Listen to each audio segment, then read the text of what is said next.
Zephyr is humanity's last warrior fighting alone in a world abandoned by the gods. After a brutal and hopeless battle against Tardis, a being known as the God of Destruction, the poor hero succumbs to defeat. He blows himself up in a final act, taking down Tardis' hand with him. He manages to damage the God of Destruction who destroyed hundreds of worlds before but never suffered even a single scratch. His body is burned to a crisp, but instead of dying for good, he wakes up somewhere completely unexpected. This place is known as God's Realm. The gods who had once turned their backs on the world had been watching all along. They were thoroughly entertained by the fight our boy put up. So to squeeze out even more amusement, they offer him a second chance to go back and fight those damned bastards who dared to destroy the world. They send him 10 years into the past, back to when he was just a powerless slave.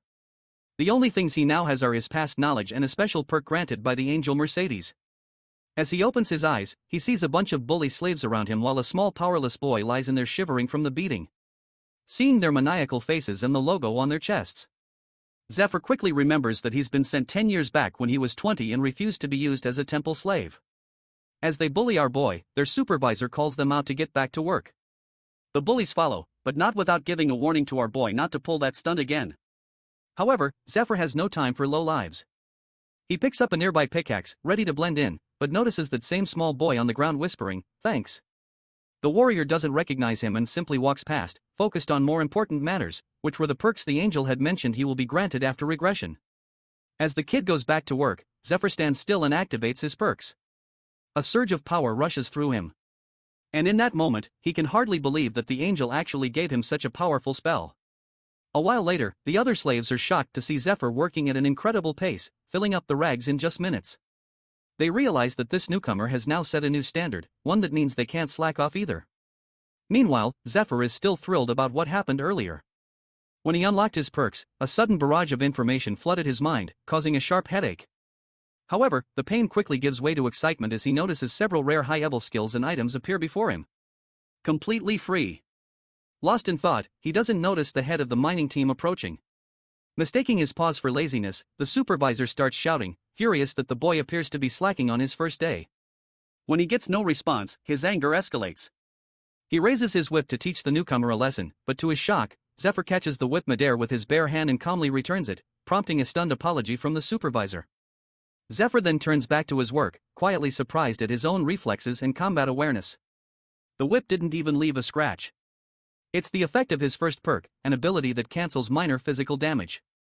Although the skill takes some effort to activate, it's proving useful, and he doesn't even feel tired after a full day of intense mining. By the end of the day, he has received a total of 9 perks. Each one a powerful step toward reclaiming his former strength.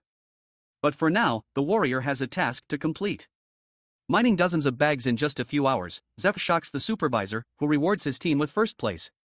As the results are announced, the small boy from earlier stares in disbelief, only to discover that he was part of Zephyr's team.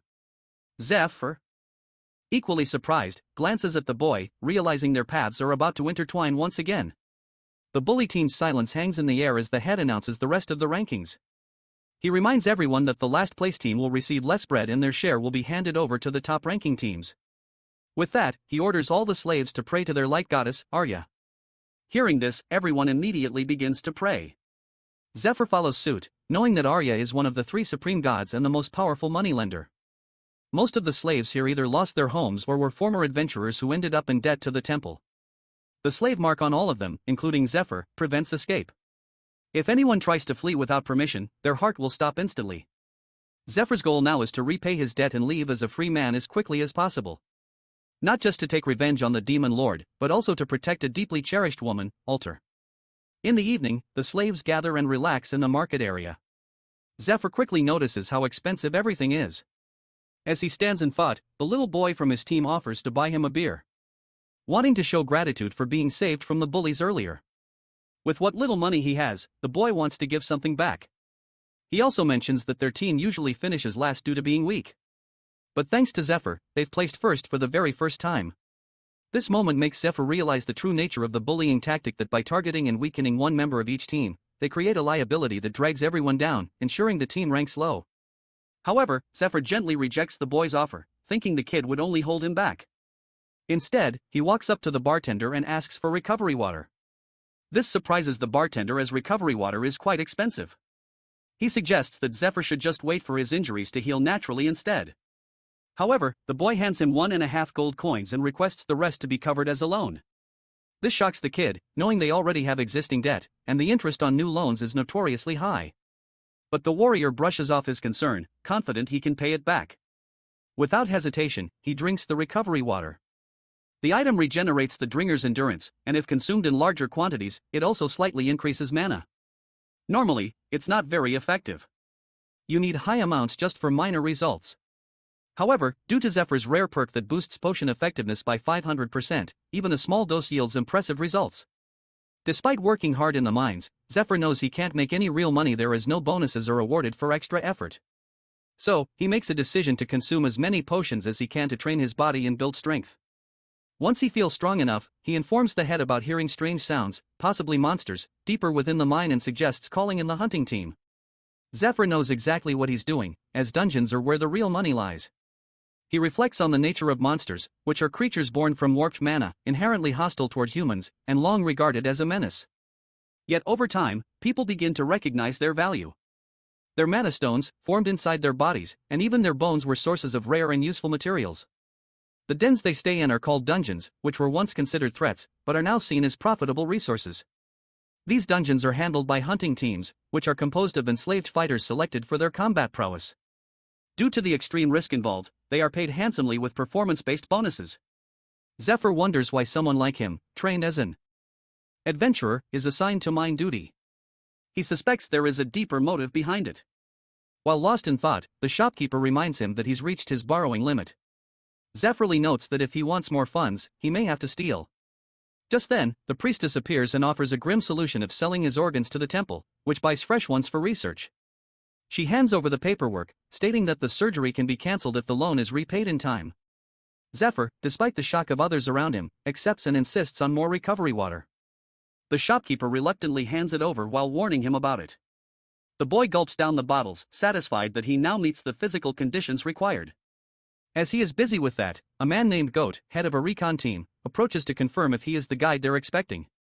Our boy affirms, noting his ability to detect mana, a skill that lets him sense his surroundings over a wide area. Particularly useful for sneaking through dark dungeons without drawing attention. Goat is glad since that saves them from needing a night vision potion. The group gets ready to move and the boy is handed some gear and told to follow. One of the men, Dale, comments on Zephyr's unusual abilities. Goat, however, quickly silences the chatter while our boy quietly assesses the team. Two faces are new to him, but he recognizes one. A man who joined the hunting team shortly after this particular dungeon was cleared. That means based on what he knows, two of them won't make it back alive. He begins thinking about how best to use that knowledge to his advantage. The group arrives at the entrance of the dungeon where a young boy greets them. He attaches a thin magical thread around Zephyr's wrist, linking it to others in the team.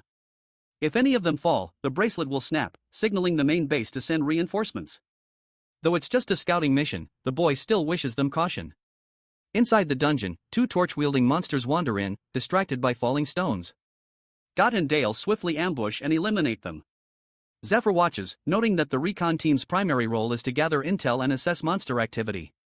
Once they relay their findings, a strike squad is usually deployed to finish the job. However, sometimes the scouting unit handles things themselves if they deem it manageable. Goat assesses the slain monsters and deduces their remnants from a previous assault on another part of the mine. Dale also thinks that these were the last survivors they just killed. Meanwhile, our boy reflects that the recon members aren't just scouts, they're seasoned combatants as well. God suggests they handle the rest alone, but Dale questions the plan, pointing out that Zephyr, who's been reduced to carrying supplies, can't be counted as a fighter. Marco, trying to diffuse the rising tension, asks if Go has a strategy worth hearing. Hearing that, he smiles and orders the boy to take out something. Zephyr opens his bag, revealing a collection of moon bush leaves and berries. He explains they emit a scent similar to a female cobalt in heat when combined with certain monster waste. This odor lures nearby creatures from great distances. The trap works flawlessly. One of the monsters, drawn in by the scent, charges blindly and is swiftly killed. God, seeing the results, praises the plan, soaking in the glory while his men joke about his newfound genius. What no one realizes is that the idea originally came from Zephyr himself. In the boy's first life, after being transferred to the hunting team, Zephyr worked with God in the same unit. God was the kind of man who desperately wanted fame, but things never quite worked out for him. Knowing this, the boy approached him before their team meeting and claimed that the dungeon ahead contained only a few stray kobolds and was essentially empty. He lied, saying he was part of the recon team and discovered this himself. Zephyr also presented a plan that seemed viable, convincing God they could clear the dungeon on their own. He was saying that because he knew that it would be a waste to share such an easy dungeon with the rest of the squad. Go, eager for recognition, was pleased that the new recruit was not only giving him all the credit, but was also offering up moon bushes, rare and hard-to-find resources. He was also aware that a single recommendation from him could officially place Zephyr on the hunting team, which might have been why the boy was trying so hard to impress him. Although Go wasn't the type to be easily impressed, the credit Zephyr offered was too tempting to ignore. Back in the present, God finishes off the last remaining kobold, though he's far from impressed by the weak mana stones they collect. Meanwhile, Zephyr scouts the path ahead and gives the signal that the way is clear. But as Dale surveys the surroundings, he notices scattered bones that appear to belong to a kobold. Yet, their placement feels unnatural, almost staged. However, as he inspects the bones, a massive monster's hand bursts out of the cave, grabs him, and hurls him against the wall with brutal force. Seeing this, Marco readies his hammer, charging it with mana. On the outside, he appears composed, but inside he's filled with dread, unsure of what kind of horror is lurking inside that cave. He activates his mana shield and boasts about its sturdiness. But before he can finish his thought, the monster's tail lashes out in a flash and sends him flying. The sudden and overwhelming force of the strike stuns Go, especially when he catches a glimpse of the tail. In an instant, the same tail crashes into him as well. Outside, the small guy monitoring the team from the magical threads feels three of them snap all at once. Alarmed, he realizes something has gone terribly wrong inside the cave. Inside, God is still alive, though his shoulder is badly injured. Zephyr now stands protectively in front of him. He had used his wall of iron perk to absorb the brunt of the monster's attack. But the blow still managed to strike Gata, hinting at the terrifying strength of the creature they're facing. While Zephyr contemplates their situation, the monster steps out of the shadows, revealing its ferocious and towering form with his teammates limp in its grasp. In that moment, everything becomes clear. This is no ordinary beast. It's a predator that raises other monsters, luring them in with the promise of safety, only to devour them once it has matured. Without wasting another moment, Zephyr borrows Goatee's spear.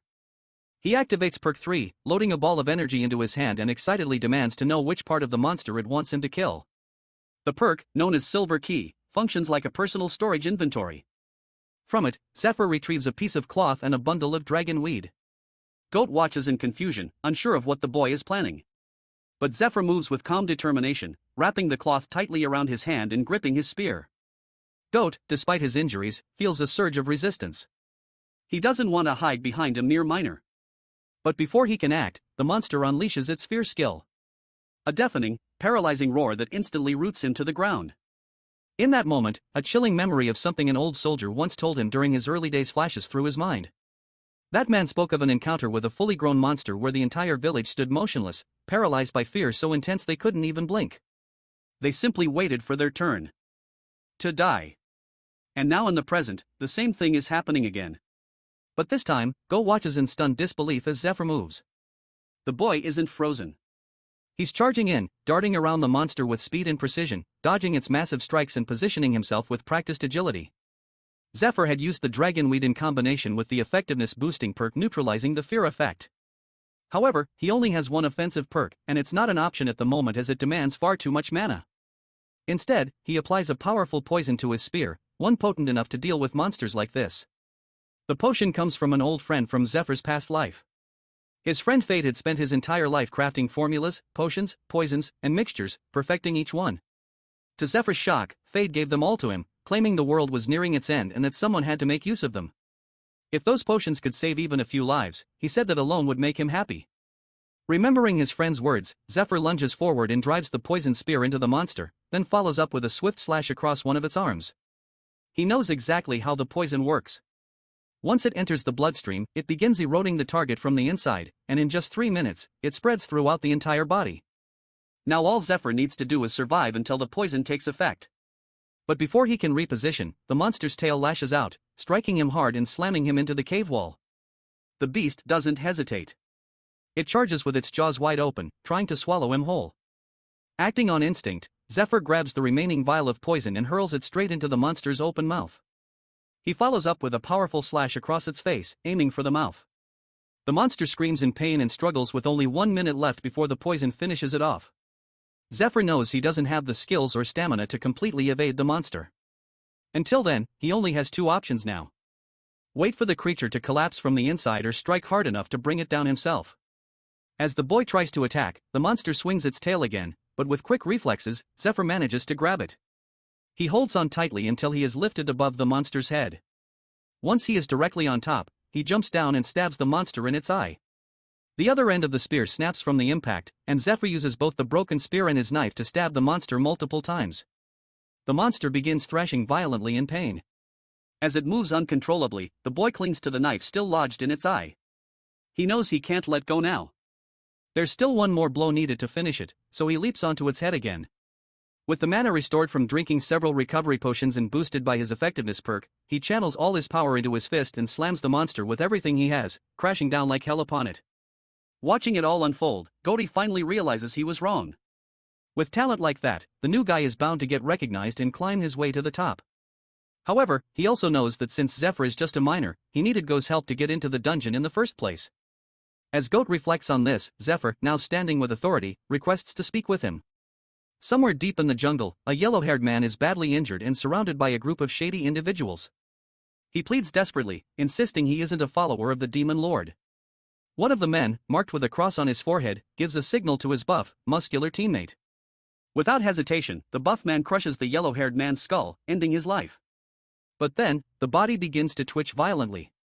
Moments later, a centipede crawls out of the corpse. The man with the forehead marking reacts instantly, slicing the creature in half. Doing that, he claims the centipede bore the Demon Lord's mark, proving the man they killed had been an infiltrator all along. Later, he returns with the centipede to his superior, Matthias. But Matthias is unimpressed. He reminds the marked man that 7 team members were killed during this mission, questioning whether one confirmed imposter was worth the cost. The marked man stands firm, reminding Matthias that the raid is only a month away and that if the temple isn't purged of spies now, it could end in disaster. Matthias considers the warning and after a moment agrees to speak with the haunting squad to smooth things over. Still, he warns the marked man not to make him look foolish again. Back at the Department of Human Resources, Goat puts in a recommendation for Zephyr's transfer into the haunting squad. The priestess in charge approves the request, but makes it clear that if the recruit fails, it's on them. God, confident in the boy's talent, gladly accepts the risk. He knows that if the boy performs well, he'll be the one getting all the credit. As he walks away, his thoughts drift back to that final day in the dungeon, the day they brought down the monster. In the cave, God was in disbelief when Zephyr suddenly asked him to forget everything about the fight, and God never saw the monster. Instead, the boy said he would leave the cobalt corpses behind so he had something to report to his superiors. The real prize, the giant monster's body, was something he wanted to keep for himself. As a temple slave, Zephyr wasn't allowed to keep loot like mana stones or monster parts since everything belonged to the temple. So, he planned to secretly sell the monster's corpse for money. God, however, thought it was impossible. There was a standby unit outside to stop exactly that kind of theft, and a follow-up team would eventually sweep the dungeon for any leftover items, but Zephyr revealed his trump card, his inventory perk. With a calm gesture, he stored the massive monster's body into his personal storage right in front of God's eyes. God was stunned. The monster disappeared without a trace. No blood, no body, nothing left behind. With that, Zephyr made an offer. He was willing to clear 3 more dungeons for him, and he could keep all the loot. In return, he just had to keep quiet about what had just happened. Back in the present, God is seriously considering the offer. If Zephyr keeps clearing dungeons for him, he can claim the credit as a squad leader. Since they're part of a recon unit, they get access to dungeons before anyone else. And if they manage to handle them with just a small team, it'll make Goei look like an exceptional leader. Maybe even earn him a promotion. Meanwhile, Zephyr is focused on selling the monster corpse to pay off his debts. He wants out of the temple and fast. But as he thinks it through, he remembers something important, that soon the temple knights are heading out on a major raid. During that raid, they're supposed to come across a rare and powerful item. Now, Zephyr has a new goal. He plans to join that raid and get his hands on the item, hoping it's the key to finally gaining his freedom. After some time, Zephyr's registration is complete, and he is now officially a member of the hunting team. As they head out, he falls into thought, remembering that in his past life, he only joined the hunting team after the raid participant list was announced. That list was always compiled from among the hunting team's ranks, selecting the 20 most talented individuals or those with powerful connections. Zephyr already has a plan in mind, but he knows it has to be executed at exactly the right moment. They eventually reach the armory where God guides him through the area before excusing himself to check on his teammates currently recovering in the hospital. While Goei is talking, the same shady group from the forest arrives. Seeing them, he lowers his head and nervously suggests Zephyr do the same. As the group passes, everyone bows in silence. However, as they pass by Zephyr, the marked group leader feels something that startles him, but he continues walking. Once they're gone, God explains that they are official inquisitors, agents no one dares to provoke. He warns Zephyr to show respect to the group ahead of them. These people have the authority to label anyone a heretic without consequences. Their leader, Sahak, is especially dangerous. Known as the Mad Hound, he has a reputation for enjoying the act of killing, and God urges him to be careful around him. But just as he is explaining all this, Sahak suddenly appears and calls out to them. Gotti nearly panics as Sahak begins walking toward them. The man points directly at Zephyr, referring to him dismissively as a minor. He throws off his cape, revealing himself fully, and demands to know Zephyr Unk's position. Before the boy can speak, Gotai nervously steps in to introduce him as a teammate. But Sahak immediately shuts him down, making it clear he's not interested in anything God has to say. The tension rises as God can feel Sahak's killing intent radiating off him and starts trembling from fear.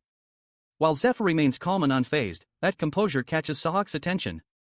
It doesn't match Zephyr Unk's rough appearance as a minor. He starts to suspect that this boy might be far more powerful than he looks. The fact that someone this strong was sent to the mines instead of directly into the haunting squad doesn't make sense, especially since there's an aptitude test that usually filters strong recruits straight into elite units. Something feels off. Within seconds, Sahak signals his men and they quickly surround Zephyr from all sides. Despite sensing the boy's strength, he remains confident. He believes his team can handle him. He steps forward and demands answers, making it clear that lying won't be tolerated. But Zephyr sees right through it. He knows Sahak is only making things easier for him. As Sahak and his men surround Zephyr, he accuses the boy of being a follower of the Demon Lord. The question pulls Zephyr Unk's thoughts back to the past. He knows more about the Demon Lord's followers than most. How they betrayed humanity during the Great War and brought about its collapse. But in the present day, most low ranks only know them as a dangerous cult that opposes the Orthodox religion. While the boy is lost in thought, Sahak reveals that he possesses a special sense, an ability to detect the presence of Demon Lord followers. And right now, his instincts are screaming that Zephyr is a threat. With a dark, serious expression, he officially begins his interrogation, declaring himself an agent of the Inquisitors. The atmosphere becomes heavy, but Zephyr doesn't flinch. Instead, he calmly suggests they move somewhere more private to continue the conversation. The request catches Sahak off guard. Then the boy with quiet confidence adds that there are too many people watching and it would be awkward once he starts beating the ditty out of him. Sahak is furious but manages to keep his composure. He refuses to believe that someone like Zephyr could possibly defeat him. With a sharp motion, he and his team activate a powerful skill. A large triangular portal forms around Zephyr, trapping him at the center. It's the Red Field. A battlefield skill that boosts the caster's stats and abilities significantly. However, the boy doesn't panic. Instead, he takes a stance, preparing for the fight. His form is unusual, almost alien, and it throws Sahak off, but the Madhound doesn't hesitate. He charges straight at Zephyr, confident in his invisibility and power within the red field. He leaps in, unleashing a flurry of knife strikes, but Zephyr dodges each one with ease, slipping just out of reach while landing precise counterattacks. Sahak, surprised and frustrated, attempts to slide low and tackle him. But as soon as he makes contact, his legs feel like they've hit solid steel. For the first time, Sahak realizes he's underestimated his opponent. Zephyr follows up with a sudden barrage of powerful strikes, each one landing cleanly. Sahak drops to the ground, unconscious or possibly worse. But before the boy can catch his breath, a spiked mace comes flying at him. He manages to block it just in time, though the impact sends him sliding backward. He quickly notices that it's from the tank of the group, wielding that massive weapon with brute force. Zephyr throws out a mocking comment, clearly trying to provoke him. It works. The tank hurls his mace with such power that it smashes the road apart, sending shards of rock flying everywhere. Meanwhile, Gotai is still frozen in shock. Unable to believe how easily Zephyr took down Sahak using what looks like some kind of strange martial arts. He also notices that despite the tank's wild and heavy attacks, the boy continues to dodge every blow with fluid precision. This gives Gotai a bit of hope. If Zephyr humiliates Sahak's entire group, maybe there won't be any arrest warrant or punishment tied to Goei by association. After all, he's the boy's supposed leader. But that hope is quickly shaken when someone nearby points out that while Zephyr is dodging now, it's already been 5 minutes. The longer the fight goes on, the stronger Sahawk's squad becomes within the red field. True enough, Zephyr begins to feel the change. The tank's chain strikes are growing heavier and faster, and he starts to struggle keeping up. Out of nowhere, Sahawk reappears, slashing Zephyr across the back with a surprise attack. He's radiating an intense killing aura. Now, clearly not done yet. With cold fury, he launches into a high-speed assault, darting around Zephyr like a blur of light and slicing at him from every direction. For a moment, it seems like Sahawk has the upper hand. He prepares to end it with a final devastating blow. But just as he gets close, Zephyr catches him barely and slams his head into the ground with crushing force. Before Sahawk can recover, the boy drives his knee into him again, overwhelming him with sheer strength. Beaten and bloodied, Sahawk lies stunned. Even with his boosted stats and enhanced abilities, he realizes that none of it made a difference against the boy. Meanwhile, the boy taunts him, calmly, pointing out that if he really wanted to show off his speed, he should have let the tank wear him down first. The comment hits a nerve. Furious, the bald tank tightens his grip on the chains, restraining Zephyr, trying to overpower him. But Zephyr doesn't back down. Instead, he pulls against the chains and mocks the tank, suggesting he's too scared to fight up close. As he says this, he channels mana into his arms and activates a basic enhancement spell, Power Boost. With that surge of strength, he yanks the chains with such force that they rip right out of the tank's hands. The momentum sends the tank crashing into a nearby wall, leaving everyone around stunned in silence. Meanwhile, on the ground, Sahawk starts crawling toward him, desperate and confused, asking who he really is. But the boy simply smirks and walks away, casually reminding him that interrogation is his job. Unseen by everyone, a red-haired man watches the scene unfold from a nearby window. He's clearly impressed by Zephyr's strength and quietly wonders if this boy has been sent by their master. Meanwhile, the onlookers can't believe what they've just witnessed. Sahawk, the powerful leader, has been defeated by a mere rookie. As Zephyr walks away, the defeated man can only scream at him in frustration, unable to accept his loss. The boy, on the other hand, feels a sense of relief. The first part of his plan is complete, but now he has to wait for someone specific to hear about it. As he continues walking, however, a strange sensation washes over him. His body starts to tremble, and he quickly realizes what's happening. It's mana freeze, a temporary shutdown. When a user runs out of mana, the power boost skill he used in the fight drained him completely, leaving him vulnerable. He understands now that his body isn't strong enough yet, and he'll have to improve. Collapsed on the ground, Zephyr looks up, but the sky above him shifts into something otherworldly, and a massive figure materializes. The figure introduces itself as Spirit Shillik, the god of debt's agent. It reveals that USRA, the god of debt, sent it to collect the debt for the wall of iron skill Zephyr used. The boy immediately recognizes the name of the skill. He knows that while Wall of Iron granted him great advantages in the fight, it also comes with severe side effects. When the user's mana runs out, all the damage taken during the spell is inflicted at once. Many who have used it die because of this brutal drawback. The God of Death spell is like a double-edged sword, feeding off human despair. As Zephyr struggles, God of Death watches him with an almost sadistic pleasure, savoring his suffering. Meanwhile, Shillik starts calculating the total damage Zephyr has accumulated, preparing to deliver the cumulative blow. Zephyr, completely drained, can only wait helplessly as the countdown to impact ticks down. Despite his best efforts to move, his body refuses to respond. In a last-ditch effort, the boy rips the wraps off his hands, revealing a hidden recovery potion. With the countdown nearing its end, he manages to drink the mana potion just in time. The mana surge raises his mana by a single point, halting the debt collection attack before it can land. In a flash, Shillik vanishes and the threat is gone. Our boy breathes a sigh of relief. But he knows this was only a temporary escape. He still has much to prepare for. Zephyr survives by a split second, smirking at the sky as if mocking Yusuzra, the god of debt, for underestimating him. After all, the boy is a survival expert, someone who managed to live even after humanity fell in his past life. He knows the secret to beating Wall of Iron is simple. Keep your mana from dropping to 0. As long as he has even a sliver of mana, the spell can't touch him. He remembers that in his previous life, Wall of Iron was a purple tier skill worth 500 gold, far more than he can afford right now. Yet, the god, for their own amusement, gives him the spell anyway, and to thank them, he gives a middle finger salute, only enraging the god even more. Later, Zephyr wakes up confused, tied to a bed with the priestess standing calmly beside him. Two bulky men are also present, bringing torture tools. Nervous, he looks around as the priestess explains the situation with a disturbingly calm tone. He's in their workshop because the repayment on the loan he took from the shop expired just an hour ago. Her expression quickly hardens.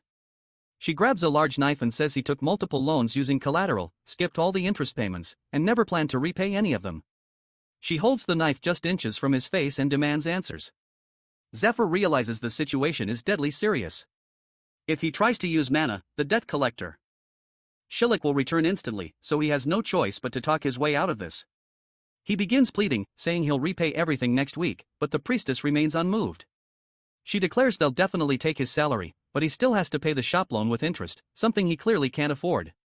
Then she gives the order, and one of the large men grabs Zephyr's arm. She announces they'll cut off one of his fingers for now to make a point. The torturer raises the knife and swings it toward his hand, but Zephyr panics and shouts something at the last second. Whatever he says makes her order the men to stop.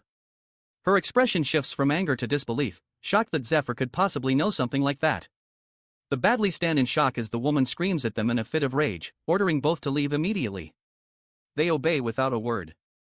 As they exit, she threatens the boy, demanding to know how he knows that name, but he presses further, referring to her as the monster breaker White Rose. He already knows her secret that the priestess secretly goes by the name White Rose, a broker who deals in monster corpses and stolen goods tied to the criminal underworld. Zephyr understands he cannot rely on low-level items if he wants to explore the dungeons, so he might as well use her. With a mocking grin, he thanks her for bringing him to her and reveals that he has a business proposal. Meanwhile, in another room, Sahak regains consciousness. Consumed by fury, he cannot believe that a mere boy humiliated him so easily. Swearing vengeance, he vows to kill the boy if they ever meet again. As he creates a commotion, the red-haired man notices the noise and calls out to him. Sahak freezes at the sight of him, suddenly nervous, and greets him with forced respect. The man smiles calmly, assuring the healers that he will deal with Sahak personally. As they walk away, he casually mentions his recent fight. The memory dawns on Sahak, who tries to apologize, but before he can speak, the red-haired man suddenly slams a knife into his mouth and holds it in. Disappointed and seething, the man rebukes Sahak for failing to carry out Inquisitor Matthias's orders, resulting in public embarrassment and disgrace. Rage overtakes him. He slashes Sahak's face without hesitation, coldly reminding him that despite his talent and the high hopes they once had for him, he is now a liability. Even after 6 months of trying, he only managed to take down 2 demon lord worshippers. According to the red-haired man, Sahak's repeated failures have exhausted the patience of his superiors. On top of everything, losing to a mere boy has dragged Inquisitor Matthias's name through the mud. Hearing this, Sahak collapses to the ground, pleading desperately for another chance. The red-haired man, firm and unyielding, orders him to kill the boy who defeated him. Only then they will even consider his future. The weight of the ultimatum sinks in. Sahak realizes that if he cannot manage to kill the boy, he will lose the red uniform, and with it, his authority. Before leaving, the red-haired man drops a glowing purple orb in front of him, claiming it might help. Sahak instantly recognizes it. The orb bears the unmistakable aura of a demon lord worshipper. Shock washes over him, but the red-haired man remains unmoved, leaving the decision to Sahak to use it and take the risk or leave it and lose everything. As the door closes behind him, Sahak stares at the orb, haunted by the memories of the many slaves he has killed using his authority. If he loses the red uniform, he knows there's no redemption. He will return to slavery, and this time there will be no mercy. Everything he has clawed for will vanish. Years of manipulation, obedience, and survival washed away. Driven by desperation and rage, he grabs the purple orb and decides to use it. Maniacal laughter fills the room as he clutches the artifact. Meanwhile, the red-haired man smiles. He has gotten exactly what he wanted. He instructs his man to keep a close eye on Sahak, knowing full well that he only aided him to use him as a diversion. According to his informants, Sahak's reckless behavior has already drawn attention. Even the head of the Temple Knights has lowered their guard. The red-haired man plans to exploit this opening to intercept the item, eliminate the head of the order, and most importantly, pave the way for a demon lord worshipper to seize control of the temple. This red-haired man is known as Ned Strier, an imposter and a secret disciple of the demon lord worshippers. Suspicious of recent events, Ned also orders his man to investigate Zephyr, having recognized the martial arts technique the boy used, a style known only to their master and his disciples. He suspects Zephyr might have been sent by the master himself to assist them. However, given the secrecy of the matter, Ned decides to test the boy through Sahak. If the boy fails them, Ned plans to eliminate Zephyr himself. Meanwhile, back with the priestess, Zephyr surprises her by revealing the monster corpse he brought back from the dungeon. Despite her initial concern, she finds herself admiring the specimen. However, the boy's offer is steep. The items he demands are valued at 5,000 gold, equivalent to the price of 3 predator-class corpses like the one he presents. Zephyr confidently assures her that she will have all three within 3 weeks. Then pausing, he adds that he has one more favor to ask. After his recovery, Zephyr joins his teammates for a casual meeting. During the gathering, the group leader, Gata, reintroduces everyone to reaffirm their roles. First is Marco, the tanker, then Dale, the swordsman, and finally, he introduces Zephyr. However, tension hangs in the air. God quickly notices the discomfort among the others, particularly in Zephyr's presence. He also observes that no one is touching their food, which might explain their mood. Sensing the awkwardness, Zephyr lifts the mood by pulling out a luxury bottle of wine, instantly catching everyone's attention. He reveals that he acquired it from White Rose, then pours a drink for each of them. The gesture earns him the group's approval, softening their perception of him. From that moment on, the boy knows they'll be more willing to assist him in smuggling monster corpses because despite their differences, they're in this together. Zephyr already knows Go from his previous life, but the other two hadn't survived this far back then. Their presence makes him uneasy as he isn't sure if they will cooperate or if he will need to eliminate them later. He also understands that people tend to like those who give them what they want. And for those who crave importance, the key is to build them up. But Zephyr knows he can't progress with someone who actively dislikes him. And in this case, that person is Dale. After a while, Go outlines their next assignment, emphasizing its importance. Completing it could lead to a level promotion. He urges the group to be respectful toward the new member, reminding them that unity is the only way to achieve their goals. However, not everyone shares his sentiment. Dale, in particular, grows irritated, upset that God made decisions without consulting them. He even questions whether what Goat saw, Zephyr defeating the predator, was real or just an illusion. They begin to argue, but Marco, the larger one, steps in and stops them. He suggests they agree for now, reminding them that the reward will be split 3 ways regardless. Despite the compromise, Dale's heart still refuses to accept Zephyr. He suspects the boy will bring them trouble, and if he's trying to scam them, the truth will come out soon enough inside the dungeon. With their plan set, the group heads to Eterin, a town carved into the side of a mountain. Upon seeing it, the team is visibly impressed, having never encountered a place like it before. God explains that the caves inside are even more fascinating, housing everything from living quarters to full bedrooms. In the past, temple sent personnel and injured adventurers used to stay there. However, those days are long gone. Now the place resembles a decaying monster den. As they step inside, the tunnels are covered in thick spidery webs. Zephyr, staying alert, activates his mana perception, a skill that allows him to detect mana-infused objects and creatures without physically touching them. Using this ability, he guides the group carefully through the webs, navigating the area with precision. After some effort, they finally make it back outside. Once clear, Zephyr reveals that he sensed a steel spider inside. He immediately begins laying out a strategy to deal with it. According to his plan, they will sneak into the nest, use a paralyzing potion on the baby spiders, and wait for the parent to return and witness the slaughter, provoking it into a vulnerable state. As Zephyr explains the strategy, Dale voices his concern. Even with all 4 of them, he doubts they can take down the steel spider. The creature's outer shell is hardened like steel, rendering most sword attacks completely ineffective. Steel spiders also reproduce rapidly, allowing them to build an army in no time, which makes confronting them in their own nest significantly more dangerous. Dale suggests seeking help from the temple to deal with the threat. But to his shock, Zephyr casually tells him to rest, claiming he can clear the nest on his own. This level of confidence only strengthens Dale's suspicions. The boy claims to have defeated a predator, humiliated Sahawk, and now says he can take down a steel spider alone. None of it makes sense to him. Suddenly, a realization hits Dale. If Zephyr is lying, then this dungeon might not be dangerous at all. If that's the case, going in with him could be the perfect opportunity to catch him in a lie. As the group navigates deeper into the dungeon, Dale accidentally brushes his hand against one of the web strands and becomes stuck. While trying to free himself, he's horrified to see dozens of spiderlings crawling out from the darkness, rapidly closing in on him. Zephyr reacts instantly. Without hesitation, he swings Dale away from the webs and positions himself between him and the swarm, using his own arm to block the spiderlings' attack. The spiderlings begin biting Zephyr's arm, but their fangs fail to pierce his skin. Unbothered, Zephyr mocks them and slams them into the ground, shocking Dale with his strength and composure. Without wasting a moment, he calls the others into formation, preparing them to face the incoming swarm. He has already instructed everyone to wrap their weapons with their capes, knowing that ordinary blades wouldn't cut through the spider's sticky webs. To their relief, the plan works. Even though the webs cling to their weapons, they can still swing them freely. Dale got to fight off the monsters, trying to herd them into one spot. Their strategy is clear that once the spiderlings are grouped together, Zephyr will finish them off in one blow. Everything goes according to plan. With a single powerful swing, the boy eliminates the entire swarm. As the dust settles, the group stands exhausted from the intense battle. Dale suffers a deep cut on his arm and feels both wounded and humiliated, having had to reluctantly turn to Zephyr for help. To his surprise, Zephyr hands him a recovery potion without hesitation. Watching this, Dale realizes that the boy must have been aware of everything from the start, including the exact moment he got caught in the web. All thanks to his mana perception spell. Embarrassed, Dale quietly calls himself out on it.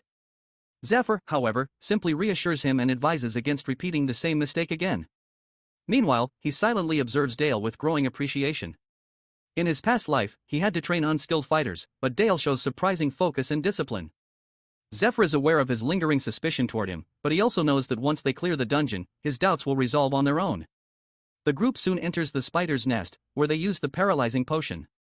To their surprise, it works exactly as Zephyr had predicted, making the battle significantly easier.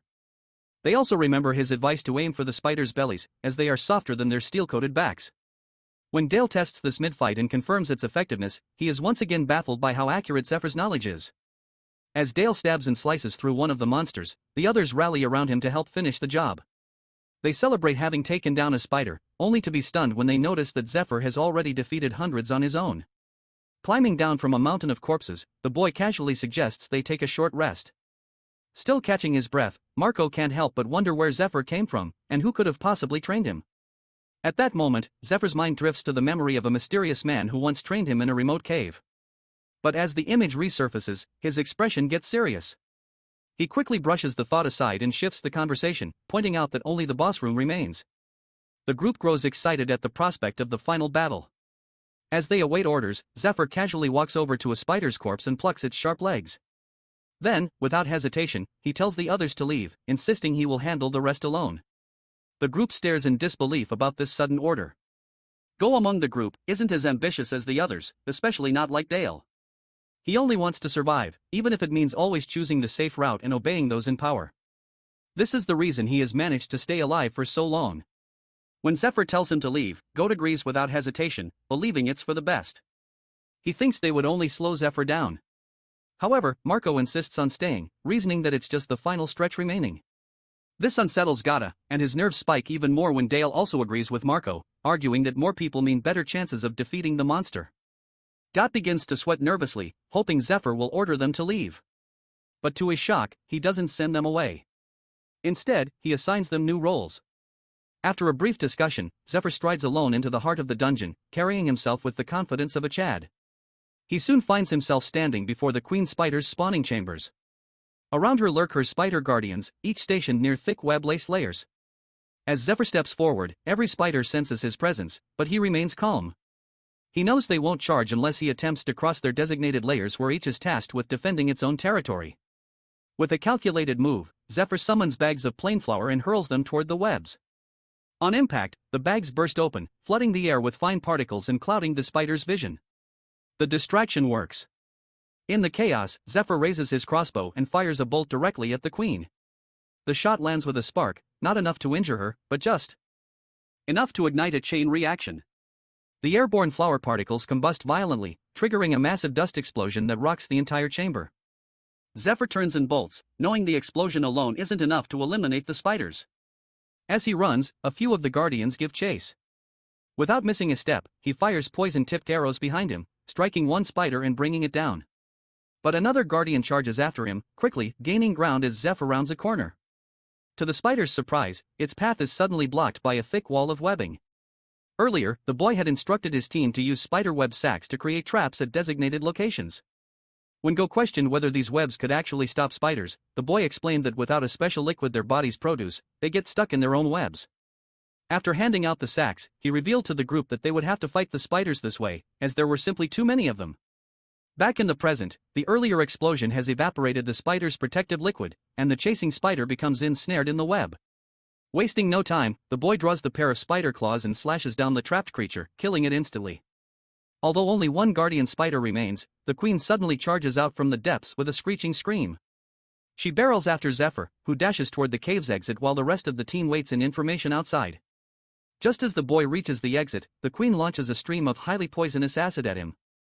In his previous life, he learned that even a drop of this venom is lethal as it melts through flesh on contact. Remembering this, he leaps through the cave entrance, narrowly avoiding the deadly liquid. But the queen doesn't stop. She bursts out of the cave in a fury, splattering her venom across the landscape. Seeing her emerge, the other team members quickly move into position. The boy, gripping the spider claws tightly, charges at her. He slashes across her back, then lands in front of her, positioning himself as the main threat. His goal is to draw her attention, take the hits, and give the others a chance to strike. The queen shrieks louder, enraged by the attack, but Zephyr stands firm. He knows he's the only one who can face this monster heathen. While he keeps her occupied, the others are already in place to strike from a distance, ready to inflict as much damage as possible. The team stands firm, except for Gotai, who trembles in fear at the sight of the towering beast before them. The rest of the group is also sweating, torn between committing fully or holding back. Dale feels particularly nervous, his mind replaying all the humiliation and mockery the hunter team subjected them to. They were treated like dirt, dismissed as mere low-level information gatherers. Every chance they got, the hunters belittled them. But Dale has had enough. They've come this far, and he's no longer willing to back down. He decides to go Alan. Marco shares the same resolve. In the past, they wouldn't have dared to face a monster like this. But with Zephyr on their side, everything has changed. Every time they've trusted him, things have turned out well. That trust leads Marco to commit fully as well. God, however, grows frustrated. They're not listening to him, and it irritates him deeply. But with both Dale and Marco ready to fight, he's left with no choice. Reluctantly, he joins the assault.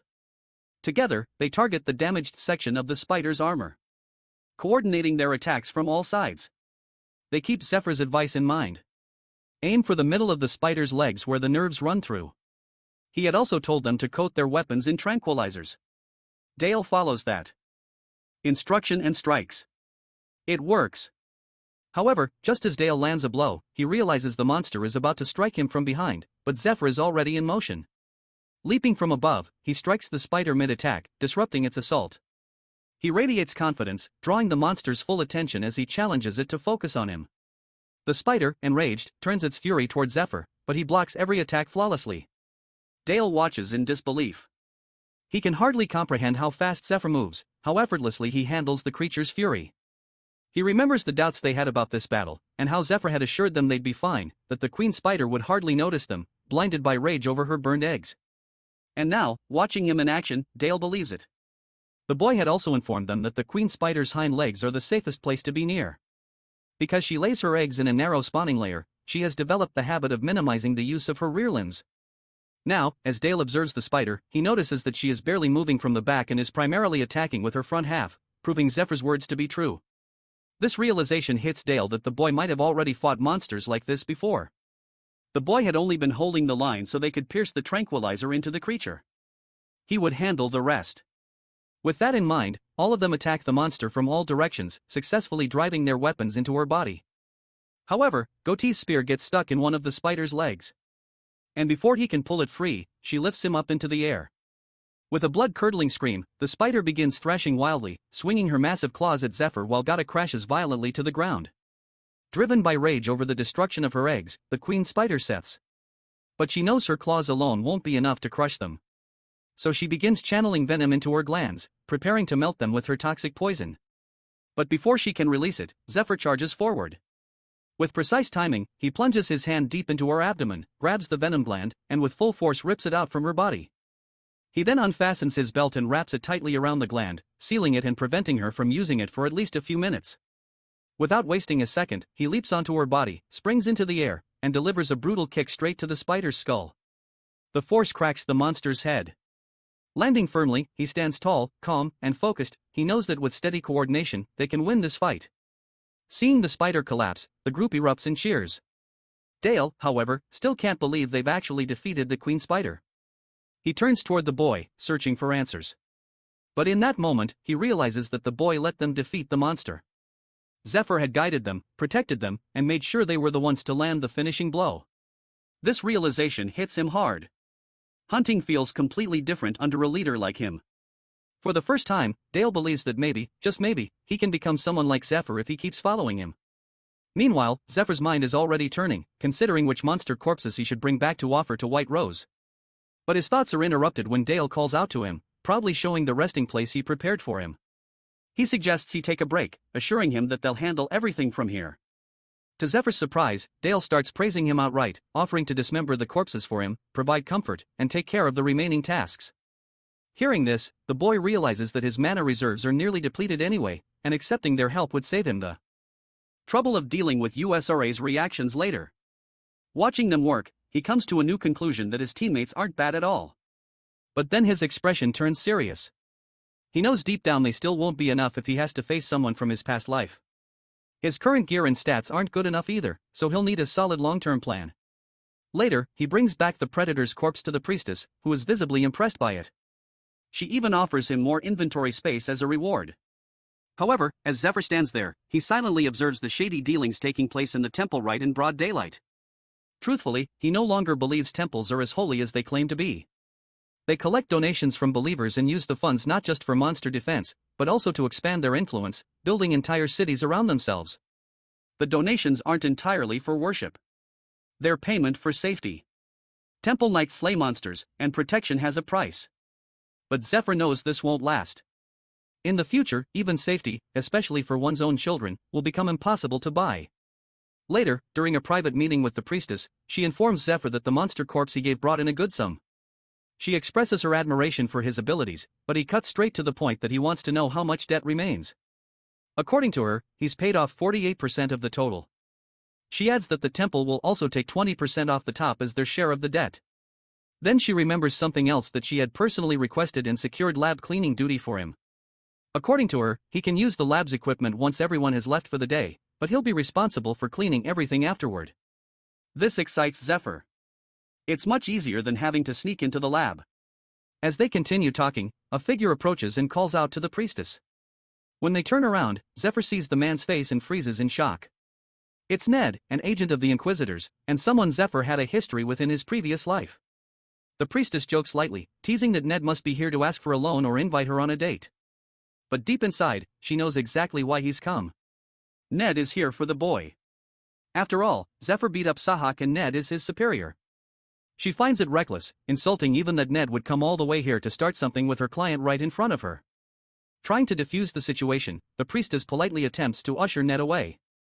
But to her shock, he calls out Zephyr's name directly and casually invites both of them for tea. With a manic expression on his face, he asks if Zephyr knows Sahak. Our boy, however, flatly denies knowing anyone by that name. As they stare each other down, the atmosphere thickens. A tremendous amount of mana bursts from both of them, saturating the air with pressure. The priestess starts trembling as the mana is so dense it pierces her skin. In that moment, she realizes that Zephyr might be as strong as a temple slave or possibly even stronger. Ned, standing just feet away from the boy, feels it too. Channeling mana into his fingers, he prepares to fight. Eager to see what the little boy is truly capable of. Just as they're about to clash, the priestess activates the slave mark spell, forcing both of them to stop. The spell only works on slaves marked by the temple and it hits both of them hard. They drop to their knees instantly. The priestess walks over and slaps Zephyr without hesitation. Then, grabbing him by the collar, she drags him away while scolding him for nearly getting himself killed. While walking away, she turns toward Ned and coldly reveals that the boy is hers to toy with. And if he ever tries to mess with him again, she will kill him. Once they're in a secluded area, she finally explains the truth that Ned is a dangerously deceptive man, a demon in disguise. According to her, no one has ever defeated him in battle. Everyone who tried ended up dead. However, Zephyr finds her explanation boring, which frustrates her to the point that she yells at him, reminding him that he's her main source of income. But as she notices the bruise forming on his face from her earlier slap, her tone softens. She reaches out to touch it, feeling a bit guilty. Zephyr, however, pushes her hand away, claiming that what happened wasn't a fight, just a greeting. Deep down, though, he knows Ned is fully prepared and came out deliberately to provoke a battle. Without saying much else, Zephyr turns and leaves for the lab. But before leaving, he quietly asks the priestess for a favor. Meanwhile, back at the temple grounds, Ned brushes the dust off his clothes, still processing the intensity of the slave mark spell. From the beginning, Ned wasn't a temple slave. It was his master's command that placed him there. But he has always felt disgust toward the temple and its people. Yet, he followed orders, even when they made his skin crawl. However, Ned was shocked when his master revealed that 2 demon lord worshippers who had infiltrated the temple disguised as priests had been executed. The rest were in hiding due to heightened surveillance. Their only remaining path into the temple was through the slave mark. The master explained that the priests of light didn't monitor marked slaves closely, believing them easy to control. So, he ordered Ned to continue posing as a temple slave, infiltrate the Temple of Light, and steal the reward from the raid dungeon. Ned agreed without hesitation. Now in the present, Ned knows they have already found a method to neutralize the slave mark, and he is confident the priests of light don't know about it. However, they have to wait until the temple weakens and the priests fall to their knees. Far away in a crumbling fortress, a group of outlaws works on repairing their fences. One of them calls the others for food, and slowly the workers gather around a battered wooden table, sharing a meager meal while talking about their poverty and how they can't afford temple protection, hence the need to maintain their own defenses. As they eat, the tower guard spots someone approaching from the temple. It's Sahak. Upon entering the fortress, the first thing he asks is the number of people living there. A worker nervously answers, 50. That number brings a manic smile to Sahak's face. Without warning, he raises a strange flute-like instrument and plays a haunting note. In response, a monstrous creature bursts from the ground, impaling the workers without mercy. This is Sahak's new power, unleashed and terrifying. With it, he's certain the boy will never humiliate him again. As Sahak laughs maniacally, driven by his twisted ambition, the creature rampages through the fortress, mercilessly chomping down the remaining workers one by one. Meanwhile, in the Temple of Light, it is now nighttime, and Zephyr is busy in the laboratory mixing and boiling ingredients laced with the Queen Spider's poison. He aims to create a deadly concoction of Fade, something he calls the King of Poisons. For this, he has taken over the priestess's room, believing that Ned's little minion might appear and sabotage his work. Though the priestess initially objected, he managed to convince her to lend him the space. As she looks through his blueprint, confusion clouds her expression as she cannot make sense of what he is trying to create. Meanwhile, Zephyr draws precise lines across a log of arcanwood and then smashes it with his mana-infused fist. The large pieces break away, leaving behind several small uniform sticks. This sight both amazes and confuses the priestess, so Zephyr explains that these are needles, similar to those used in Eastern medicine. His plan is to dip their ends into poison and let them sit for 10 minutes. Once ready, according to him, these needles can kill any creature with minimal effort. However, no one had ever imagined they would come to rely on poisons after the Demon Lord's attack, especially that the gods had abandoned them. With that thought, Zephyr begins inserting the poison needles into his own body. Almost immediately, the poison starts spreading through his veins, making him tremble in pain. The priestess, alarmed, moves toward him, but he raises a hand to stop her. She remembers what he had told her earlier, not to panic no matter what happens and to simply carry out a task for him when he signals. Although she remains unsure of what he truly intends, Zephyr is clear that he seeks to upgrade himself. He knows that under the right conditions, 2 poisons can neutralize each other's effects, transforming into a medicine or even a potion that boosts one's stats. The challenge, however, lies in the fact that he is working with incredibly painful, unstable, and unpredictable toxins. The pain pushes Zephyr's body to its absolute limit. But he knows this is the only way forward. He channels his mana, directing the flow to control internal injuries and potentially boost his levels.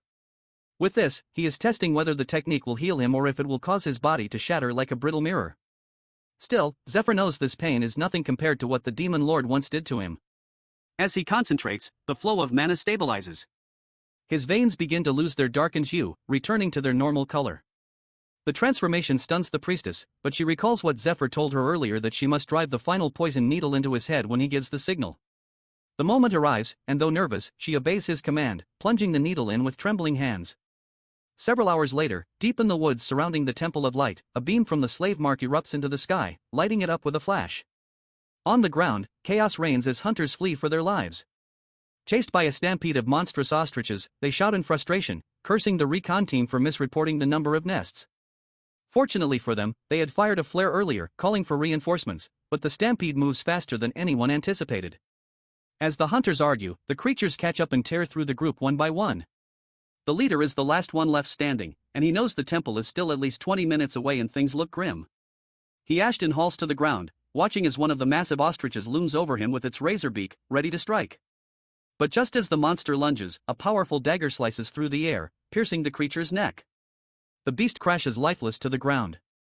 Seeing this, the leader is stunned, but his shock deepens when Zephyr crashes to the ground with a powerful impact.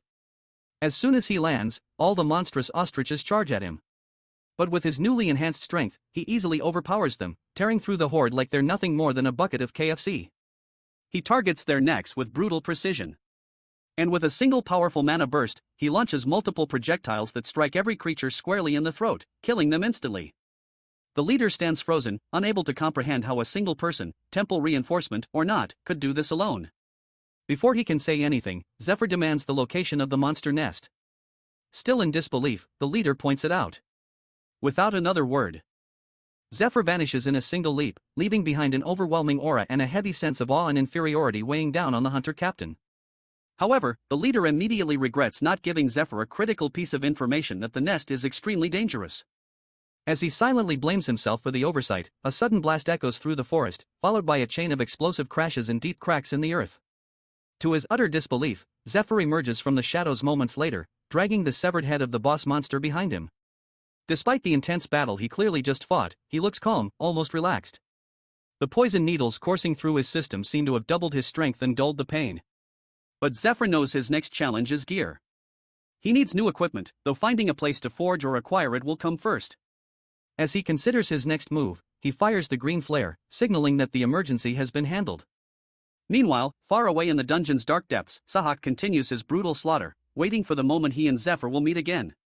A few days later, Matthias, the senior inquisitor, and Lucius, the commander of the Temple Knights, discuss the recent news that a slave reportedly defeated a horde of monstrous ostriches, including their towering 100-foot-tall leader. They suspect the act might be a deliberate attempt to showcase his abilities in hopes of being included in the upcoming raid. Upon hearing this, Matthias suggests interrogating the slave, but Lucius refuses for now. The inquisitor pushes back, concerned that the slave could be a demon lord worshipper and might interfere with the mission.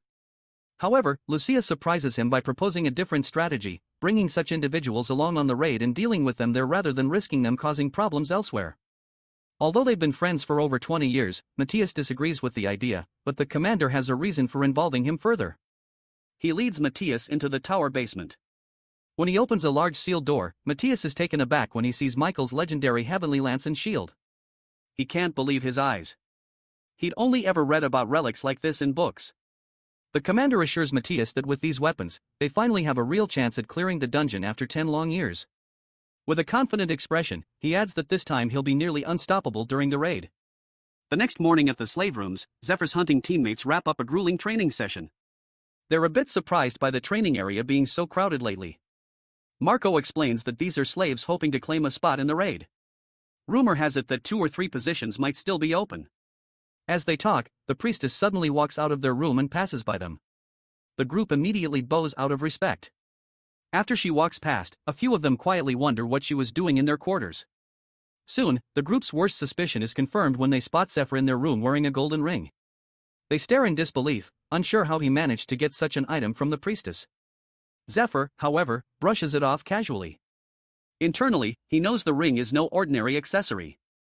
It's the Ring of Purification, an item that boosts mana flow and enhances magical defense.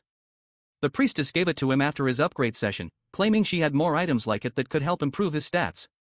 This gesture made Zephyr suspect that she's motivated by money. Meanwhile, the priestess walks toward her room, lost in thought. She's thinking about Faney, the now-defunct guild of assassins known for using poison to enhance their stats and eliminate targets. Zephyr's growing skill in hunting and his poison-based upgrades make her wonder if he might be a former member. She recalls that the guild fell apart years ago due to internal conflict, but rumors persist that wealthy individuals are still seeking their poisons or surviving members. She considers the possibility of profiting by keeping Zephyr close. If she equips him properly, he could bring in significant value. But first, she needs to find the right gear for him. Zephyr, sensing her thoughts, is surprised she came to the conclusion that he might be part of an assassin group. Still, he sees the upside that if she spreads that rumor, his intended target may eventually come looking for him. Coming out to the hunting team, Gota's sweating balls that Zephyr's got that RZ as he managed to get a ring from that mommy. The others agree as well. But just as Zephyr prepares to talk to them about the dungeon, someone suddenly slams at the door. Dale checks and finds a note pinned to it with a knife. It's an official order to leave immediately and report back on the situation. The group is confused about who would deliver an official document in such a strange way, especially one stamped by the hunting team. Zephyr also takes a look and instantly recognizes the handwriting. It's Ned's. Realizing this, he becomes excited, seeing it as a personal challenge. Without wasting time, Zephyr heads out and begins flashing through the woods, moving quickly while thinking about the upcoming raid. This raid isn't a typical mission. It will take place in the Tomb of the Fallen Princess, a massive ruin left behind by an ancient kingdom. It's known to be extremely difficult to conquer. No one has reached the boss room in over 10 years of attempts. To even qualify for the raid, a person must either be a slave assigned to a priest or a top-ranking member of a hunting team. Zephyr knows his current team won't make it to the top ranks in time, so he plans to rely on Ned. As a slave directly under Matthias, Ned has the influence to get someone included. Zephyr hopes to earn a recommendation from him. He's confident Ned wants to test him anyway, possibly even suspecting him to be an ally sent by the Demon Lord. As these thoughts run through his mind, Zephyr moves quickly through the mountain paths until he crashes through a watchtower. As the dust settles, a familiar voice calls out to him, and he instantly recognizes it as Sahak.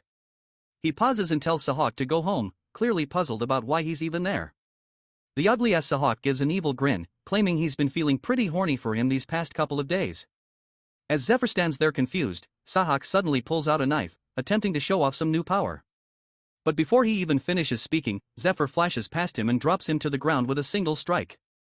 He frowns, frustrated that Ned seems to be hiding something, especially if he's sending someone like Sahak instead of coming himself. Thinking he might be nearby, Zephyr calls out. But instead of any answer, Sahak begins to move again. He rises from the ground in an unnatural way, laughing maniacally. A slimy creature starts emerging from beneath his cape. Without hesitation, Sahak pulls out a flute and starts playing it, causing the slime to lift him into the air and morph into a large monster-like abomination. Sahak, completely unhinged, shouts wildly, cursing Zephyr and vowing to make his death slow and painful. As the creature finishes forming, Sahak wastes no time and launches an attack. Caught off guard, Zephyr hesitates, and the strike sends him crashing into the side of a mountain. However, before Sahak can react further, an energy beam melts away the monster's appendages, and Zephyr reappears unharmed and ready. The boy quickly recognizes the creature as a biological weapon created by Demon Lord worshippers. It starts off as an egg, then hatches when activated by a hypnotic instrument like the ocarina Sahak used. The ocarina also protects the user from the monster's corruption aura. The monster itself has no mind, an unstable appetite, and grows stronger with every human it devours, especially those with mana. This makes physical attacks nearly useless. As Zephyr analyzes the situation, the creature grabs and wraps him with its appendages. This makes him remember about the corruption aura, which activates the moment this monster touches someone. Once infected, the victim's mind slowly deteriorates until they become violent and unstable, often turning against even their own allies. This creature is one of the Demon Lord's creations designed specifically to wipe out humans. As Zephyr becomes entangled in the monster's grip, Sahak starts laughing uncontrollably, confidently, claiming that Zephyr's mind is now fully corrupted. But our boy has the Mami ring with him, a relic that carries a curse removal ability. It activates, completely dissipating the monster around him. Without giving Sahak a chance to react, Zephyr grabs him by the throat. As he holds him there, he yells about back when he still cared deeply about saving people, even when the world around him felt hopeless. He often wondered if things might have turned out differently had he grown up among humans who actually stood together and knew how to fight. Maybe then the people close to him would still be alive. As these thoughts run through his mind, Sahak begins to sweat, unnerved by Zephyr's cold words. Our boy has made peace with the fact that he's willing to give people chances, but not to someone like Sahak, who fed hundreds of innocent people to this monster and still wanted more.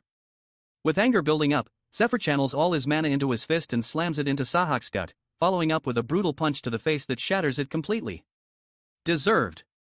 Then, without pausing, Zephyr begins preparing the finishing move. East Dragon's Roar, a powerful technique that channels lightning through his strike.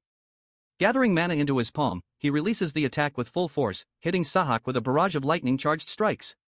The attack burns Sahak to a crisp, so thoroughly that even Zephyr feels slightly unsettled by the result. Still, he's satisfied with the outcome. Afterward, he picks up the flute. Knowing the monster can't be taken down with physical attacks alone and requires elemental magic, he begins to play. He's aware that the creature can be destroyed with a single precise hit, but he also needs to be cautious about using too much mana in the process. As Zephyr plays the annihilation code on the flute, the magical tones begin unraveling the bonds holding the monster together. At that moment, Ned arrives, landing nearby and visibly surprised to hear Zephyr playing a song known only to Demon Lord worshippers. Zephyr notices him and instantly realizes he was right. Ned has come to find him. He's been waiting for this moment. But now he understands that he must convince him he is truly one of them. As he reflects, he remembers the man who once trained him, the same person he failed to protect. This time he wants to repay that debt. And to do that, he knows he must get closer to Ned no matter what it takes. While Zephyr is lost in thought, Ned draws his sword. Watching Zephyr fight has apparently convinced him that he's too dangerous to leave alive. He charges forward with his sword glowing, but to his surprise, none of his strikes land as Zephyr dodges everyone with ease. Ned quickly realizes the danger and spins around to block an incoming counterattack. 3 stones come flying toward him from behind, and he manages to deflect them just in time. Even while blocking, he takes note of Zephyr's speed and precision. These are skills that only his master and a select few warriors possess. Challenged, Zephyr raises the stakes by offering to fight unarmed. Caught in the moment, Ned agrees. Now both stand facing each other, hands glowing with lightning as they enter into mirrored combat stances, prepared for a direct clash. Ned is the first to strike, launching a lightning-infused palm attack. Zephyr, however, remains calm.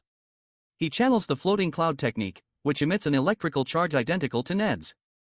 The two forces repel each other, and the attack is neutralized on contact. Ned is visibly stunned. Blocking the lightning palm this way requires channeling a high amount of defensive electricity, so the attack bounces back. Too little and it breaks through. On top of that, the defender must react with perfect timing. Seeing Zephyr pull it off effortlessly makes Ned realize this isn't just some talented fighter. He knows techniques that only a few in the world have ever mastered. Until now, only Ned and his brother had successfully used that specific counter, an advanced form of the Dragon King's secret martial art.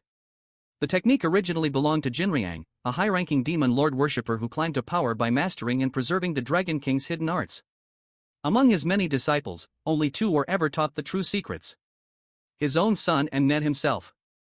Jin Yang trained only those 2 to keep the Dragon King's techniques from spreading. That's why in the present, Ned is struggling to believe what he just saw. Not only has this unknown boy used the technique, he also destroyed their sacred biological weapon, a monster carefully prepared for the upcoming raid. Now Ned isn't sure who Zephyr really is or why he's here. Zephyr catches the shift in his expression and immediately seizes the opportunity. Calmly, he lies, claiming that if Ned believes there were only 2 disciples, then he's been kept in the dark. The boy shows him the ring and raises the question that if the Dragon King's art is so exclusive, what happens if one of the disciples dies? The implication hits Ned. If either disciple were to fall, the martial art would be lost. Their master wouldn't have time to train a replacement. The realization slowly settles in. Maybe there really was a 3rd disciple, a hidden backup, trained in secret to preserve the legacy. As Ned is still processing this thought, Zephyr steps forward and presents himself as the shadow disciple. The one who was trained in secrecy to replace Ned on his death. Blood is a natural when it comes to lying. The shadow disciples are unofficial successors, trained in secret to preserve a martial arts technique in case of emergencies. If something happens to the main successors, the shadow disciple steps in.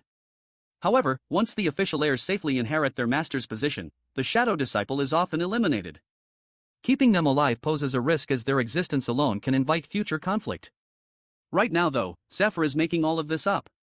He knows that the real shadow disciple won't arrive until after the raid is over. Alter and her companions are currently holding him back. Thinking of Alter, he smirks slightly, imagining her caught up in strange tasks. For now, he decides to take full advantage of the situation. Ned, still somewhat suspicious, reveals that he already confirmed with their master and was told no disciple had been sent. This implies Zephyr is lying, but in truth, Ned hasn't contacted their master at all. He knows that if he tries, he might expose Zephyr's bluff and lose the chance to handle the matter himself. Ned has already decided that if Zephyr does anything questionable, he'll kill him without hesitation. Our boy, sensing this tension, doubles down on the lie. He claims he was given a secret order to quietly join the raid party and take Ned's place if anything goes wrong. He even references Ned's mission to retrieve the dragon heart and escape. The dragon heart is a powerful magical core found within a dragon's chest. It grants immense power, but is incredibly rare. One lies buried deep within the tomb of the fallen princess, the very dungeon where the upcoming raid will take place. Zephyr knows that Ned's unmatched speed gives him the best chance of escaping with the stone, but he boldly claims he can do the job better. He pushes Ned's temper even further by stating that he has something personal to discuss. As Ned clenches his jaw, the boy leans in slightly and quietly says he wants to talk about blood tier. The mention of this puts a dark expression on his face as it is one of his family's stolen treasures, something only he and his master know about. Nervous, Ned asks him if he knows more about it. However, Zephyr first requests to be included in the raid. With no other option, Ned agrees and tells him to follow. He leads the boy to an abandoned building near the temple and introduces him to the other members as someone sent by their master. Matthias, who is also present, becomes excited about the new addition and immediately starts explaining their plan. According to him, all the members of the raid are demon lord worshippers gathered from various places. He walks Zephyr through the details of the operation once again. Zephyr, eager to learn more about the demon lord worshippers, is surprised to discover that all 40 members are followers. These individuals make up an elite unit, specially trained to complete difficult missions. Despite the group's strength, the boy remains confused about why such capable people would choose to worship the demon lord. Meanwhile, Ned silently reflects on the situation. He wonders if their master might have revealed certain secrets to Zephyr that were supposed to be known only to them. A brief moment of doubt passes through his mind, imagining that the master may trust Zephyr more than him. However, Ned quickly dismisses the thought, reminding himself of the master's promise to help him get revenge if he proves himself useful. This promise continues to drive Ned's efforts. He is determined to earn his master's approval and achieve his goal. Still, one thing continues to trouble him: the Shadow Disciple himself. Zephyr considers the possibility that the Shadow Disciple might simply be waiting for Ned to die so he can take his place, or worse, he might be planning to kill Ned himself. While Ned reflects in silence, Matthias finishes the operation briefing and divides the team into two groups, one assigned to protect Ned and the other tasked with eliminating Knight Commander Lucius. Without wasting time, Ned reaches out to Zephyr and invites him to join his team. He wants to keep him close, which would also make it easier to eliminate him if needed. Receiving the invitation, the boy pauses for a moment. He remembers that in his previous life, Ned had been consumed by his desire for revenge. That obsession caused him to place his trust in the wrong person, someone who ultimately led to his downfall. Despite this, Zephyr also remembers that Ned had been a fiercely loyal individual. If he could bring him over to his side, Ned might become a powerful ally. With that in mind, Zephyr agrees to work with him. In his previous life, Zephyr missed out on relationships like this. Connections that could have changed the course of his path. This, he recalls, was the first of those missed chances. He vividly remembers the maniacal version of Ned, who once taught him the Dragon King-style martial arts. The next day, the list of raid members is announced along with instructions on where to gather, train, and handle logistical preparations. Everything is going according to plan for Zephyr, and he knows he needs to get ready. He decides to visit his former team to say goodbye, having already cleared 3 dungeons for them as promised. The team members are genuinely thankful, and Zephyr assures them that this progress should soon lead to their promotion. As the farewell continues, Dale grows increasingly nervous. He wants to ask Zephyr to take him along, but can't bring himself to say it. He finds his goals fascinating, but he believes that he and the others are still too weak to follow him just yet. However, to Dale's surprise, Zephyr assures him that if he trains hard, there will come a time when he can join him. This lifts Dale's mood, and our boy leaves shortly afterward. Zephyr knows that by this point in his previous life, 2 of them had already died. Though they are still alive now, he believes they are more or less doomed. In 3 years, the Demon Lord will be summoned, and most of them will lose their lives. This is why he needs the dragon heart to prevent it all. Afterward, Zephyr heads to the priestess to collect his gear. Surprisingly, she has prepared everything exactly as he requested. The weapons are blunt and have good mana conductivity. He specifically asked for this because he knows the raid dungeon will be filled with skeletons, which are resistant to regular sword strikes. For that reason, blunt weapons are essential to break through them. After inspecting the equipment, Zephyr decides to buy everything, though he is particularly drawn to the Twilight Longsword. The priestess acquired that sword solely at his request. However, she remains concerned, knowing it is not effective against skeletons. Meanwhile, Zephyr thinks about the dungeon itself, how even after 10 years of effort, the temple failed to conquer it.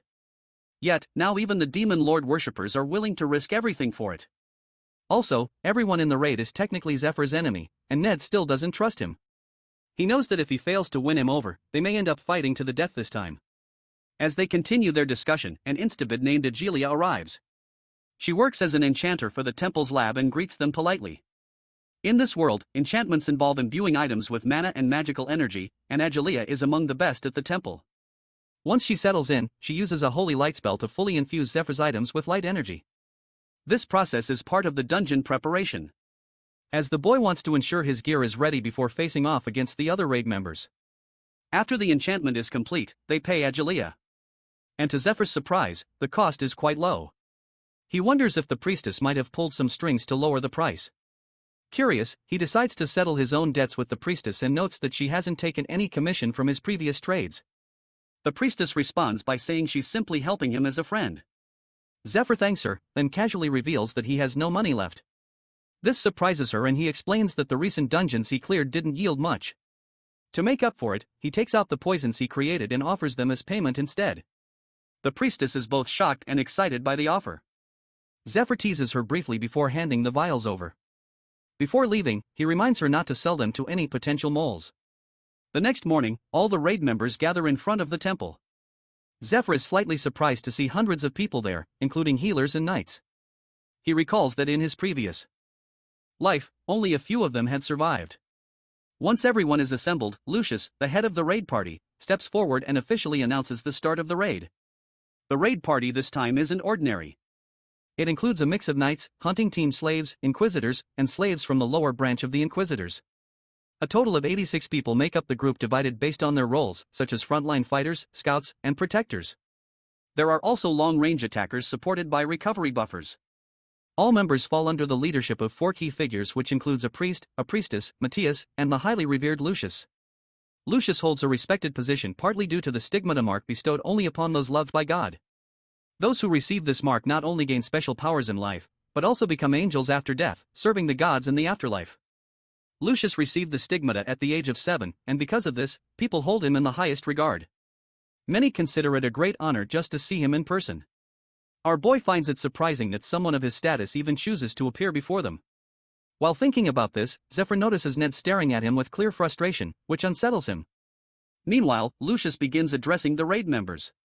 He references a prophecy stating that after 10 years of failed attempts, this year they are destined to succeed. According to him, everyone taking part in the raid will be remembered as legends and the slaves among them will be granted their freedom. He also announces that all participants must undergo 2 weeks of brutal training. After the announcement, the crowd joins in prayer to Almighty Arya, growing wild with excitement and devotion. With that, the training begins. The first task is to climb the summit of Screams where the training grounds are located. As Zephyr ascends, he grows increasingly annoyed by how Lucius calls all of this an honor. He knows the truth. Clearing the dungeon isn't about glory, it's business. He understands that politics plays a major role in organizing the raid. Securing labor, gathering proper equipment, and preparing the team all require years of effort. And to fund it all, they need investors. For Zephyr, it's clear this raid is less about divine purpose and more about careful planning and financial backing. They begin constructing roads and cities in the newly secured area to capitalize on the rising value of land, effectively turning the operation into a business. The Temple of Light, now functioning as the third parish, serves as Lucius's base of operations, where he prepares participants for the raid and regularly oversees their training. As the training progresses, the Holy Priestess sets up a mock battleground using training golems, practice dummies, and her own spells. When the battle starts, the dummies begin attacking aggressively, sending the raid members flying in all directions. Many struggle to keep up and quickly become overwhelmed. However, Zephyr and Ned easily tear through the training obstacles, turning the session into a personal competition. While attacking, Ned reminds Zephyr not to use the Dragon King style, then charges at a golem ahead of him. Seeing this, our boy prepares his own strike. Their attacks hit the golem at the same time, bringing it down together. Afterward, the group takes a short break. Observing their progress, the holy priest starts feeling hopeful. He sees promise in the current group of slaves, especially in Ned and Zephyr. He believes that with their presence, this team might actually stand a chance in the dungeon. Soon, the healer completes his recovery spell and informs everyone that they can resume training. Thanks to continuous healing support, the group begins to feel. The intensity of 2 weeks of training stretch into what feels like 2 months. Time passes this way and eventually the end of the training period arrives. Remarkably, not a single person is eliminated and everyone manages to hold up well throughout the sessions. The priests offer the raid members food and drinks in celebration, but Ned sits alone, lost in thought. Zephyr brings him a plate, knowing that he has barely eaten during the entire training period. Ned refuses, saying he needs to keep his body light for agility.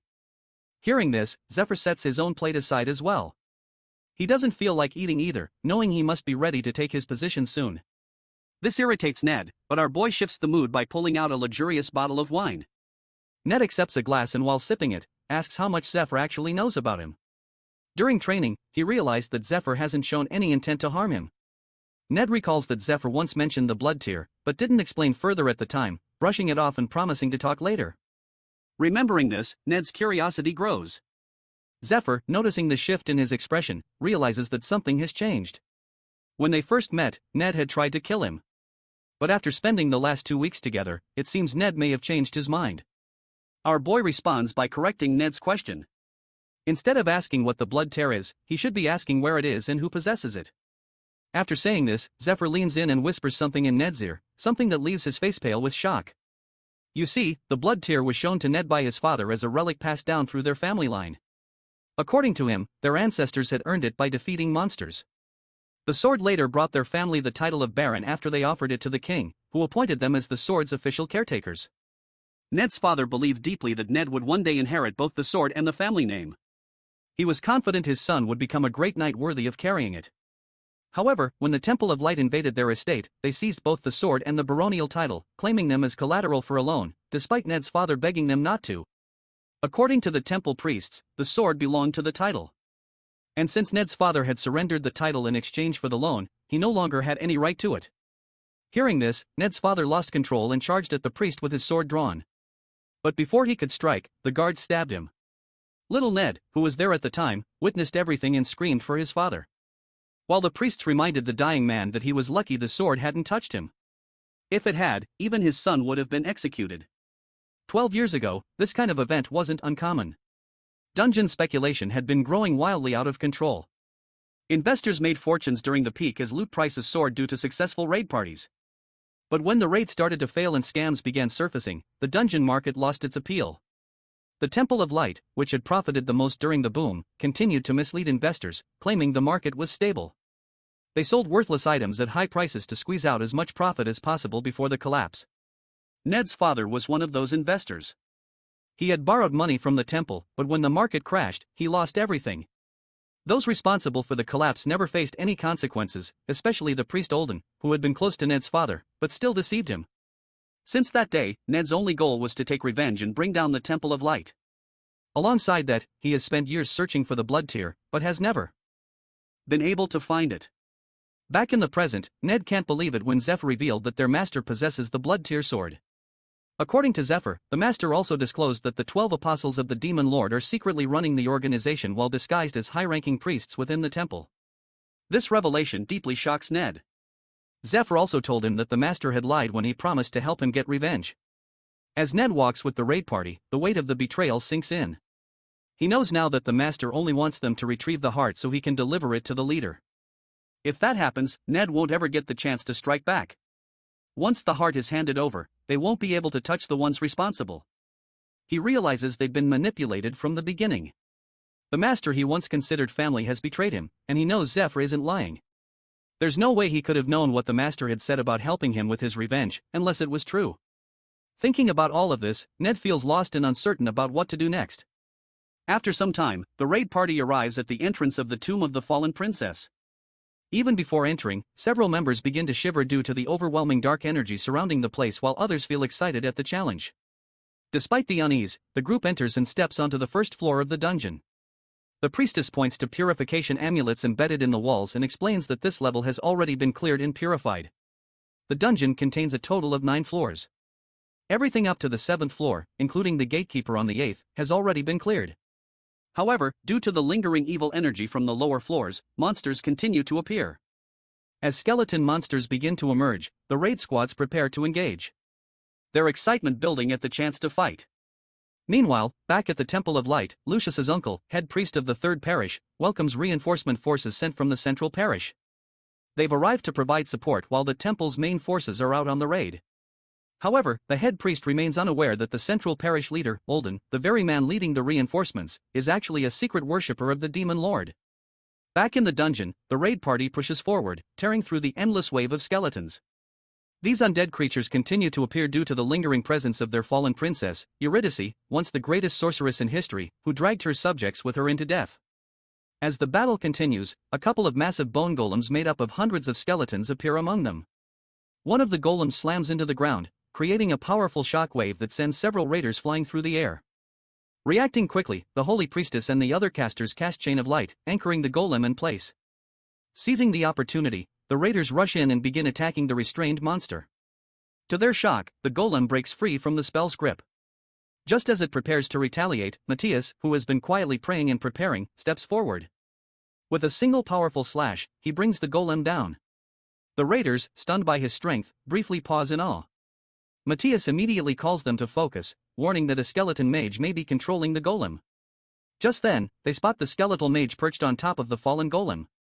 The holy priest issues an order to the ranged group to target the mage. Matthias realizes that to create a clear path for the ranged attackers, they must first neutralize the source of the enemy's power. They need to locate the mana tomb. Suddenly, Lucius steps in, wielding his radiant lance and shield. Without hesitation, he unleashes a massive holy beam that incinerates every skeleton in its path. The blast not only clears the way, but also strikes the ancient tombstone, powering the skeleton mages. In one sweeping attack, Lucius destroys both the tomb and the mage. He then turns to the others and orders them to finish off the remaining enemies. Meanwhile, the priestess watches in amazement, noting that what took the entire team 30 minutes to accomplish, Lucius completed with a single attack. Zephyr and Ned also stand stunned by the sheer power of the shining lance. With the 8th floor now cleared, the group decides to set up camp there for the night to rest and recover.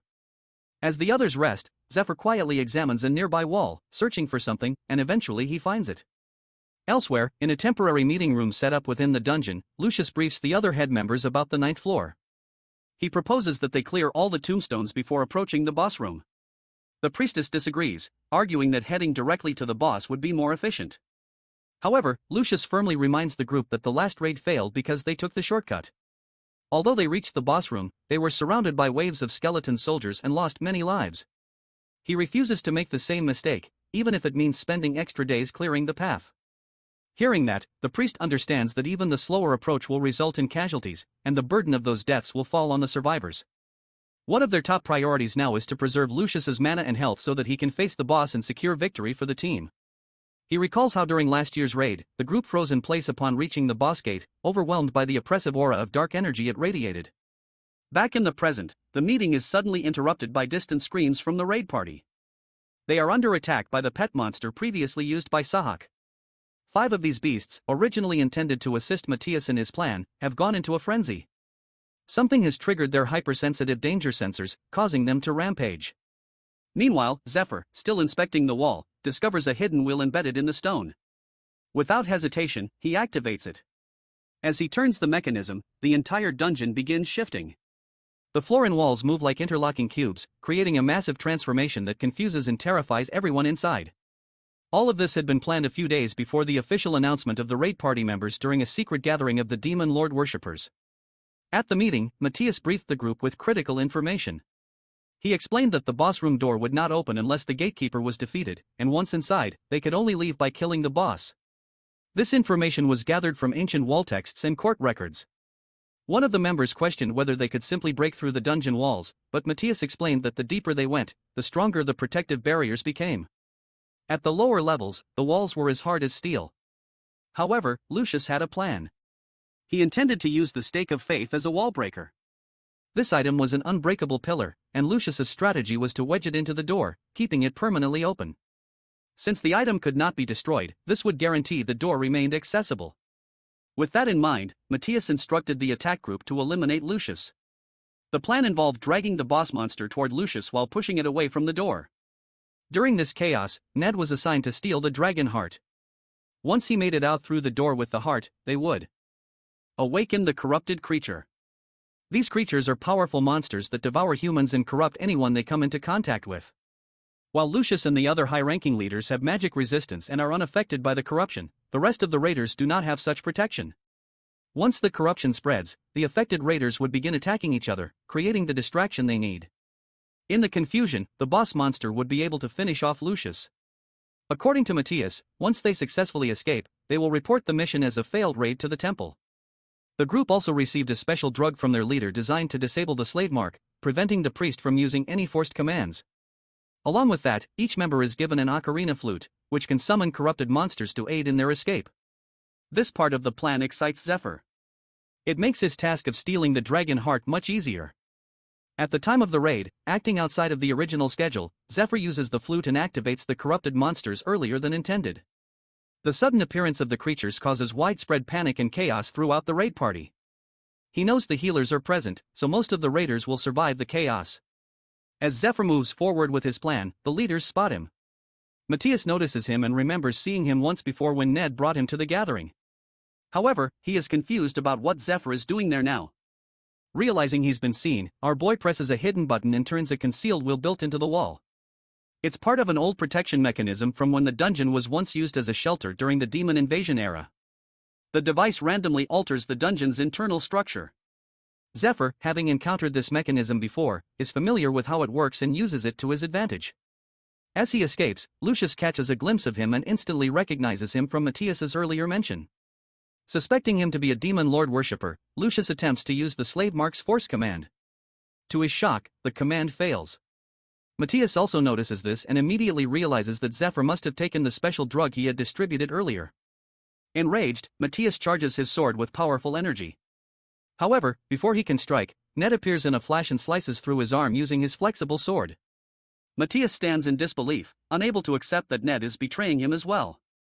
While pursuing Zephyr, Ned, despite blocking Matthias's attack, remains concerned about Lucius's response. At that moment, Lucius also releases a holy beam from his lance, aiming directly at Zephyr. To his surprise, the boy dodges it with ease. His evasion is the result of a powerful luck perk, an ability granted by the gods when he was reincarnated back in time. This perk allows him to receive bursts of extreme good fortune during 3 critical moments. Back in the present, Zephyr knows the dungeon's shifting structure creates unexpected openings, passages that didn't exist before. With the help of his luck ability, he hopes to locate one that leads directly to the boss room. As he flashes forward, searching for such an opening, he's suddenly caught off guard. Ned has caught up to him. But why is Ned helping Zephyr? Earlier after the training ended, Zephyr revealed that he knew about Ned's plan to steal the dragon heart and escape, even if it meant betraying the team. However, he also warned him that according to his prediction, he would die if he followed the original plan. If he truly wanted to survive, they would need to defeat the boss together instead. The warning shocked Ned. At the time, he lashed out, angry at what he saw as a reckless and foolish idea. But Zephyr calmly insisted that he had a better plan, one that could change everything. As Zephyr laid out the plan, he found it reasonable. But the real issue was trusting him. He questioned what Zephyr meant when he said Ned would die if he followed the plan, especially since he was fast and skilled in the Drong King-style martial arts. Zephyr explained that trying to absorb the dragon heart without a special technique would be fatal. He mentioned knowing someone who could help Ned absorb it safely. He also warned that the third parish priest, Olden, was waiting for the dragon heart, and if he didn't get it, he would send the twin knights, warriors known as the strongest in the entire land. On top of that, all the demon lord worshippers, including their master, would come after Ned. Zephyr then asked again whether Ned truly believed he could defeat them all without his help. Returning to the present, both Ned and Zephyr move swiftly through the restructuring dungeon.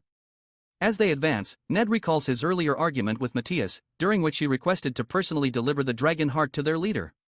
Matthias firmly opposed the idea, insisting that he should not be concerned with the transportation, as Olden himself was assigned as the carrier and would not make any mistakes. Matthias also seemed surprised that their leader had shared everything with Ned, given that the organization operated under strict secrecy. Meanwhile, Ned had asked those questions only to verify whether Zephyr's claims were accurate, and they were. It became clear that Olden, his longtime rival, was one of the leaders among the demon lord worshippers. That revelation made the situation even worse. Not only had Olden killed his father, but now he aimed to keep Ned under his control. The thought enrages him, and as they flash past a skeleton golem, he releases a burst of energy and destroys it in a single blow. His desire for revenge against the demon worshippers in the Temple of Light grows stronger. Noticing Ned falling behind, Zephyr calls him out, aware that they have no time to waste on monsters. His strong luck skill has only 15 seconds remaining. As the timer continues to tick, they dash toward the boss room door. Just as they approach, the gatekeeper spots them and prepares a slash infused with dark magic, launching it in their direction. The two manage to dodge the attack and notice a narrow opening in the boss room door. With only 3 seconds left in the spell, they rush toward the gap and barely make it inside in time. Once inside, Ned is surprised to find the room empty. There is no boss in sight. Suddenly, a powerful voice echoes through the chamber, questioning how the two managed to enter without defeating the gatekeeper and warning them for daring to disturb her. Meanwhile, outside the dungeon, the raid party manages to defeat all the corrupted monsters, and the dungeon finally stops shifting. As they begin tending to the injured, Lucius remains in disbelief after witnessing the slave mark being neutralized right before his eyes. His mind races with possibilities, wondering whether the boy never had the mark to begin with or somehow neutralized it himself. He is also shocked by the revelation that someone brought corrupted monsters into the dungeon and that the boy used some kind of device to interfere with its structure. These events make him suspect that Demon Lord worshippers might be hiding among them. Lucius finds it hard to accept, especially since he personally ensured that the raid party was made up of trustworthy individuals. Still unsettled, he asks the holy priest about the two who escaped. The priest names them, and when Lucius hears that Ned works under Inquisitor Matthias, his face turns pale. At the same time, Matthias stands nearby, enraged that his two men ruined everything simply because they were afraid of the boss. It was a perfect plan, one that would have elevated his standing with both the Demon Lord worshippers and the Temple of Light. But now it has all fallen apart. While lost in thought, he orders the other worshippers to prepare to fight or be killed. As confusion spreads, the worshippers turn around and see Lucius standing with several temple leaders, all armed and ready. Lucius gives Matthias one last chance to explain himself, but he has already made up his mind. He is going to fight. Back in the boss room, our boys stand in front of the princess, momentarily stunned, especially Ned, who struggles to believe that someone labeled a killer could appear so beautiful. As he notices the sadness on her face, he begins to question the historical accounts of her supposed cruelty. He even feels a strange desire to ease her sorrow if he can. Caught in her aura, Ned appears dazed and starts to move toward her. But our boy quickly grabs him, stopping him before he does anything reckless. He cannot believe Ned nearly fell under such a basic illusion. Moments later, Ned also realizes that he had been lured into a magic circle trap. Suddenly, the princess's appearance begins to dissolve. Her expression twists into a malicious grin as she bursts into laughter, revealing that she intended to devour him. Her form transforms into something monstrous, and she lunges at them with a powerful killing intent. Sensing the danger, Zephyr scolds Ned for allowing himself to be deceived. But now that the illusion has broken, both manage to evade the attack. The princess begins using a skill called Dark Hand, where her summoned hands absorb mana and stamina from their targets. She can summon hundreds of these hands at once, a technique that overwhelmed many raid parties in the past. This ability also functions as a continuous regeneration spell, allowing her to maintain her strength while exhausting her enemies. Even someone like Lucius has struggled against her in the past. Meanwhile, Zephyr feels the pressure of the God of Death's Wall of Iron skill lingering over him and ready to activate if he fails. On the other hand, in the dungeon, Lucius confronts Matthias for throwing everything away, including 10 years of work invested into the dungeon. Upon hearing this, he realizes that his facade has been exposed. Someone like Lucius would not speak to him this way otherwise. He also knows he has no way to escape, even by using slaves as a distraction since he is unfamiliar with the dungeon's newly restructured layout. And if he returns empty-handed, his leader will likely kill him. With few options left, Matthias decides that killing Lucius might be his only way out and begins to confront him directly. Although he appears confident, he is fully aware that Lucius possesses holy GRA items and is backed by a group of healers and combat priests. Taking them down without outside help would be incredibly difficult. However, Matthias still holds on to one last advantage. Some of the priests standing beside Lucius are actually his imposters. If they can catch the others off guard, he might still turn the situation around. With that thought, he discreetly signals his men to drink a potion on the count of 3 and proceed with Plan C. The potion is designed to disable their slave marks and allow them to escape unnoticed. To buy time, Matthias challenges Lucius to a duel while silently counting down for his men. But the head of the raid party sees through his act and immediately orders his soldiers to attack. Before Matthias's men can drink the potion, Lucius activates their slave marks, forcing them to obey his commands instead. Now Matthias finds himself cornered, his own men turning against him, while Lucius leads the attack from the front. Though Lucius remains in control, he expresses clear disappointment in Matthias. From the age of 12, they had been friends. They grew up together, fought alongside one another, and came to know each other deeply. That history only makes Lucius's disappointment heavier. But for now, he is focused on forcing Matthias to dismantle the traps he set. After a brutal fight, countless slaves lose their lives, but the group manages to trap Matthias. As the slaves fall, Demon Lord marked bugs emerge from their bodies. These insects carry the engraved mark of the Demon Lord, which grants worshippers the ability to serve as slaves to the light, the priests, and the Demon Lord simultaneously. Aware of this dark magic, Lucius steps on one of the bugs, showing his deep disappointment in Matthias. He never imagined his friend would align himself with the Demon Lord. The holy priest, meanwhile, is briefly stunned by the fact that Matthias managed to kill 30 slaves in just half a minute, but he remains confident in Lucius's superior strength. Now bound in holy chains, Matthias is left in shock at how difficult it was to fight Lucius. He was unable to land even a single hit, which reveals the immense difference in strength between them. As this reality sinks in, he begins to wonder if this imbalance is part of the fate determined by the gods. While lost in thought, he suddenly starts coughing violently and reveals a small stone hidden in his mouth, one marked by the demon lord. He refuses to accept defeat and is ready to do whatever it takes to escape this fate. Lucius, unaware of the stone's presence, begins to question him about his betrayal. But instead of answering, he maniacally displays the stone, shocking everyone in the room. In an instant, he crushes it between his teeth and undergoes a rapid transformation, shattering the chains around him. The stone he consumed as a secret weapon of the demon lord worshippers known as the Stone of Revelation. It transforms the user into a demon to be used only when there is no other choice. Once activated, the user can never return to human form. Now fully transformed, Matthias no longer feels regret. In his mind, becoming a demon is far better than remaining a powerless human. Lucius, witnessing his transformation, immediately panics and orders his priest to attack. The head priest casts a spell to boost the stats of all allies, and they launch a full assault on the demon. However, their attacks prove ineffective as the demon blocks them effortlessly with his bare hand. To his surprise, Lucius is already upon him, swinging his holy lance with full force. Everyone expects this to end the battle, but to their shock, the demon stops the lance with his hand. The priests and their leaders are stunned. Even legendary great weapons seem to have no effect on the demon, leaving them unsure of how to support Lucius. Now, suddenly, the priestess remembers the stake of faith, a sacred weapon Lucius entrusted to her in case of emergency. She rushes toward the demon, intending to retrieve the weapon from her inventory case. To her dismay, the case is missing. Meanwhile, inside the boss room, Ned has the stake.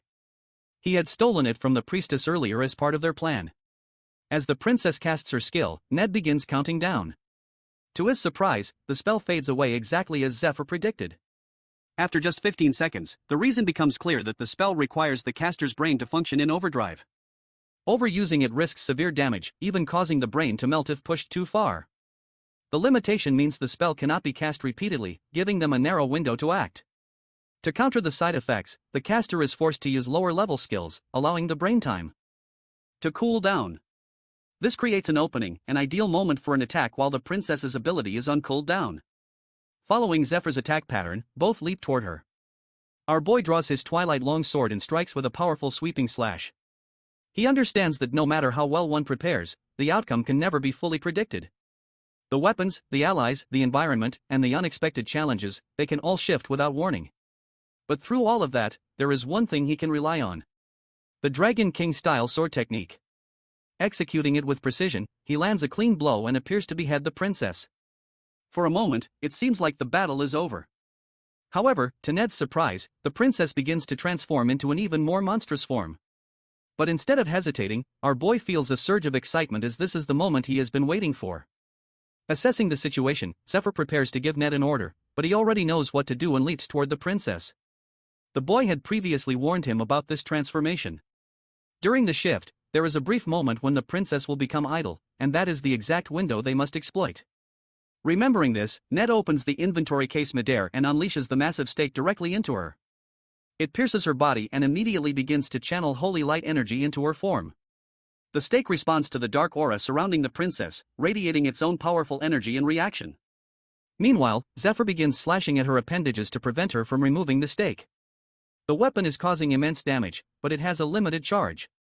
Once depleted, it turns into nothing more than a heavy chunk of metal. That limitation is why Lucius never considered using it offensively. But Zephyr, not concerned with the cost, made the call regardless. As the holy energy burns through her body, the princess melts away.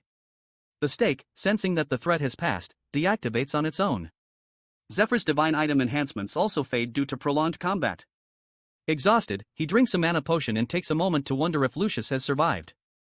After downing several more potion bottles, he decides that while he hopes Lucius makes it out alive, he won't dwell on it if he doesn't. Ned, on the other hand, stares at the last remaining eye of the princess, which continues to twitch slightly. Zephyr calmly tells him to leave it. She can't revive in that state. If she dies, the gate will open and the gatekeeper will enter. He hands Ned a healing potion and instructs him to start searching for the dragon heart. Meanwhile, Ned stands in shock, struggling to process the fact that they just defeated one of the 8 toughest monsters in the world. It all feels surreal, and he knows it was only possible because of Zephyr's plan. At the same time, a part of him grows uneasy. He wonders if Zephyr might already be too powerful for them to keep up with. His thoughts are interrupted by loud bangs on the door. The gatekeeper, covered in dark poison, slams against it repeatedly. Quickly, the poison begins to seep through the cracks and is absorbed into the princess's body. She appears overwhelmed with emotion, sensing the presence of her knight. Suddenly, a dark tornado rises around her, alarming both Ned and Zephyr. Zephyr watches closely, clearly confused as this didn't happen in his previous life. He begins to suspect that the change is a result of them not defeating the gatekeeper first. As the tornado intensifies, the princess returns to her original form and notices that the stake is beginning to regain its power. Acting quickly, she opens the dungeon floor and buries the stake deep within it. The two boys immediately move in to attack from both sides, but to their shock, their swords pass through her without resistance. Zephyr recognizes the spell as spatial distortion, a technique used to trap opponents in an altered space. Without warning, a series of thorns burst from a portal beneath them. Ned barely manages to dodge the attack. However, to his surprise, the princess follows up immediately, charging at him with incredible speed. Just as she is about to strike, Zephyr reacts. Using the queen spider's webs, he anchors her in place, clenching her back and halting the assault. He grips them tightly, and like a budget Mortal Kombat scorpion, calls out to her, "Get over here." The princess retaliates against the pole. But Zephyr activates his power boost skill and yanks her toward him. However, just before contact, she vanishes. From this, he realizes that while inside her spatial distortion, she cannot launch attacks either. That means once she reappears, they'll have a brief opportunity to strike. As she re-emerges, Zephyr pulls on the web to drag her in, but the princess anchors herself by driving her thorn roots into the ground. To her surprise, Ned appears in a flash and strikes her with a powerful swing. The hit looks clean, but to Ned's shock, he's the one who ends up wounded. The princess had used a black mirror spell, reflecting up to 300% of the incoming damage. She quickly follows up with Dark Hand, draining his mana and stamina. Just in time, Zephyr intervenes, striking her from behind with a lightning palm attack. As the Dark Hand continues to leech power, Zephyr targets a few specific points on her body using his mana control skill. This technique disrupts her mana flow at the targeted spot, disabling her ability to cast spells. As a grand sorceress who relies entirely on mana, Zephyr hopes this tactic learned during his training under Altar will be enough to shut her down. As the princess attempts to retreat and gain distance, Zephyr pulls her back again using the web and follows with a series of heavy palm strikes. He then takes out a rosary item he acquired from White Rose, which contains 9 sacred temple beads. He tosses 3 of them toward Ned, hoping they will keep him alive for the remaining 9 seconds of Dark Hand.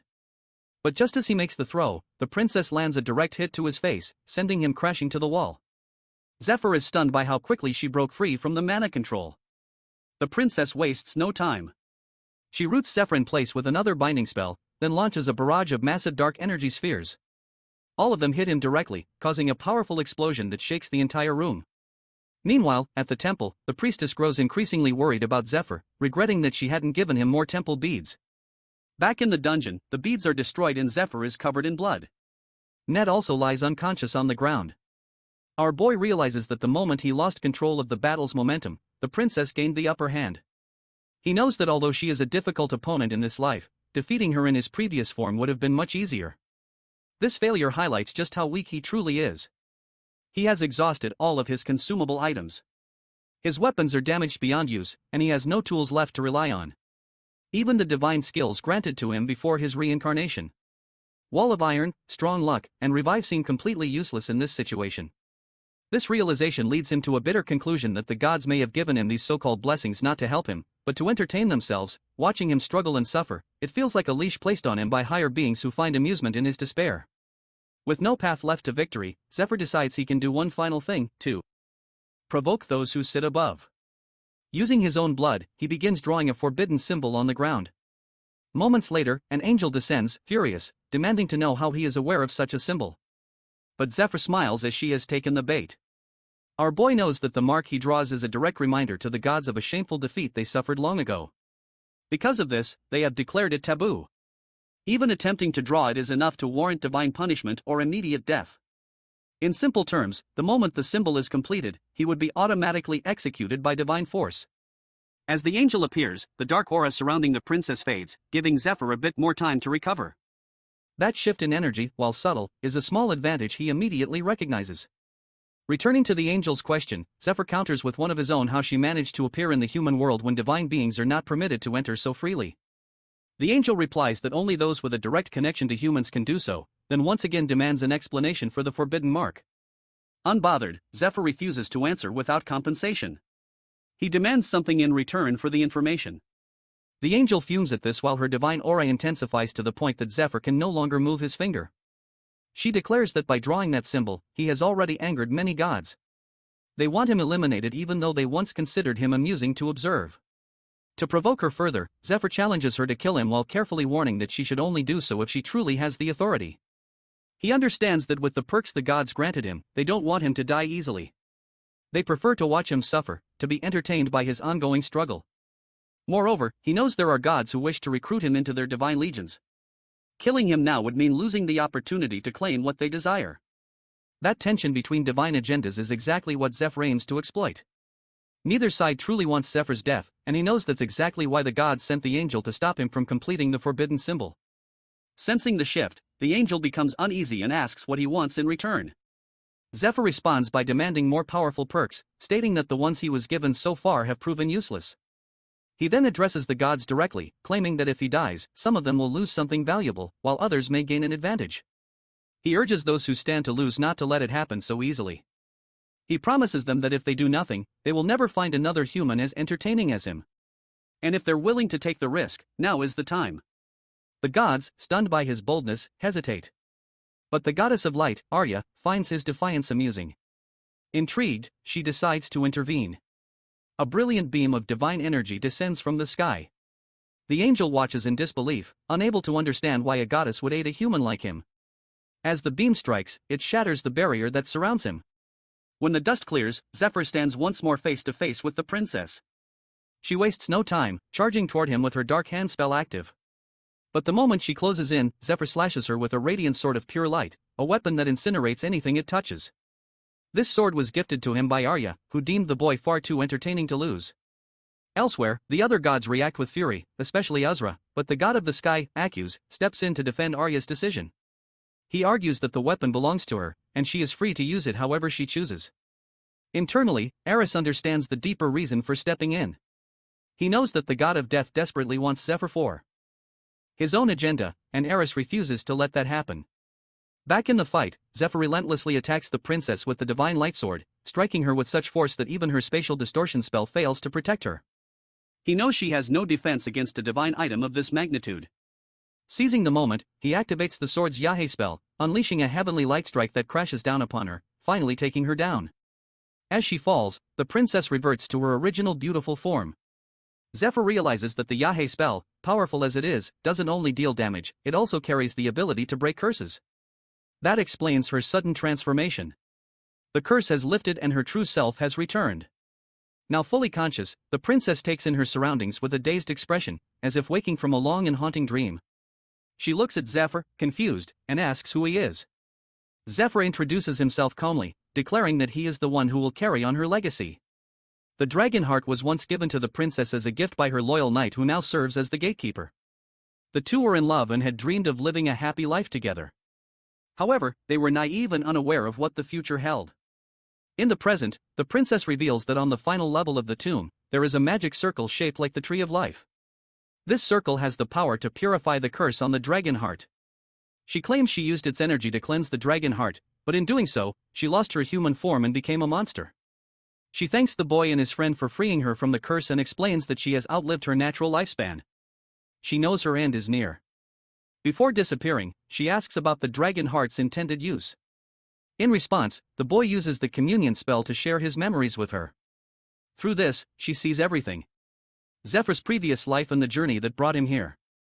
Meanwhile, outside the tomb, Lucius battles Matthias, who is now in his demon form. Although Lucius possesses a light blessing, the demonic energy overwhelms him every time Matthias makes contact. Matthias, intoxicated by the sudden surge of demonic power, begins to lose control and fully embraces the chaos. He launches an attack on Lucius, who raises his shield to block it. The clash triggers a massive explosion. Nearby, the other priests stand by helplessly, unsure of how to assist. Amid the confusion, a demon lord worshipper hidden among the priests sees an opportunity. Realizing that the others are distracted, he decides this is the perfect moment to eliminate the head priest and in doing so claim the Stone of Revelation as a reward. As the man pulls out the knife, a dark force begins absorbing into a mark on his arm. Suddenly, worms burst from the bodies of several individuals. The head priest stands in disbelief, realizing that so many demon lord worshippers are still hidden among them. This outbreak of worms is actually part of Matthias's power drain demon skill, which he uses to empower himself. He absorbs all the dark energy and condenses it into a strong glowing energy sphere. Recognizing the danger, Lucius immediately orders his men to use everything they have to stop the attack. However, it is already too late. Matthias launches the energy sphere toward them, burning many in its path. Lucius manages to shield both himself and the head priest, taking the brunt of the impact. The Holy One calls out for Matthias to stop, but he refuses. He has carried a long-standing resentment toward him. Lucius received the stigmata at the age of 7, which broke the traditional process. Normally, all holy candidates train until the age of 15, after which a competition is held to select the chosen one. Matthias, who had trained for years with hopes of being chosen, was overlooked. Matthias's family could not believe what had happened. They had invested everything into his training. According to ancient records, when someone is chosen outside of the official competition, it signals the beginning of chaos, a situation that benefits the temple greatly. Matthias was enraged because after Lucius was selected, his father used the opportunity to grow wealthy by exploiting worshippers. Many people went bankrupt as a result, and some even took their own lives. Matthias believes Lucius's family did nothing to stop it and instead created an era of dungeons and profited from the chaos. From Matthias's point of view, they are the true villains. Inside the boss room, as the princess goes through all the shared memories, she begins to feel a deep sense of sympathy for the boy after witnessing everything he has endured. He adds that the demon invasion will happen again, and this time he does not want to be weak. That is why he wants to ask her for a difficult favor. Zephyr understands that absorbing the dragon heart requires a special technique. Originally, he had planned for someone else to perform it. However, now that the princess is present, he realizes she is capable of doing it with ease. She was the one who originally planted the dragon heart in Georgios, the first dragon slayer, and he now wishes for her to do the same with him. To his surprise, the princess reveals that she cannot perform the process. 1,000 years ago, one of the second strongest dragons, Chrysaorus, unleashed devastation across the world, nearly burning it to the ground. Chrysaorus was originally one of the 12 heroes who led the war against the demons. However, after being cursed by them, it lost its mind and turned against everything it once fought for. To oppose Chrysaorus, the remaining 11 heroes, including the princess, her knight, and the golden dragon, united to stop its rampage. After a long year of battle, they finally managed to bring the dragon down with Knight Georgios landing the final blow. In the present, the boy reminds the princess of these past events, emphasizing that all their sacrifices could be in vain if the demons succeed in summoning the demon lord into their world. While the gods are forbidden from entering the human realm, the demon lord can be summoned directly. A group of worshippers has formed with the goal of summoning him once again. The boy recalls from his past life that human greed played a major role in this. Many humans joined the demon lord's followers for power or gain. When the demon lord became a serious threat, only he and his few companions stood against him. This time he is determined to change the outcome. He believes he has come to the past to win. And because the princess once used her power to help the good, he asks her to grant him that same power to protect the world. At that moment, Zephyr reminds her of Georgios. He was courageous and despite her attempts to stop him, firmly believed that with the dragon's power, he could save the world from demons and others seeking to destroy it. His only goal was to create a safe and peaceful future for their daughter. With that purpose in his heart, Georgios left. Unfortunately, the rest of the story did not go well. During a battle in the temple, he was struck by the same darkness curse that had once consumed Chrysaorus. The princess, who was also present at the time, tried to help Georgios, but her maid stopped her, warning that it was too dangerous. By then, Georgios had already transformed into an evil skeleton. As the transformation unfolded, the golden dragon arrived and voiced the very question on the princess's mind. How could this happen if the curse on the dragon heart had been broken? The golden dragon answered the question himself. He admitted that he had only made it appear as though the curse was broken. He pretended to be their ally in order to complete his own hidden objectives. He then bound the princess with magical shackles and silenced her, ensuring she could never speak of the secret she had discovered. He praised her for embedding the dragon heart into her husband and revealed that she would now be forced to watch and use that power to destroy the world. As he said this, Georgios fully transformed into a monstrous skeletal warrior. He drew a massive sword and swung it toward the princess. Back in the present, the princess reveals that she was forced to tear the dragon heart from her husband's chest. Since then, she has waited for someone like Zephyr, someone capable of carrying that power. However, she senses that his body is not yet ready to receive it. If she attempts to embed the heart now, it will completely destroy him. The boy already knows this. He also knows that he cannot accelerate the strengthening process through the poison technique without resting between sessions. Still, he believes there might be a chance if he relies on a powerful luck-based effect. However, the princess believes otherwise. She reveals that he will need to use the luck perk one more time. Just as she is about to share more details, her neck snaps. It is the result of the golden dragon's binding, which prevents her from revealing certain secrets directly. Despite this, the princess chooses to speak indirectly. She explains that he would need the dragon heart when he will be forced to choose between the person who matters most to him and someone else. She advises him to first strengthen himself using the items stored within her tomb. After that, she will embed the dragon heart into him and alter the layout of the dungeon to ensure his escape. She also warns that if he insists on receiving the heart now, despite the risk, he must first defeat all the dragons within a year. Hearing this, the boy feels confident in himself. He promises that he will make the world safe, just as Georgios once vowed, and declares that he will do it in 6 months. He considers it his mission now and assures the princess that she can rest. Moved by his determination, the princess sheds a tear and opens the tomb that holds the dragon heart. When the boy sees it for the first time, he is shocked.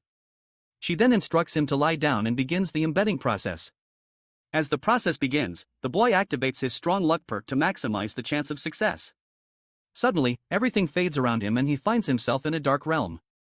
However, he immediately senses that he has experienced something like this before and that he is not alone. Suddenly, a massive red eye opens behind him, followed by a claw that grabs him in an instant.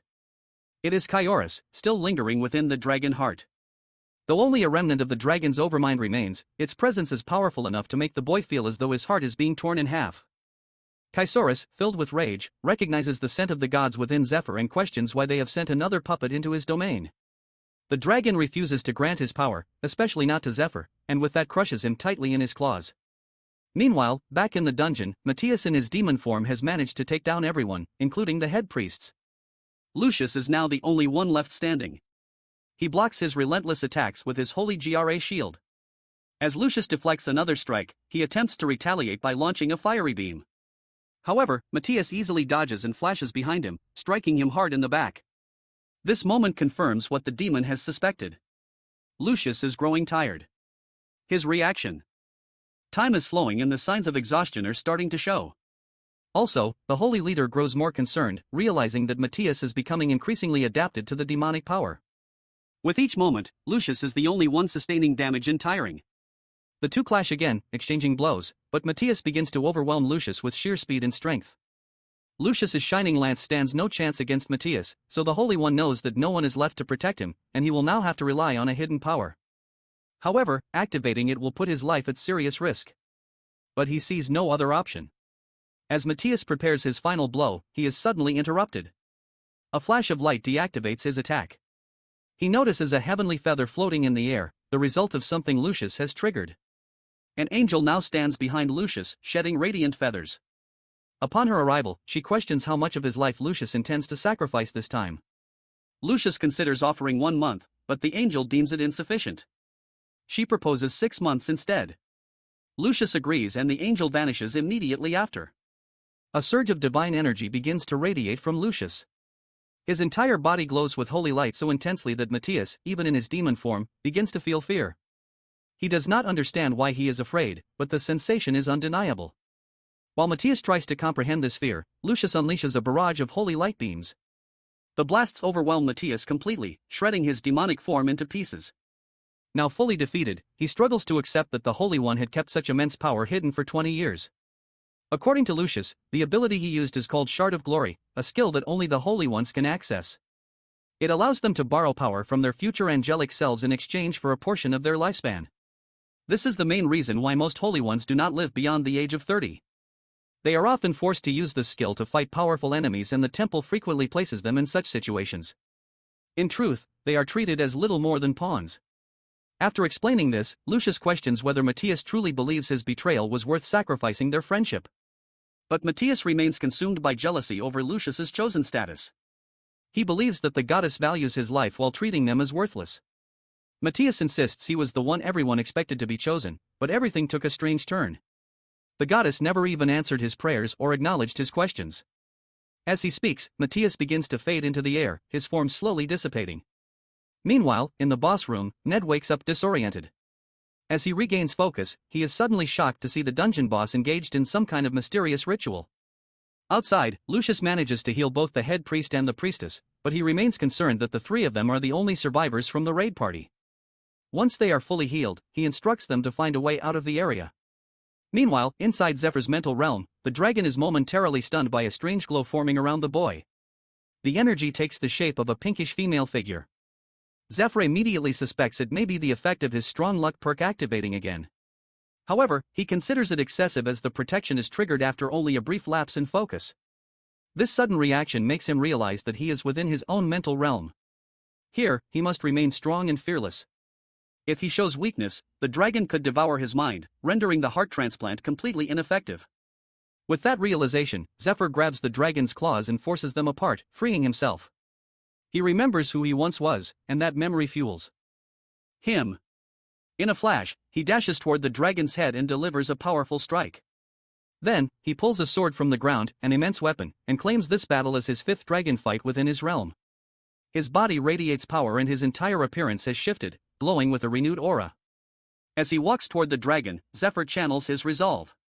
He is frustrated that these ancient beings always demand tests before offering their power. He prepares to face the dragon Hedon, determined to knock some sense into it. The dragon accepts the challenge and prepares to face Zephyr directly. With that, the two collide in a powerful clash. Meanwhile, outside the realm, Ned notices Zephyr lying unconscious. He also realizes that the dungeon boss is so absorbed in the process involving Zephyr that she has completely forgotten his presence. Thinking it might be the right moment to strike, Ned tries to stand, but he is unable to move due to his low mana. The dark hand from the princess had drained all his energy earlier. While he reflects on this, the princess herself turns her attention to him and advises him to rest. With a simple motion of her finger, Ned suddenly coughs up a marked bug, the same kind used by demon lord worshippers. As he stares at it in shock, the princess reveals that she removed it from his body. She expresses her admiration for the fact that he never used its power and instead relied entirely on his own effort. She recommends that he rest now as the extraction will leave him with extreme fatigue. She then encourages him to enter a deep sleep. Ned still struggles to understand why the dungeon boss is helping him, but before he can process it, he falls asleep. Outside the tomb, the head priest informs Lucius that the entire structure of the dungeon has changed. They have been searching for a way out for 2 days without success. Lucius suggests that their best chance is to locate the stake as it may be the key to escaping in time. As they move quickly to search for it, they begin to wonder about the two suspicious slaves who had stolen the stake of faith. According to Lucius, although the two suspicious individuals appeared to be demon lord worshippers, they never allied with Matthias. In fact, they even attacked him during the battle. The head priest speculates that they may belong to a different worshipper faction. Their goal could have been to manipulate the fight between Matthias and Lucius, hoping both would weaken or destroy each other, giving them a better chance at success. This possibility makes Lucius realize something important. If he were to die, the temple would likely auction off the dungeon, leaving it vulnerable. He suspects this was the true intention behind the infiltration, to create a scenario where the dragon heart could be seized. He believes the worshipper faction plans to purchase the dungeon at a low price and then send the two infiltrators back inside as part of a new raid party. Since they've already explored the area, they likely have an escape route prepared or will be given one. Lucius concludes that the infiltrators must be captured before they vanish. That at least was their plan. But when Lucius and the others reach the boss room, they are shocked to find that the gatekeeper is still alive. They have sensed the lingering holy presence of the stake, but are confused as to why the skeletal knight still guards the room. The gatekeeper proves to be overwhelmingly powerful. He easily overpowers Lucius and pins him to the ground. The Holy One knows he cannot use Shard of Glory again as it can only be activated once per week. With no other options left, his thoughts turn to his family and he begins to believe this could be the end. Just then, Zephyr bursts through the boss room door like a real Chad. Lucius, stunned, wonders what he is doing here. Zephyr, now radiating power, casually remarks that he needed to do a favor for someone anyway, so he decided to lend a hand. Clearing his throat, he activates a dragon skill and issues a commanding order to the gatekeeper to drop on the ground. The skeletal knight crashes to the ground under the force of the command, surprising Lucius. He can't understand how such a powerful creature is obeying someone like Zephyr. Meanwhile, the boy restrains the knight and begins counting while observing the knight's resistance. The skeletal knight struggles fiercely trying to break free from the spell. It takes exactly 10 seconds for the control spell to wear off. And from this, Zephyr confirms that he has only a 10-second window of control. Currently, his access to the dragon heart is limited to just 1% of its full power in order to match the capacity of his still developing body. Once freed, the skeletal knight grabs his sword, which Zephyr immediately recognizes as Graham. The weapon was specifically forged to slay dragons and is highly effective against them. Wielding the sword with full force, the knight swings it at Zephyr. Zephyr counters with his own light sword, a divine weapon given to him by the goddess of light. The sword came with a condition to use it in order to protect the Holy One. Zephyr agreed, and now he is fulfilling that promise. He channels all his holy energy into the blade. Then, with a respectful goodbye, he releases the energy in a powerful attack aimed at the skeletal knight. The impact generates a massive wave of radiant light that even takes Lucius by surprise. Lucius cannot believe a former slave is wielding such a divine item. Even more shocking, he senses the direct presence of the goddess of light emanating from Zephyr. The overwhelming aura reminds him of the first time he encountered the golden dragon as a child. Realizing the significance of what has just happened, Lucius drops to his knees in reverence, joined by the head priests in honoring Zephyr. Meanwhile, the boy reflects on his battle with Kaisuras, which lasted 3 full days within his mental realm. Despite the intensity of the fight, he ultimately proved his worth. So, Kaisuras granted him access to his power, but warned him to stay cautious and vigilant. As Zephyr awakened from the realm, he was stunned to find that the princess had turned into a pile of ashes. FS in the chat. He pauses in respect and thanks her for everything. Among the remains, he discovers 2 relics that carry the essence of the princess's magical abilities. However, one must first reach level 2 in that magic class to properly wield them. The relics also grant him access to everything within the tomb. From the crystal she left behind, the princess reveals more details that with his current body, he can only access 1% of the dragon heart's full power. Over time, that capacity will increase as his body gradually adapts. The princess also leaves him with a final request to find her descendant and deliver the mage crystals to her. This descendant will assist him further. Zephyr immediately recognizes the name Alter. However, he grows concerned that the gods might interfere with her in an attempt to extract more entertainment from his journey. He hopes to intervene, but first he knows there are other matters he must take care of. As the group reathers, Lucius steps forward and officially removes the slave mark from their shoulders, setting them free. Zephyr casually jokes about his debt, which Lucius confirms has also been cleared. The Holy One remains astonished by the fact that they operated in secret for all those years, working quietly to bring down the Demon Lord's worshippers. As the son of the goddess of light, Lucius's mission was to eliminate the Demon Lord worshippers. So, he offers the boys all the support he can provide. However, Ned remains suspicious, believing Lucius may simply want to align himself with the dragon heart wielder in order to gain an advantage within the temple. Despite his doubts, Ned chooses to accept the alliance. He considers the potential benefits, connections, resources, and status, all of which he needs to help dismantle the remaining factions of Demon Lord worshippers. With everything settled in the tomb, Lucius suggests returning to the temple to rest. But Zephyr interrupts with an alarming revelation that the temple may already be overrun by Olden and his forces, who in reality serve the Demon Lord as well. He adds that they have the twin knights with them, 2 of the most powerful warriors alive, which makes the situation even more dangerous. The news deeply unsettles Lucius, but he continues, explaining that he still needs time to adjust and fully unlock the dragon heart's power. As he speaks, he pulls out the crystal, triggering a sudden shift in the dungeon structure. A hidden treasure chamber reveals itself, filled with artifacts left behind by the princess, signaling that it was now time for them to gear up.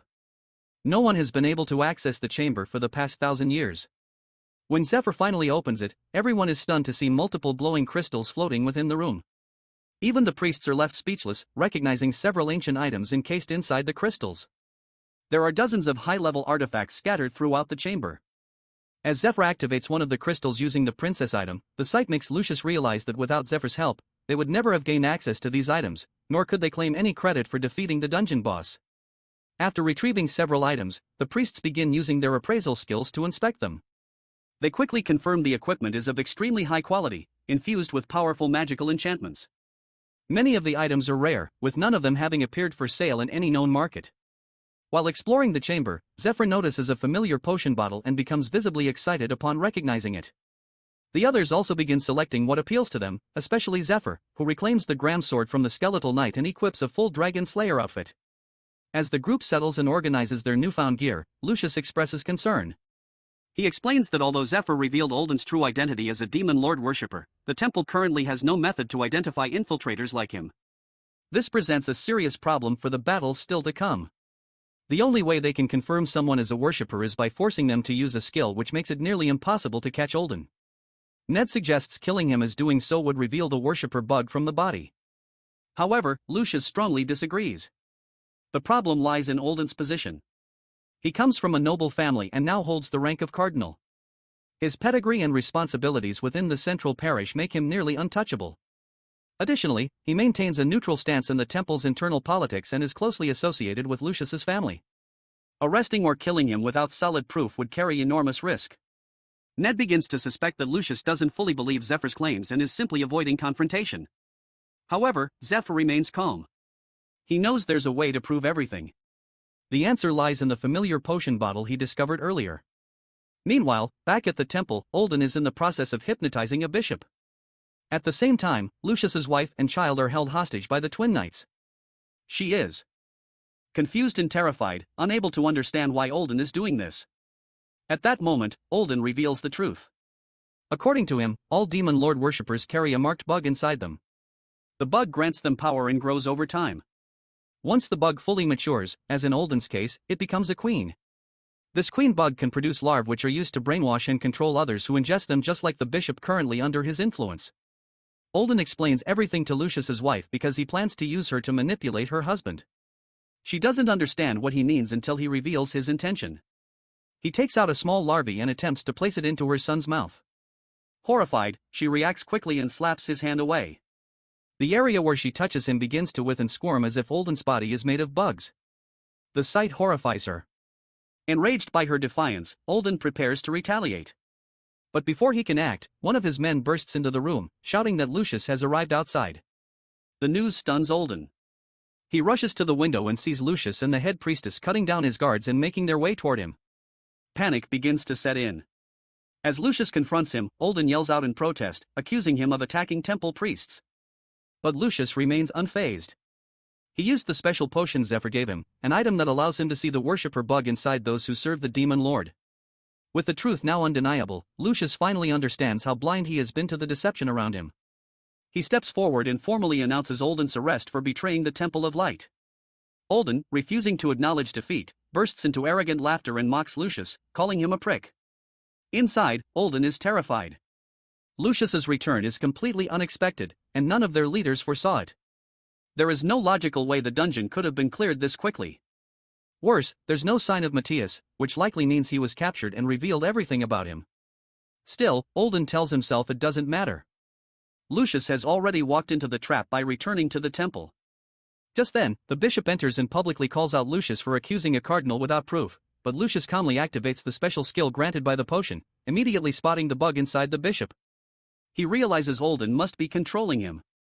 As the bishop continues pressing him for proof, Lucius takes out a collection of letters and tosses them to the floor.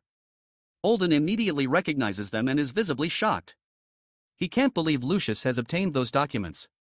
A while earlier, back in the dungeon, Zephyr had suggested keeping the true sight potion a secret for the time being to avoid attracting assassins.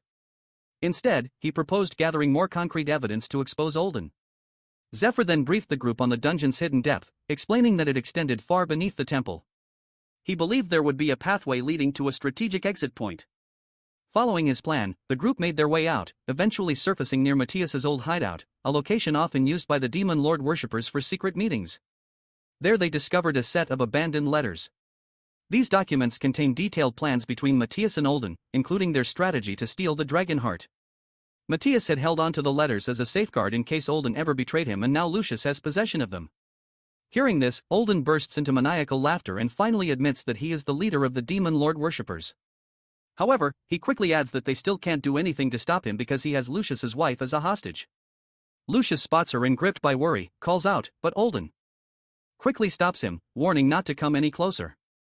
With a sinister calm, Olden reveals a special larvae, what he calls the princess bug, claiming it was prepared specifically for Lucius's family. Then, with a chilling smile, he gives Lucius a cruel choice: his wife, his son, or himself. Without waiting, he begins counting down from 3. As Olden reaches the final count, Lucius desperately offers to take the bug himself and pleads for his family to be spared. But Olden ignores him and right in front of his eyes shoves the bug into his wife's mouth. Before the larvae can take hold, Olden is suddenly stabbed from behind by none other than Ned. The twin knights are stunned, unable to understand how an assassin slipped through unnoticed despite their detection skills. What they don't realize is that Ned is wearing the Misty Bracelet, an artifact that renders its wearer undetectable. Without wasting a moment, Ned slashes Olden in half with his sword and grabs Lucius's wife. He immediately starts defending against the incoming strikes from the Golden Knight, the elder of the twin brothers, whose overwhelming power begins to push Ned back. As they clash, Lucius fires a powerful lightning beam toward Olden. The Golden Knight leaps in to block it, taking the full hit. The blast gives Ned just enough of an opening to escape. Taking advantage of the moment, he strikes the other twin knight and launches into the air, carrying Lucius's wife to safety. Meanwhile, Olden's body begins to regenerate as the worms within him start reconstructing his form. He is shocked to see Ned, his master's disciple, still alive. Olden had planned for him to die inside the dungeon. Yet, here he is standing in his way. This makes Olden question whether Master Jinriang deceived him all along. With their hostage now gone, Olden realizes the situation is turning against him. He knows that if Lucius uses the Shard of Glory spell again, it could end everything. Acting quickly, he orders the Golden Twin Knight to hold Lucius back and buy him some time. The tension excites him, and with renewed energy he draws his sword and walks toward Lucius.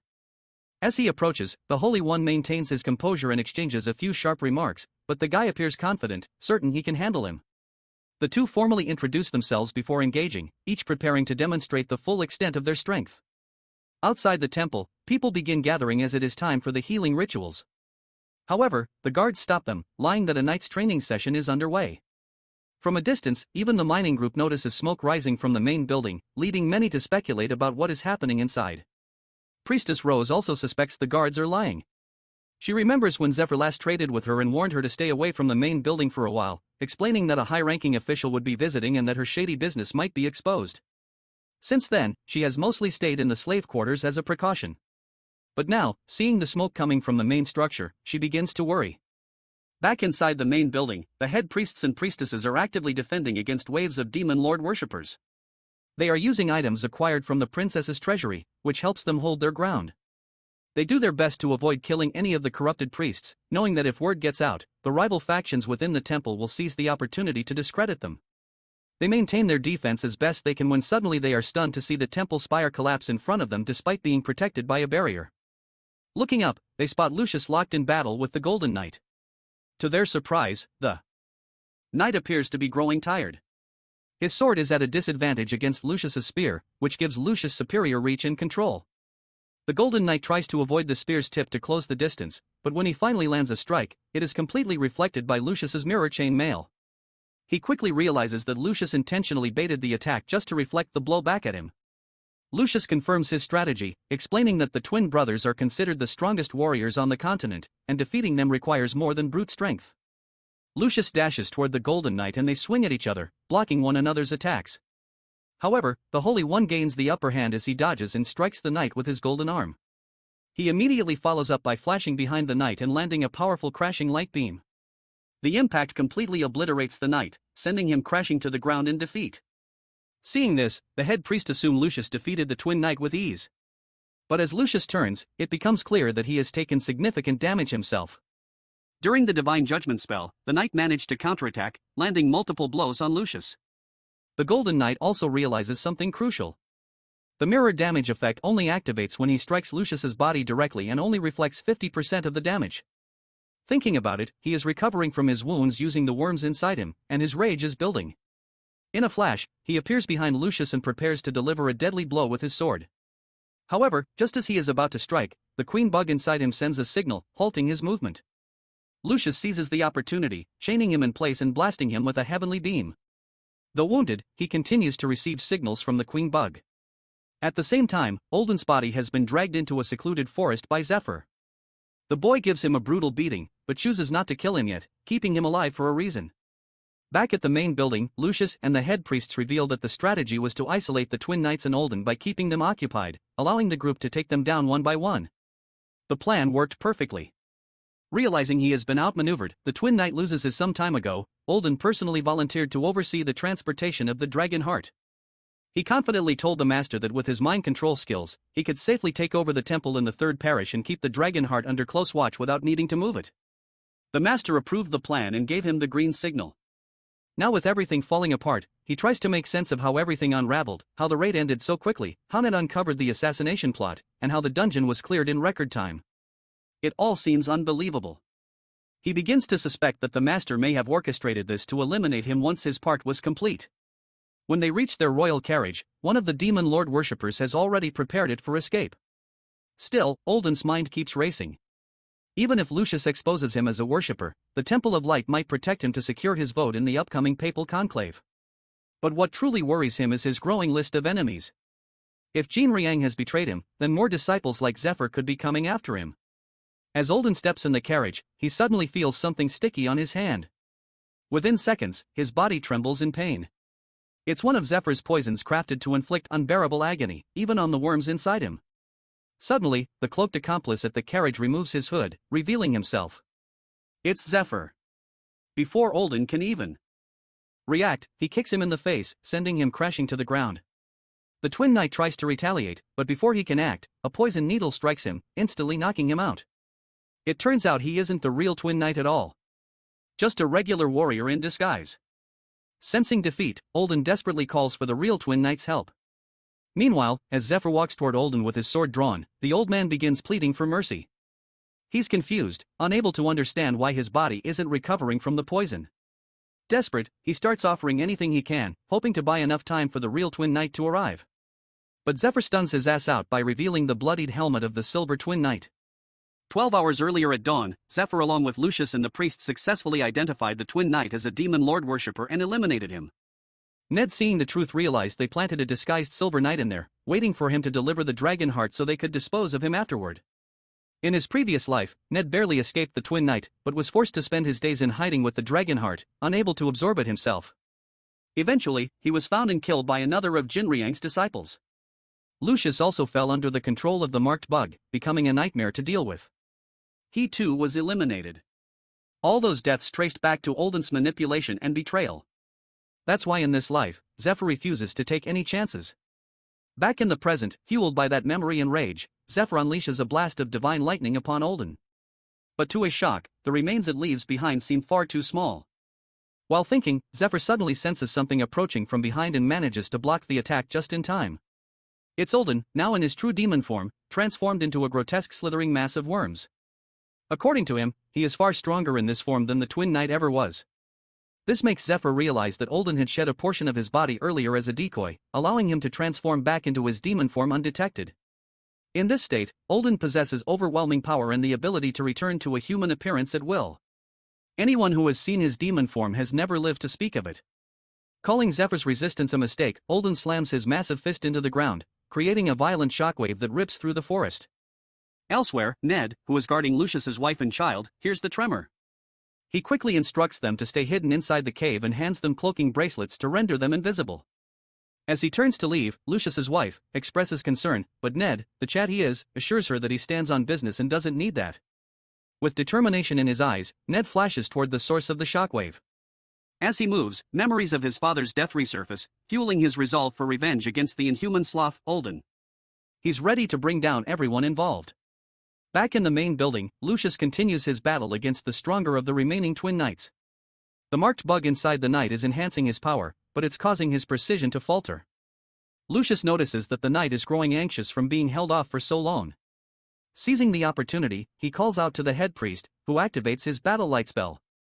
The spell boosts allies' stats and recovery by 120%, empowering Lucius immediately. To the priestess's surprise, it also strengthens her summon spirit, increasing its size and intensity. With the support spell active, they launch a coordinated assault on the knight. He defends himself with confidence, believing their slower attacks pose no real threat. However, he suddenly begins to feel dizzy, the effect of the shooting star spirit's debuff kicking in. Lucius uses the moment of weakness to charge forward. His lance, glowing with holy energy, pierces through the knight's torso with a massive blast. Though the knight attempts to strike back, he misses completely. When the dust settles, only the lower half of his body remains, slumped to the floor.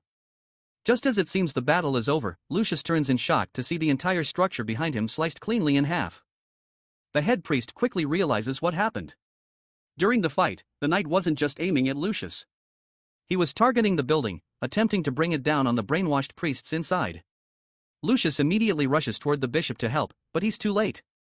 The rubble collapses, burying the area. Meanwhile, the knight, gravely injured, but still conscious, begins to flee. A third of his bug has been burned away, weakening him significantly, and he's now headed toward Olden in hopes of being restored. Despite everything, he remains shocked at how effectively Lucius managed to keep him occupied. Believing it to be the only option left, the twin knight rushes toward Olden, the man who once offered him purpose when everything seemed lost. In the past, the twin knights joined Olden after their elder sister claimed the earldom. At that time, the priest manipulated them with slick words, convincing them that only by supporting the true god could they ensure the world's rightful order. The promise worked. Now, filled with gratitude and a sense of debt, the knight races toward Olden, determined not to let him die. However, just as he nears his target, a sudden flash cuts through the air, and the knight is sliced cleanly in half. It's Ned. He uses the blade of Mirage to literally give the knight another twin brother. As Ned lands, the twin knight recognizes him as Jinriang's disciple and demands to know why he's getting in their way. Ned, however, calmly reminds him of the day he killed his father. This triggers a realization in the knight that this is about revenge, but he scoffs, claiming he has killed hundreds and doesn't remember every face. Fully recovered, the knight throws off his damaged armor and warns him to move aside, stating he has somewhere important to be. He acknowledges that Ned is agile, likely using some sort of cloaking skill that avoids detection. Despite that, he doesn't take him lightly. Still, the knight remains confident that no one can defeat him in direct combat. He gives Ned 10 seconds to run, but his heart skips a beat when Ned draws a familiar sword, the blade of his fallen twin brother. The sight stuns him. That weapon had been their shared symbol, a sacred gift from Olden himself. Now holding it, Ned calmly offers to share his brother's final words if the knight manages to defeat him. That is all it takes to make the twin knight a mad dog who was fully prepared to take Ned's life. Meanwhile, on Zephyr's side, the demon Olden is relentlessly sending blow after blow, but to his surprise, they have no effect on the boy. He is using the swarm of bugs inside him to transform his body, summoning multiple fists to launch continuous attacks at Zephyr. This transformation allows him to achieve the sharpness of metal and even hurl acidic stomach fluid from the bugs toward his target. However, Zephyr is able to dodge every strike, following up with precise counterattacks using the Dragon King style. With one of these counters, he manages to cut Olden into pieces. Yet, even after being torn apart, the scattered pieces morph into fully formed weapons that begin attacking Zephyr from all directions. Despite being repeatedly sliced, Olden's demon form shows signs of immortality, recovering each time without fail. He seems unfazed by the damage, confident that Zephyr will eventually run out of stamina and mana.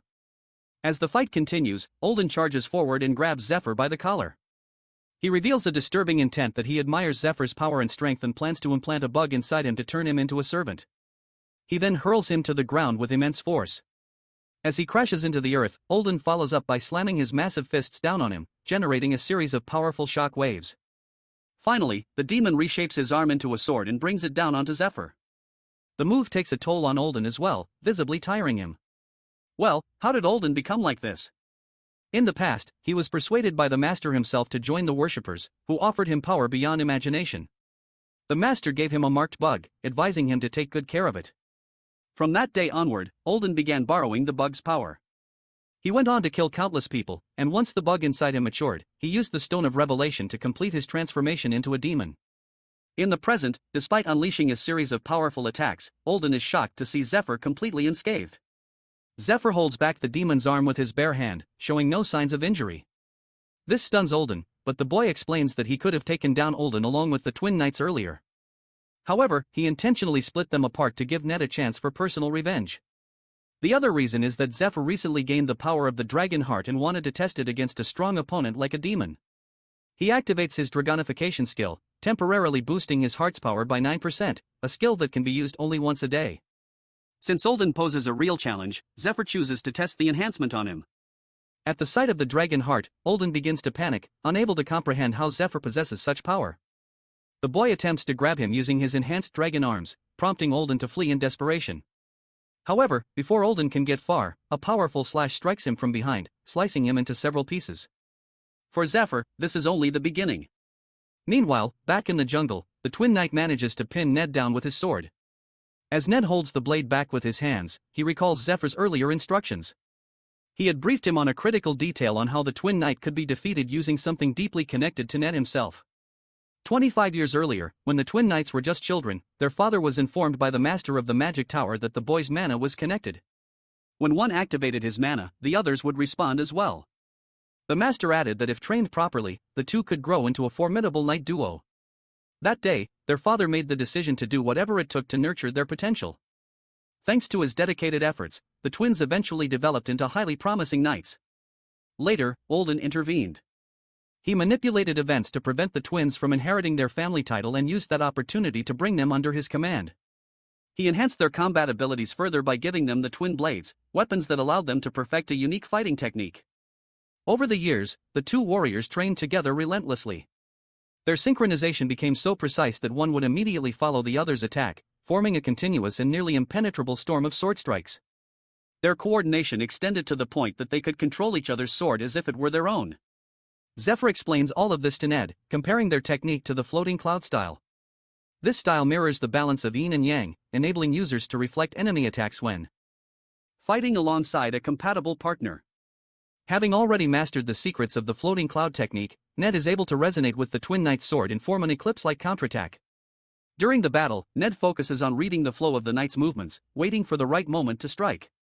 When he finally mirrors the technique perfectly, the knight leaps back in shock. The move is a closely guarded secret known only to him and his brother. The realization hits him hard for Ned to use that technique. Something terrible must have happened to his twin to force it out. In that moment, the knight once again hears Olden cry out for help, but he chooses to ignore it. Instead, he decides to eliminate Ned within the next minute. With that thought, he charges at him, swinging his sword wildly with heavy, forceful blows. However, Ned is already prepared. Zephyr had told him that the knight would continue fighting without attempting to assist Olden. Their plan depends on preventing the knight from reaching Olden, as any contact could allow Olden to escape or regroup. Recognizing this as his only chance, Ned presses forward and attacks. But the twin knight moves faster. In a flash, he delivers a powerful slash that appears to cut Ned down the middle. To his shock, it's only an illusion. The real Ned is behind him. Ned uses his Thunderpal technique from behind and immediately follows it with a sword strike, but again, the knight reacts quickly.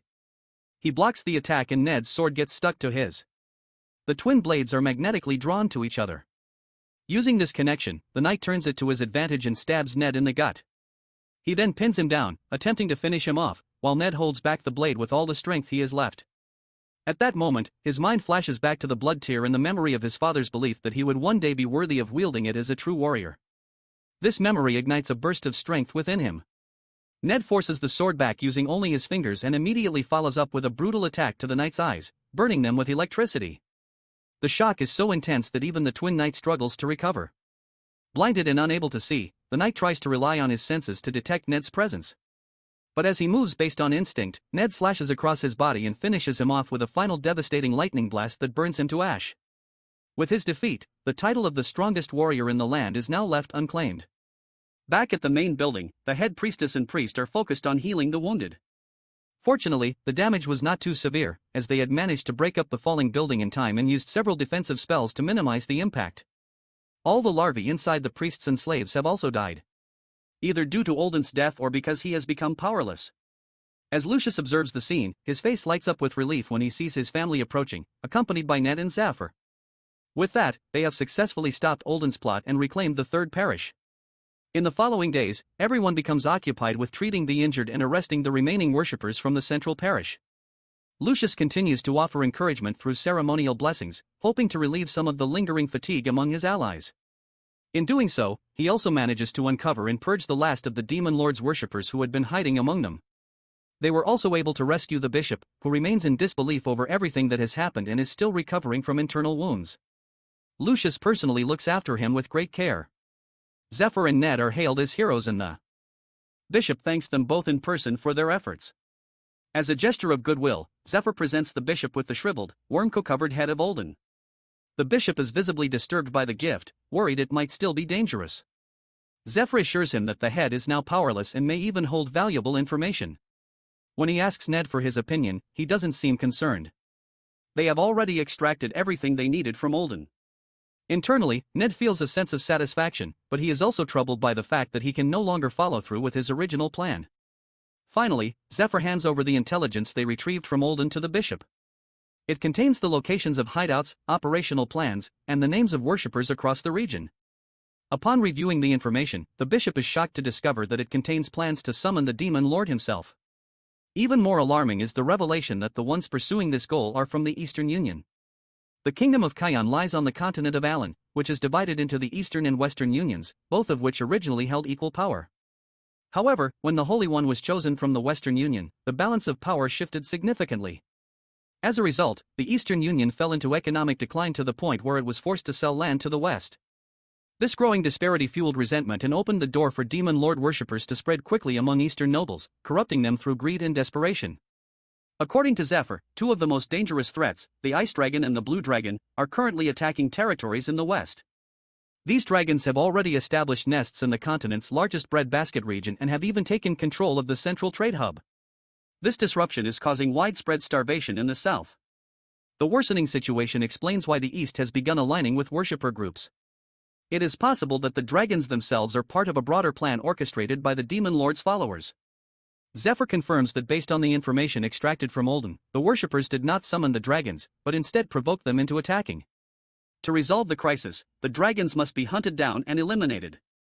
Zephyr suggests that he and Ned will take on this task.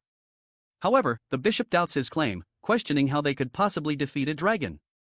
Lucius is also surprised that he is not included in the mission, but the boy explains that the third parish still needs Lucius. This likely will not be the last invasion attempt, and someone must remain to defend their home. The Holy One agrees with the proposal and officially appoints both Zephyr and Ned as temple knights. He offers them a reward of gold and gems and grants them unrestricted access to the main building. They are also allowed to take supplies whenever needed. In addition, he assures them that both he and the bishop will contribute half of their temple offerings to support their mission. The two accept the offer, but they request not to bear the priestly mark. After some consideration, Lucius agrees and promises to support them in every possible way during their upcoming dragon hunt. This decision deeply concerns the bishop, but he cannot oppose the words of the Holy One. Instead, he remains silent, choosing to wait and observe the outcome. As they begin discussing the arrangements for a farewell banquet, a strange rumble echoes from Olden's containment chamber. They turn to see a bright, unnatural light emerging from within the sealed cage. Suddenly, the severed head of Olden rises, now clearly controlled by another presence. This new entity reveals that it sensed Olden's life force fading and has come to investigate. It then asks if Zephyr and Ned are the ones responsible for defeating Olden. Lucius, alarmed by the sudden development, demands to know who the figure is.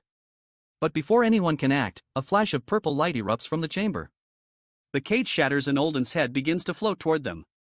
The presence speaks again, ordering everyone to kneel before it before asking any questions. It declares itself as the true leader of the demon lord worshippers. Realizing who it is, everyone freezes in fear. Their weapons are still under repair, and they are not prepared for another battle. However, the leader seems focused entirely on the dragon heart's energy radiating from Zephyr. He asks if Zephyr is the one who possesses it. Meanwhile, the boy is confused. In his previous life, the head of the worshippers had shown no interest in the dragon heart and was content living a double life, staying hidden. The master was not supposed to intervene for another 2 years, giving Zephyr time to eliminate his subordinates one by one. That's why he had been calmly executing his plan, killing Olden and the twin knights without fear of early retaliation. Now with the master appearing so soon, many questions flood his mind. While he stands in thought, Ned and Lucius move in front of him, shielding him from the master to buy some time. They both know this enemy is not someone they can defeat easily. After all, he broke through the reinforced cage without any effort. Lucius, however, holds on to some confidence as he already has the Shard of Glory spell. With no time to waste, both he and Ned channel their mana into their weapons and launch a simultaneous attack, hoping that a single decisive blow will be enough to end the threat and deactivate the spell. Just as their strike lands, the master suddenly transforms. Two massive claws made of dark energy emerge, capturing both of them midair. They are unable to activate any skills while trapped inside this binding spell known as Ancient Dragon Shadow. Then the master speaks. He admits he came expecting a woman had interfered with his plans. Disappointed, he realizes it's not who he thought and decides the encounter is a waste of time. As he prepares to leave, he unleashes multiple dark curse spells upon Ned and Lucius. The magic strikes them both, causing them intense pain. Even the bishop is unable to stop the curse from overwhelming them. At that moment, Zephyr steps in and uses his light sword to cut through the dark energy claws, shocking the worshipper master. The master cannot believe what he's seeing. It's the Sword of Light, a weapon that requires exceptionally high stats and the direct permission of the Goddess of Light. It is also the only known way to break the loop of that curse. Meanwhile, Zephyr has boosted his stats by combining the effects of 2 enhancement spells, allowing him to wield the sword for 10 seconds without the goddess's permission. He understands the risks. The worshipper master might have been sent directly by the demon lord, and engaging him in a head-on battle is extremely dangerous. However, Zephyr also remembers something from his past life. The demon lord, after suffering a humiliating defeat at his hands, wouldn't allow Zephyr to die easily. Instead, he would want him to grow stronger, strong enough to reach his ultimate form before facing him again in a final battle to reclaim his lost honor.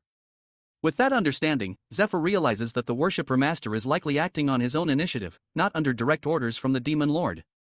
Turning his attention back to Zephyr, the master, now intrigued by his power, expresses interest in learning who he truly is. Zephyr, not one to give in easily, proposes a challenge. They will flip a coin and whoever loses must reveal something the winner wants to know. If Zephyr wins, he promises to reveal the true identity of the worshipper master in front of everyone. This declaration shocks not only the master, but everyone else present, as even Olden, who served closely under him, never knew the master's true identity. The idea that Zephyr might know it seems impossible. To confirm whether Zephyr is bluffing, the master uses a mana detection technique to scan for signs of deception. But to his surprise, Zephyr isn't lying. He genuinely knows.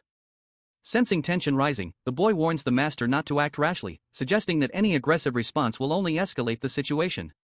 The master hesitates, but ultimately agrees. So, Zephyr flips the coin while everyone watches anxiously. As the coin lands, the master chooses tails. Everyone in the room clearly sees that the coin lands on tails. Aside from Bishop, the others have trained their eyes well enough that the coin appears to move in slow motion.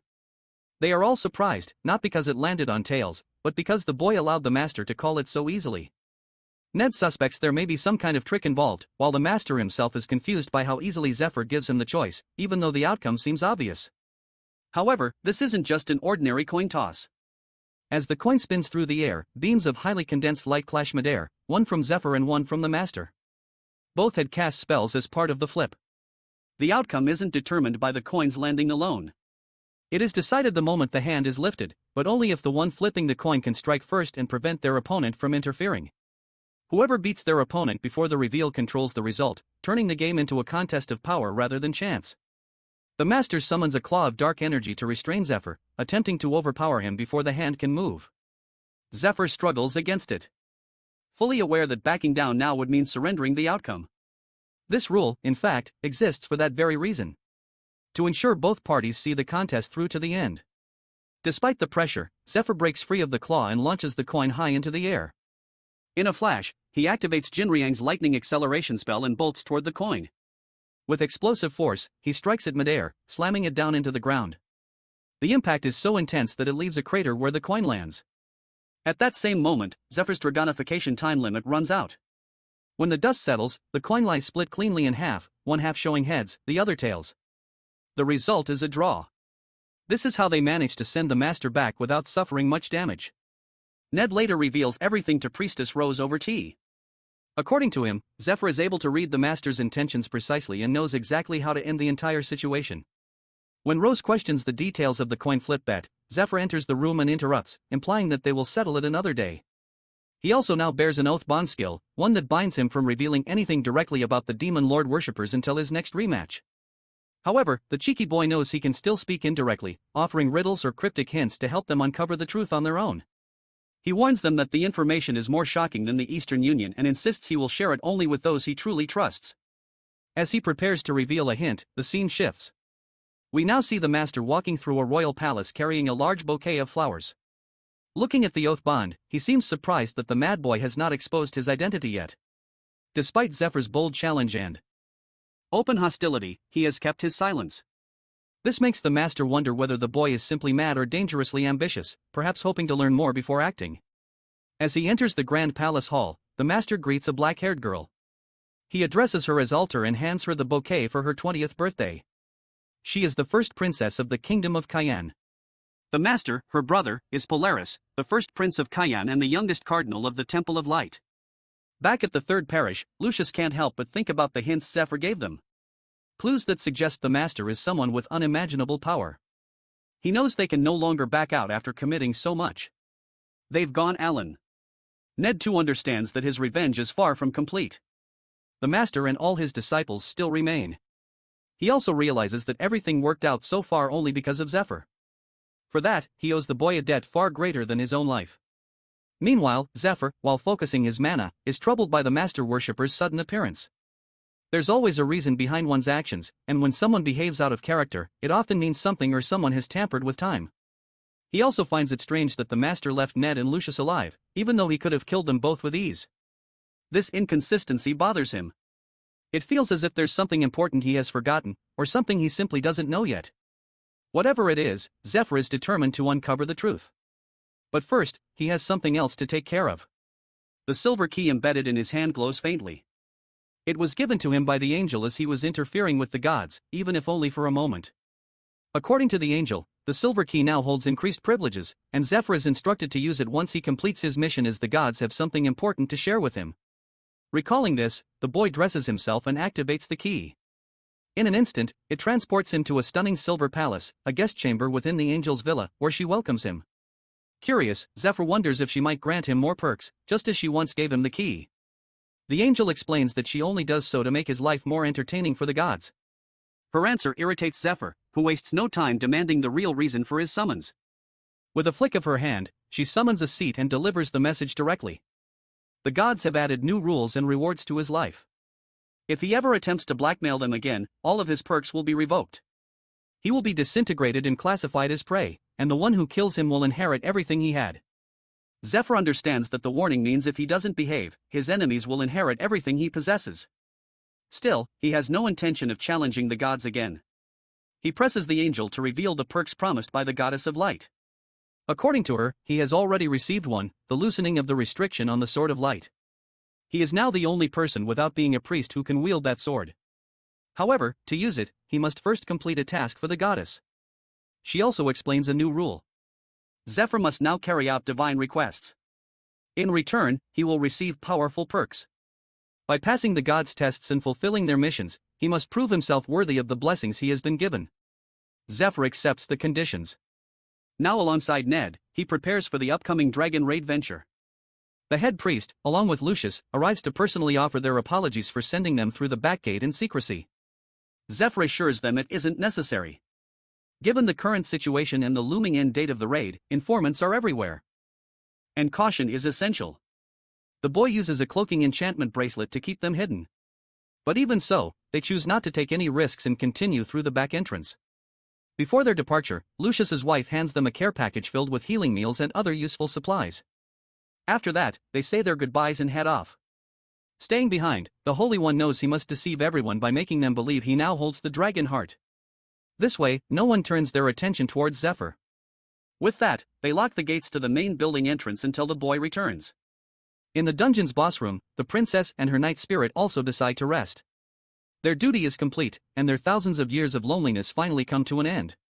Whatever happens now is in Zephyr Unkes's hands and in the hands of those descendants who will walk beside him like Alter. As Zephyr continues on his journey, Alter receives a letter from Lucius, her cousin, wishing her a happy birthday. At the end of the letter, he mentions a birthday present. Reading this, Alter already senses it will be something strange, just like always. Suddenly, she hears a commotion outside. When she looks out the window, she's stunned to see Zephyr taking down the palace guards. According to Lucius, this is the one who will help her. At the Lindell fortress, Zephyr and Ned arrive at the gate. The boy recalls that Alter became Grand Duchess of Lindell at the age of 16 when she inherited the territory. He presents a sealed letter to the butler, claiming it's from Lucius, the Holy One of Light. The butler accepts the letter and agrees to guide them inside. As they follow, Ned takes in the sheer size of the fortress. He remembers that Lucius entrusted them with a letter for the fortress's master. Confident that she could aid them, Ned silently wonders whether the princess will truly support their mission to raid the dragons. Zephyr reminds himself that he holds noble status as well. He asks Ned if he knows the princess.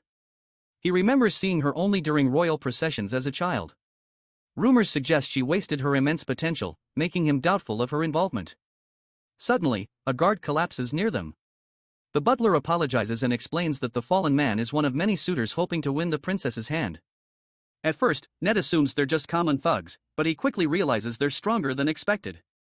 Zephyr starts recalling details from his past life.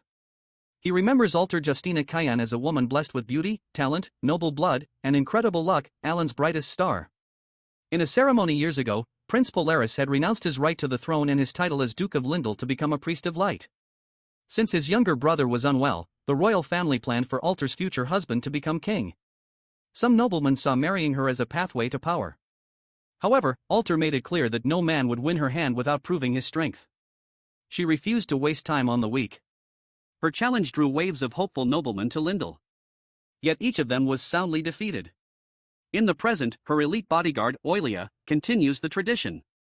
She knocks out one challenger after another with ease. Ned watches, surprised by the skill of the combatants. He expected weaklings, but sees that they're far from it. The butler explains that many of the men are hired fighters sent by the actual suitors. And if one manages to land a blow on Oilia, the princess considers that enough to earn a meeting. Ned notices that some participants are even priests. Zephyr, while recognizing that none of them rival his or Ned's strength, admits they aren't ordinary fighters. Still, they're facing one of the 10 most powerful individuals on the continent, and it shows. Zephyr notes to himself that it's been a long time since he last saw Aelia, and she looks much younger now, likely because he met her earlier in this lifetime. As he reflects, a giga-big man confronts them, demanding to know why they're cutting in line. He points out that others have been waiting for 3 days and tells them to get in line like everyone else. Zephyr observes his blue uniform with a golden bird insignia, and recognizes him as a priest from the Sky Temple, the second most powerful religious order after the Temple of Light.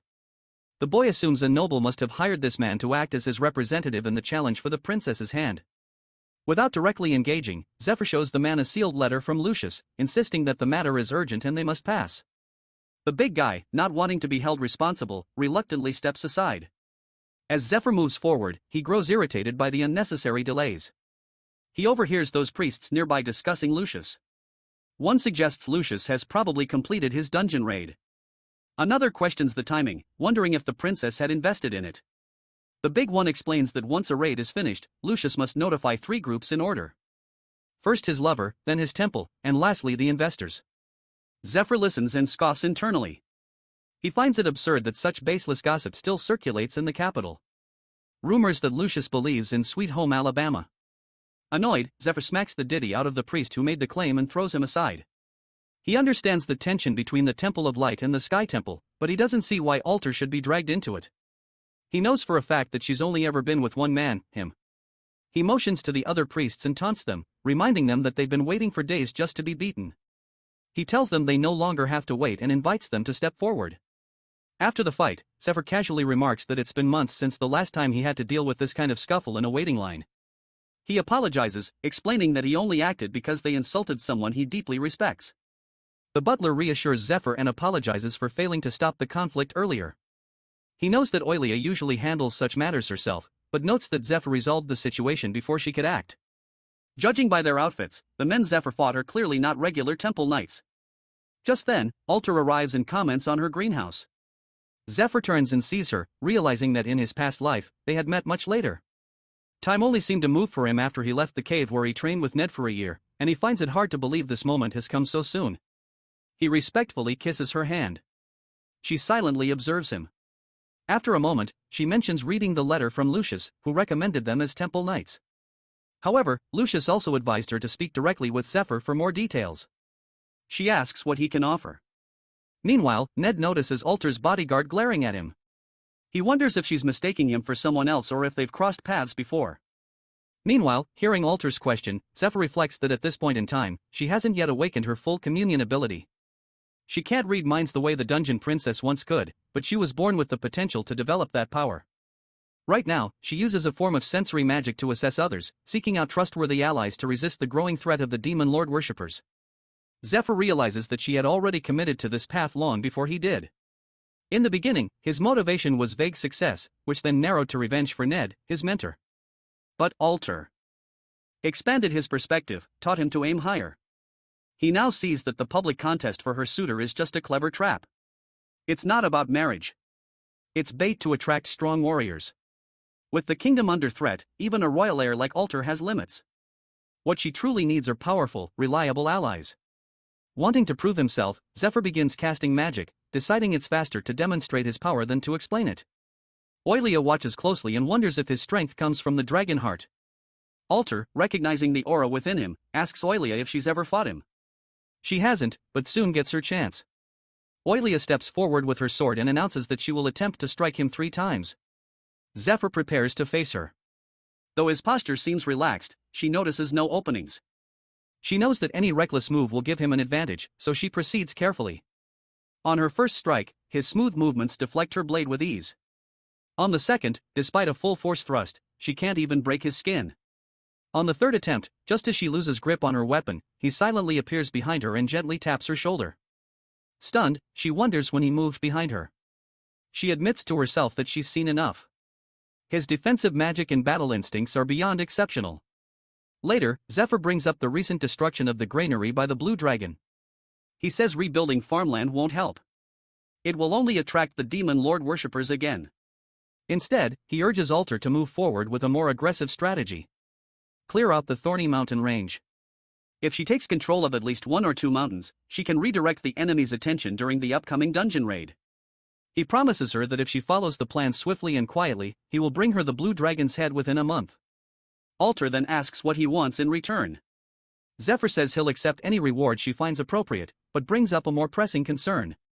Due to complications during the raid on the princess's tomb, the third parish lacked the healers he needed. He requests that she send him as many healers as she can spare. Alter reflects that Zephyr clearly wants something more meaningful than wealth or rank. She asks how likely he is to defeat the dragon. He replies that it depends on her support and then hands her a crystal. The crystal is an elite-level magical artifact containing a spellbook encoded with ancient magic from the lost kingdom of Medadia. Zephyr reflects that the lineage of ancient media magic has long been broken. Fortunately, Alter learned it at a young age, though he remembers she had reached a plateau around this time. He explains that the mage crystal is an heirloom entrusted to him by one of her ancestors. He believes that if Alter absorbs the crystal, she will fully awaken her powers and gain the ability to properly balance the dragon heart for him. With that, he informs her that he's taking his leave. If she's impressed by his abilities, she will call for him again. As he departs, he notes to himself that this first meeting has gone far better than it did in his previous life. He had missed her deeply, and although this is their first encounter in this timeline, he now has a chance to show her what he can offer. Confident, he plans to keep his distance and let her curiosity bring her back to him. Alter watches him leave, intrigued, then asks Aelia for her thoughts. She agrees Zephyr is skilled, but questions Lucius's judgment. Based on ability alone, he fits what Alter seeks, though she finds him underwhelming for someone who holds the dragon heart. Alter agrees, noting that the dragon heart hasn't fully settled within him yet. But she's confident he'll grow stronger. She recalls Zephyr. Mentioning the item came from one of her ancestors, something she herself had requested. It sounded as if he had met the dungeon princess personally. Then again, she was such a powerful sorceress that Alter wouldn't be surprised if she were still alive in her tomb. If that's true, it must have been her who implanted the dragon heart in him. She reflects that although she has never heard of Zephyr before, his power is remarkable. He may be the key she needs for her plans. One thing, however, continues to trouble her. Whenever she touches someone, she either feels warmth or cold, a sign of their nature. But with Zephyr, she feels nothing. Instead, she saw a vision. It's only the second time in her life this has happened, and she wonders what it could possibly mean. Meanwhile, in a distant place, Alfred, the second in command of the demon lord worshippers, kneels before their head. He acknowledges her summoning and awaits instructions. The master informs her that a position among the 12 apostles is now vacant. Alfred assumes this means Olden has failed, but when she questions him further, he rebukes her, implying she should have already known. He recommends a replacement for the apostle role, reminding her that while his apostles are given great freedom, their final mission must be fulfilled no matter what. Olden's absence must not disrupt the plan. She accepts this order, silently ashamed that her earlier failure disappointed their leader. Soon after, Alfred spots a priest nearby and orders him to prepare the phantom horse immediately. She must depart for the third parish without delay. Meanwhile, Alter reflects on how everything has gone smoothly. The investors are satisfied and the ancient script in the dungeon has been successfully deciphered. The raid on the princess's tomb is finally complete. She thinks about the spellbook she's been seeking for so long. Her magic has been stuck at level 2, but with this discovery, she's ready to advance further. Alter recalls a farewell message from a woman, likely her master, who told her that her time was ending. The woman apologized for not being able to teach more, trusting her disciple to complete the spell and defeat the leader of the TARDIS worshippers. As Alter holds the crystal and meditates, magical energy surrounds her. She senses that the crystal is linking directly with her mind. Countless fragments of magical knowledge drift around her like stars. Then Princess herself appears. She explains that she is a consciousness preserved inside the mage crystal and overmind. She tells Alter that she has long waited to meet her descendant and heir. Elsewhere, Zephyr plays a game with Ned and wins, which means he'll attend the upcoming party while Ned will search for hidden demon lord worshippers in the fortress. Zephyr points out that his real goal is information gathering. Ned offers him a special bracelet, but he declines. However, the system window reveals that the mist bracelet has powerful cloaking abilities. When worn as a pair, it renders the wearer nearly undetectable. Only a legendary grade detection skill could spot them. Zephyr suggests that he should wear both bracelets since one of the continent's top 10 warriors is currently in the fortress. He admits that wandering around with just one would still attract attention. Ned also mentions Oilia, who kept staring at him, though they've never met. Ned agrees that it's strange. He rarely meets Southerners and would remember someone with such a powerful presence. He wonders if Oilia recognizes him from his time spent undercover among demon lord worshippers, or maybe she's the real threat, not him. He examines the potion of true sight, which reveals the insect L-like mark hidden inside all worshippers. Zephyr doubts Oilia is one of them, but advises Ned to stay alert just in case. Zephyr then prepares to use a skill called transfiguration, an Eastern technique that manipulates facial muscles and expressions to disguise identity. It's a signature trait of a true shadow disciple, one destined to become a member of the 12 apostles of the worshipper's cult. He reflects on how powerful appearance and behavior can be. A true master of disguise can deceive even someone they just spoke with and then vanish without a trace. Zephyr believes his camouflage skill isn't yet master level, but it's good enough for a crowded ballroom where faces change every night and most people are distracted by alcohol. He arrives at the ballroom and spots the big guy from earlier. From the setting, he realizes that the suitors competing for Alter's hand are powerful warriors and noblemen from across the kingdom, essentially VIPs. Naturally, they expect elite treatment. As a result, the fortress annex now serves two purposes. It houses the suitors, their bodyguards, and the spectators, and it functions as a ballroom for nightly parties. Elsewhere, party guests chat about the princess. One person wonders if she's truly as beautiful as the rumors say. Another insists she's not just beautiful, but also the most talented sorceress in history, according to a professor at the academy. Some even believe she might be the prophesied hero who will save the world. Yet, instead of acting like a hero, she hosts lavish parties and constantly travels. Another guest enjoys the drink and comments on how different royal life is. They express a desire to meet the princess, but doubt she'll appear at the event. In another room, a yellow-haired man mentions that nothing has been heard from the third parish recently. His brother-in-law, who was there as an investor, was told to leave town and wait in the surrounding areas until the raid was over, but hasn't been allowed back in yet. Zephyr listens quietly as he meets them all, realizing they're unaware of the raid's completion and Olden's disappearance, meaning that information has been restricted. As Zephyr blends in, one of the men observes him and remarks that he looks familiar, mentioning that earlier people even mistook him for the Baron. Despite the real Baron currently dancing, he finds it impressive and suggests Zephyr might be the same man who fought the priests from the Sky Temple. This surprises Zephyr as the man doesn't seem particularly powerful, yet he can see through the disguise. Zephyr begins to wonder who this man really is. Meanwhile, elsewhere in the fortress, Ned kills a guard in the hallway, noting that the east building is now clear. He watches as a bug crawls out of the guard's mouth. Later, he climbs to the rooftop and takes in the vast size of the fortress. It still amazes him that a single person owns this entire place. He remembers how much more at home he felt in Lucius's temple house, which reminded him of his old family home. A memory returns to him.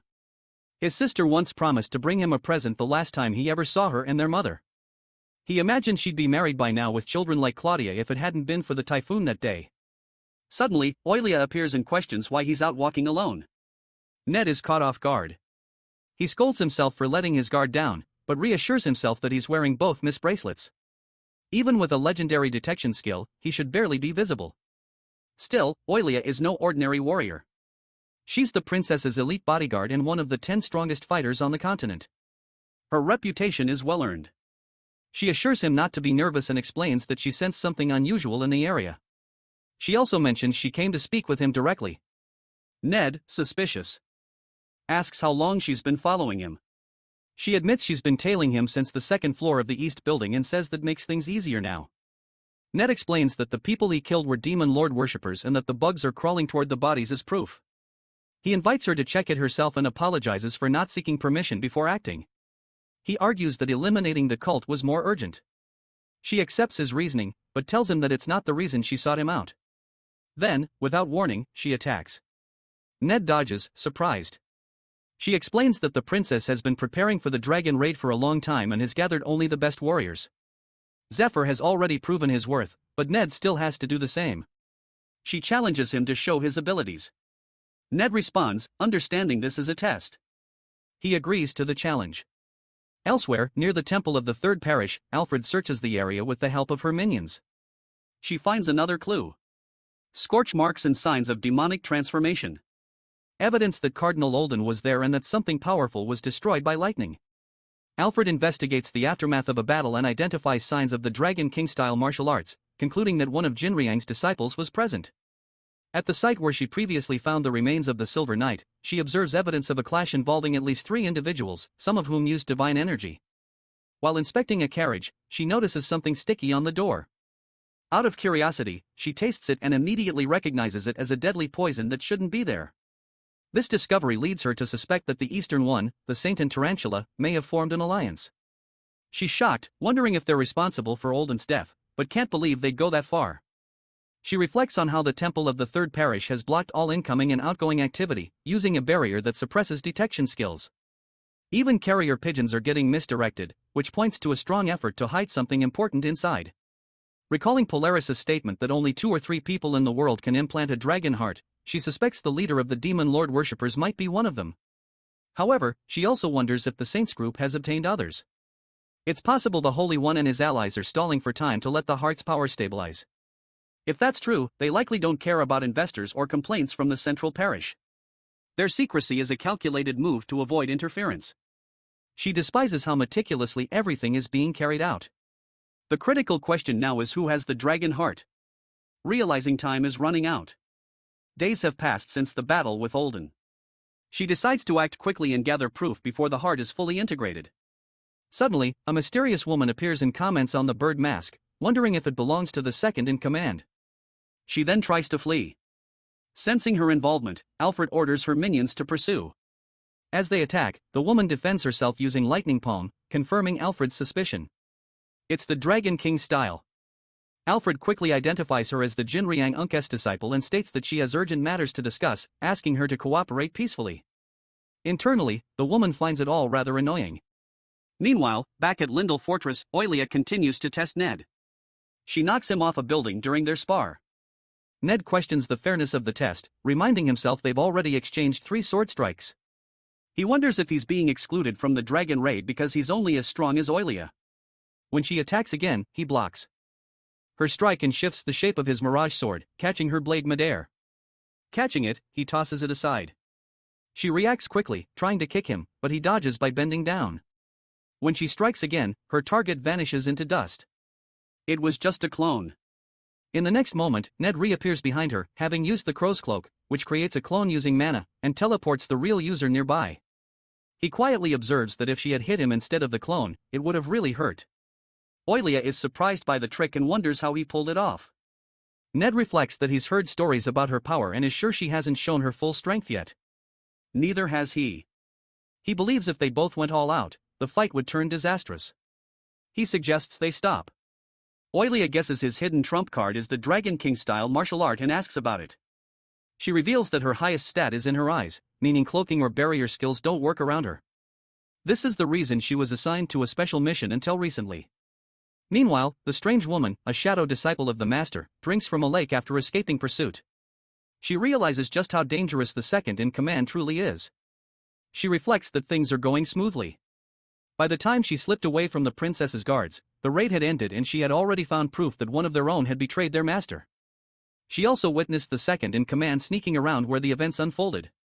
Elsewhere, Oilia confirms that Ned shares traits with the shadow disciple, also known as the Smiling Woman, who is one of Jinriang's elite disciples and a master of camouflage. Both use the same breathing, movement, and anticipatory fighting techniques. She explains that her mission was to prevent the Smiling Woman from stealing the dragon heart, and fighting Ned has confirmed her suspicions.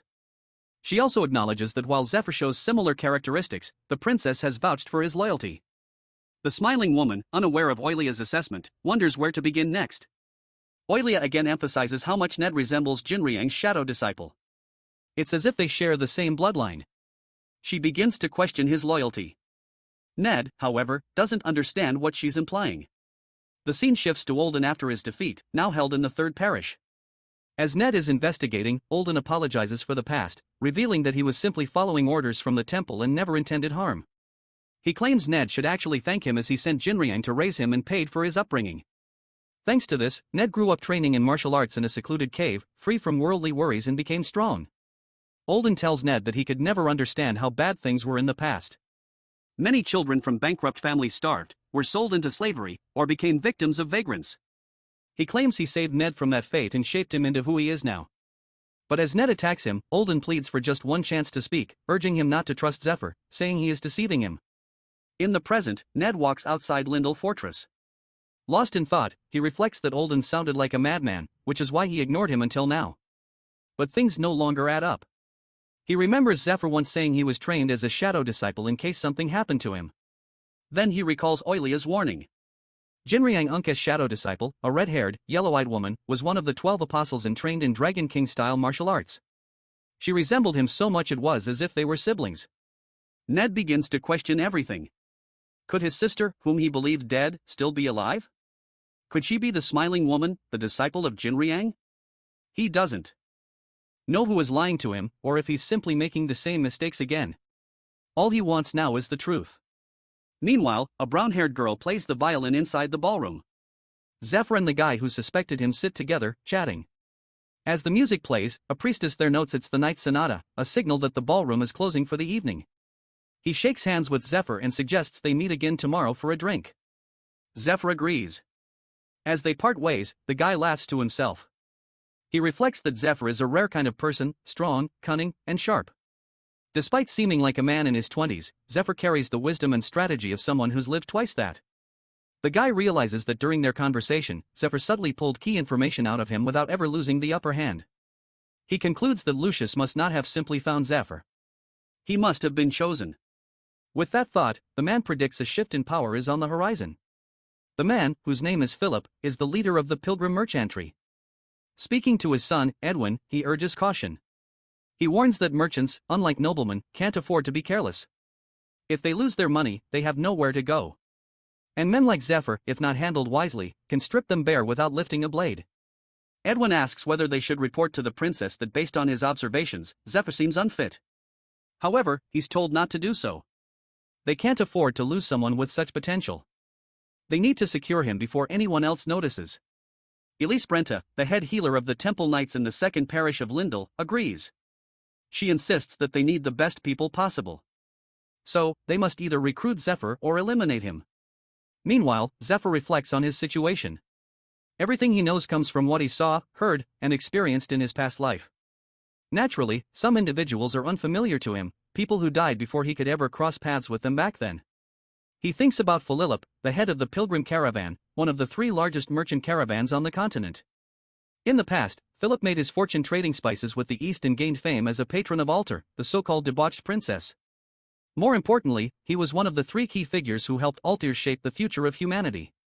A flashback reveals Philip advising Altar. He tells her that even royalty is powerless without the right support. With the leader of the demon lord worshippers standing in her way, her vision would be impossible to achieve.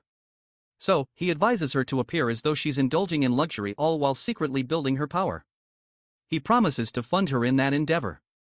Back in the present, Zephyr considers why he's so high on the worshippers' watch list.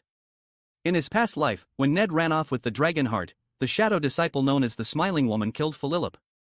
Zephyr remembers that Philip's son Edwin had taken good care of Altar. If Philip survives this time, it could save many lives in the upcoming desert operation.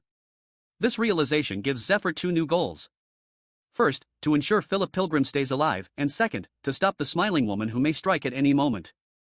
That won't be easy. She can disguise herself as anyone and never reveals her true appearance, not even to him. Zephyr doesn't even know what she actually looks like. Walking into the room, our boy assumes Ned must be back by now, but to his shock, he sees him sitting in a chair holding a knife. As Ned lifts his head, the boy instinctively flinches and steps back, puzzled by his own reaction. Even though he's stronger now, that particular look in Ned's eyes takes him back to the cave. Back to when Ned used to beat him and had the same look in his eyes. Zephyr keeps his behavior normal, trying not to give anything away. He notices something feels off. Ned explains that Oilia caught him snooping around the mansion and told him she met someone who looked just like his sister. Zephyr is confused. He doesn't remember Ned ever mentioning a sister, but then it hits him. He once said his whole family, except for his father, died when he was a child. Ned says he believed his sister drowned in a boat accident 13 years ago. Now he's learned she's alive. And not only that, she's the shadow disciple of the Dragon King style martial art. This revelation shocks the boy. He can't tell if Ned is being manipulated or testing him. He wonders if Alter could be using him, but quickly dismisses the thought. She wouldn't go that far. Still, he knows he can't keep pretending to be the shadow disciple much longer. He remembers something from his past life. The smiling woman once grabbed his shirt and asked who taught him that technique. She later admitted she'd lost most of her memories after an accident. Her adoptive parents found her washed up on shore, and her master recognized that she had the warrior's bone structure innate gift. She recalled that if her brother is like her, it's likely he has the same gift, too.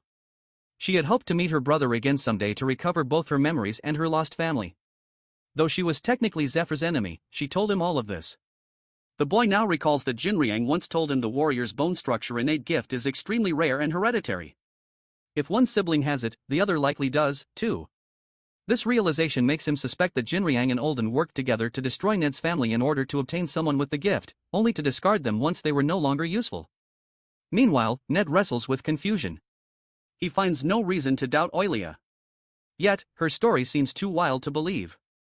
He reflects on how his father once trusted Olden and how that trust led to ruin. He trusted his own master, too, and that almost destroyed him. He's now afraid to trust anyone. Yet, something about Zephyr feels different. Ned thinks about everything they've been through, the battles, the life or death moments, the bond they built. A part of him wants to believe in that connection. Desperate for a sign, he throws the knife and demands just one shred of proof that he can trust Zephyr. Zephyr responds by explaining the truth. They were originally meant to meet 3 months later. But after stealing the dragon's heart and encountering the Silver Knight, Ned realized a greater danger and ran, not just from a demon lord worshipper, but from the entire world. He recounts how Ned ended up in the Canyon of Oblivion, one of the world's 8 most dangerous quests. There, his master's son left him for dead, and he lost the dragon's heart. During that time, while hiding in a cave at the bottom of a cliff, a temple slave searching for him found him. Our boy was that temple slave.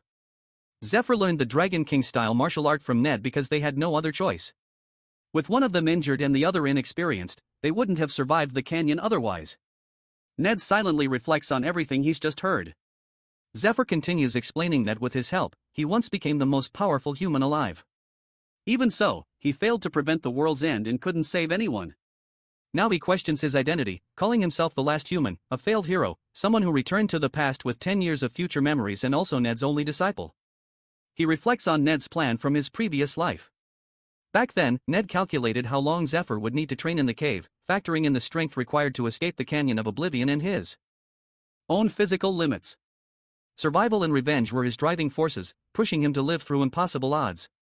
But they were forced to leave the cave sooner than planned. Our boy remembers the battle with Andonder, the Lord of the Canyon, where Ned was badly wounded. Zephyr still regrets what happened. If he had been a little stronger or trained a bit longer, things might have ended differently. Ned had pushed him away to protect him, sacrificing his long-awaited revenge for someone who at the time was just a nobody. They could have both escaped alive.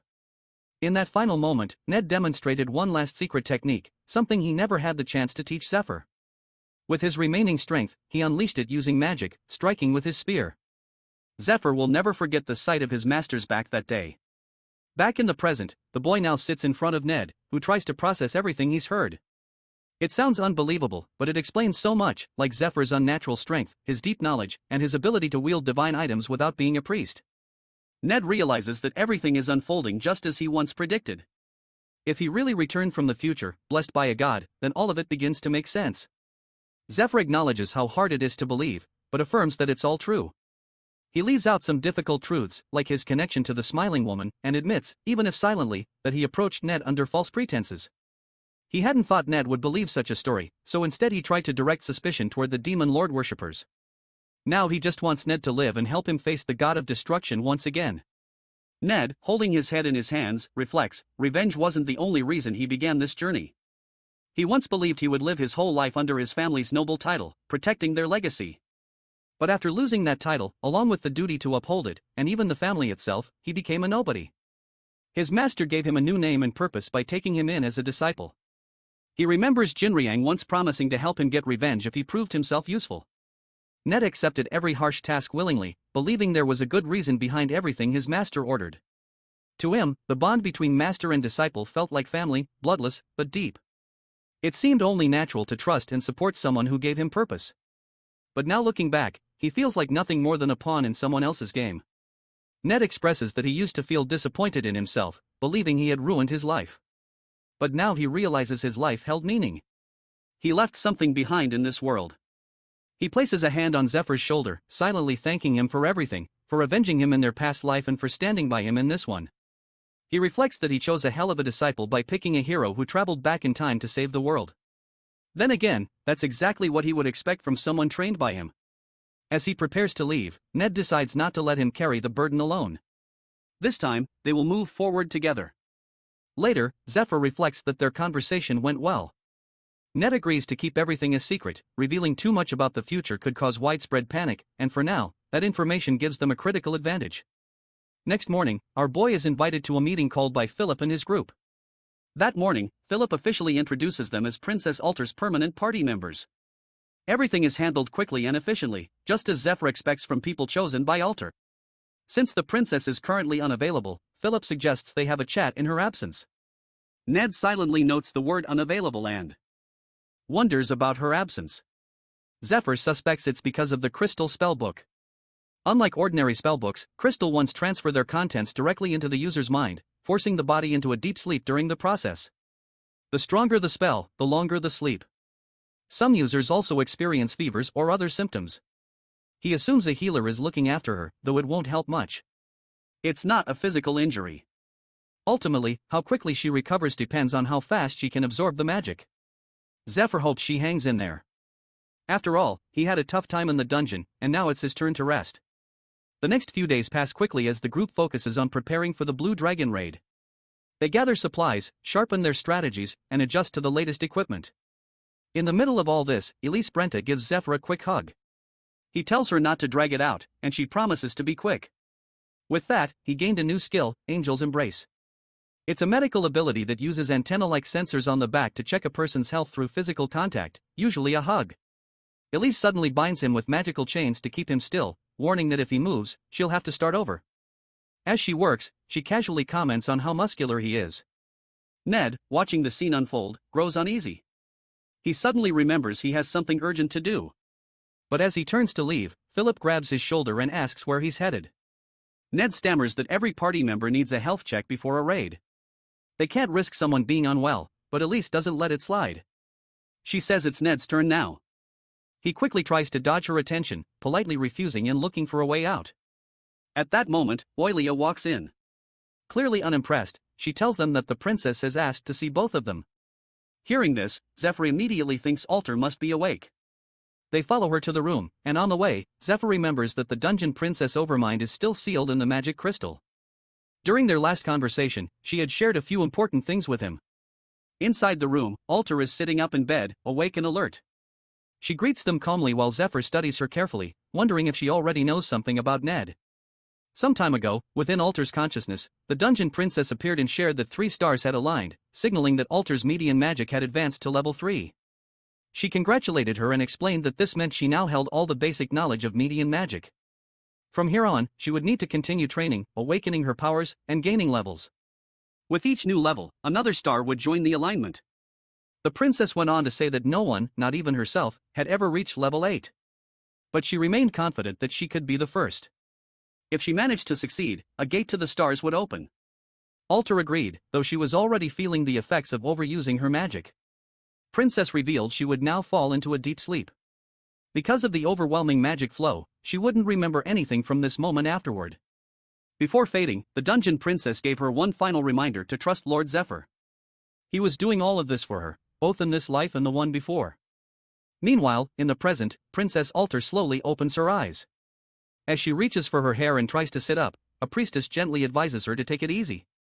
She's been asleep for an entire week. The news stuns her. She vaguely remembers someone telling her something important, but no matter how hard she tries, the memory won't come back. Not wanting to waste any more time, she immediately asks to see Lord Zephyr. Later, Zephyr arrives clearly relieved to see her. Awake. Altair greets both him and Ned, apologizing for meeting them while still in her pajamas due to her condition. Seeing her like this, Zephyr quietly wonders how much she might have learned from Princess Overmind. He considers what this could mean for their relationship, the raid on the Blue Dragon, and the role she's expected to play in it. Zephyr suspects that Altair may have learned a communion skill, an ability that lets users read memories through touch, just like princesses. He remembers how the dungeon princess had tapped his hand and shared her memories. If Altair had that same skill, it would make things much easier. It could help him avoid long explanations and keep her out of unnecessary danger. He steps forward and offers his hand, testing the possibility. Altair immediately understands what he's doing. She tells him that when he gave her the mage crystal, she originally thought he was just trying to impress her and join her raid team, but she realizes now there was more behind it. Even so, she admits she hasn't learned communion yet. It's a high ability. She's only level 3, far below her ancestor, who was level 7. For now, reading minds is beyond her reach. She shifts the conversation to something more urgent, the plan they discussed a week ago. If Zephyr wants her support and access to her troops, he needs a real strategy to defeat the Blue Dragon, and not in some distant future. He has 3 weeks at most. She invites him to make his case. Zephyr agrees, but first asks if she's eaten, noting the talk will be heavy on an empty stomach. Then, to everyone's shock, he summons hundreds of strategy scrolls. A few days later, the group finishes all preparations for the Blue Dragon raid. They set out, joined by knights and healers from Lindell. Zephyr carries his silver key and a fully stocked inventory. To cover their movements, Altair claimed she was simply traveling and shopping. Meanwhile, a maid dressed as the debauched princess rides in a luxurious carriage, keeping up appearances and helping maintain the illusion that Altair never left. As they travel, Zephyr figures the demon lord worshippers are now suspicious of each other. He had deliberately removed any traces of the dragon heart's power from the third parish, stirring confusion. He believes powerful figures are still trying to figure out why Lucius has locked himself away. With any luck, this confusion will buy them a month or two, but no more. That makes it even more important for Zephyr to stay low and move quickly. The first step is the Blue Dragon raid in securing an alliance. He decides not to tell Altair the full truth yet. She hasn't recovered her memories, and she doesn't know he's from the future. Ned also cautioned him to hold back. If Zephyr suddenly claims they were lovers in a past life, she might think he's crazy. After all, she barely knows him now. Ned pointed out that despite everything, Altair already seems to trust Zephyr. Maybe because of a skill tied to touch. Either way, he warned Zephyr not to break that fragile trust. Zephyr sees that Ned is right. He can't ignore the past, but he has to be careful how he brings it up. Still, Zephyr couldn't help but wonder why Altair trusted him so easily. Maybe it was because Lucius had introduced them, or perhaps it was tied to their past life, where she had already lost several people close to her. As the journey continues, Edwin announces they've reached the plains of Danakil, the largest farmland region on the continent. He mentions that both he and his father are originally from here. Ned shares that he visited as a child and remembers being amazed by the golden fields that stretched as far as the eye could see. The thought impresses the group until they open the carriage window. What they see instead is a landscape in ruins. Broken homes, scorched earth, and decay cover the land. They step outside. Ned quietly comments on how bad things have gotten. Philip Pilgrim explains that the damage began 3 years ago when the Blue Dragon first appeared. Princess Altair adds that even the kingdom's best healers couldn't purify the soil. In just 3 years, 80% of the farmland has been lost. Zephyr looks around and estimates that the remaining 20% won't last another year. In his eyes, it's a miracle they've made it this far, likely due to the river's rare healing properties. But he knows time is running out. If they don't act now, they won't just lose farmland, they'll lose everything. Soon, a guard welcomes the arriving caravan. Philip mentions they brought food and asks about the current situation inside. According to the guards, it's pretty bad. Princess Altair adds, explaining that things are still difficult. The location serves as a temporary aid station for farmers who've been displaced by the poison land. She mentions that they're expecting to join forces with troops sent by the Lord of Danakil, but for now, the front line remains low on supplies. She suggests they stay at the station for a while to regroup and get organized. Zephyr agrees and heads into one of the rooms where Lord Grimes lies unconscious. A nearby priest fills him in, explaining that Grimes is a knight from the Lord's castle. While patrolling, he encountered a monster and managed to defeat it, but suffered serious injuries in the process. Examining him more closely, Zephyr notices that Grimes' skin has turned a deep purple, a clear sign that the blue dragon's poison has spread through his body. He immediately recognizes the symptoms. Whether it was from drinking tainted water or being attacked by a creature from the dragon's nest, the result is the same. The poison can't be purified. Even the best healers can only ease the pain while the victim slowly succumbs. Alter quietly comments that she knows Grimes. He's a dependable in-season knight, and she suspects he may be part of the reinforcements sent by Danikil. Zephyr agrees that it's likely and asks how secure the station is, noting that they'll be working with these troops soon. She assures him that the station can be secured if needed, and he nods, satisfied. Though the dragon's poison is lethal, Zephyr has a countermeasure in mind, one that involves using poison to fight poison using his needle skill. Zephyr recalls that Fate only completed these poisons near the end of his previous life. Many of the ingredients were incredibly rare. This one, for example, uses the blood of Asodius, the 32nd Dragon Lord. Though originally meant to melt flesh from the inside, when used carefully alongside healing magic, it can actually burn away other poisons and rapidly restore health. He explains the process to the priest that each time he inserts a needle, he should wait 3 seconds before casting a recovery spell. The priest agrees to help. Watching closely, Alter thinks about the dual nature of poison. Depending on how it's used, it can either harm or heal. She wonders if this method might work against the blue dragon's toxin, especially since nothing else has. Just then, her mono-perception picks up movement, indicating that someone is approaching. Moments later, Regulus Danikil arrives. As the commander of the Scarecrow Knights and the Lord's eldest son, he brings several knights with him. He greets Philip Pilgrim warmly, who returns the greeting. Regulus says he saw Philip's letter to his father about launching the raid earlier than planned. And because they've known each other for so long, he feels it's only right to share something important. He admits he's been deceived by someone. The Blue Dragon Raid, according to official plans, wasn't supposed to happen until a year later, and only after the Holy One of Light discovers the dragon's heart. Regulus explains that he had spies in the Third Parish to keep him informed.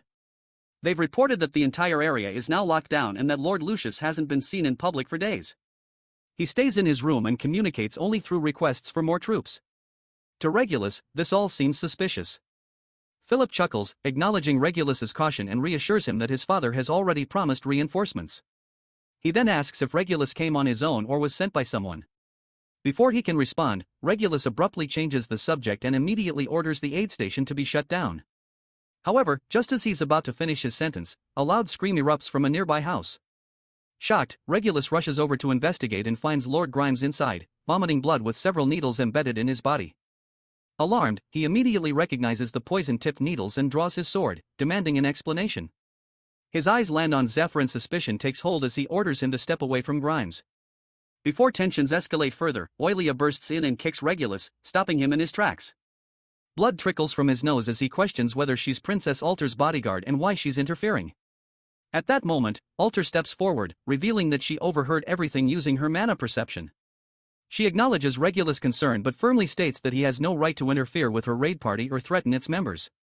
Removing her cloak, Alter formally identifies herself as Princess Alter Justina Kayan of the Kingdom of Kayan. She clarifies that the letter sent to his father was not a merchant's plea for help, but a direct royal order. Realizing his mistake, Regulus immediately bows and expresses his honor at seeing her again.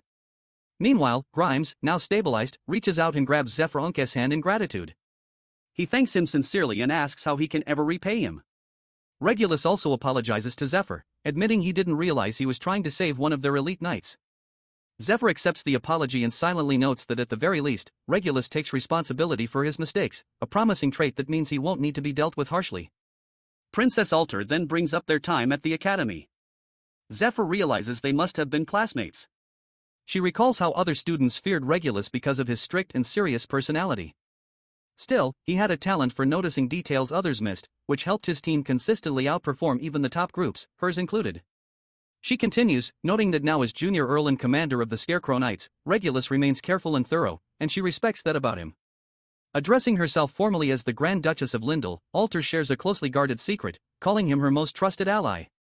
She claims that Lord Zephyr received a divine oracle from the goddess Arya and was chosen to save both the Holy One and the world from an approaching disaster. Both Regulus and Zephyr are stunned by the statement. Alter continues, explaining that their raid party had become vulnerable to infiltration by demon lord worshippers, but the goddess intervened. As a result, Zephyr was granted the dragon heart and entrusted with their protection. She produces a letter which she says is from the Holy One Lucius confirming Zephyr's divine mission. With this, she declares that all members must follow Zephyr as they would the goddess herself. Regulus, deeply moved, pledges to serve her and support Zephyr with all his strength. Zephyr, meanwhile, fights the urge to laugh. The letter is forged and he knows it, but watching Altair deliver the lie so flawlessly makes him admire her performance. Without thinking, he taps her head, a familiar gesture from their past lives that slips out unconsciously. As they talk in their own world, a mage with glasses watches them from nearby. Just like that, the raid party members at the aid station have accepted Zephyr as their commander with little resistance. Though the role comes with greater responsibility, he adds that while he used acupuncture to slow the spread of the poison in the victims, the relief is temporary. Without a proper cure, the poison will return in a few days. Luckily, the ingredients they need can be found nearby. The group finally reaches the Great Forest of Elfin, a vast, untouched land in northwestern Elson. Ned is surprised to see that the forest remains pristine, unlike the ruined farmlands they've passed.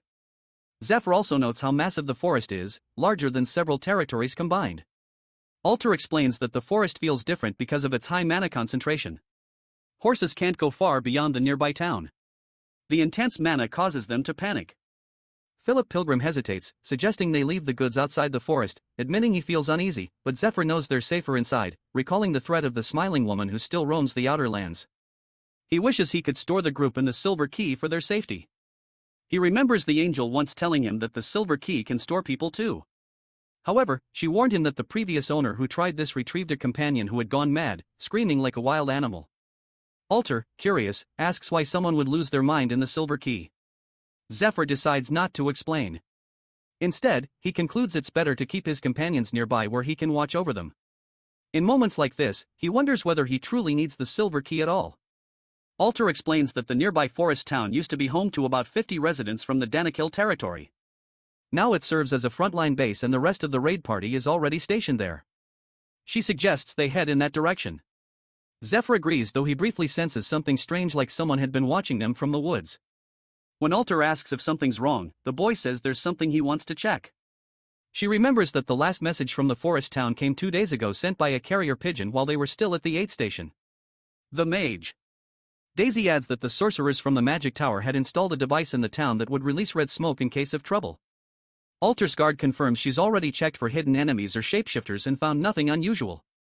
Regulus also seems confident that they'll be fine given their current strength, but Zephyr isn't so sure. He recalls a conversation from a past life with an elf who once called his homeland a place filled with old, meaningless stories. Yet, whenever things got desperate, the elf would open up more.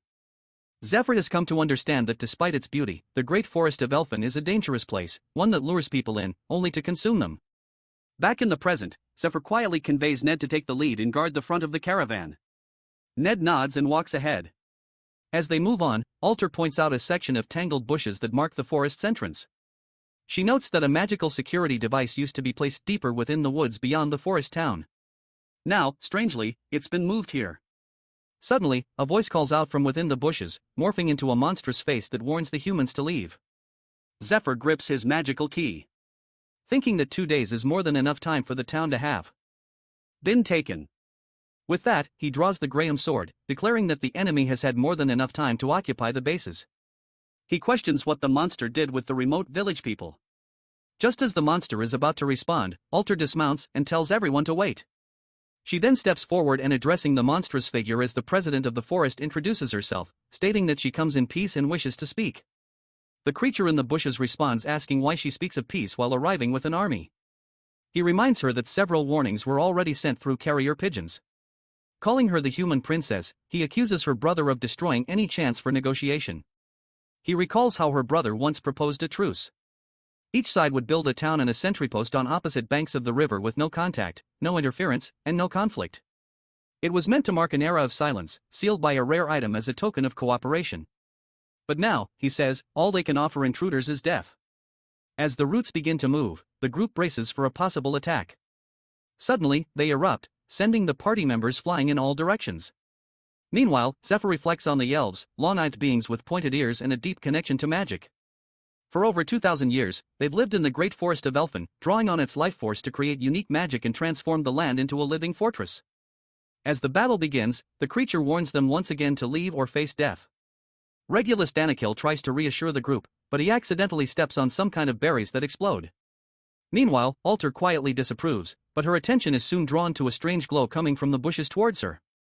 It is a watchtower interior used by gatekeeper elves to monitor the forest and control its magical plants. The elves, seeing the beam strike the princess, get excited and begin mocking her. However, to their shock, someone has shielded her. It's Zephyr, our boy, who used his dragon cape and the barrier of light to block the beam. The nearby warriors are surprised by the barrier's strength and praise the healer who helped create it. Zephyr turns to Alter and asks if she's alright. She nods, grateful for his quick action.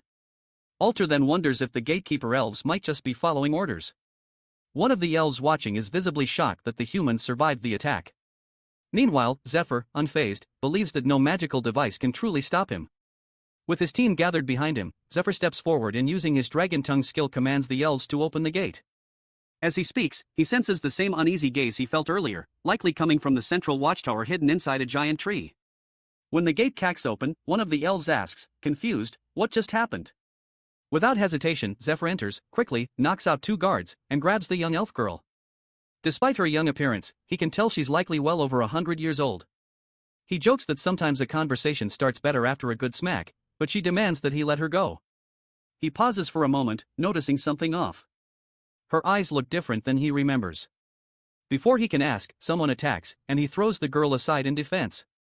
She accuses the attacker of nearly killing her and warns them to control their strength. It's another elf who just attacked using a bow. But as the young girl gives him instructions, Zephyr notices him. It's none other than Dariel, the divine archer, one of the strongest archers across the 10 continents. Hearing the girl, Dariel calmly announces the exact distance to his target, 0.63 miles, and begins preparing his shot. After that, he suddenly launches an attack. Meanwhile, Alter's group is left stunned, unsure where the attack is coming from. The mage quickly takes control, using her Grey as I spell to summon a few long-range scouting golems to assist Zephyr and another to trace the direction of the attack. To her surprise, she discovers it wasn't a spell. It was an arrow fired from over half a mile away with incredible precision. Back at the clearing, the arrow is about to hit our boy, but he deflects it with his sword. Though it cuts his arm, he casually remarks that it was a decent shot. The little elf girl doubts he blocked it on purpose, but the wound convinces her he won't last long. She urges Dariel to use a stronger skill, promising to back him up. Dariel agrees and unleashes his Crimson Meteor attack. Now his arrows fly 3 times faster and hit much harder. Zephyr knows he can't rely on language enchantment to stop them. It takes too long to activate. Dodging them is risky, too, as the shockwaves could hurt his allies. With no other choice, he decides to go all in and fight at full strength. As he transforms, Ned watches in awe. To the untrained eye, Zephyr's movements appear slow and his sword swing almost lazy, but it all happens in less than a second. The path of the blade forms the shape of a dragon and shoots into the air. Zephyr's powerful attack collides with the meteor, resulting in a massive blast. Meanwhile, Ned reflects on the Dragon King style, a martial art he once thought was simply named for its elegance and flow. But now, he's beginning to think it might have a deeper connection to dragons than he ever realized. Seeing him block the attack, the little elf girl watches in disbelief. To her, he doesn't seem entirely human, more like a dragon disguised in human form. She wonders how they're supposed to fight someone like this, especially after everything they've already lost to the blue dragon. A memory flickers in her mind, sitting by her mother's bedside, crying over the family's losses. Back in the present, she lowers her head and admits defeat. She says they won't fight anymore and asks Zephyr whether he's truly human or something else. Either way, she's willing to give him anything he wants if he agrees to help them. As she pleads, the rest of the group makes their way toward them. Meanwhile, Zephyr has already decided to help her. Inside, the elf head grabs Lord Grimes's hand, surprised to see the knight still standing after being poisoned by the blue dragon. Though some traces of the poison remain, he has never seen a detoxifier that powerful. Regulus Danakil stays worried. Grimes isn't fully healed, and walking around won't help, but Grimes insisted on coming. He wanted to prove the antidote worked, no matter the risk. To him, that kind of resolve is what makes a true knight. Meanwhile, the elf head introduces himself as Heron, a high elf elder, and points out the 2 high elves Zephyr fought earlier. Dariel standing to his left and Kiara. Zephyr recalls that high elves are considered part of the ruling class. Their unique pupils often hint at rare magical abilities from birth. He also notes that Kiara seems different from the one he knew in his past life, more mature now. Still, he knows it's hard to guess an elf's age. Maybe she's about to go through a growth phase, though with elves, it's never easy to tell.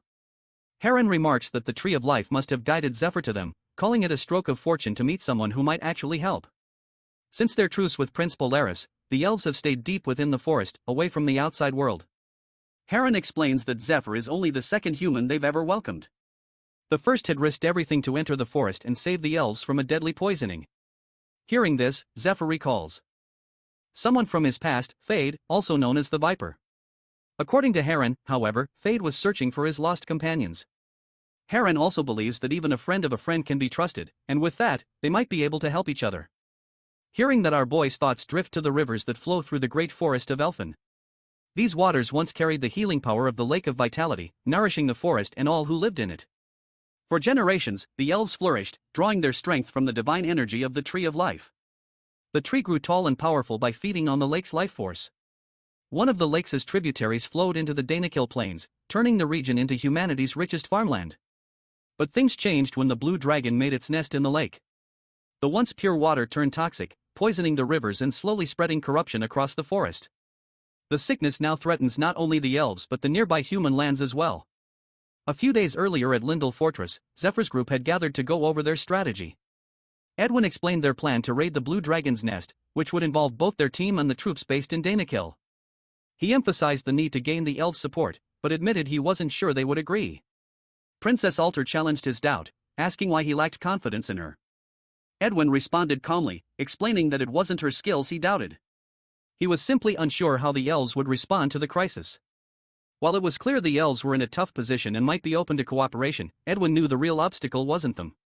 The bigger problem, he said, would be getting the people of Danakil to agree. He explains that for those living far from the elven borders, elves are seen as something out of legends, mythical beings from fairy tales. But people who live near the edge of elven territory have a very different view. To them, the elves have always been a threat, often compared to wild beasts like wolves or boars. Over time, that tension grew until it finally broke out into open hostility. He continues saying that 4 years ago, just 1 year before the Blue Dragon appeared, two powerful high elves known as the Scarlet Moon and the Black Moon crossed into Danakil territory. Their actions only made relations worse, deepening the divide between elves and humans. The elf argued that any land touched by water from the Lake of Vitality should rightfully belong to the elves. However, since the lake's water flows through the Danakil fields, they believe that gives them ownership. He remembers a time when the elves nearly claimed the land by force. But then, Prince Polaris arrived with the Temple Knights and led a counterattack. As a cardinal, Polaris spearheaded the battle, forcing the elves to retreat after the Golden Dragon appeared. The humans won and secured a truce. A year later, the farmland was poisoned. It was then the Lord of Danakil and his son Regulus Danakil realized that working with the elves was the only way to resolve the situation. They also took steps to stop the false rumors blaming the elves for the poison. Many believed the elves were acting out of revenge. So the Danakil leadership found themselves managing not just the mission but also the growing mistrust among their own allies. Edwin admitted that launching the raid at that moment might be too soon. But Princess Alter laughed at his hesitation. She told him he was missing the bigger picture. In her eyes, the timing was exactly what made the plan likely to succeed. What seemed like a bad situation was actually a rare opportunity. She reminded him to look beyond the immediate obstacles and focus on their long-term goal. Back in the present, while treating a poisoned elf, Zephyr recalls a small favor he once did for one of Fade's former guildmates. In return, the guildmate took him in as a disciple, teaching him poison making and acupuncture. Zephyr decides to stick to that version of the story. When he shares it, Elder Heron, Kiara, and Dariel seem to trust him, at least a little. Kiara watches in shock as the antidote takes effect and quietly remarks that Zephyr might even be more skilled than Fade. The boy explains that the poison he used is far rarer. There's a recipe floating around, but no one has ever managed to make it before. He's the first. He even suspects that the actual formula doesn't exist yet and won't until Fade invents it in the future.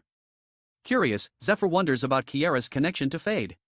She speaks about him like she knows him well. Soon enough, she says that Fade would want to meet the entire group and asks where Zephyr Unkes' master is. The boy replies that he can't say. He claims that both his master and Fade once belonged to a now-destroyed assassin guild named Fanony, which collapsed due to betrayal. Until he knows for sure whether Fade is still trustworthy, he says he won't reveal anything more. Kiara understands and responds that she also can't share everything for the same reason. Then Dariel speaks up, revealing that fate had already visited a year ago. After hearing rumors about the poison lands, he reached out to an old guildmate and came to investigate. Hearing that, Kiara tried to shut him up, which annoyed him, and he casually lifted her up while calling her out. Watching the argument unfold, Elder Heron thinks about how bad things have gotten. For the past year, the poison elves have survived only because of the small doses of deadly poison that Fade left behind. That supply is nearly gone.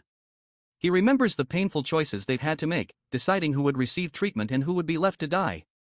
In his eyes, Zephyr's arrival is nothing short of a miracle. Without him, the elves might have been torn apart by civil war. Now, Heron sees a spark of hope. Not only can Zephyr neutralize the dragon's poison, but his strength might even match or exceed Dariel's if they can earn his full support. Heron believes there's a chance they could recover the Queen's last sealed box, still hidden deep within the poison lands. 3 years ago, a powerful elf woman got her hand on the last of the sealed boxes hidden within the 12 towers. She claims that with this they finally have enough strength to form a new kingdom. Elder Heron questioned her decision. He asked if she truly meant to leave behind both the kingdom and the Queen. He reminded her that she's only alive today because the Queen once risked everything to hold off the blue dragon. But the elf scoffed at the idea. She asked if he's looked around lately if the state of the forest looked anything like a victory to him. She criticized the Queen harshly, saying she was never strong enough to lead. Even before the poisoning began, the Queen was weak and sickly. She failed to prevent the Scarlet Moon and Black Moon from taking control of the army. A real queen, she said, would have used mind control from the start to deal with such traitors. She declared she's done relying on a foolish ruler and will now lead anyone willing to follow her. Thinking back, she admits that the Scarlet and Black Moons taught her something important. Even though they were exiled for losing the war and destroying towers, they escaped with sealed boxes in hand. Their betrayal opened her eyes. She now sees where she went wrong. As she left, she told Heron to enjoy what's left of a kingdom with no future. Still, she added that if he ever changes his mind, he'll always have a place in the new realm. She plans to build. Then, laughing, she walked away. Left behind, Elder Heron quietly reflected that he didn't stay out of loyalty to the Queen. He stayed because he never had the strength to claim power for himself, not without one of the sealed boxes. Looking back now, he thinks he chose the wrong side. He admits he once considered training Dariel to be his ally, as the young elf has real talent. But Dariel is too loyal. He could never betray his mother, the Queen. If he ever found out about Heron's real intentions to leave once he had a sealed box, he'd probably have him imprisoned without hesitation. Because of that, Heron sees the current situation as a rare opportunity. As the head walks Zephyr and Alter through the main building, he reveals that he truly believes the dragon must be slain, not just for the elves, but for the humans as well. While he fully supports that goal, he also notes that most of the other high elves have already abandoned their duties. Only a handful of capable fighters remain, and even they are barely holding on. He explains that he already sent scouts across the river a few days ago to search for possible resettlement sites. Those scouts ended up capturing some prisoners in a nearby forest town, but he assures them they were treated fairly and will be released soon. For now, he goes along with the alliance while keeping his true goals hidden. Inside, he wonders about the tower where the last sealed box is kept. The area around it is far too dangerous to approach because of how badly it's been contaminated.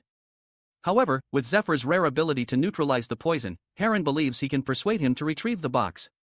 Once he has it, Heron is confident he'll finally have what he needs to claim the throne and become king.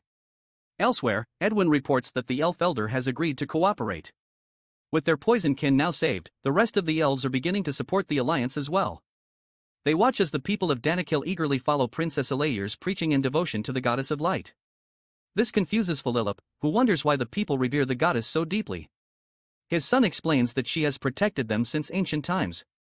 Although Philip remains doubtful, he brushes off his concerns, thinking everything turned out fine after all.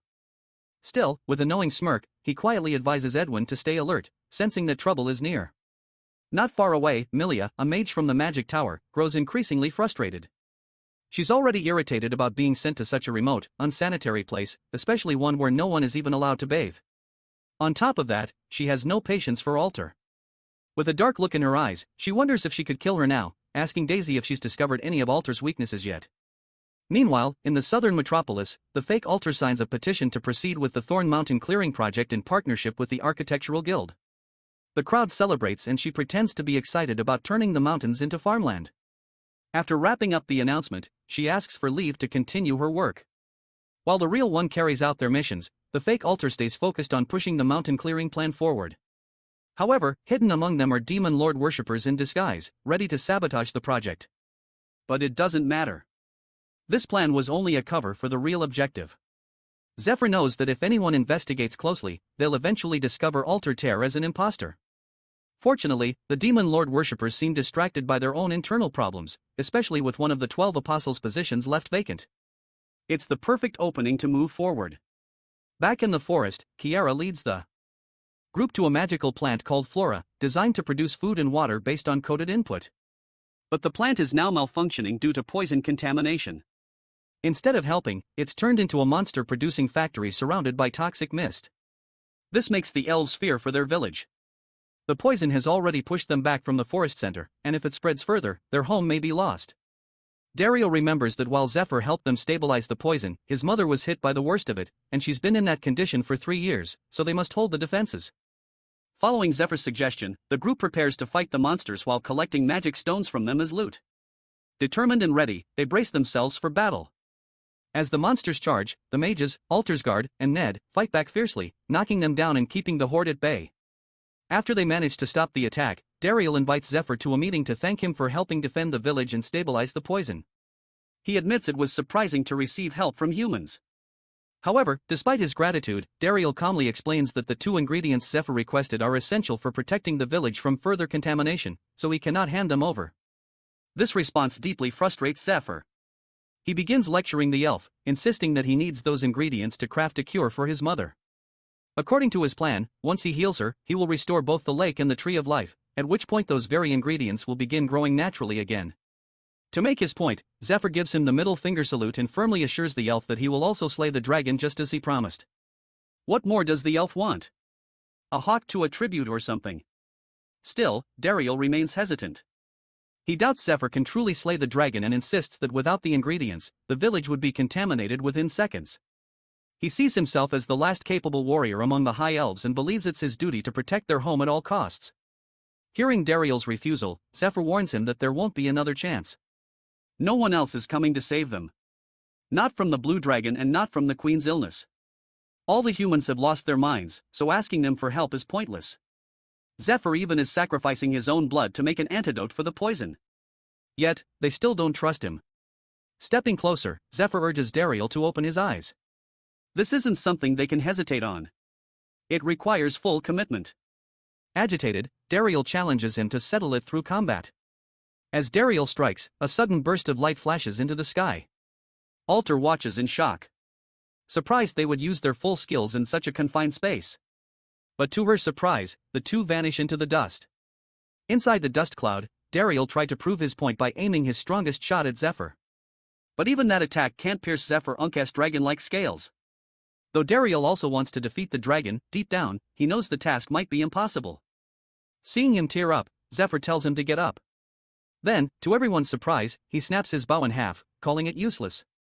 But before the moment grows too bitter, he assures Daryl that he'll craft something better for him and warns him to hold back his tears because once he sees the new items, he won't be able to stop them. Despite his assurance, Kiara begins tearing up, insisting they cannot give away the bow or discard it, as they are already short on firepower. She cries out that it's a Hirogra weapon, a revelation that stuns Philip and his group. Curious, Elise examines the bow and confirms that it truly is a hero-grade item, ranked second among all item grades. According to her, since the bow belongs to Daryl, it could easily sell for 50,000 gold at an auction, which leaves Philip visibly shaken. However, Daryl calmly responds, stating that 50,000 gold would be a bargain. He doesn't care about the price, knowing it was his own hesitation that led to this. Although the bow was once used to defend his town from contamination, he now looks forward to what Zephyr might create in its place, especially after mentioning he possesses some exceptionally rare crafting materials. A part of Daryl wonders if the high-quality material Zephyr referred to might be the branch from the Tree of Life, though he quickly dismisses the thought, assuming the branch is too small to craft a proper bow. Later, inside the main hall, Daryl fulfills Zephyr's request by offering him a glass of the Water of Vitality along with a young branch from the Tree of Life. As Zephyr observes the shimmering liquid, he realizes how numb he has become since his brush with death. Nothing seems to stir him anymore. Yet, this water before him radiates a beauty that momentarily awakens something inside. Just as Zephyr prepares to drink, Daryl reminds him that it's the last remaining cup. Still, he remains hopeful that if their raid succeeds, they will take control of the Lake of Vitality and gain access to a plentiful source. Zephyr confidently assures them and quickly gulps down the water of vitality in one go. Suddenly, a burst of glowing energy erupts within his body. To his excitement, it begins to merge with his effectiveness boosting perk, amplifying the potion's effects even further. In this empowered state, he immediately initiates dragonification and activates mana flow. He knows he must grow stronger as the conditions for the upcoming dragon raid are far harsher than those of the princess raid they recently completed. The area surrounding the dragon is enveloped in a massive poisonous field, and at its center lies the beast itself, the dragon, king of beasts. Zephyr understands that no ordinary human can face such a foe. To stand a chance, he must enhance his dragon heart. And the vitality-infused water is the key to that transformation. Watching this unfold, Alter recognizes the risk. She knows that although the dragon heart must be strengthened slowly and with care, they no longer have the luxury of time. Acting decisively, she casts Moira, a powerful spell named after the three goddesses of fate, to stabilize and adapt Zephyr's mana while he meditates. With great precision, Alter begins merging the elements. His mana, the water of vitality, and the energy flowing from the dragon heart. She channels all of it into the core of his being. As the merging begins, Zephyr's body convulses with a sudden power surge, his very frame starting to fracture under the pressure. Seeing the signs of physical breakdown, Elise immediately casts her healing spell to stabilize him. At the same time, Zephyr pushes past the standard 5% threshold of the dragon heart's power. Slowly, the power rises, but Alter continues adjusting the mana with intense focus. To her shock, however, the energy within the dragon heart begins resisting the fusion. The merging process falters. As a result, Zephyr's dragon heart power starts to drop, threatening to undo everything they've built. Meanwhile, Ned sits beside Zephyr, guiding the wild surge of power flowing through his body. Despite the mounting pressure, everyone remains focused on their roles. Suddenly, the entire chamber erupts in a blinding flash of light. As the dust settles, Dariel stares in disbelief as Zephyr has transformed into a half-human, half-dragon hybrid. The group breathes a collective sigh of relief, their expressions softening into smiles. They've succeeded. Now in his transformed state, Zephyr's dragon heart surges to 10% power with a temporary spike reaching up to 19%. Though still far from the strength he wielded in his past life, he feels himself closing the gap. With his companions having done their part, Zephyr decides it's now his turn to contribute. He casually asks Dariel for a towel, but to everyone's shock, he bites into it hard, claiming it's time to repay the favor by securing material for his weapon. Without hesitation, he raises his claw and cracks his own dragon scales from his arm. Dariel watches, stunned, as the boy tears the scale from his body with no sign of hesitation. Zephyr explains that Dariel can use the dragon scale to forge dragon skin, a material strong enough to create a bow and arrows capable of piercing even a dragon's hide. He knows he's still operating at only 19% of his true power, but the scale itself holds immense strength. With the right craftsmanship, it could become a weapon powerful enough to deal serious damage to the Dragon King.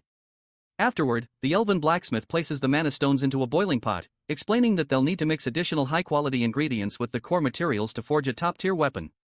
He then begins boiling the secondary components, including one of their finest mana alloys, clear gold.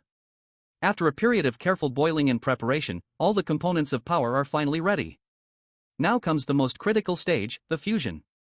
For this, Alter activates her magic circle skill, which amplifies all spell effects within its radius. This enhancement empowers Zephyr's dragonification, allowing him to channel his energy more efficiently. Using both his raw power and his language enhancement ability, Zephyr directs the ingredients to flow together and bind in perfect harmony. As the fusion completes, a powerful blast erupts from the center of the ritual. When the light fades, a newly forged weapon emerges, a black dragon longbow accompanied by a set of dragon bone arrows. Time passes, and now only 2 weeks remain until the raid. Both humans and elves are busy preparing, fortifying their forces, and gathering resources. Zephyr, acting as their leader, reveals the structure of their combat units. The army is divided into 2 specialized teams, and Ned has been appointed as the supervisor of their training. Though he understands the weight of the responsibility, Ned accepts the challenge with unwavering determination. Zephyr also informs the army of the harsh path ahead. To reach the dragon, they'll need to fight through countless hordes of monsters. Their objective is clear.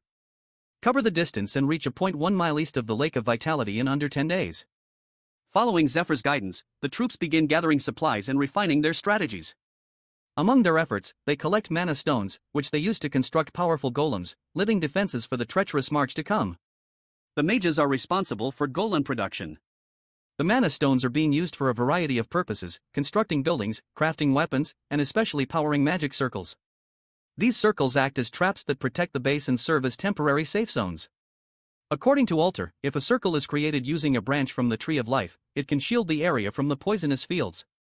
She assures the group that she has already installed several of these protective circles along the cleared paths. Meanwhile, the blacksmith also depends on mana stones to meet the demanding requirements of crafting Zephyr's new rare weapons. As for Zephyr, he continues training his body relentlessly. Despite upgrading his dragonification, he can currently only maintain the form for 10 minutes. Far from enough. The power continues to spread through his body even when he's not actively using it. Still, with each use, it grows stronger. He understands that unless he pushes his limits now, he won't stand a chance against the monster. His goal is to increase his threshold, sustaining 19% power for at least 28 minutes before the raid begins. Without reaching that benchmark, he knows there's no hope of victory. Zephyr also recognizes that he needs more strength, not just to fight, but to craft additional weapons essential for the raid's success. So, he continues pushing forward, preparing both body and mind until he reaches his limit. Just like that, the final night before the raid arrives. Everything is in place: the scouting, the supplies, the defenses, and the troops. Zephyr gives a final order for everyone to rest well and prepare their bodies for what lies ahead. As the exhausted troops retreat to their quarters, Zephyr and his closest companions gather inside their tent, savoring warm, hearty steaks in silence. Ned watches in disbelief as Zephyr devour his food like a pig. Once finished, Zephyr quietly rises and takes his leave from the tent. Seeing him go, Alter quickly follows, offering the excuse that she's tired and needs to rest. Oilia moves to follow Alter, but Ned grabs her arm, reminding her they still have sparring to do. She protests in anger, insisting she never agreed to that. But Ned pushes her toward the training ground regardless, unwilling to let her off the hook. Meanwhile, Alter walks toward Zephyr's tent, her thoughts drifting to everything that has changed since he entered their lives. From the moment he appeared, things that once seemed impossible began unfolding right before them. She remembers how everyone mocked her when she announced the dragon raid. Letters sent to nobles and foreign rulers were all returned, rejected. Even the other parishes refused aid. Her own brother turned against her, warning that any rash move would get her framed for conspiracy. Not even the adventurers were willing to help. In the end, the only people she could count on were her small team. And then out of nowhere, Zephyr arrived. And somehow, like magic, her impossible problems started to vanish. Some might call it fate or luck, but Alter never believed in either. Lost in thought, she reaches Zephyr's tent. Without hesitation, she steps inside and kisses him. Zephyr freezes, surprised, and quickly realizes she just used the Kiss of Darkness. A spell that forces the target to speak the truth. He starts to ask what's going on, but she gently silences him, insisting that now isn't the time for questions. Calmly, she reminds him that the Blue Dragon raid, the one she had worked toward for so long, is finally becoming reality because of his efforts. She admits she hadn't trusted him at first and had quietly kept an eye on him. But over time, as he followed through on every word he spoke, she found it harder to keep doubting him. Still, one thing bothers her. No one willingly removes their own dragon scales day after day without a deeper reason. Leaning in a little closer, she calmly presses him, asking if he's hiding something. If he has another motive, something he hasn't shared. Now is the time to say it. The princess's eyes take on a steady glow as she leans forward and plainly asks who sent him. As the Kiss of Darkness activates, Zephyr reveals that he came here of his own will and that everything he's done has been for her. The answer stuns Alter and the spell confirms it. He's telling the truth. She presses for more details. In response, Zephyr gently pulls her closer and quietly explains that she had died once for his sake and that he traveled back in time to change the outcome. Alter freezes, caught between disbelief and rising panic. She summons her dark hand, grabbing his arm and demanding the truth. But Zephyr remains calm. He knows she already understands it's the truth and the spell has confirmed it. As a user of median magic, she would instantly know whether or not her spell succeeded. And in this case, it has. Gripping her hand firmly, Zephyr thinks to himself that he had been waiting for this moment. He knew she would eventually use the spell, and it was the only way to make her believe him, at least until she learns communion. Leaning closer, he reassures her. She can ask anything, and he urges her to do so. But now, knowing the truth, Alter starts to feel unsettled. The tension lingers for a moment until Zephyr gently pulls her closer and kisses her. Meanwhile, outside, Melia grows increasingly frustrated with her golem duties. She yaps to Daisy, feeling like Alter is simply toying with them and bossing her around. Daisy, however, calmly reminds her that although they were hired by Lord Danakil, their actual employer is Princess Altair. Hearing that, Melia becomes even more annoyed, loudly expressing her dislike for Alter. She admits she's never liked her, not since their academy days. Back then, Melia stayed up late every night studying, working hard, while Alter always seemed relaxed and carefree. In Melia's eyes, Alter acted superior, relying on her wealth and connections to gain respect, even from professors. As Melia continues yapping, Daisy listens quietly, recognizing that despite her frustrations, Alter has actually been doing a decent job so far. Deep down, she suspects Melia's anger might stem more from an inferiority complex than from anything Alter has actually done. Still, Daisy knows she needs to calm Melia down before she says or does something reckless. To help with that, she reveals that if Melia performs well during this mission, she's set to be promoted to exclusive sorceress, a role that clearly surprises her. Daisy adds that both dukes had requested a sorceress for their courts, but have yet to find a suitable candidate. From what she's seen, Melia fits the position perfectly.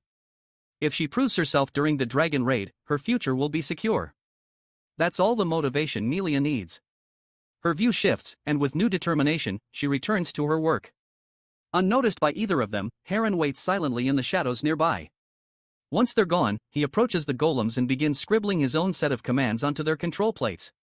Golems follow the instructions written directly on them, and Heron takes advantage of this, rewriting the runes so they will obey him alone. The next morning, war drums echo across the camp as everyone moves into position. They all understand what's at stake. Some will fall, their bodies turning to dust, while for others, today may mark a turning point. Once the formation is ready, Princess Alter gives the signal to bring forth Zephyr's powerboat. The group begin their chants, praying and channeling their respective abilities. As Alter assists them, her mind drifts back to what Zephyr told her the day before. The bloodshed that was coming and worse, the weight of witnessing it firsthand. He had spoken with quiet determination, promising that this time he would do better. He vowed that once it was over, he would finally claim what he wanted.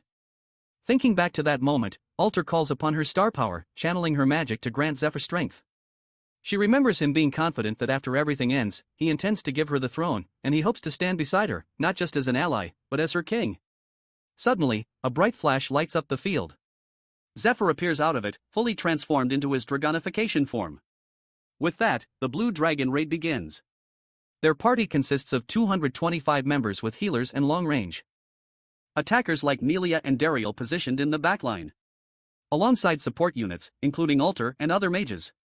Guarding the rear squad are Ned and Oilia, bringing the rear guards count to 224 out of 225. At the front stands the vanguard, Zephyr, ready to lead the charge. As the raid begins, he instantly leaps into the air and surges forward. He knows the formation is unusual, almost reckless, but it's their best shot at completing the raid successfully. The closer he gets to the lake, the thicker the dragon poison fog becomes. That's the reason he positioned everyone else in the rear away from the contaminated zone. Zephyr, on the other hand, is prepared. He has the Gold Tears potion, his effectiveness boost spell, and his dragonification, all giving him enough resistance to survive and fight within the poison zone. He's effectively the only one capable of operating properly inside the lake's radius. As massive monsters appear in his path, Zephyr activates his electric acceleration spell and charges straight into them. Using his massive sword, Graham, along with his dragon claws, he unleashes a powerful slash that cuts through most of them in a single strike. Pushing through the wave of enemies, he realizes he's approaching the lake and shouldn't waste time dealing with low-tier monsters. Without slowing down, he summons golems stored in his inventory and places tombstones that disperse mana wavelengths within a small radius designed to draw enemies and keep them from interfering with his advance. Zephyr places one tombstone every 100 m to cover the entire area, creating a mana road. This pathway allows magic from the main camp to travel through it all the way to the front lines, though the effect will be hulled by the time it reaches the end. The team also uses strengthening magic on the golems, allowing them to control the constructs remotely through the tombstones. Despite the intensity of the raid, Daisy seems unusually excited, mainly because Alter finally approved her thesis. The proposal had been deemed costly by the Magic Tower, but Alter's green light gives Daisy a rare boost of confidence. Kiara too stays engaged. She deploys a Cyclops to accompany Zephyr for scouting, which makes her optimistic. With its help, they can easily circulate real-time attack coordinates. However, the moment they lay eyes on the polluted tree of life, the contaminated lake, and the dragon, their optimism fades. The scene feels different from 3 years ago. Back then, the dragon had growled instantly at the first hint of a presence. Now, it stays silent, unmoving, and that silence unsettles them more than any roar could. They recall Zephyr previously questioning the strange of a territorial dragon remaining idle in one place, especially in a forest teeming with intruders. That thought returns to Kiara now. As she reflects, she realizes something they all overlooked. What if the dragon came to the lake for a reason? Meanwhile, Zephyr reaches close to the dragon and feels a sense of relief. As expected, the creature remains quiet, which works in his favor as he's already used up 2 minutes of dragonification just flying there. With the remaining time, he gets to work. He summons black dragon chains and wraps them around a large branch near the Tree of Life to anchor himself, then charges directly toward the sleeping dragon. He's already informed the others and is certain of one thing. The dragon isn't actually a poison type. The last recorded appearance of a blue dragon was 600 years ago. Despite lying in a lake known for its healing properties, this one is poisoning everything around it. That contradiction never sat right with Zephyr. As he charges in, he deliberately disrupts the dragon's rest. The dragon stirs, and in an instant, it lunges forward and swallows him whole. The knights watching from afar are stunned, but their shock deepens when they see Zephyr force open the dragon's massive jaws with both hands from the inside. Zephyr knows the truth that the dragon isn't the source of the poison, it's the victim. It's being slowly poisoned by demonic energy and is using the lake to try and heal itself. The beast is dying, not attacking.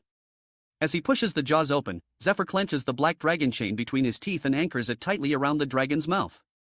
He understands the creature is trying to stay submerged in the lake to recover. But the poison is wearing it down faster than it can heal. That's why he's chosen to take it down now while it's weakened. Pulling with everything he has, Zephyr binds the dragon's mouth shut. The black dragon chain forged from his own scales proves effective. The moment the dragon senses the restraint, it lets out a thunderous cry, shaking the ground as it struggles against the binding. Zephyr pulls the dragon out of the lake, aiming to accelerate the spread of poison within its body. Without the lake's healing properties, the dragon won't be able to recover from its injuries.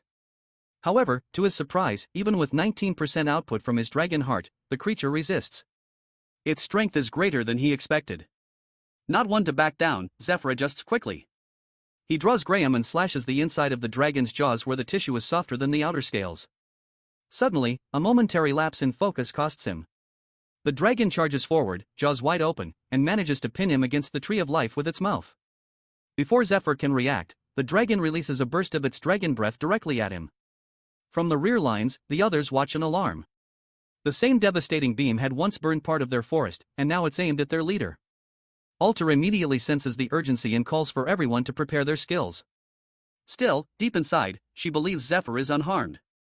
She and even the dragon notice something strange. Despite trapping Zephyr between its teeth, the dragon doesn't actually feel anything solid between them. There's only the faintest tingle just before it breathes. That's because Zephyr has already activated his silver key. The key allows him to teleport between the same entry and exit point. Once inside the dragon's mouth, he deliberately uses it to vanish before the breath hits and reappear right after it ends. With perfect timing, Zephyr re-emerges inside the dragon's open jaws. Without hesitation, he strikes. His thunder palm lands cleanly, sending a surge of powerful force through the creature's body. Electricity crackles across its scales as the attack hits from within. Despite the pain, the dragon charges up another dragon breath attack. This time, however, Zephyr reacts swiftly. He strikes directly at its breath glands, burning them and successfully disrupting the buildup. The attack fizzles out before it can be released. Zephyr notes that the dragon won't be able to use those glands again for at least 10 minutes, making this their best window to strike. The mages take the cue, channeling a variety of spells through the mana road created by the tombstones. Bursts of elemental energy bombard the dragon, holding it down. At the same time, Dariel prepares his dragon arrows, coating them with venom before firing. His shots hit their mark with precision, piercing the dragon's thick hide and forcing a painful roar from the beast. Seeing the impact, the party erupts in cheers. Many begin praising Dariel for his accuracy and power. Dariel, however, is lost in thought. He recalls how Zephyr once told him that he was still weak because he lacked real combat experience. Kiara hears it and finds the comment odd. Zephyr looks younger than Dariel, yet speaks with the confidence of someone who's seen countless battles. Dariel, meanwhile, grows more curious about what the boy really meant. He suspects the meaning may not lie in this raid alone, but perhaps in something tied to his future path. Back in the moment, the arrows explode on impact, further damaging the dragon. Dariel doesn't celebrate. He simply watches, aware that this battle is just a stepping stone. The blue dragon isn't their final challenge. Kiara, observing Dariel's composure and focus, realizes that he's finally beginning to find his footing, just like he had once done in the past. As a child, Dariel never dreamed of being king. His ambitions were different. but now, his resolve is returning. Zephyr, seeing Darl's arrows actually hurting the dragon, feels a sense of relief. But even now, he isn't sure how they're going to finish it off. Zephyr tries to tear into the dragon's body, aiming to enter through the wound, but his hand suddenly stops just as it's about to slip inside. It feels like something invisible is gripping him, holding him back. At the same time, from the rear, Alter sees something that shakes her to the core. Without hesitation, she calls out to the party, ordering them to stop their attacks and switch to a defensive stance. The mana road is shifting. Its direction is changing. She quickly recalls Zephyr's briefing. If they ever spot anything unusual in the Watchers or sense a surge of power, they must immediately reroute the mana flow. Zephyr had explained that the tombstones, while useful for extending spell range, also act as open channels. If a powerful enemy can manipulate mana, those same paths could send attacks right back at them. To prevent that, they need to disable the back end of the tombs. Doing so will block the incoming attacks, but it will also weaken their own offensive power. Following Alter's orders, the team begins reconfiguring the mana road. Just as they shifted, a massive shock wave tears through the field. A tremendous energy blast strikes them, confirming their fears. Zephyr had warned them of this exact moment when he would be flung backward and the lake's surface began to ripple. It would mean one thing. The dragon had activated its unique attribute, telekinesis. This ability allows it to move objects without making physical contact. Only dragons with infinite mana reserves can wield it, an ability that, in simple terms, means destruction and pain. On the battlefield, Zephyr regains his stance, but knows he's running out of time. He has only 20 minutes left of draconification, and the real fight is just beginning. Earlier during Zephyr's briefing, he explained to the party that the poison in the air wasn't affecting humans or elves as severely, likely due to the water of life mixed within it. That water actively repairs the damage caused by the poison, which is why no one is dying outright. However, he warned that losing consciousness would still result in extreme pain. Zephyr also pointed out that the same effect applies to the dragon.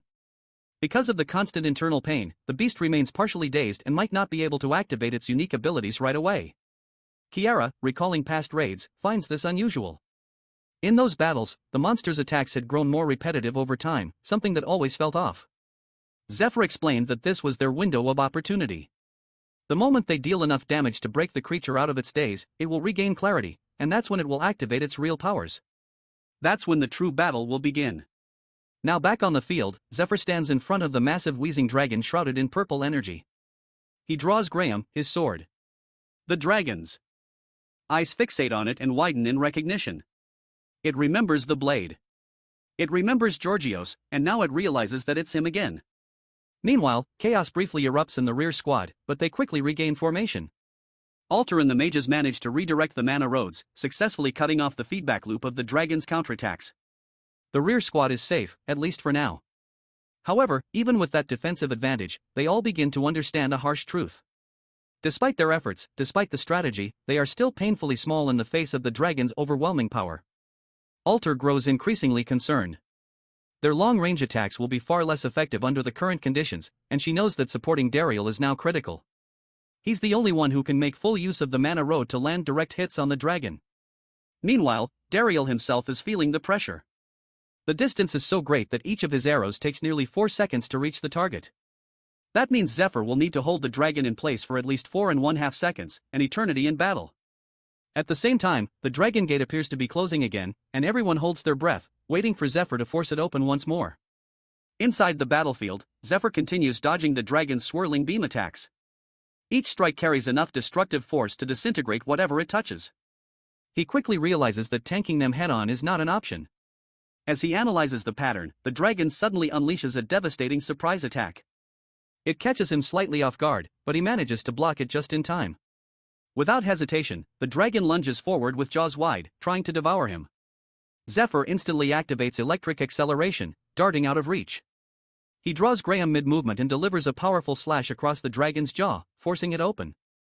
Wounded, the dragon lets out a roar and dives into the lake. The entire battlefield watches in disbelief, realizing that the dragon is trying to heal. But Kiara quickly realizes the bigger problem.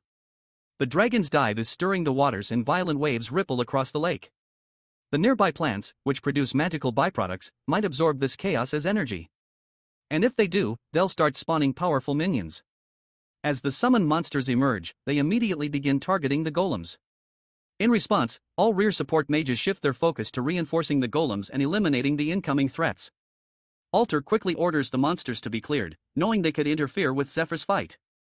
However, to Daisy's shock, despite everything going according to plan and the golems being exceptionally powerful, several of them suddenly start fleeing the battlefield. Their movements become erratic and they fall out of command. Meanwhile, Heron, silently watching, knows that his sabotage has begun to take effect. Back on the front line, Dariel spots a monstrous projectile rapidly approaching. He reacts just in time, deflecting it midair with a perfectly timed arrow. The force of the deflection draws everyone's attention. Alter watches the impact site and realizes that if Dariel hadn't intervened, the entire rear squad would have been wiped out. Kiara examines the trajectory and determines that the attack originated from nearly 700 MOA. She warns the others to stay alert as the presence of something that powerful can only mean one thing. The enemy is on the level of a dungeon boss. As she finishes speaking, a towering beast appears in the distance.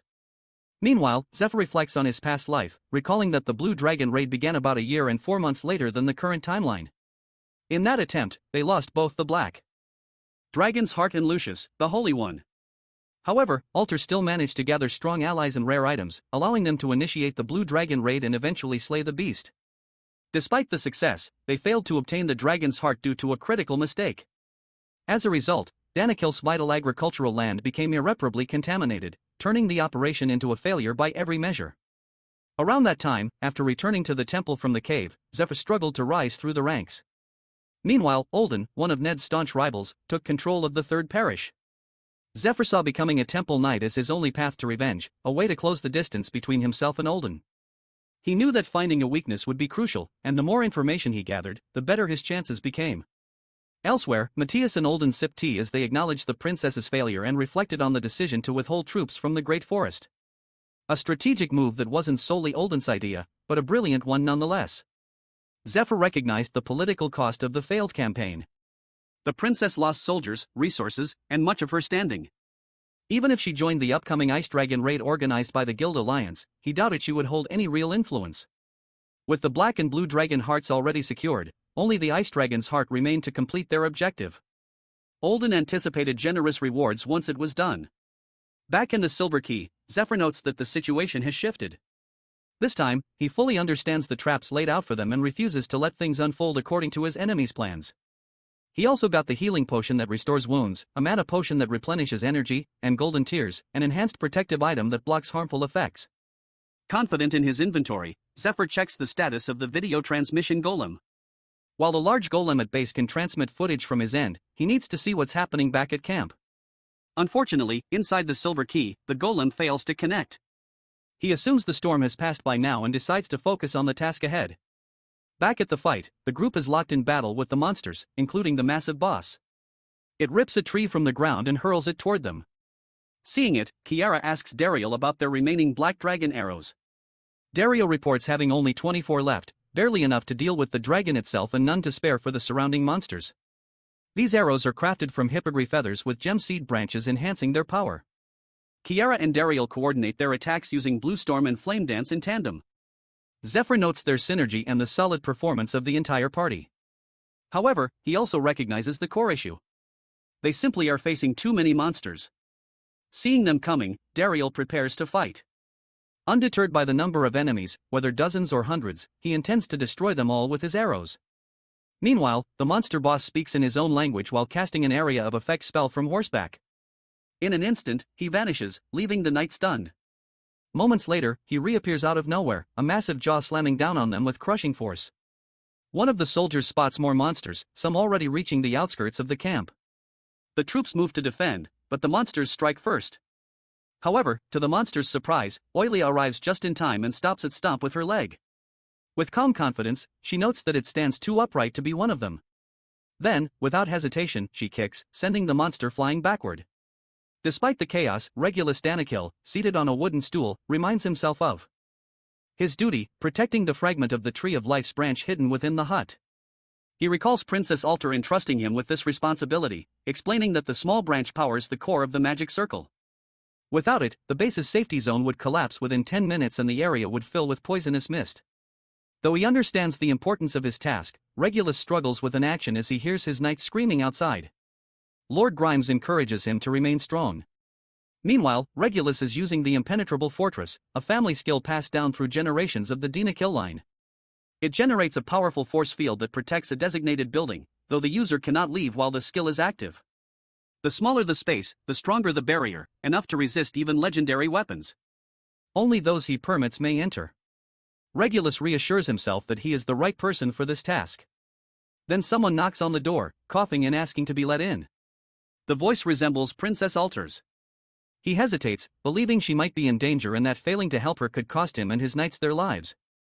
Lord Grimes, however, warns it might be a trick, but Regulus insists on opening the door. To his shock, Elder Heron stands outside.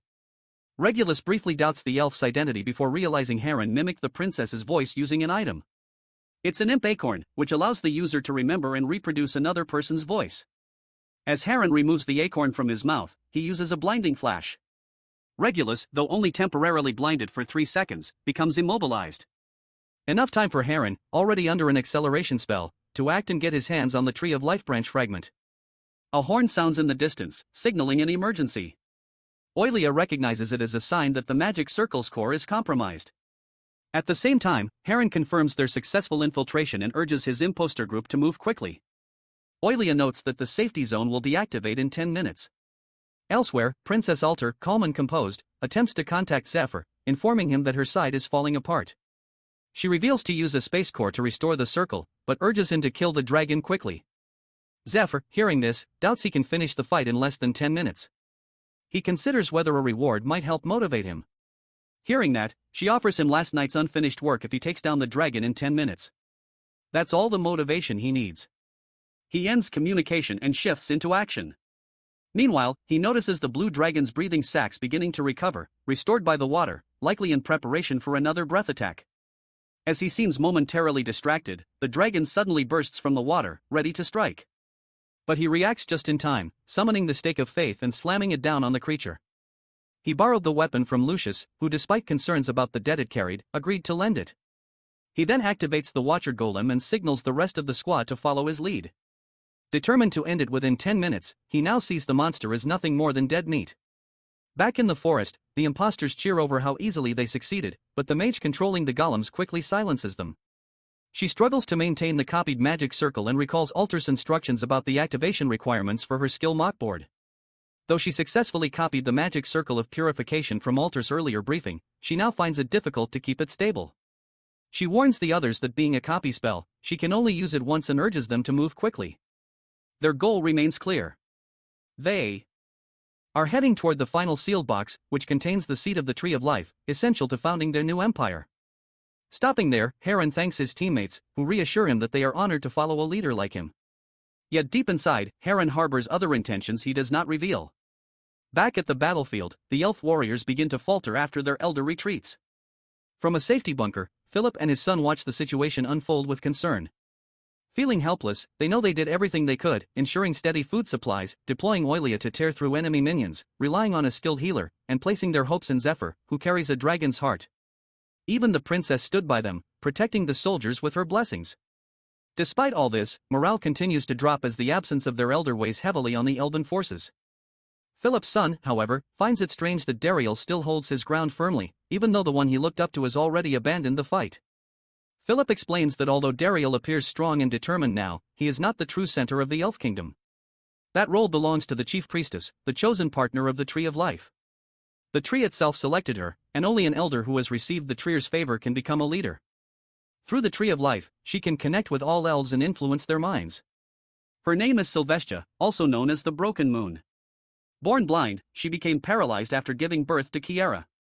Yet, she remains a wise and respected figure. Hearing this, Philip's son wonders how Sylvestia gave birth to Dariel if she was already paralyzed after Kiara. He responds that rumors once spread about an affair. Kiara may have been born from it and is only half-elf, which is why she is not recognized as a high elf. Dariel, on the other hand, is a pure-blooded elf and was born with remarkable talent. However, he never wanted to become king. Instead, he aspired to become the queen's loyal protector rather than a ruler. Initially, Dariel's stance wasn't a problem for the elven people. But when the situation began to deteriorate, they started seeking someone to lead them through the crisis. Even then, Dariel refused to take on any leadership role. Left without options, the elves were forced to appoint Heron as their temporary leader. Back with Heron's party, the mate struggles with guilt over abandoning the remaining elves. She tells herself there was no realistic way for them to defeat the dragon and tries to find comfort in the belief that they did what they could, especially while Dariel chose to turn away from them. They sent their black and silver moon units into human lands 4 years ago, sparking a war. In the process, they lost a precious item and allowed part of the forest territory to fall into enemy hands. The blue dragon soon appeared, taking control of the lake. And the strongest moon elf departed with the seed box, leaving her behind to manage a broken kingdom. The one who left stood no chance against poison, and even Dariel ignored the situation, choosing not to intervene. Then Alter arrived in the forest, accompanied by a dragon-like warrior requesting an alliance. To the mage, it all feels like a facade.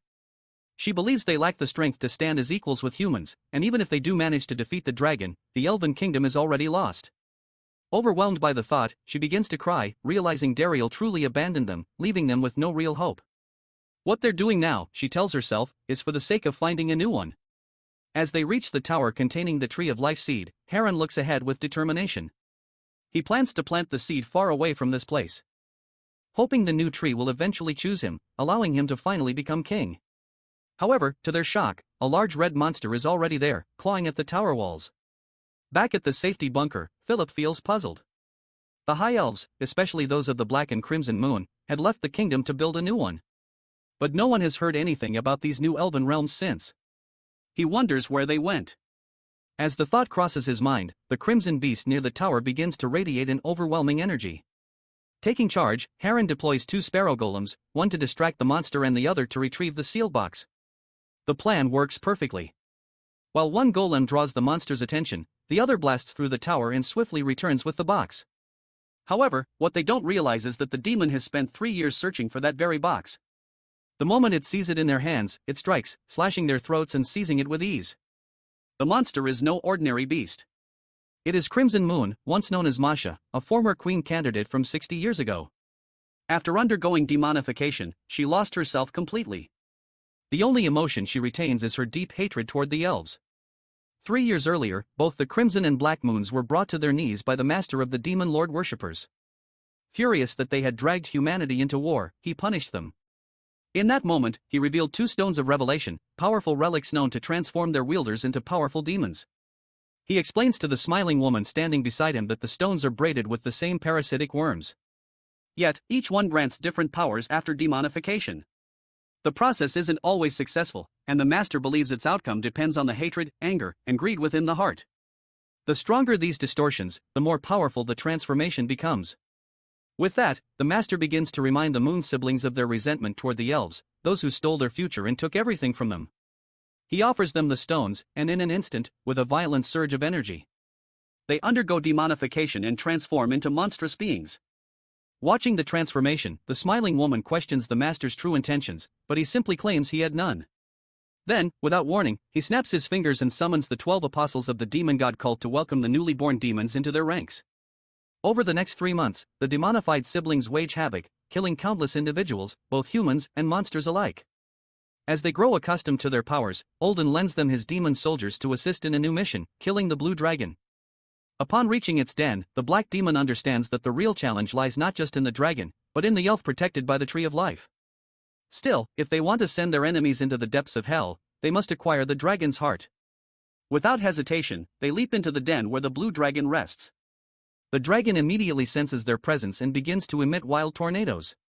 With a deep rumbling voice, it declares that it's been a while since such inferior beings dared disturb him. Meanwhile, during a private wine party at the parish, an apostle questions Olden's choice to send weak elves against the blue dragon. Hearing that, Olden laughs, claiming he only sent the elves to become food for the dragon. He has his own reasons for forcing them into battle. He reveals that the 2 demonified elves were once candidates to become rulers of the Elven Kingdom. According to him, they come from the prestigious Moon High Elf family and were once powerful figures known for their radiant light magic. Among the Moondame Elves, those who bear the title often aspire to rule. However, the one chosen to be queen was blind and crippled, something the siblings could never accept. To their shock, despite her physical condition and her involvement with a human, she was chosen as queen, even though she had never received the formal training of a ruler candidate. As the rest of the elves celebrated, the Moon siblings stood in disbelief. With her appointment, they lost their chance at leadership. After their demonification, they also lost their wisdom and clarity. The apostles of the Demon Lord cult notes that perhaps they started the war so others would recognize their strength. But according to Olden, they failed miserably. As a result, they were exiled from Elven society, but not before stealing the seed of the Tree of Life. In their final confrontation before exile, they were defeated by a young elf who had barely earned his moon title. They only managed to escape with their lives. Olden then questions what any the apostle would do if his own people rebelled or abandoned him. The answer is simple. He would kill them no matter what. And to prove his point, Olden says that's exactly what he has done. Back in the dragon's den, the blue dragon manages to gulp down the black moon. Olden, watching from afar, knows that the moon siblings are now driven entirely by the desire for revenge against the elves. And that is precisely what he's exploiting. As the dragon gulps down its prey, it immediately feels something stirring within. With a piercing roar, it vomits a tremendous amount of blood. The cause is Black Moon's demonic ability, extreme venom, and petrification. This is exactly what Olden planned. He intended for Black Moon to poison the dragon from within, knowing that in the end, it would become a race against time. Whether Black Moon can survive the dragon's corrosive digestive fluids or whether the dragon can endure the spreading poison. Olden is certain that if the situation worsens, the dragon will fly toward the Allen continent and dive into the Lake of Life, the same sacred place that nourishes the elven forest with its waters. As expected, the dragon launches into the sky, heading toward the lake. On its tail still clings the monstrous crimson moon. The dragon ignores her completely, sensing no real threat from behind. Meanwhile, Crimson Moon holds on, not out of strategy, but because the side effects of demonification have left her mind clouded. Even so, a faint instinct drives her. Drawn to a familiar energy that stirs fragmented memories, she leaps toward the seed tower. However, her damaged cognition prevents her from entering. Instead, she begins attacking anything that approaches the tower, killing without hesitation. Because the dragon has become the main threat, no one has noticed her presence, and since that day, she has been relentlessly clawing at the tower walls. Now, after tasting the blood of an elder heron, something shifts within her. Her senses begin to return. Slowly she starts regaining fragments of herself. And with that clarity, her thoughts of revenge sharpen. Her gaze suddenly locks onto a trail of radiant energy flowing through the forest. It leads directly to its source. The Ill Queen Broken Moon. Crimson Moon doesn't just sense her now. She knows exactly where she is. The demon carries worms inside her. Parasites that grow stronger alongside their host. Once they reach maturity, the wielder unlocks a unique ability. In Crimson Moon's case, it is gluttony, a power that steals abilities by devouring them. Now, having consumed Heron, the demon uses his acceleration skill, propelling herself toward her destination at an incredible speed. Within moments, the beast reaches the outskirts of the elven village and storms into the queen's resting chamber. The moment it sees her, it recognizes her as Broken Moon, the very one it has longed to kill. Overcome with rage, the beast lunges toward the queen. But just as the attack is about to land, multiple slashes strike the demon from all sides. It's Ned sent by Zephyr to protect the queen in anticipation of a possible demonic threat. Now seeing Crimson Moon before him, he understands what Zephyr meant. Without hesitation, Ned charges his Thunderbolt spell and unleashes a devastating barrage, shaking the entire chamber. Meanwhile, back at the lake, the battle between Zephyr and the monster still rages. Only 8 minutes remain before the purification magic protecting the camp fades. Because of this, Alter urges Zephyr to take the monster down before that happens. But in truth, he wants it dead even sooner. He knows that killing the dragon won't be the end of this raid, and every second counts if they're to ensure the safety of everyone left. Once the dragon dies, Black Moon is expected to awaken, and this is exactly the reason they failed the raid in his previous life. Last time, when they killed the dragon, the entire camp erupted in celebration. The warrior who delivered the final blow, Edaruus, stepped forward to claim the dragon heart, just as they had planned. But as he reached for it, he froze, shocked to see a barrier surrounding the dragon's corpse. In that moment, the demon hidden inside the dragon's stomach burst out, catching everyone off guard. Even more alarming was the sight of the demon holding the dragon heart in its claws. With a mocking grin, the demon thanked them for slaying the beast, and without hesitation, shoved the dragon heart into its own chest. Adaruus attempted to stop him, but another warrior quickly pulled him back to safety. Seconds later, a violent blast of poison erupted from the demon's body, melting everything in its immediate vicinity. The toxin spread rapidly, covering the entire forest. Realizing the scale of the disaster, Alter ordered a full retreat. And just like that, they lost the dragon heart. The aftermath left the once great elven forest and the fertile Danakil granary transformed into a lifeless cursed land no one could return to. Back in the present, Zephyr fights with all of this in mind. In his previous life, the raid failed not because of poor strategy, weak party members, or lack of countermeasures.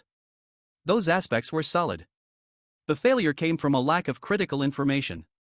At that time, they had two capable vanguards who could move freely through the fog and were confident they could defeat the Blue Dragon. Ada Ruiz had also identified a lingering wound on the dragon, a weak spot he had noticed during a previous encounter when the dragon moved awkwardly. That was their key advantage. But now, in the current timeline, Zephyr feels frustrated. He can't find any trace of that same weakness on the dragon's body. Then it hits him. The previous raid happened a full year later. By then, the dragon may have become more eroded by poison, which could have caused that wound. In this timeline, it simply hasn't developed yet. Determined to create his own opening, Zephyr stabs poison scales directly into the dragon's body. The impact causes a violent explosion, and the dragon lets out a thunderous roar of pain. As it screams, the dragon suddenly commands everything around it to stop. To Zephyr's shock, time itself freezes. Water droplets hang motionless in the air. Leaves stop mid-fall. Even the wind stands still. This is a commanding power far beyond what humans can wield with a dragon heart. Even the silver key refuses to respond. Zephyr realizes the effect will last for exactly 7 more seconds, but that's more than enough time for the dragon to charge and unleash its breath attack. However, in that exact moment, Dariel fires a barrage of arrows at the beast. The strikes land just as time resumes. Dariel watches in disbelief, realizing that Zephyr actually created the opening he spoke of, and it worked. With each blast, Dariel continues to strike the dragon relentlessly, shot after shot. His barrage creates just enough of an opening for Zephyr to deliver a massive blow to the dragon's body. Together, they succeed in destroying its breath sac, rendering the dragon breathless, at least for now. Dariel now has 17 black dragon arrows remaining. He calculates quickly. Each spell requires 3 arrows, meaning he can cast his enhanced spell 5 more times. To kill the dragon, though, every shot must land. Back at the lake, as the dragon retaliates, Zephyr narrowly dodges the attack. He recalls how in his previous life, they lost the dragon heart after this point. The blue dragon had taken full control of the corrupted body, and the battle that followed lasted an entire month. Over that time, Zephyr had learned its attack patterns, and through sheer endurance, barely managed to defeat it. Back then, the dragon had fought using memories from its prime, faster, stronger, and far more ruthless. As that thought flashes through his mind, Zephyr is suddenly punched in the face by the dragon. He absorbs the impact and is surprised. It's not as devastating as it once was. He crashes into a tree, but quickly recovers. The dragon, using a telekinesis spell, sends the lodged dragon arrows flying toward him. Zephyr swings his dragon chains to deflect them, parrying each one midair. But just as the dragon prepares to strike again, it hesitates in shock. Zephyr vanishes from view. A faint glimmer appears in the air, the silver key. And without warning, the massive stake of faith descends from above, crashing down onto the dragon with overwhelming force. Zephyr follows up by slamming his lightning fist into the stake of faith, driving it deeper into the dragon's throat. At the same time, Dariel's arrows strike with precision, dismembering the dragon's right arm and sending it crashing into the lake below. Despite the devastating damage, the dragon still breathes. Its eyes lock onto Zephyr's sword. That sight pulls him into a memory of Lord Kysaurus, once possessed by demons. They had no choice but to fight him. In the end, Georgios landed the final blow with the dragon-slaying swordgram, ending Kysaurus' life. As he was dying, the blue dragon had thanked Georgios for freeing his master from the curse. But with tears in his eyes, he also issued a warning that as Kysaurus' loyal vassal, he could never forgive the man who killed him. If they ever met again, he swore he would kill Georgios himself. Back in the present, the dragon lies motionless, the stake still lodged in its neck. Kiara watches from a distance and wonders if it's finally over. But Dariel feels something off. He senses danger. The tree of life is trembling. Suddenly, the dragon begins to speak in a deep rumbling voice. It calls Zephyr the Dragon Slayer and in a solemn tone reminds itself that it cannot go back on its oath. It must honor its vow, even if it means forgiveness. With that, the dragon grips the stake and pulls it from its neck. It then picks up its severed arm and through ancient magic transforms it into a massive blade. Clutching the sword, the dragon declares its duty is not yet complete. Though the pressure of its power is immense, Zephyr can't help but feel a surge of excitement. The dragon has just used its own tongue to convert its remaining life force into pure combat strength. And now the true battle begins. Our boy has only 12 minutes of dragonification left, and the dragon still holds one breath attack in reserve. But those numbers no longer matter because the dragon has already unleashed the dancing blade of death, a weapon forged from its own life force, carrying immense destructive power. He knows that no strategy will work now except one pure overwhelming force. To match that, he activates Berserk Dragon Mode, which boosts his physical abilities by 200% but shortens his transformation time to just 3 minutes. As the dragon brings down a heavy energy-charged blow, he counters with his own power-loaded sword swing. Their attacks collide. The impact so intense that it sends him skidding backward. The dragon strike is strong enough to slice the tree of life clean in half, shaking the elves watching from afar to their core. In the middle of the clash, he recalls Ned's teachings from his past life. Lessons in martial arts that focus not just on strength, but on sensing its flow and learning to control it. According to Ned, if he masters it, he can elevate his strength to a higher level and overcome stronger foes even with limited power. Remembering this, he dodges the dragon's next attack and launches himself forward. While midair, he channels energy into his sword, recalling Ned's words, how strength flows like a river. And if one truly understands it, even a leaf can become a weapon. With that clarity, he moves around the dragon in rapid flashes, striking from all directions with precision. As he lands, he notices something lodged deep within the cuts he just made. It looks old, as if it had been buried inside the dragon for a long time. Then it clicks. He recalls the conversation with a vanguard from his past life, one that revealed the dragon's hidden weakness. This must be it. He charges again, but just as he moves in, he sees the dragon turning away, trying to escape into the water. To stop it, he throws the dragon chains, but as they catch hold, the beast pulls him into the lake along with it. As he swings his sword to wound the beast, it retaliates with a quick and powerful strike, knocking him back. Meanwhile, at the protective barrier, Kiara grows anxious as they can't pinpoint the monster's location underwater. At the same time, Dariel, seeking guidance from the spirits of his mother and father, shifts his aim toward the Tree of Life with his remaining arrows. Philip watches in disbelief as Dariel begins firing. But Dariel has a plan. With precise shots, he breaks the Tree of Life apart. Beneath the water, just as the monster prepares to strike Zephyr again, the shattered remains of the tree crash down onto it. Seizing the opportunity, Zephyr kicks the dragon back and drives his sword with full force into its exposed bone, causing the creature to scream as it recoils in pain. On the day Georgios defeated Chrysaorus, the blue dragon had warned him to leave. But the knight had other plans. He apologized to the dragon as he drew his sword, explaining that he couldn't walk away and leave behind a threat to the queen's future. A brief but intense battle followed. Georgios overpowered the blue dragon and severed one of its horns in a single decisive strike. He then drove a sealing stake, White Queen's finger, into the dragon, a weapon that locks away the target's power and cannot be removed by the one afflicted. With that, Georgios ordered the dragon to remain in its den until the red dragon calmed down, stating that because of the Chrysaorus heart inside him, he could never truly befriend a dragon. He advised they avoid meeting again for as long as possible. Now, in the present, as the blue dragon sinks into the depths of the lake, the memory resurfaces clearly. In that moment, he realizes it's not Georgios standing before him now, but someone who has inherited his legacy. It's our boy Zephyr, the new dragon slayer. Meanwhile, inside the dragon's stomach, Black Moon awakens, sensing that the dragon might finally be dead. He believes this is the moment to claim the dragon's heart. But just as he begins to get excited, Zephyr strikes him with a powerful blow, sending him flying across the space. Without pause, the boy follows up with another swing, slamming Black Moon into a tree. Zephyr has already sealed the dragon's corpse inside his silver key, preventing Black Moon from getting anywhere near the heart, no matter what he tries. He remembers from his previous life how Black Moon had once absorbed a dragon heart improperly, triggering a surge of uncontrolled power that killed most of his followers. Zephyr knows that only beings on the same level as dragons can absorb a dragon heart safely. Black Moon wasn't one of them, and he died on the spot attempting it. Shortly afterward, the smiling woman arrived, taking both the dragon heart and Black Moon's magic stone. It became clear then that Black Moon had merely been a pawn used by those who worshipped the demon lord. Now, in the present, Zephyr still can't believe that Black Moon allowed his own people to die and lost their homeland. All to be discarded by the very ones he served, only to end up in this pitiful state. On the other hand, Black Moon senses something strange, a human aura mixed with dragon energy, but he finds it interesting. He had expected to run into elves, but seeing a dragonoid catches him completely off guard. Just as he prepares to introduce himself, Zephyr wraps the dragon chains around him and using his strength drives the full stake of faith into his body. To his surprise, the figure vanishes. Black Moon isn't there. Moments later, laughter echoes from behind.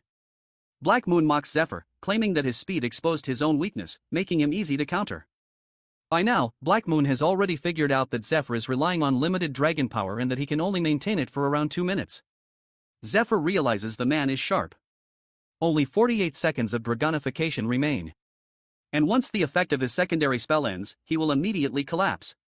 He doesn't have enough strength left for a drawn-out battle, so he shifts his focus to baiting Black Moon instead. As Zephyr stands below, Black Moon hovers above and offers to spare his life if he hands over the dragon heart. He claims he holds no hatred for humans and seeks only revenge against the elves.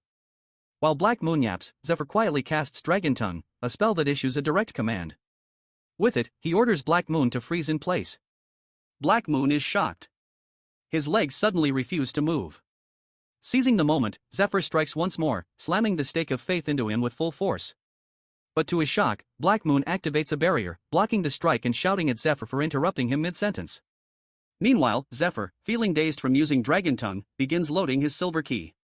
He knows he needs just enough stamina for one final attack. To end it, he attempts to summon the Sword of Light, but to his disbelief, the goddess doesn't permit it. The sword instantly transforms into a burst of flame instead, and Zephyr stares in disbelief. The goddess of light had granted him the sword before, even when he was weaker. Confused and frustrated, he curses her. And in that moment, he's suddenly thrown backward, engulfed in flames. Watching from a distance, Black Moon is confused by what just happened, but relieved his barrier held. He still can't move his legs, but being bound doesn't stop him from attacking. In his hand, he conjures Venom, his ultimate skill, Venom Spear, sharp enough to pierce dragon scales. With a leap, he drives the spear straight into Zephyr's chest. The impact sends a brutal wave of pain through Zephyr's body. Hearing his screams, Black Moon is amused, surprised to see someone stronger than himself cry out like that. Without pause, he prepares another spell, claiming he has much to do and will grant Zephyr a peaceful death. He unleashes a massive wave of poison. But before the spell lands, a strange noise echoes from the lake. Suddenly, enormous roots burst out from beneath the water, one of them piercing straight through Black Moon's chest from the left. Black Moon can't believe what just happened. Zephyr reveals that by drawing in all the poison from the area to use his ultimate skill, Black Moon unknowingly purified the lake and the surrounding jungle. Zephyr remembers from his past life how the Dragon Heart and the Black Moon's magic stone were taken by the demon cult and turned into weapons that generated poison fog and spears. So, in the present, he anticipated that the original owner, Black Moon, would possess the same poison-based skills. Zephyr had intentionally baited him into using them, knowing it would be the fastest way to cleanse the forest. Now the area around the lake stands as the only purified zone, but it's enough. The Tree of Life uses its roots to extend into the cleansed soil, and the forest will soon begin to recover. Zephyr had foreseen most of this, but the tree's intervention still came as a surprise. Meanwhile, Black Moon is writhing in pain as the roots continue to pierce and shake his body. Realizing the threat, he struggles to spread poison once more. But Zephyr steps forward, scolding him. He reminds Black Moon that the elves had long been protected by the Tree of Life. And yet now when facing it directly, he cowers in fear and struggles. Channeling energy into his claw, Zephyr brings it close to Black Moon's face.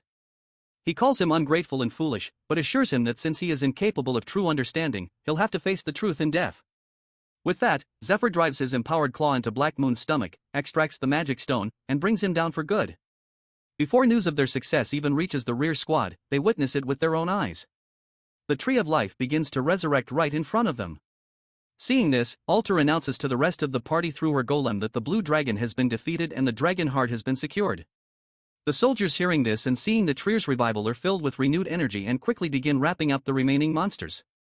Alter still can't believe Zephyr actually pulled it off. As everyone celebrates, she tries to contact him again, but receives no response. Meanwhile, Zephyr is unconscious, free-falling on the lake surface. The Tree of Life gently catches him with its roots, silently thanking him for saving it. In return, it decides to do the same for him. Its roots wrap around him, glowing faintly as they begin to share their healing energy. Far away, even Ned, watching the roots burst forth from the forest floor near the village, smiles. He knows the boy has done it. Despite his relief, Ned himself is badly wounded from his battle with the Crimson Moon Demon.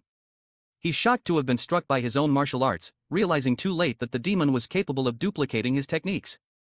Ned has already lost a great deal of blood and can no longer restore his body. Just as he begins to accept what he thinks is the end, glowing vines begin to wrap around his arms. To his surprise, it's her, the Queen. She assures him that the vines act as her hands and legs. Though she cannot move herself, he protected her. And now she wishes to express her gratitude. As her vines lift her gently from the bed, she introduces herself as the Queen of Elves. Quickly noticing Ned's condition and realizing he needs immediate care. Meanwhile, back at the lake, Zephyr is lost in a dream, reliving a moment from his childhood when his father left him. In that memory, his mother embraces him, recognizing his human side and choosing to raise him with care and compassion, unlike his father. She apologizes for not being able to protect him, but assures him that the last thing she can offer as his parent is the strength to protect himself. With those words echoing in his mind, Zephyr awakens from unconsciousness. He realizes he had been dreaming about his mother. Looking around, he finds himself enveloped in glowing vines, lying within an unfamiliar but gentle cradle of roots. Suddenly, a deep voice speaks, advising him not to move. The voice tells him that he's been unconscious for 72 hours and is still in recovery. It then reveals that the space he's in lies within the trunk of the Tree of Life, and the godly speaker introduces himself as Yggdrasil. According to Yggdrasil, this is his reincarnated form, allowing him to communicate directly with mortals. Zephyr is stunned. He had never seen this form before. In his previous life, they had failed to save the Tree of Life and the Queen, so he never had the chance to meet Yggdrasil. The ancient being explains that aside from his wife, no one else, neither their children nor anyone in the forest has ever seen him in this form. Curious, Zephyr asks if the figure can read thoughts. The figure confirms, but assures him that he won't do so if Zephyr is uncomfortable. Still, Zephyr feels uneasy. He can't read the figure's emotions, and his strange eyes only make it more unsettling. The tree, sensing his thoughts, reassures him once again that he has no intention of causing harm. Instead, he wishes to thank him. As a gesture of gratitude, Yggdrasil summons a small fruit-bearing branch and asks Zephyr to eat from it, explaining that it will help his body recover more quickly. He then reveals that he had been imprisoned by the blue dragon's tongue spell, paralyzed and poisoned, unable to move. However, through his children, he had been silently observing Zephyr all along. Seeing how Zephyr helped both his children and his wife, Yggdrasil has now decided to offer a bilateral contract, a sacred bond between them. He presents it as a formal decree. Though Zephyr has no idea what the old tree is even talking about. In any case, Zephyr begins to understand that the tree is genuinely trying to thank him. He senses no hostility. He recalls how in his previous life, Dariel once told him that his father was a demigod, a being caught between the state of elf and god. Realizing that the situation clearly favors him, Zephyr decides he should at least negotiate to make the most of it. He speaks up, stating that simply healing him isn't enough to call them even. But Yggdrasil calmly explains that he hasn't just healed Zephyr, he also stabilized the dragon hearts within him. These hearts require recalibration whenever their output increases. After defeating the demon forces, Zephyr's heart output surged to 23%, which could have been lethal. During the 72 hours of recovery, Yggdrasil readjusted the balance, strengthening Zephyr's body to handle the change and preparing it to host the blue dragon's heart as well. This revelation shocks him. But before he can respond, the Tree of Life extends a hand toward him, offering to implant the blue dragon's heart into his body. In return, Yggdrasil will ask for just one request. According to Yggdrasil, 10,000 years ago, the first seed of the Tree of Life broke through its shell. At that moment, a voice was heard urging those present to prepare. He understood the meaning of these words and realized that his purpose was to prepare the world for the day of promise. With the first stage, the air quality began to shift as mana spread through the atmosphere. The original waters of the world turned into purified healing waters. Across other continents, similar trees started the same process, continuing for thousands of years and gradually reshaping the world beyond recognition. Eventually, the elf species was created to serve the Tree of Life. And with their assistance, everything progressed smoothly while Yggdrasil waited patiently for the promised day. But then something unexpected happened. Yggdrasil became a father. In that moment, he chose to go against his original mission, willing to pay any price to protect his family. While recounting this story to Zephyr, Yggdrasil offers once again to transplant the dragon heart in exchange for a promise that he will fulfill his request. Zephyr remains uncertain. He knows that during the transplant he will be completely defenseless, something he cannot risk trusting to someone he doesn't fully believe in. Sensing this hesitation, Yggdrasil surprises him by asking how he will die in the future. The being already knows that Zephyr has seen the end. To understand the truth for himself, he looked into Zephyr Unk's dream while he was unconscious. The first thing he noticed in the boy's vision is a connection to his mother, but he quickly realized it wasn't something he could use as a clue. Then he picked up a signal, a detailed depiction of the world's devastating end and a face he recognizes. He suspects it might be a prophecy, and it appears to be a remarkably detailed one. As Yggdrasil speaks, Zephyr understands that the ancient tree has managed to interpret the signals on his own. Realizing there's no point in hiding the truth, Zephyr reveals that the Tree of Life will die when his own comrades attack the forest and that the tree won't recover from the poison used against it. Still, Zephyr decides not to tell Yggdrasil that he comes from the future, allowing Yggdrasil to believe that it's simply a prophecy seems safer. However, the Ancient One remains cautious. He knows the boy is still holding something back. He admits that he is aware of at least one truth. He will die. He points out that if he had seen a future where he lived until the end of the world, Zephyr wouldn't have stepped in to save him.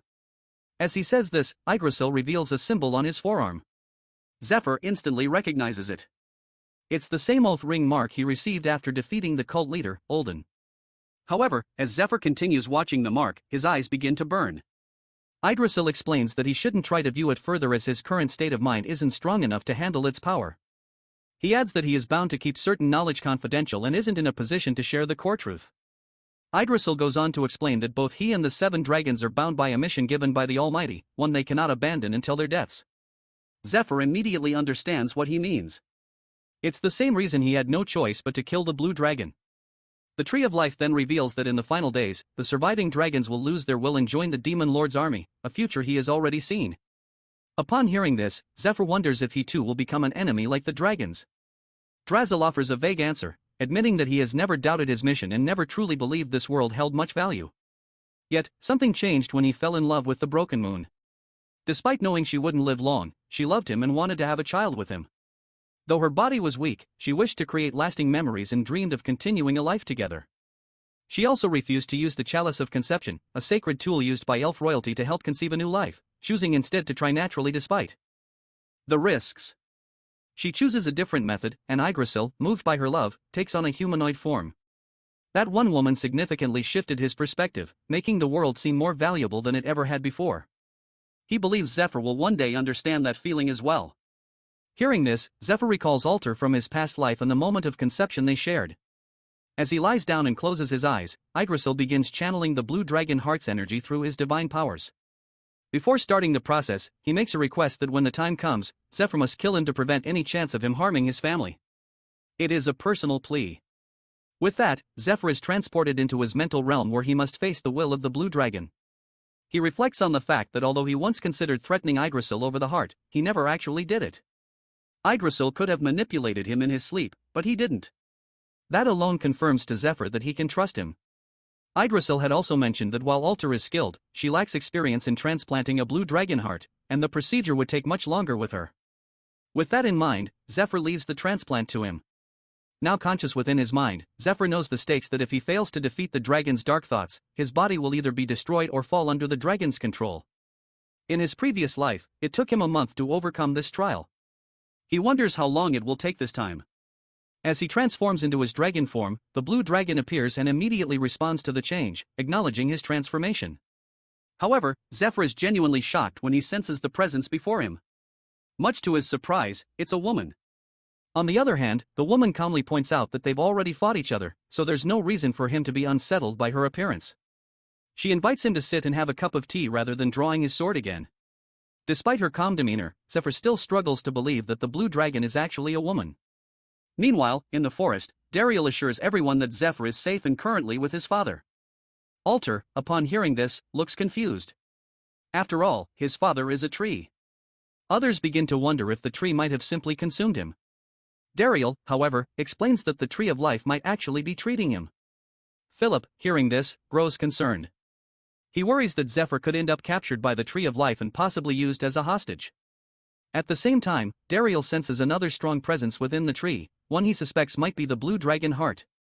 That thought raises further concern that will Zephyr even return. Still, one thing is certain that if he does come back, he won't be the same. Inside Zephyr's consciousness, he accepts the woman's offer of tea. Quietly honored that a dragon has chosen to reveal her polymorphed form. He knows that all life forms are most at ease in their original shape and they only shift their form when trying to show superiority, express respect, or deceive someone for personal gain. Judging by her demeanor, Zephyr deduces that she likely lacks the talent for trickery. So, her transformation is either out of respect or a show of superiority. The woman hears his thoughts and takes them as a compliment. She's impressed that he managed to defeat her even though she was weakened by poison. She also admits she feels at ease in Zephyr's consciousness, likely because it's filled with the ancient energy of the Kaisurus. She doesn't want to treat Zephyr like a stranger just because he now carries the dragon heart. Suddenly, the entire area pulses with mystical energy. She notes calmly that it seems her liege is upset. Without warning, she begins communicating directly with his dragon heart using her psychic abilities, leaving Zephyr both confused and annoyed. Her name is Artales. In his past life, Zephyr had also encountered her in his consciousness. Even though he had grown strong by then, it still was a dangerous fight. The only reason he survived was due to the dragon's unpredictable temperament. At times, it allowed him to rest mid-battle. The dragon would relentlessly attack, then revive him while he was half dead, only to start again. This cycle repeated until he finally defeated her. Through those long battles, she had unknowingly trained him. Still, Zephyr reflects that everyone who's ever taught him seems to have a chaotic personality, whether it's Ned or the blue dragon. As Zephyr's irritation grows, Artalis notices and questions it, only irritating him further. Eventually, she gets to the point. She declares that with her death, she's finally free from the burdens of her old mission and will soon reunite with her liege. But first, she wants to see some of his cute tricks. She adds that she has no regrets as a warrior. Her final battle was worthy of her pride. Then she shares final thoughts that a person's soul can be seen through what they hold dearest. An artist through the tip of their brush, a musician through their fingers, and warriors like them through the edge of their swords. A warrior's training, hardships, and unwavering will all reveal the true shape of their soul. After observing Zephyr closely, Artist comes to a conclusion that she likes him and feels comfortable in trusting him with her power. She also senses a tremendous amount of energy within him along with a rare potential. She looks forward to seeing him reach the heights she herself failed to attain. With that, she announces that she will merge with him, granting him permission to use her power. Whether he can actually wield it, however, depends entirely on him. As she gives him the dragon heart, she warns that she will continue watching and hopes he won't lose his life meaninglessly. Zephyr is slightly surprised by how willingly she cooperates, but it works in his favor, saving precious time. He also understands what she meant about dying without having truly lived a fulfilling life. Just before leaving, he offers to cook something for her as a gesture of thanks for her sacrifice. She smiles, telling him that he won't need to. He'll find out why soon enough. With that, a tremendous surge of power erupts from within. Outside, those waiting near the Tree of Life feel the shockwave. And then, to their astonishment, Zephyr emerges, fully healed. Alter, seeing him safe, feels a wave of relief and embraces him warmly. Meanwhile, in the realm of the Silver Key, the angel Mercedes addresses someone she calls Old Master. She informs them that another ancient god has chosen the new master, an event that signals a shift in the world's future. At the fourth parish of the Temple of Light, a soldier arrives and presents a letter to the captain, claiming that Olden has been murdered. The news spreads quickly and rumors begin to circulate with many believing it was Lucius who killed him. Several hunters take up arms, thinking that if they eliminate the man who defeated one of the twin knights, ranked among the top 10, they might claim the vacant position for themselves. Meanwhile, in the realm of the Silver Key, the angel kneels in prayer, recalling the prophecy of a coming battle so devastating it will turn rivers into blood. With the throne of God now vacant, countless factions are expected to fight for it. Yet, despite the looming chaos, they believe that someone will rise at the end of the world to save them from this tragic fate, the one foretold as the Destroyer of Fate. Back in Lindell Castle. Within Alter's territory, a knight defeats her guard and demands an audience with the princess. While Lord Zephyr rests within the Tree of Life, he reflects on how much has happened outside. After the forest is cleansed of poison, Yggdrasil activates a command to the Maniflowers, magical plants that grow near streams and purify both the air and water. Outside, survivors continue pushing forward, defeating the remaining monsters and making their way to the Tree of Life. Princess Alter identifies the location as Elenheim, the Elven Kingdom's capital. One elf, overcome with emotion, expresses disbelief at seeing it again and thanks the group. Ned also soon arrives with the Elf Queen, who has finally awakened. Her presence brings joy to many, especially Kiara and Dariel, who run to embrace her. Afterwards, the group buries fallen soldiers and mourns their losses near the graves. Zephyr reflects on the exhausting effort of treating the wounded, cleaning the battlefield, and locating those left behind. With Yggdrasil focused on purifying the forest, others had to take on the burden. Still, the busy work helps the survivors process their grief. Most of them lost their homes to this devastating disaster. Although the threat of the blue dragon has passed, Zephyr notices that peace brings its own weight. It forces everyone to confront the true cost of survival, the lives lost, and the sacrifices made. As the last of the fallen are buried, the blue dragon raid is declared officially over. The queen formally thanks Princess Alter, the Temple of Light, the Danakil territory, and especially Zephyr, the dragon slayer. She swears on the Tree of Life that the elves will never forget their debt. Honoring the bilateral agreement, she declares that the Great Forest of Elves is now allied with Princess Alter and the Earl of Danakill.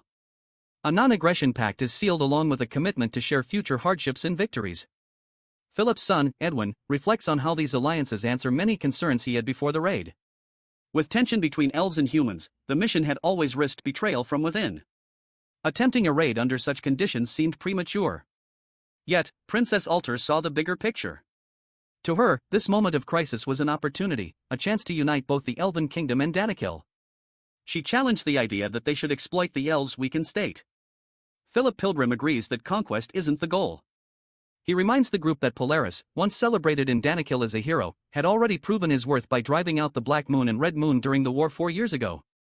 Princess Alter explains that when Danakill was poisoned, Polaris refused to help, claiming he had no time. He even sold off all his Danakill-related stocks and land bonds. To him, the situation seemed unsolvable. As a result, Danakill was effectively abandoned and left desperate for aid. The elves were in an even worse state, having had no diplomatic contact with humans for centuries. With no one to rely on, this moment became a key opportunity.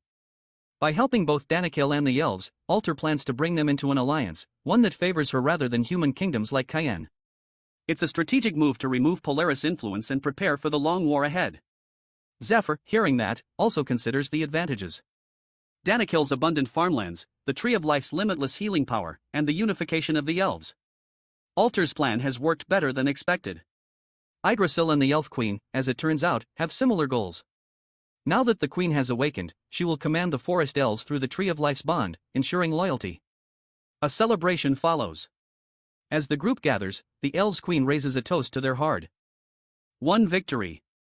Nearby, Dariel notices Kiara sitting alone and walks over. Despite her wiping away tears, their casual back and forth brings a light moment as they share apples and reflect. Kiara says it's hard to believe that less than 6 weeks ago, Zephyr and his group arrived, the dragon is now defeated, and Ylfenheim has been reclaimed. She feels relieved that both her mother and the Tree of Life have recovered and that he can now move forward with his duties as the Queen's head archer. Dariel questions her cringy remarks, but she reveals that she has already decided to leave the forest soon. Later that night, while many are asleep or some who can't sleep yet, like our boy Zephyr, Princess Alter prepares for the night, knowing it's time to rest.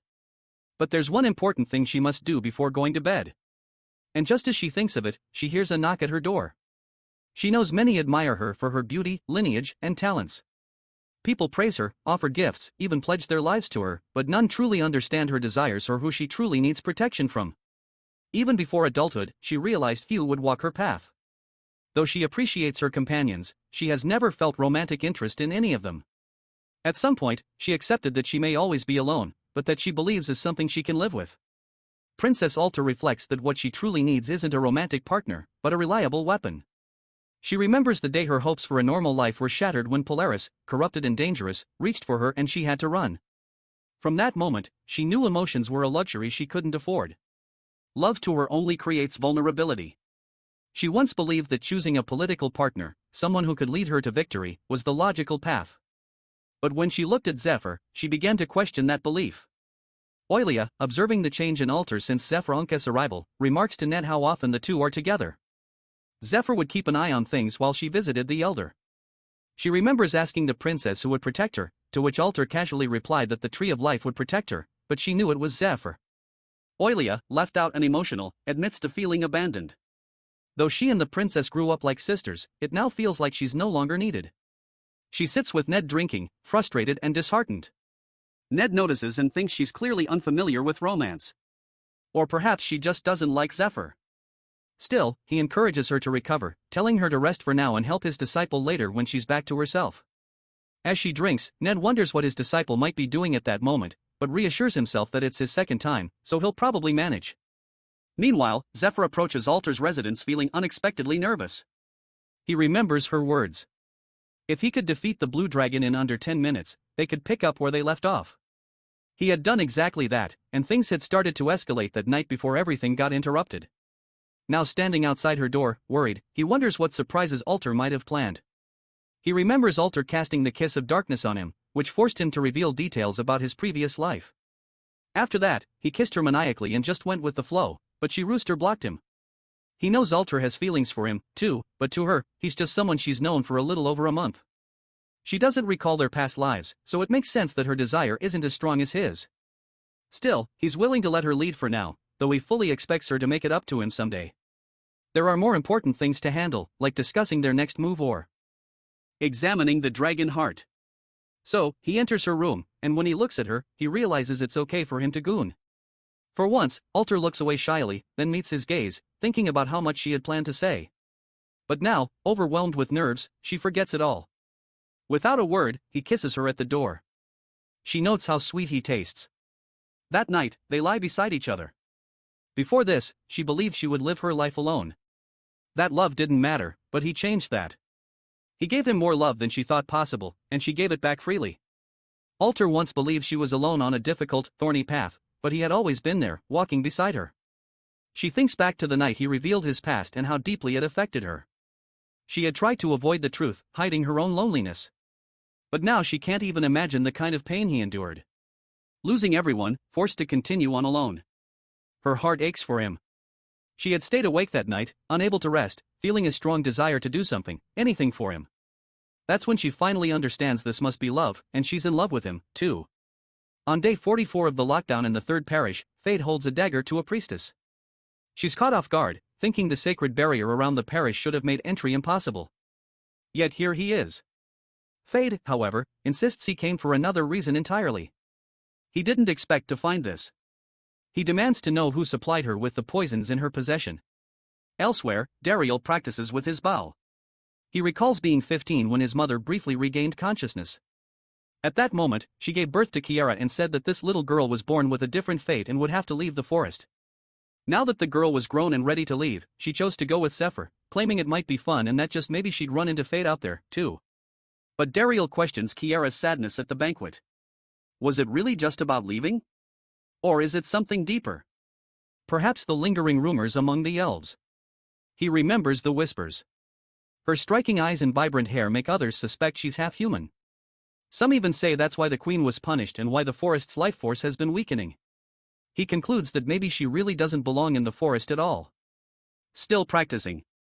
He's surprised when his mother arrives and watches. She simply smiles and says it's impressive. Daryl notices her too and is surprised he hadn't sensed her. She tells him that she came to hear his sound. After listening, she calls it the most beautiful sound in the world. With both parents now present, his mother awake and his father physically incarnated for the first time in decades. Daryl feels deeply grateful, silently thanking Zephyr. His mother observes his form and gently points out that his mana flow is uneven. Though his aim is accurate, she advises him to shoot with his heart and trust those around him. As part of his training to earn the moon title, she gives him a new task to leave the forest. And she wants him to take Kiara with him. Elsewhere, Philip Pilgrim arrives with an urgent letter for Princess Alter. Zephyr opens the door and after a brief moment of surprise takes the message seriously upon seeing the seal. A meeting is quickly called. At the gathering, Altair thanks everyone for attending on short notice. She announces that as agreed with Elf Queen, Kiara and Daryl are now official party members. Both express their gratitude, though Daryl quietly teases Kiara for previously claiming she'd leave alone. She's embarrassed, unsure how she was supposed to know her mother's plan. Earlier that morning, Kiara's mother had given her the last remaining seed of the Tree of Life. She reminded Kiara of her destiny, foretold long ago, to leave the forest and raise a new tree. As the last queen of the forest, she entrusts Kiara with leading the next generation in building a kingdom that can survive the difficult future ahead. This mission, she said, may be the only way for their people to endure what's coming. Kiara's mother explains that she alone is capable of carrying out a specific task due to her unique nature. She reveals that her bond with Lord Yggdrasil is weaker because she was born an empty vessel meant to channel the power of a new tree. She gives Kiara the seed box and clarifies that her weaker connection to her father was intentional, designed to make her seem smaller and less significant compared to others. Kiara learns that this was done on purpose because she is the miracle child they had long hoped for. As Kiara reflects on the moment, she becomes emotional.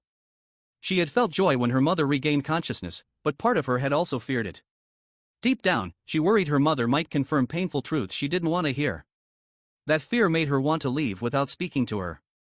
Now she realizes how deeply her parents cared for her and how aware they were of her inner struggles. With gratitude, she walks away thinking she no longer needs to carry those doubts. Back in the present, Princess Alter commends Daryl for his performance during the dragon raid, assuring him that his efforts have not gone unnoticed. She informs him that he and his companion are now considered among the 10 great warriors and will serve as key members of future missions. This means attending meetings, receiving assignments, and being granted access to supplies, intelligence, and other resources upon formal request. As the meeting begins, she presents 2 urgent letters. Before deciding which matter to address first, Philip Pilgrim raises his hand and offers clarification. One letter comes from a contact within his caravan station near the Third Parish. He explains that after defeating the Dungeon Princess, one of the world's most difficult quests, Lord Lucius, the Holy One, locked down the area and disappeared from public view. Many believe this is a strategy to obscure the actual location of the Dragon Heart, the final reward from the quest. Zephyr, knowing that few are aware of his return from the future, anticipates what others might assume. The possibilities include them thinking that Lucius is recovering after absorbing the Dragon Heart, secretly selling it and covering his tracks, or perhaps faking the entire thing, meaning the Dragon Heart never existed. Regardless of the truth, the situation has triggered chaos among investors. The potential value of the Dragon Heart at auction would break records, so its absence raises suspicions. Philip explains that if Lucius did absorb or dispose of the heart before it could be verified, or if it was only a fabricated promise, he'll face years of legal trouble. Meanwhile, the Temple of Light, having promoted the Dragon Heart to attract funding, will likely be held accountable for the financial fallout. To protect their interests, the investors have already assembled legal teams. The temple's financial board appears ready to shift all responsibility onto Lucius to avoid the consequences themselves. Philip explains that Lucius is significantly behind on payments for borrowing the Stake of Faith, a legendary great item. As a result, the Vatican's Holy Relic management team has been dispatched to demand repayment. Meanwhile, others have arrived searching for Lord Olden, with whom all contact has been lost. They all accuse Lucius of harming Lord Olden, prompting several figures who have recently entered the Third Parish, including the head of the Temple Knights Inn. The Fourth Parish and a wave of adventurers hoping to claim a spot among the 10 great warriors after hearing of Olden and the Twin Knights' deaths. With so many factions converging, the Third Parish has become unstable and is on the brink of siege. The troops are agitated and are demanding entry, determined to confront Lucius and reclaim his investment. Ned reflects that the Third Parish, weakened after the raid, would not last long without reinforcements if a siege were to begin. Turning to the second letter, Ned questions what could possibly be more urgent. Philip explains that the letter comes from a butler at Lindell Fortress and concerns the recent defeat of a knight representing Lord Oilia in the ongoing marriage competition. What makes it significant is the weapon used, a renowned blade with ties to Zephyr and his past. Zephyr immediately recognizes the weapon as Requiem, the legendary sword once wielded by Blademaster John Howell, the highest-ranking member of the 10 Great Warriors. A while later at Lindell Fortress, an old man informs Zephyr that the visitor is already waiting inside. Zephyr reflects that Requiem had been his final weapon in a previous life, though neither he nor the Bladem possessed it at this point in time. As he enters the room, he notices a warrior enjoying himself, surrounded by girls. Our boy quickly recognizes him as Adarius, the Bladem's final disciple. Adidas also notices Zephyr and casually asks who he is. Meanwhile, Zephyr knows exactly who this guy is. And the moment he appears, he is the strongest person on the continent, which seriously annoys him. The title of the strongest on the continent originated from a single night. 5 years ago at Kion Palace, Lord Lucas is being congratulated for his victory over the mercenary King Gladys, both through strategic leadership and personal combat. Despite the praise, Aaron humbly states that he is only the 6th strongest warrior in the land. The revelation shocks everyone, even King Leo, who gets interested in hearing about it. So, Aaron lists those stronger than himself. At the top is Blade Master John Howell, followed by Henrik the Grand Sorcerer, Roland, the Blessed Knight of the Sky Temple, and others. In 7th place, he names Dariel. 8th is the Dominique from Temple of Light. 9th, the mercenary King Gladys, and in 10th place, the Twin Knights. Back in the present, before Zephyr's departure to Lindell, Philip Pilgrim recalls how Lucius's popularity helped the ranking spread quickly across the continent. Many self-proclaimed warriors challenged those on the list, only to be defeated, further solidifying the rankings. Over time, the list became widely accepted as the official ranking of the 10 great warriors. After the execution of the mercenary king for treason, Oilia rose to 9th place by defeating the Twin Knights. Since then, the rankings have remained unchanged for 2 years. Dariel reflects on an encounter 7 years earlier when he fought a powerful human knight near the forest's edge. Unaware then of the knight's fame. Now realizing he's considered one of the 10 great warriors, he doubts the credibility of the list. He notes that Zephyr seems far stronger than him, and even Ned isn't included in the rankings. Zephyr replies that the list was made 5 years ago during a time when both of them were still growing. They also chose to keep a low profile as drawing too much attention would make it harder to operate freely. Ned remarks that regardless of the list's origins, to be officially included now, one must defeat a ranked warrior and present proof, typically an item belonging to the fallen warrior. That's become the unspoken rule. Zephyr recalls his past life when a wave of chaos followed Adius's appearance. Adirius had claimed that his master gave him the legendary sword Requiem before passing away. This declaration attracted many challengers seeking to take his place among the great warriors. Around the same time, Ned became wanted for stealing the Black Dragon's heart, adding further instability to the region. Princess Alter comments that the mysterious newcomer wielding Requiem, Blade Master John Howell's legendary sword, is claiming to be the master's final disciple. If true, it's a matter of great urgency. She notes that John Howell is of particular concern to the leader of the Demon Lord worshippers, as she's one of the few capable of thwarting his plans. Known also as the Sorceress Elva or the White Queen, John Howell's true form is said to be that of the White Dragon, an identity shrouded in secrecy and power. She is revealed to be the one who taught ancient Median magic, a form thought long lost. Elise is surprised to hear of a dragon disciple for the first time and wonders how such magic resurfaced. She notes how the princess seems to attract rare fortune. Meanwhile, Dariel questions the name John, assuming it's male. But Kiara explains that names often vary, and John might be a play on the sword technique or simply a false identity. What shocks them most is the claim that this woman is a dragon disciple. Edwin brings up the legend that the White Dragon was supposedly killed by the Black Dragon 1,000 years ago. Alter, however, corrects him, noting that the White Dragon was not killed, but sealed away, and every 100 years sends a physical incarnation into the world to train a new disciple. Princess Alter explains that her own master's incarnation disappeared 6 years ago when its time in the physical world ended.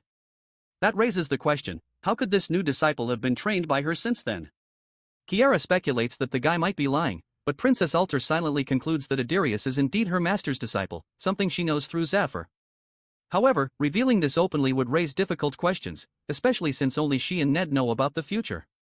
She decides the safest path is to guide the conversation naturally without exposing too much. Philip Pilgrim then shifts focus to the real concern, the sword. If Requiem were a fake, the situation wouldn't be as serious. But the blade is genuine, carrying immense power and must not fall into the hands of the Demon Lord worshippers. He questions why Adirius would participate in the marriage tournament at all. Knowing the duel was public and difficult to cover up, he asks if there's any chance the sword could be a replica. Zephyr, however, points out the suspicious timing, prompting Princess Alter to encourage him to elaborate. Zephyr explains that from the Demon Lord worshippers' perspective, their plans have suffered major setbacks. They failed to acquire the dragon heart and lost both Olden and the Twin Knights. Despite this, they managed to recruit Matthias, a close ally of the Holy One, gaining inside access to the Third Parish. To add further confusion, Zephyr says they planted clues to make the Demon Lord worshippers question one another. Evidence at the scene included signs of Olden's demon transformation and traces of something scorched by lightning, both indicating the use of Dragon King-style martial arts. He also mentions that one of Jinriang's disciples likely appeared there, as well as a rare poison which should not have been present. All of this is designed to redirect suspicion internally. Zephyr concludes that Jinriang, the Holy One, and the agent known as the Tarantula, who joined the Demon Lord worshippers 3 years ago, have likely joined forces and were responsible for eliminating Olden. Zephyr questions how the Demon Lord worshippers could make such a reckless move when the stability of their entire order is at risk. He explains that anyone accused of betrayal will be forced to search outside their ranks to prove their innocence. In doing so, they'll eventually realize that Ned alone isn't behind everything. Lucius will likely become the primary suspect. But those more perceptive will begin to consider the possibility of a hidden mastermind, someone operating behind the scenes, orchestrating events and assigning roles to both Ned Strier and the Holy One. Princess Alter sees the implication. Eventually, suspicion may fall on her. Philip Pilgrim seeks clarification, asking if Zephyr is suggesting that regardless of whether the Bladem's sword and disciple are authentic, this whole scenario could be a setup meant to bring her down. Zephyr confirms this, pointing out how conveniently Adarius has appeared and how dangerous it would be for the princess to travel to Lindel. Now, they discuss how to verify the sword's authenticity. Princess Alter mentions that Requiem, the Bladem's sword, is said to react to dragon hearts. If Zephyr touches it, he might sense something. He agrees to travel to Lindel immediately. If the sword is real, he will retrieve it. If it's part of a trap, he will handle it himself. With that, he arrives in Lindel before sunset. On the other side, Adarius waits, having expected the princess, and asks about Zephyr's identity. Zephyr, meanwhile, believes the head of the Demon Lord worshippers has likely heard rumors about Adius by now, though he won't act just yet. Despite his weariness toward the Bladem, he doesn't expect any major interference for the next 2 years.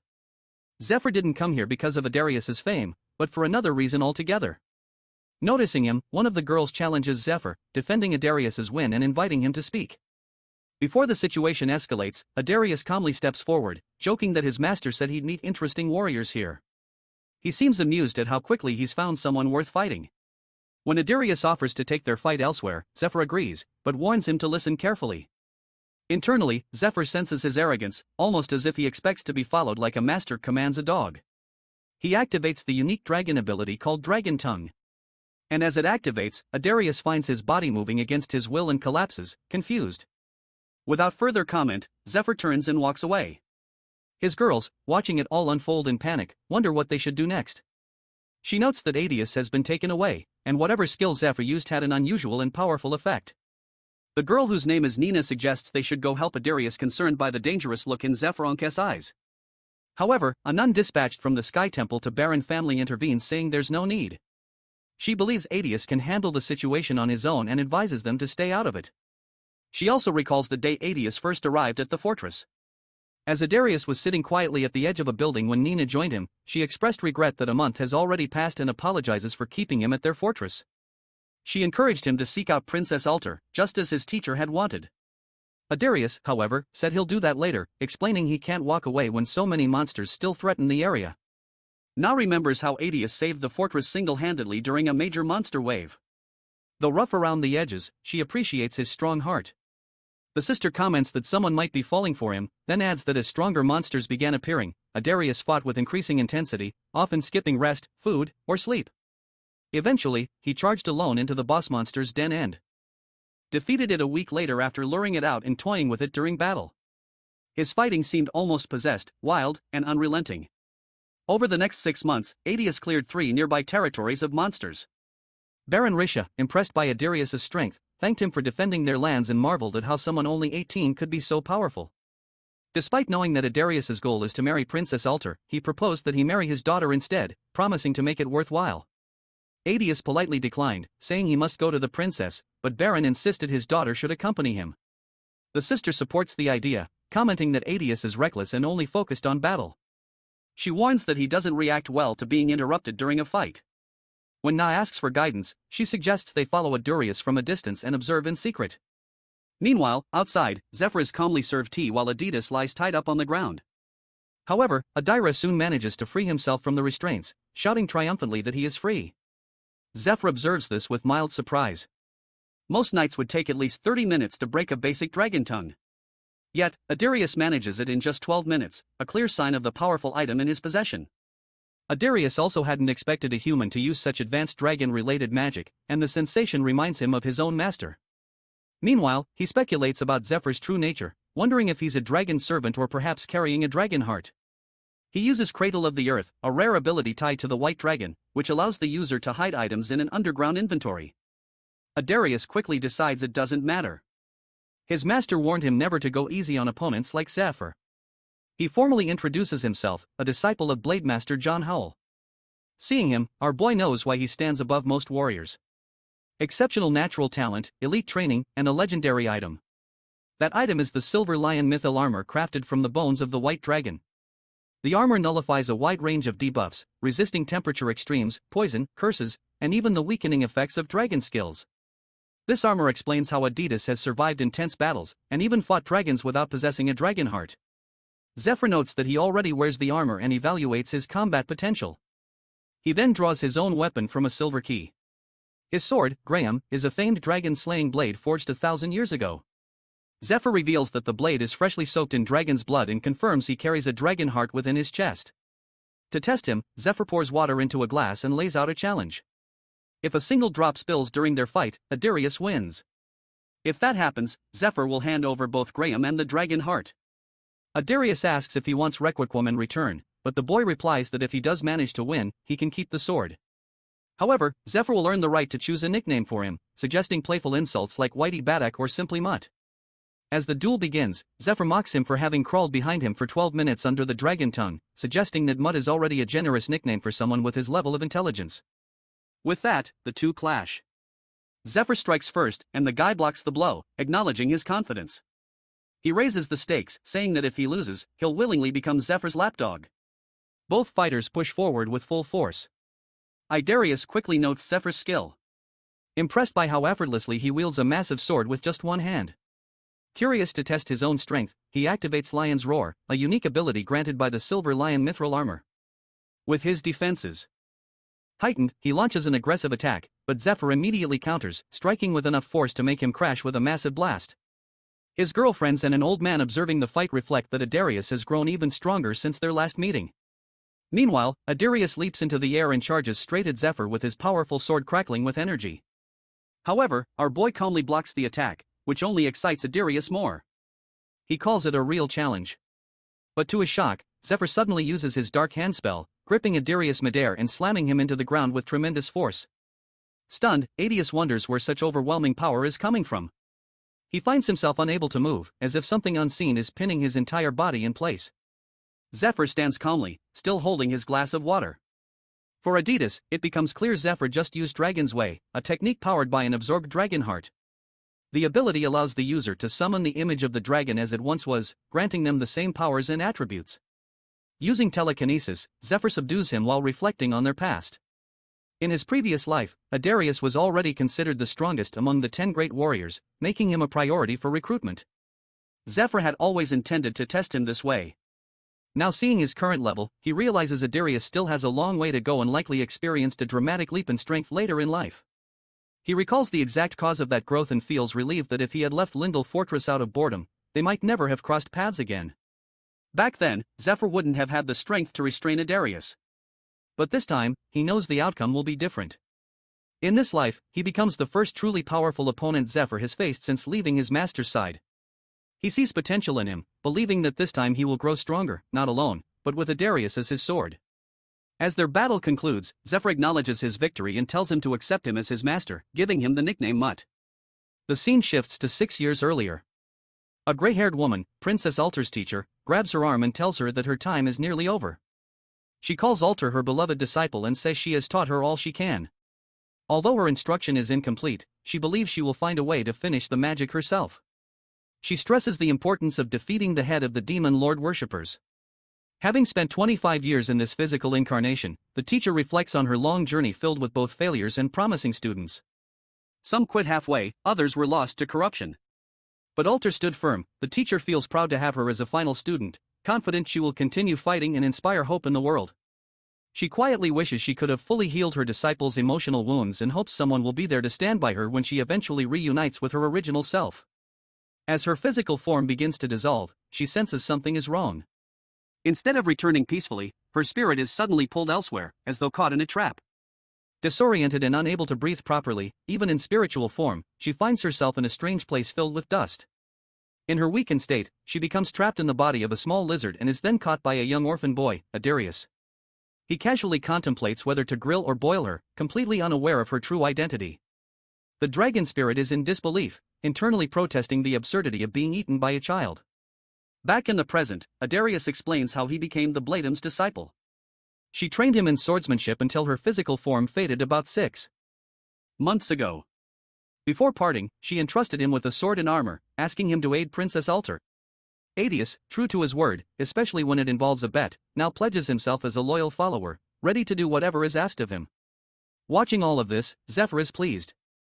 Idarius, once wild and untamed, now shows humility and discipline, proof that the encounter has tempered him. Zephyr sees this change as inevitable, knowing how hard it must have been for a battle-hungry warrior to train in seclusion as a dragon's disciple. Meanwhile, badly beaten, Idarius reflects on how dull combat has felt since leaving his master.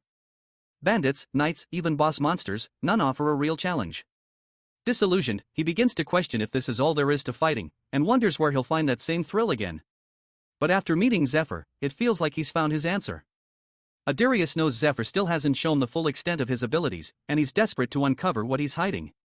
He wants to fight him again someday, hoping that next time he'll win, but he also understands that raising a warrior like him is like raising a dog. You can't just train them to bite on command. Zephyr jokingly asks if he also wants snacks and plays with him. Idarius excitedly confirms, assuring he'll have the energy to do whatever's needed. Hearing that, Zephyr calls him closer, then suddenly flicks him so hard that in a split second, his forehead caves in. The force is so intense, Idarius is sent crashing into the wall with a thunderous impact. After that, Zephyr calmly reminds him to keep his distance and warns him not to forget that the white dragon, his master, won't return to the physical world for a long time. Her final message was an instruction to protect the princess. And Zephyr questions whether risking his life in a duel is really the best way to honor that wish. Though Zephyr finds his personality irritating, he can't ignore the fact that he won the marriage tournament and thus has a legitimate say in certain matters. While he has no intention of driving him away, he decides it's best to keep him under observation. Adarius accepts the decision and thanks him, to which Zephyr casually loads up his hand with mana and responds that he'll need some kind of safety measure just in case. 2 days later, in the third parish of the Temple of Light, Ned, while spying, witnesses something troubling. Although the knights belong to different factions, they are all officially temple knights. However, using the potion of true sight, which reveals the hidden marks of demon lord worshippers, he sees the truth that many of them have been compromised. Oilia, who is with him, explains that the demon lord worshippers have likely infiltrated or even taken control of these units. For now, they're simply demonstrating their power. Since they still operate under the temple's banner, they won't initiate a full siege without a clear excuse, such as undeniable proof of Cardinal Olden's murder or the theft of the dragon's heart. Until then, they wait, ready to strike when the moment comes. That's why Zephyr told them that it all comes down to timing. Since the enemy hasn't found their excuse yet, it's a small relief. Both Ned and Oilia are here to scout the situation and to make contact with Lucius, who remains under lockdown. They were chosen for this task because of their speed and stealth. However, an unexpected complication arises. Due to the power of the bands they wear, they're forced to hold hands, which they both find awkward. Just before leaving the Great Elf Forest, the Elf Queen gave them these bracelets. According to her, holding hands while wearing them activates a combined stealth effect, something they now have no choice but to rely on. Both of them feel annoyed at the idea of having to hold hands, but Alter reminded them that they already agreed to it. She explained that their mission included stopping individuals with exceptional abilities from interfering. People like the smiling woman. Oilia was the only one capable of recognizing her, which makes her presence essential. Meanwhile, the third parish is already preparing for an invasion. They've used enchanted items to set traps and build hidden tombs, turning the entire parish into a makeshift dungeon. The one who helped Lucia set up the traps was Ned, so he knew exactly where each item is placed and how they work. Alter saw the value in both of them working together and encouraged them to hold hands to maintain their shared stealth. The suggestion made them both visibly uncomfortable, leaving them wondering what exactly they've gotten themselves into. A while back, after the dragon raid ended, Alter ordered the party members from Danakill and the Magic Tower to remain in the forest for a while. She also instructed the healers to assist with recovery during that time. Meanwhile, the mage Milia felt nervous about the assignment. She was hoping Alter would recommend her for her thesis, and the unexpected delay unsettled her. However, Daisy tried to reassure her, pointing out that being close to the elven princess could greatly benefit her academic career. Milia quickly understood the opportunity and also recalled Alter asking them to develop a special tool for the Ice Dragon raid. Recognizing this as her chance to make a name for herself, Daisy eagerly shared her blueprints and designs. She hoped to prove herself as a loyal servant to Her Highness. To achieve that, she knew she would need Milia's help. So, she began pursuing her support. After that, the rest of the party members were sent to the third parish. Back in the camp, Zephyr forces Adarius to cut onions by activating the training mode on his silver helmet. The helmet, a gift from the White Dragon, includes a hidden feature that can be triggered using the dragon tongue. Adarius, clearly annoyed, blames the White Dragon for leaving that function enabled. Now he's stuck chopping onions against his will. Meanwhile, Zephyr stands nearby, casually controlling the training mode through the lion's emblem on Adarius's helmet. By activating it remotely, he manages to keep Arius busy while giving himself a chance to rest. Still, Zephyr knows that Adarius's presence here isn't driven purely by a desire for battle. He senses that this boy is meant for more. That in a few years, he'll awaken a different talent that could completely reshape his path. Many people unknowingly rely on him. In his past life, their efforts failed. And though Adarius gave his all, he couldn't protect everyone. Zephyr understands that if Adarius ever loses his way, the consequences could be disastrous. He's even prepared to kill him if necessary. At the same time, Zephyr prepares food for his new guests, knowing they're likely arriving at the third parish by now. He also has a serious problem to solve before heading there himself. One that explains why he couldn't use the Sword of Light during his fight with Black Moon. He knows that if low stats were truly the reason, he shouldn't have been able to wield his power against the worshipper's leader and also the strange secrecy pact placed by him. As he glances at the silver key in his hand, he realizes he must uncover the truth behind it all before entering the Temple of Light. A while later, Zephyr manages to forge two powerful weapons, which immediately catch Adarius off guard. Shocked by their presence, Adarius shows visible excitement, prompting Zephyr to ask if he can use anything besides a sword. The boy eagerly says yes, expecting it to be a gift, only to be struck hard by the sudden weight of the hammer and axe, knocking him to the ground. Noticing that the axe works better, Zephyr hands it to him and orders him to cut down a tree outside and carve a cute squirrel into it. Furious is visibly annoyed, but Zephyr pushes him, casually mentioning that the others were able to do it just fine, implying that he might lack control over his mana. Challenging his pride, Zephyr strikes a nerve. Adarius, fueled by ego, yells that he can absolutely do it. Without hesitation, Zephyr sets a deadline. The carving must be completed within a few hours, and Adarius is not allowed to leave the castle grounds. To enforce it, he activates a command through the silver helmet, locking Adarius within a set perimeter. Shocked by the restriction, Adarius still follows the order and rushes off to begin the task. Meanwhile, Zephyr returns to his own work and activates the silver key, ready to face whatever it reveals. Meanwhile, in the underground waterways of the third parish, Ned and Oilia move stealthily through the shadows. The parish itself is massive, practically a fortress with high walls and a food supply capable of sustaining it, even if completely sealed off. This time, even the carrier pigeons are blocked to prevent the smiling woman or the demon lord worshippers from receiving any information from within. However, the sewage system remains a weak point. It can't be fully sealed off, and Ned knows it's the most likely route for invaders.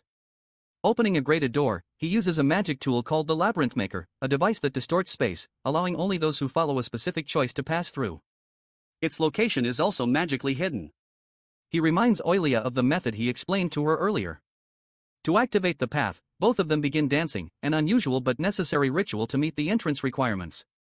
Embarrassed, they go through the steps and Oilia quietly questions who in their right mind would design something like this. As they continue, each specific dance unlocks a different layer of the magical entrance. But when they reach the ballroom dance requirement, Oilia accidentally steps on Ned's foot. As a result, they fail to meet the full entrance condition and are immediately ejected from the pathway, forced to start over from the beginning. At the same time, inside the main building, Lucius gazes out the window. Without warning, someone sneaks up on him and holds a knife to his head. Despite the threat, Lucius remains calm, more surprised than frightened that someone managed to slip past the heavy security. With a faint smile, he turns his head slightly, curious to know what this intruder wants from him. The intruder announces it's a robbery, but Lucius remains calm and replies that he has nothing left to steal. With a swift move, he spins around and grabs the intruder, only to realize it's his wife, playfully teasing him. The tension fades into laughter as the two begin to flirt and share a moment of lighthearted affection. Later, after spending some personal time together, they sit down for dinner. The Holy One feels relieved to witness a peaceful gathering like this after such a long time. For Lucius, it feels almost like a holiday, a rare moment of calm. Ever since he purged the parish of demon worshippers, nearly half of its high-ranking priests have been removed. The raid also claimed many temple knights, leaving a noticeable shortage of capable people for important roles. Amidst the growing pressure, these quiet moments with his family feel like a blessing. He knows that heavier battles lie ahead, and when they come, there will be little time for gatherings like this. He then gets tensed, recalling the time when a holy priest from the central parish revealed that if he cleared the abominable princess's dungeon and presented the results to the temple, they would consider releasing the woman he brought from the Twilight Mansion. Until then, she would remain confined in the third parish. According to the priest, this was already a generous offer as by temple rules, the woman should have been kept in the underground prison. The situation leaves him confused. A woman who had lived 100 years inside a dungeon and possessed strange powers might not even be human. Still, he understands that her freedom depends entirely on the priest in charge and the majority vote of the Inquisition. That's why he considers clearing the tomb of the princess. It's the only way to gain the vote of the one in charge. However, he can't trust them blindly. The temple is unlikely to release her, his wife, so easily. He also suspects that some of the temple's higher ranks may be secret followers of the demon lord and might vote against her. Worst of all, if things go wrong, she could face a far worse fate. Ensuring her safety remains Lucius's top priority. Just as she prepares to return to isolation, she suddenly loses consciousness, catching him off guard. The Holy One quickly suspects sleeping gas, likely the work of an intruder, and immediately activates his Rosar's dimension magic, forming a barrier around himself. While the barrier shields him from further exposure, he still needs to locate the intruder. To his surprise, the intruder reveals himself without hesitation, and it's Fade. Fade is already sitting beside him, casually smoking. Lucius hadn't even noticed him arrive. Despite his relaxed posture, Fade shows no openings. Lucius also spots a tattoo on the man's arm, one that represents the legendary assassin guild. This realization makes him uneasy.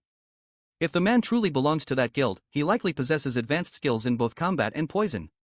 While such toxins may have little effect on Lucius himself, they clearly work against his wife and son. What puzzles him, however, is the use of sleeping gas. A true assassin would more logically use poison to take them hostage and demand something in exchange for the antidote. The intruder's timing, confidence, and behavior all seem off. Lucius begins to suspect this might be some kind of test, perhaps a riddle with deeper meaning. He considers whether this man was sent by his father. Fade confirms this, implying that Lucius's mind is still functioning clearly, exactly as it should be. Lucius's father is Duke Caesar, the leader of the Cayenne Kingdom's Eastern Alliance. His territory is known to host many high-profile guests, and rumors suggest that among them are royals from fallen kingdoms and even assassins. Fade reveals that the Duke sent him to check on his son. He explains that he infiltrated the temple a week ago, assessed the situation, and even forced the priest to cooperate using a truth serum. He also confirmed whether Lucius had been infected with the worm or not. This information catches Lucius off guard, but he quickly seizes the opportunity to make a request. He asks Fade to inform his father that he intends to repay the loss of the dragon heart by investing in the princess. Fade agrees and adds that Lucius's wife and son will wake in 6 hours, so there's no need to use purification magic. With that settled, Fade shifts to the original purpose of his visit. His expression turns serious as he asks about Zephyr. Lucius begins to question how Fade knows that name, but Fade quickly interrupts, warning him that he isn't the one who should be asking questions. Instead, he should be thinking about the consequences of giving the wrong answer. Fade goes on to reveal that he has poisoned the top 50 priests with a slow-acting toxin and spread traces of it throughout the area. Eventually, they will be forced to escape through the culvert. This deeply worries Lucius. The culvert is part of the sewage system, and if even one of them escapes that way, their testimony will give others a reason to act. Those who have been waiting for justification to move against him, perhaps even launch a siege, will find what they need. Fade then opens a small bottle containing the antidote and offers to hand it over, but only if Lucius reveals everything he knows about Zephyr. The third parish culvert is no ordinary passage. It's surrounded by a space-distorting force field requiring designated magic to enter. However, anything inside can exit without restriction. Security measures are in place, including stationed soldiers. But the strongest layer of defense lies in the hidden runestones and the magic formation that connects them, completely invisible to the naked eye. Their purpose is simple: to trigger alarms if anyone passes through without authorization. Soon enough, Lucius hears multiple alarms ringing in succession, confirming what Fade had already told him. Fade presses further, warning that only 5 minutes remain, and demands the information quickly. Despite the urgency, Lucius remains firm. He argues that his knights are already deployed in the chamber beside the culvert and will be able to subdue the priests with ease. At the same time, Lucius realizes something important. Fade has offered him the antidote, yet insists the priests are already in the culvert. This suggests the poison can be purged remotely even without the antidote. Charging his holy light into his relic, Lucius confidently concludes that if he defeats Fade now, he may still find a way to forcefully detoxify the affected priests. Feeling that the balance has shifted in his favor, the Holy One demands to know who Fade really is. But Fade is already one step ahead. Without hesitation, he pulls out the rosaries of Lucius's knights and calmly reveals that they've all already been put to sleep. Meanwhile, in the knights' waiting room, they are all already deep in sleep, lost in their own dream worlds. Back in the chamber, Fade draws his blade and points it at Lucius, stating that the only one at a disadvantage here is Lucius, whether he wants to fight or prolong this. But before he can finish, someone strikes him from behind with a powerful thunderclap-like slap. It's Ned. Fade reels in shock. Despite being on guard, this man still managed to land a hit. For a moment, he wonders if it's Lucius's trick. But seeing Lucius just as surprised, he realizes it's not. His head begins to spin, and he starts to feel disoriented while a strange scent lingers in the air. While he had been focused on the room, something unfamiliar must have slipped past his senses. Unbeknownst to him, it's Ned's mist bracelet, an artifact with an exceptionally strong stealth effect, even when only one side of the pair is worn. Fade grows increasingly uneasy. Observing Ned's stance, he realizes the man is intentionally hiding his weapon, keeping his moves unpredictable. Meanwhile, Ned sticks to a hit-and-run strategy, fully aware that getting caught in close combat with a poison user like Fade could be dangerous. Suddenly, Fade draws his whip sword and begins swinging it wildly. The whip is laced with poison and his attacks sweep through the entire area, leaving little room for mistakes. Still, Ned manages to dodge each strike with precision. As he evades, he recalls something Zephyr told him about Fade: and that if the chance ever came, he should try to convince him to join their party. Ned feels slightly concerned, but according to Zephyr, he's the perfect person for this task. Fade is someone who doesn't respect the weak. So, if Ned can beat him, there's a strong chance he'll join their side. Zephyr also warned that Fade is a poison user and one of his toxins enhances his physical strength. Depending on the type and amount used, the intensity of that boost can vary. However, even at its peak, it won't surpass Ned's strength. Ned knows Zephyr is once again sending him to do something ridiculous. But deep down, he understands why. Zephyr trusts him, not just because of his strength, but because Ned is the only one capable of dispelling stealth magic. On top of that, he carries the blessing of the Elf Queen, making him uniquely suited for this encounter. Back in the present, Lucius breathes a sigh of relief upon seeing Ned. His presence confirms that the dragon raid was also a success. With that in mind, Lucius understands what he must do next. Meanwhile, Fade stands face to face with Ned, still trying to make sense of what just happened. He's puzzled, not just about how his stealth was broken, but also by the strange force Ned used on him. Something about it feels oddly familiar. Meanwhile, in the culverts, Oilia takes down the poison priests and feels grateful that she stayed near the entrance, especially after stepping on Ned's foot 12 times during their dance. However, it's already been an hour since Ned went in, and she knows it's time to follow. To prepare, she uses a magical seed given by the elves. As she pours water over it, the seed transforms into a large root-covered tree creature. Once it fully forms, she instructs it to guard the entrance, then hurries in, concerned that Ned might be in a situation where he needs her support. Elsewhere in the angel room, Mercedes hears loud crashing sounds coming from the main hall. She rushes in, only to find Zephyr already there. Surprised, she demands an explanation for his sudden arrival. Zephyr, however, brushes her off, casually, claiming that he's just upgrading the place's exterior. Without waiting for a reply, he begins smashing furniture and ornaments with his axe, shocking Mercedes. She starts yelling at him to stop, insisting that the items are valuable and irreplaceable. But Zephyr, visibly irritated, insists that he'll replace them with better ones once he's done. Just as he raises his axe again, the ancient turtle-shaped clock in the room lets out a loud chime. Zephyr pauses, muttering that time's up. He then presents Mercedes a large marinated rack of blue dragon ribs that he prepared using his grandfather's recipe. The dish is coated with a special poison, as a normal knife can't even leave a scratch on the meat. According to him, he used a toxin called Venom Spear, then purified it using black moonstone to remove the poison's harmful properties. After neutralizing its effect, he sealed the purified venom into a jar in liquid form.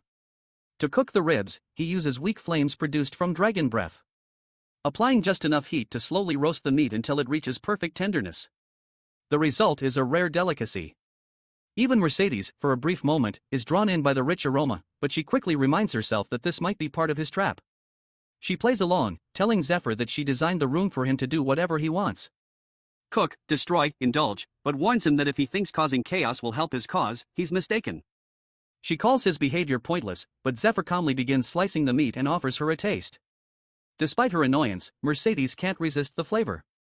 As she takes a bite, Zephyr casually asks how it tastes, but his tone shifts suddenly. He grabs her by the mouth, calling them untrustworthy and demanding to know what really happened. He's furious. He had believed the Sword of Light was meant for him, but just as he was about to use it, he was told he couldn't. Mercedes insists that they don't know what he's talking about, but Zephyr doesn't believe her. He throws her to the ground in frustration, declaring that if this is the kind of deception they want to play, then he'll do whatever he pleases.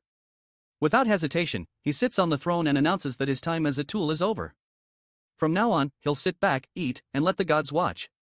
If they want anything from him, they'd better pay more. He then orders the angel to leave. Mercedes, enraged by his arrogance, can't believe a mere human dares speak to them this way and act so shamelessly. Just as she prepares to retaliate, two glowing letters descend from the sky and crash before them. She's stunned that the gods have actually responded to his tantrum. She turns to Zephyr and congratulates him, saying he's gotten what he wanted. Zephyr, slightly confused, listens as she explains. These are sealed letters from the gods, each containing divine explanations and rewards. However, he can only open one.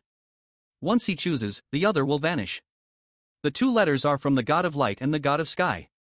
And now Zephyr must choose between them.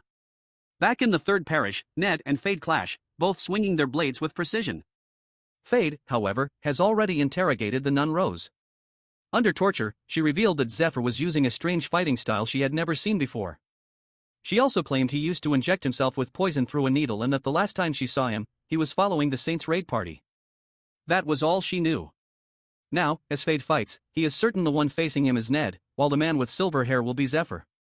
Still, something about Ned's movements unsettles him. The way he fights seems to reveal something deeper, something about who he truly is. As their swords collide, Fade asks how he acquired these skills so quickly, and what he might have been doing 4 years ago. He suspects that he might have been trained in Eastern martial arts and perhaps once worked as an assassin. Distracted by the thought, Ned launches a strike, but Fade blocks it and counters with a barrage of poison needles. Ned quickly neutralizes them all, but he follows up with a cloud of poison smoke. Ned stays one step ahead, dispersing the smoke with a sharp clap that sends out a shock wave, catching Fade off guard. Only then does Fade realize that during their fight, Lucius has slipped out through the door. It becomes clear to him that Ned revealed himself to buy time for the Holy One's escape. Still, he finds it foolish that Lucius didn't choose to help Ned instead. Meanwhile, Ned feels confident. Lucius's speed and healing abilities may not be useful in direct combat, but they are ideal for protecting his wife and child. He also knows that defeating Fade will require something special, though the ability's activation conditions are too difficult to meet in a one-on-one fight. For now, his only option is to buy time until reinforcements arrive. During the fight, Ned tries to reason with Fade. He asks whether his revenge is aimed at the one who uses dragon arts or at their former master. He then reveals that 4 years ago, he too was in isolation undergoing training. Now betrayed by the very people he once trusted, he has aligned himself with the Saints' cause against the worshipper's master. He tries to appeal to Fade, pointing out that their goals seem to align and suggesting that they work together. But the guy remains skeptical. He refuses to trust Ned so easily and insists that he is the one who has been deceived, specifically by Zephyr. According to Fade, Zephyr values nothing and discards anyone once they've outlived their usefulness. He recalls how 4 years ago, Zephyr joined the group of Eastern martial artists only to betray them. As a result, their entire guild was wiped out. Since then, Fade has followed rumors and leads, always trying to track Zephyr down, but never getting close. Until now, he sees this moment as his first real clue and has no intention of letting it slip away. Aware that Ned is trying to stall for reinforcements, he vows to capture and torture him to extract the information he needs. With that, Fade morphs a dragon-shaped sword in his hand, declaring that executing traitors remains his final duty as an assassin. The strange weapon and the energy radiating from it take Ned by surprise. It feels suffocating, making him dizzy and disoriented. Suddenly, Fade charges at him, but Ned finds himself distracted, his mind flashing back to the past. He remembers sensing this same kind of energy before, coming from a corrupted monster that polluted its victim's thoughts. It had been a living weapon used by the Demon Lord's cult. That same fear creeps over him now, but just as Fade closes the distance, a powerful kick sends him crashing to the ground. The guy is stunned, especially when he realizes the strike came from the woman beside him. Even more surprising is the fact that she had approached undetected.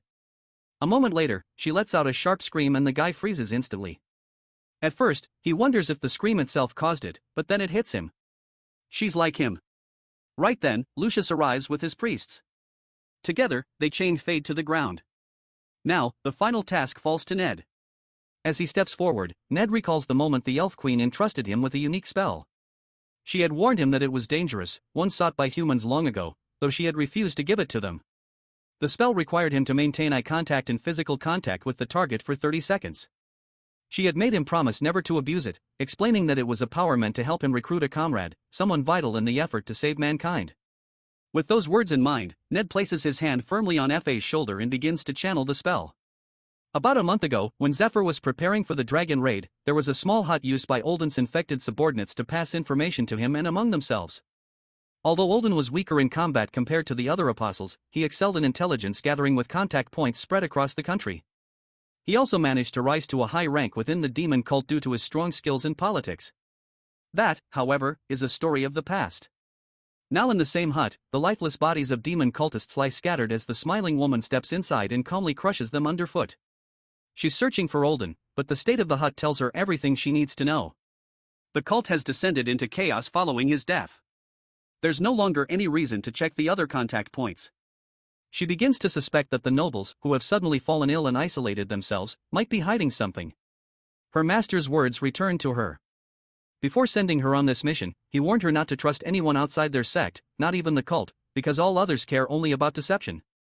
He instructed her to investigate everything personally and to execute any traitors herself. At that time, he had also given her his hairpin as a token of proof so others would recognize her authority. Accepting it, she made a quiet promise not to dishonor the Dragon King's style. Now, as a succeeding disciple, her first task is clear. She will save her master, who has been imprisoned unjustly. However, the master himself had reasoned that if she helped him escape, it would only make him appear guilty. Instead, he instructed her to deal with the traitors first. As she was leaving, he mentioned that some of the other disciples who had gone to search for his lost brother might be on their way back, and she could receive good news about it soon. Later, while looking at his old pocket watch, she realizes that the only thing she remembers after losing her memory is her name and the gift her brother gave her. She also feels a quiet gratitude toward her master for not forgetting his promise and prepares to set out on her mission. This new development introduces an unexpected variable to her situation. Her priority now shifts. She must find this element and either take control of it or eliminate it in order to secure victory. The outcome could determine not only her master's position, but also his survival. She's prepared to do whatever it takes to protect him. Meanwhile, outside the main building of the third parish, Ned informs Fade that the Master of the East trained 2 official succeeding disciples, but also secretly groomed several shadow disciples as a precaution. Among them is one reportedly similar to Zephyr or himself, someone said to possess poison or face-shifting techniques. This is what Ned chooses to reveal to Fade, knowing the latter hasn't fully grasped the situation yet. He explains that the Master's shadow disciples were all trained in poison techniques. What bothers Ned, however, is that the poison used by Fade and Zephyr resembles one he encountered 8 years ago from his own brother, who was later caught by the Master and punished for an entire month. Their master doesn't acknowledge any technique outside of martial arts. So Ned has never heard about this specific poison in detail before. From Ned's words, Fade begins to suspect that the person being discussed might be the same one who guided him 8 years ago. Internally, Ned remains confused. His master taught him Eastern techniques like needle arts and acupoint blocking. So why is Fade an assassin using them? The skill is undeniably deadly, and Fade seems increasingly dangerous. Still, there's a silver lining. Fade is sharing information and appears willing to support the siege effort.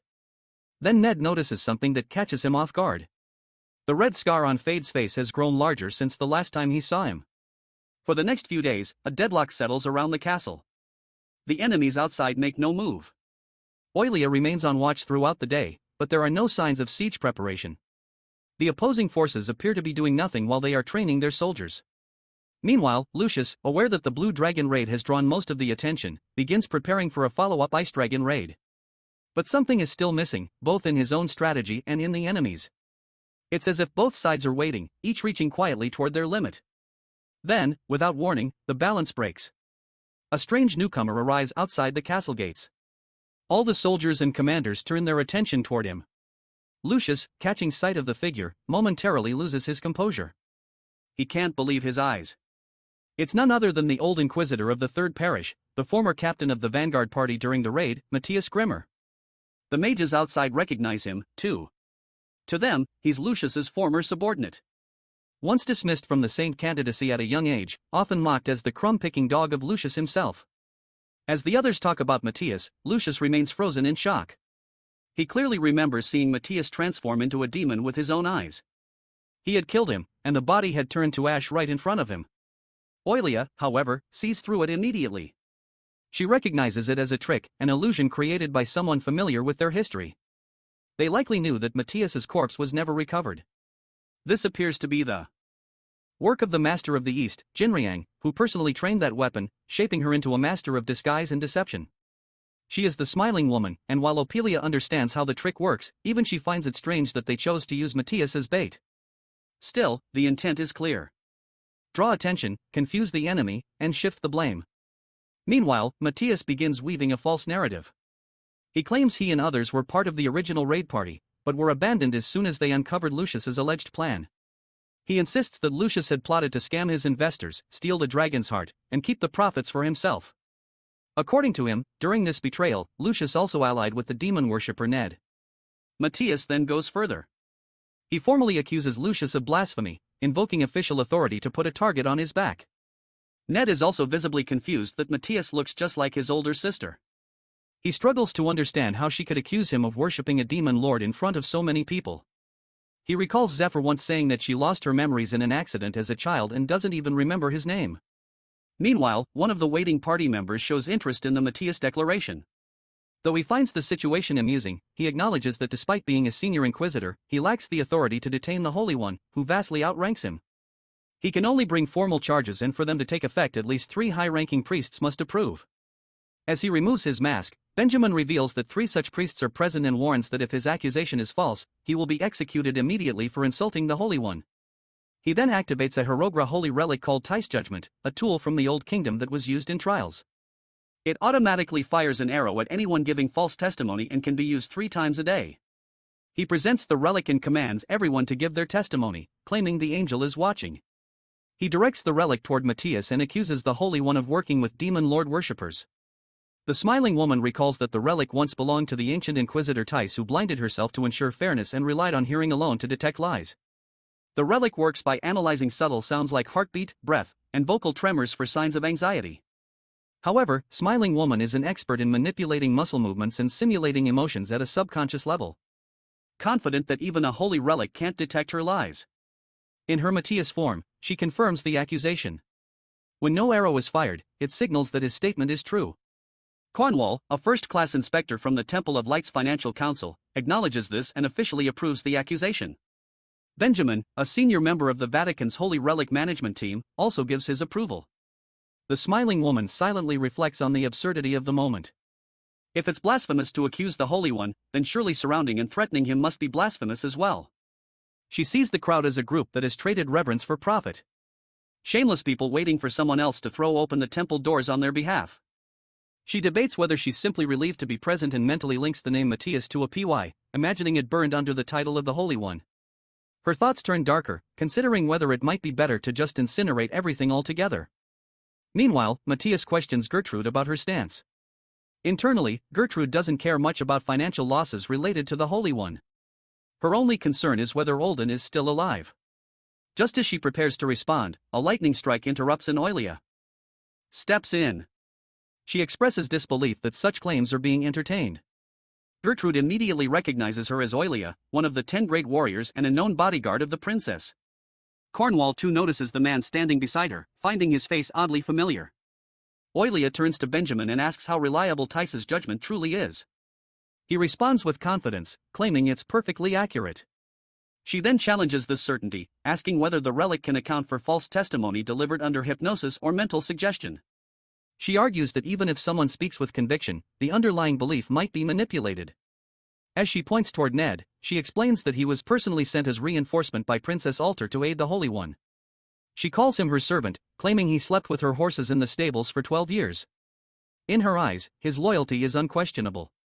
She accuses the one posing as Matthias of fabricating lies and manipulating the situation. At that moment, the disguise begins to fail. Her outer clothing is scorched, and the lightning strike disrupts her mana flow, revealing his true form. The crowd realizes it isn't Lord Matthias at all. It's a woman in disguise. Caught, the impersonator admits she's been exposed again, noting this is the second time Oilia has foiled her plans.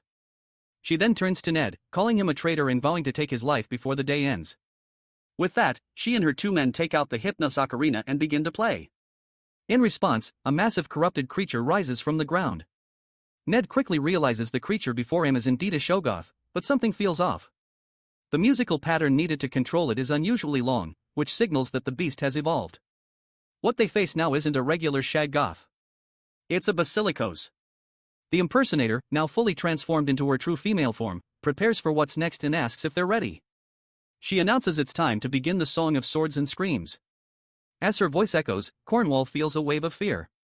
He recognizes Basilicos' cry spreading across the battlefield, inducing intense dizziness in anyone without magical protection. A nearby soldier reassures him, stating that the mercenaries will secure a path for retreat. Cornwall soon notices that everyone reacted to a skill the Basilicos had just used. As they move to counterattack, they encounter other monsters. Realizing the scale of the threat, Cornwall identifies it as a full-scale monster attack with the Basilicos acting as their commander. He reflects that the term Basilicos means small king, and the creature's power certainly lives up to the title. Troops fall back in panic, shouting for help. Benjamin observes the chaos and warns that scattering is dangerous. He recalls that anyone who meets the Basilicos' glowing eyes turns to stone. As he watches people begin to petrify, he summons the Staff of Benevolence. When planted in the ground, it generates a purifying magic circle. Multiple staffs resonate with one another, expanding the circle's protection to a wider area. Using the staff to create barriers, Benjamin orders all parties to focus on defeating the monsters. He then requests Cornwall to buy him some time, claiming he has a way to kill the creature. Cornwall grants permission and Father Benjamin agrees to leave the task to them. Meanwhile, Cornwall brings out the spear servant of the goddess, an item they had reserved for destroying the castle gate in Sage. When activated, it summons a powerful stone statue that immediately attacks with its spear, creating a massive hole in the monster's body, then follows up with a relentless barrage of strikes. Benjamin reflects on the basilicos as an evolved form of the Shoggoth, known for their psychological attacks. Like Shoggoths, they induce fear through mind corruption, leading victims to hallucinate. When mental corruption hits 100%, victims enter a berserk state, attacking even their own allies. Physical attacks are useless. Only magical or elemental attacks can cause harm. Fortunately, most of its skills can be neutralized by a priest's purifying magic.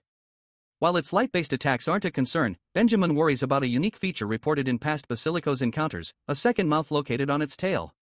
He notes that this mouth can cast a powerful spell after a charge time of 5 minutes to an hour. If the spell activates, up to 80% of the party could be wiped out. Since each Basilicos possesses a different tail-based skill, predicting their behavior is nearly impossible. So, preventing skill activation now becomes the top priority. As the battle intensifies, Benjamin asks for a monster's report. A priest informs him that land-based monsters will arrive within 10 minutes with flying monsters following 2 minutes later.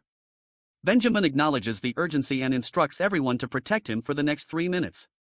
He decides it's time to activate the Holy Family's Golden Mirror, a legendary holy relic. Meanwhile, at the headquarters of the Holy Relic Management Team, where mages standing in front of a portal mirror announces they've received a signal, Father Benjamin has used the Golden Mirror. They state that it's now their turn to assist. For this, they all use their Dagger of the Holy Sanctuary skill, which draws mana from those who wield it.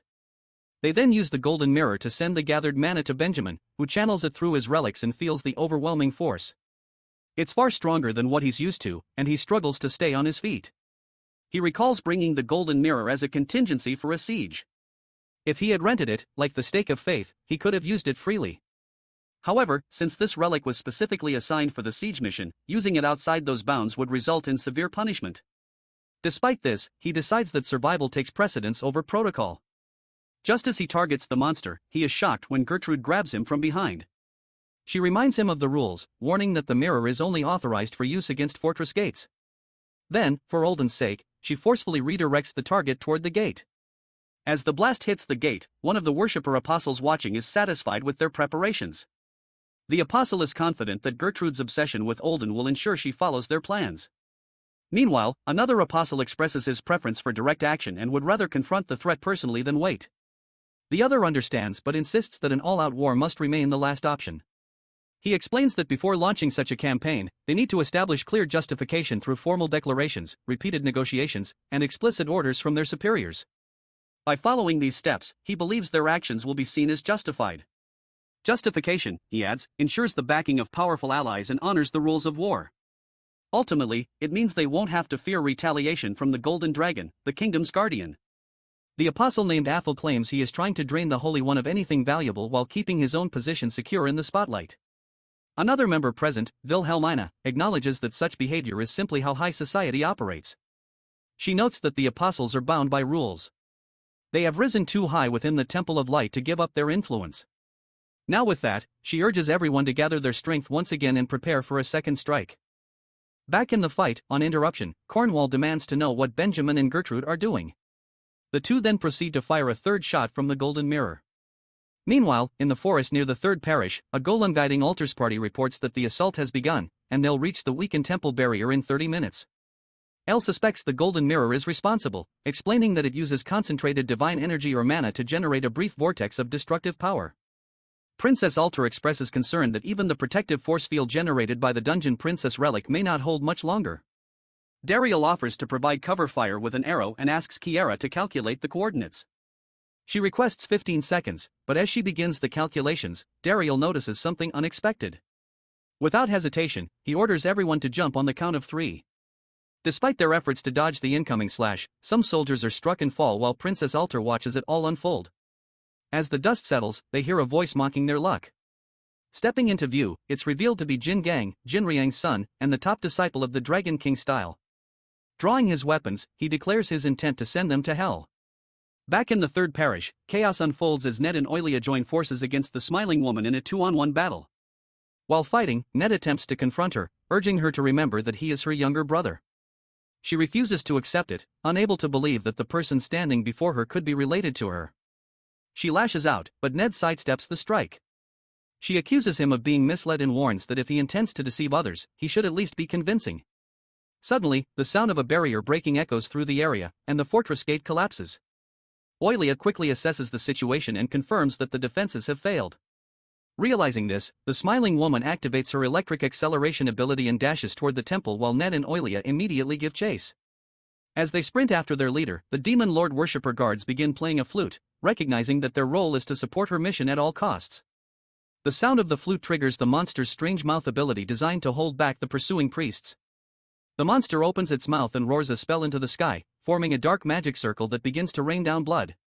The priests initially hesitate, confused by the sudden downpour, but their thoughts quickly distort. The cursed rain takes effect instantly. Anyone it touches falls into a frenzy. Even the priests struggle to shield themselves despite using the purification barriers. Moments later, the situation worsens. The wild monsters arrive and begin attacking indiscriminately, tearing through anyone in their path with brutal force. As Ned flashes through the chaos, he hears the piercing screams of his comrades and realizes how devastating the situation has become. The demon lord worshippers, protected by the flute's influence, remain unaffected by the rain. Oilia too got the protection against it. So Ned finds himself at a crossroads. He must choose between going after his sister or protecting his overwhelmed party members. He recalls Zephyr's words. How eliminating enemies is crucial, but saving those who can still fight is just as important. Numbers matter, and Ned should trust his judgment in the moment. Remembering that, Ned quickly instructs Oilia to pursue the smiling woman, knowing she can identify her on sight. Meanwhile, he turns his focus to dealing with the advancing monsters. He understands that chasing his sister and using the Queen's elf blessing might have been the better option to reach her, but right now the situation demands something else. As Oilia closes in on Matthias, ready to strike, the monster suddenly intercepts and traps her before she can land the blow. Just then, the smiling woman vanishes and reappears behind her in a flash, charging up her falling thunder attack as she descends. However, before she can strike, a poison whip hits her midair, interrupting the assault. It's Fade, making a clutch entrance at the perfect moment. Seeing him, Ned realizes he has strong comrades now, people he can trust. He channels his mana into his sword, determined to clear a path for Zephyr. With renewed resolve, he begins swinging his blade, cutting down monsters and enemies with his powerful electric innate. As he fights, he reminds himself of Zephyr's dream to become Alter's king. Ned is confident that helping him achieve the dream will bring this conflict to its rightful end. With that belief, he charges forward, entering the mouth of a massive monster with his sword drawn. Meanwhile, outside in the parish, Lucius speaks into a megaphone, addressing all party members and followers of light. It's the first time they've heard his voice in 50 days, and the sudden broadcast stuns everyone. The Holy One continues, explaining that during those days, he prayed to Goddess Arya to deliver their enemies into their hands. Now, he announces that he carries her message. According to him, the goddess urges them not to doubt and to treat her followers with the same reverence they would show a god. Those who believe will receive her blessing. He then raises his voice, calling for everyone to witness a miracle. A massive beam of light shoots down from the sky, piercing through the monster's body. As everyone looks up, they see Zephyr in his dragon form holding a lightning bolt weapon. He shot that from the sky in a brilliant flash, lighting up the battlefield. It turns out he had opened the letter from the goddess of light, and with it, the miracle begins. The other party leaders are stunned when they see the boy wielding the sword of light. They can't believe that someone so young holds a high-ranking item capable of dispelling dark magic. They know that this sword only appears once every few hundred years and is granted exclusively to a chosen one. Their surprise deepens when they notice that with the sword in hand, the boy now exhibits dragon-like features and radiates an aura strikingly similar to that of the gold dragon. Meanwhile, Zephyr reflects on his past life. At the same point in time back then, he had gone largely unnoticed, overshadowed by Adius, who took the spotlight. But in hindsight, that anonymity gave him the chance to move in silence, ambush enemies, and seize rare opportunities to grow stronger. Now he knows that just like before, he could remain hidden behind figures like Lucius or Dariel. But this time, there's no need. He understands it's finally time to step forward and show himself to the world. Just a few days earlier, inside the Silver Key, Mercedes had revealed something that stuck with him. The voice that once stopped him from using the sword wasn't Arya's because he cannot hear the voice of a god directly. That moment reminded him of a time when he thought he had heard the goddess's voice through Mercedes, but never actually heard it firsthand. He realizes now that he still doesn't know what Arya truly sounds like. Pushing that thought further, Mercedes also disclosed that while the goddess granted him full permission to wield the Sword of Light, it was the sword itself that rejected him. This brings back another memory. When Mercedes explained that the goddess entrusted him with the sword on one condition, he must protect the Holy One. Only then does everything click into place for Zephyr. He now understands that. Although he can use the sword freely for 10 months, the moment he carries out the goddess's command, protecting the Holy One, the sword is bound to obey him.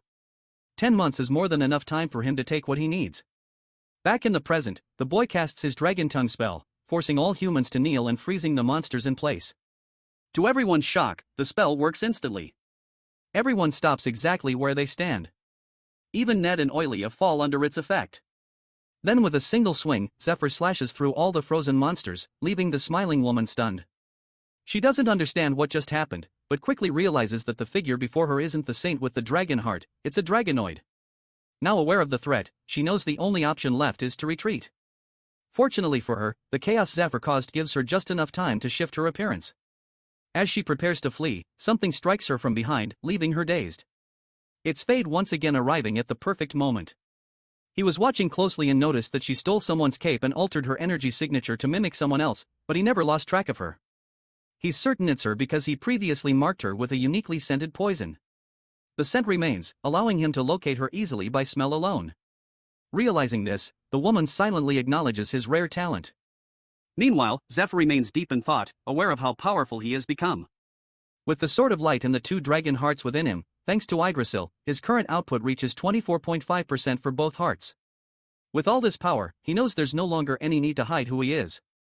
He only needs to wait for the right moment to reveal his identity and claim the missing piece of the puzzle. In his past life, no matter how strong he became, people never believed in him. They saw him as inferior simply because he was a slave. That perception cost him valuable opportunities and was partly to blame for his and Alter's eventual separation. Zephyr finds it ironic now. Despite being the only one capable of saving them, the powerful figures of that time refused to acknowledge him. They never allowed him to take a leading role. All because of pride and ego, even in situations where cooperation was essential to survive. Still, despite their stubbornness, he chose to help them. He knew he needed numbers to face the overwhelming enemies ahead, and powerful allies were necessary regardless of their attitudes. Now, in the present, he understands that he can't win the Great War with just a handful of elites. They need someone the people can rally behind. And that role is determined by the one who holds the Sword of Light. Right now, that person is Zephyr, with undeniable proof of his status as the chosen one in his hands. Even Lucius kneels before him, saying he has been waiting for this moment. Zephyr confirms that he completed what Lucius had asked of him. Then, from within his silver key, he pulls out the severed head of the blue dragon, presenting it to reveal the deeper issue, the corruption rooted in Danakill. Seeing the dragon's head, the leaders are in complete disbelief. That same day, Lucius's public prayer spreads rapidly across the entire continent. News of the Chosen One's appearance reaches every region, accompanied by letters urging officials and nobles to recognize the decision of the Goddess of Light. The message also mentions the presence of the Dragon Heart, reinforcing the Chosen One's legitimacy. Upon reading it, the royal court expresses concern. It feels dangerously close to embezzlement or overreach. But with the goddess's name involved, the matter becomes nearly impossible to challenge. Moreover, many witness the event firsthand, and they know that no one will question the disappearance of the Dragon Heart. With all these factors in play, it becomes clear that Lucius and Zephyr have secured a significant victory. Zephyr is now seen as the central figure in the unfolding story of this world. In response, the people begin the official prayers to Goddess Arya, asking for her eternal light and guidance. The scene shifts to Jin Gong as he recalls his earlier days when he stood out as the most gifted among all the disciples of the Dragon King style. Born with an exceptional physique, he quickly grasped the core principles of martial arts. Even after accepting the demon worshipper's worm, he continued to grow and gained incredible power. His name, meaning strong dragon, seemed perfectly suited to his identity. He sees himself as powerful and firmly on the right path. Though he holds a deep dislike for his father, who constantly speaks of returning east to reclaim his throne, Jin Gang also considers Ned foolish and stubborn for refusing the worm. In his view, everyone else is mistaken. He believes that with the world on the verge of collapse, there's no point in clinging to loyalty or pride. Rejecting the worm to him is nothing more than empty ego. Jin Gong is convinced that in the end times, such values will become irrelevant. The only thing that will matter is who possesses the demon's power.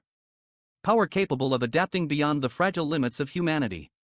That he believes is the reason both his father exiled him from the East and why Ned turned against him. Despite this, he holds no respect for Ned and believes he alone is destined to become the true dragon. However, things haven't unfolded as he expected. At present, Jing Gang is trapped, bound by magical roots and enchanted hand seals cast by Alter's party, including Dariel. He doesn't understand why he's being held. Alter, however, recognizes him immediately as Ned's elder brother, and acknowledges that Jing Gang is clearly stronger than all his siblings, having already defeated dozens of Dragon King-style disciples on his own. However, they manage to trap Jin Gang while holding him in place with her dark hand and ghost spells. Alter calmly remarks that he should have brought healers with him. Meanwhile, Kiara supports the fight by casting her root spell combined with Pollen Rush, dealing with the remaining Demon Lord worshippers who arrived alongside Jin Gang. Elise tends to healing duties, keeping the party in fighting condition. Dariel's enchanted bow, empowered by Elise's buffs, proves especially effective. His boosted speed allows him to slow down and damage the enemy group significantly. As the battle winds down, Alter looks at Jin Gang and tells him he made a critical mistake by letting his guard down and allowing them time to channel their buff spells. She says his downfall is the result of his own carelessness. Hearing this, Jin Gang grows furious and begins shouting curses at her. But before he can finish, one of Dariel's arrows strikes him directly in the head, blasting it apart. Alter watches as Jin Gang collapses. She knows he had no value as a hostage and could have become a serious threat if he had joined forces with the smiling woman.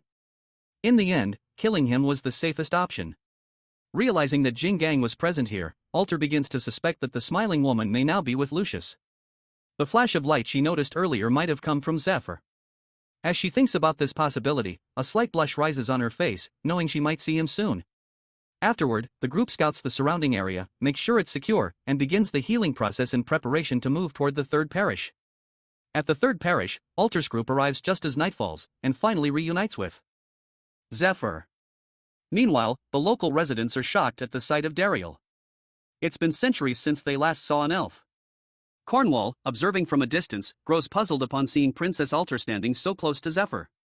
He begins to wonder if they had known each other before. Fade, also present, sees Zephyr for the first time. Immediately, he realizes that Zephyr is not the one he has been searching for. Ned, noticing Fade deep in thought, offers to introduce him to Zephyr, but Fade refuses, claiming he doesn't like him. His indifference shifts to surprise when Kiara calls out his name. As she runs toward him, he vanishes without a trace. Outside the parish, the 10 strongest challengers begin to retreat. They know they can't confront the saint right now.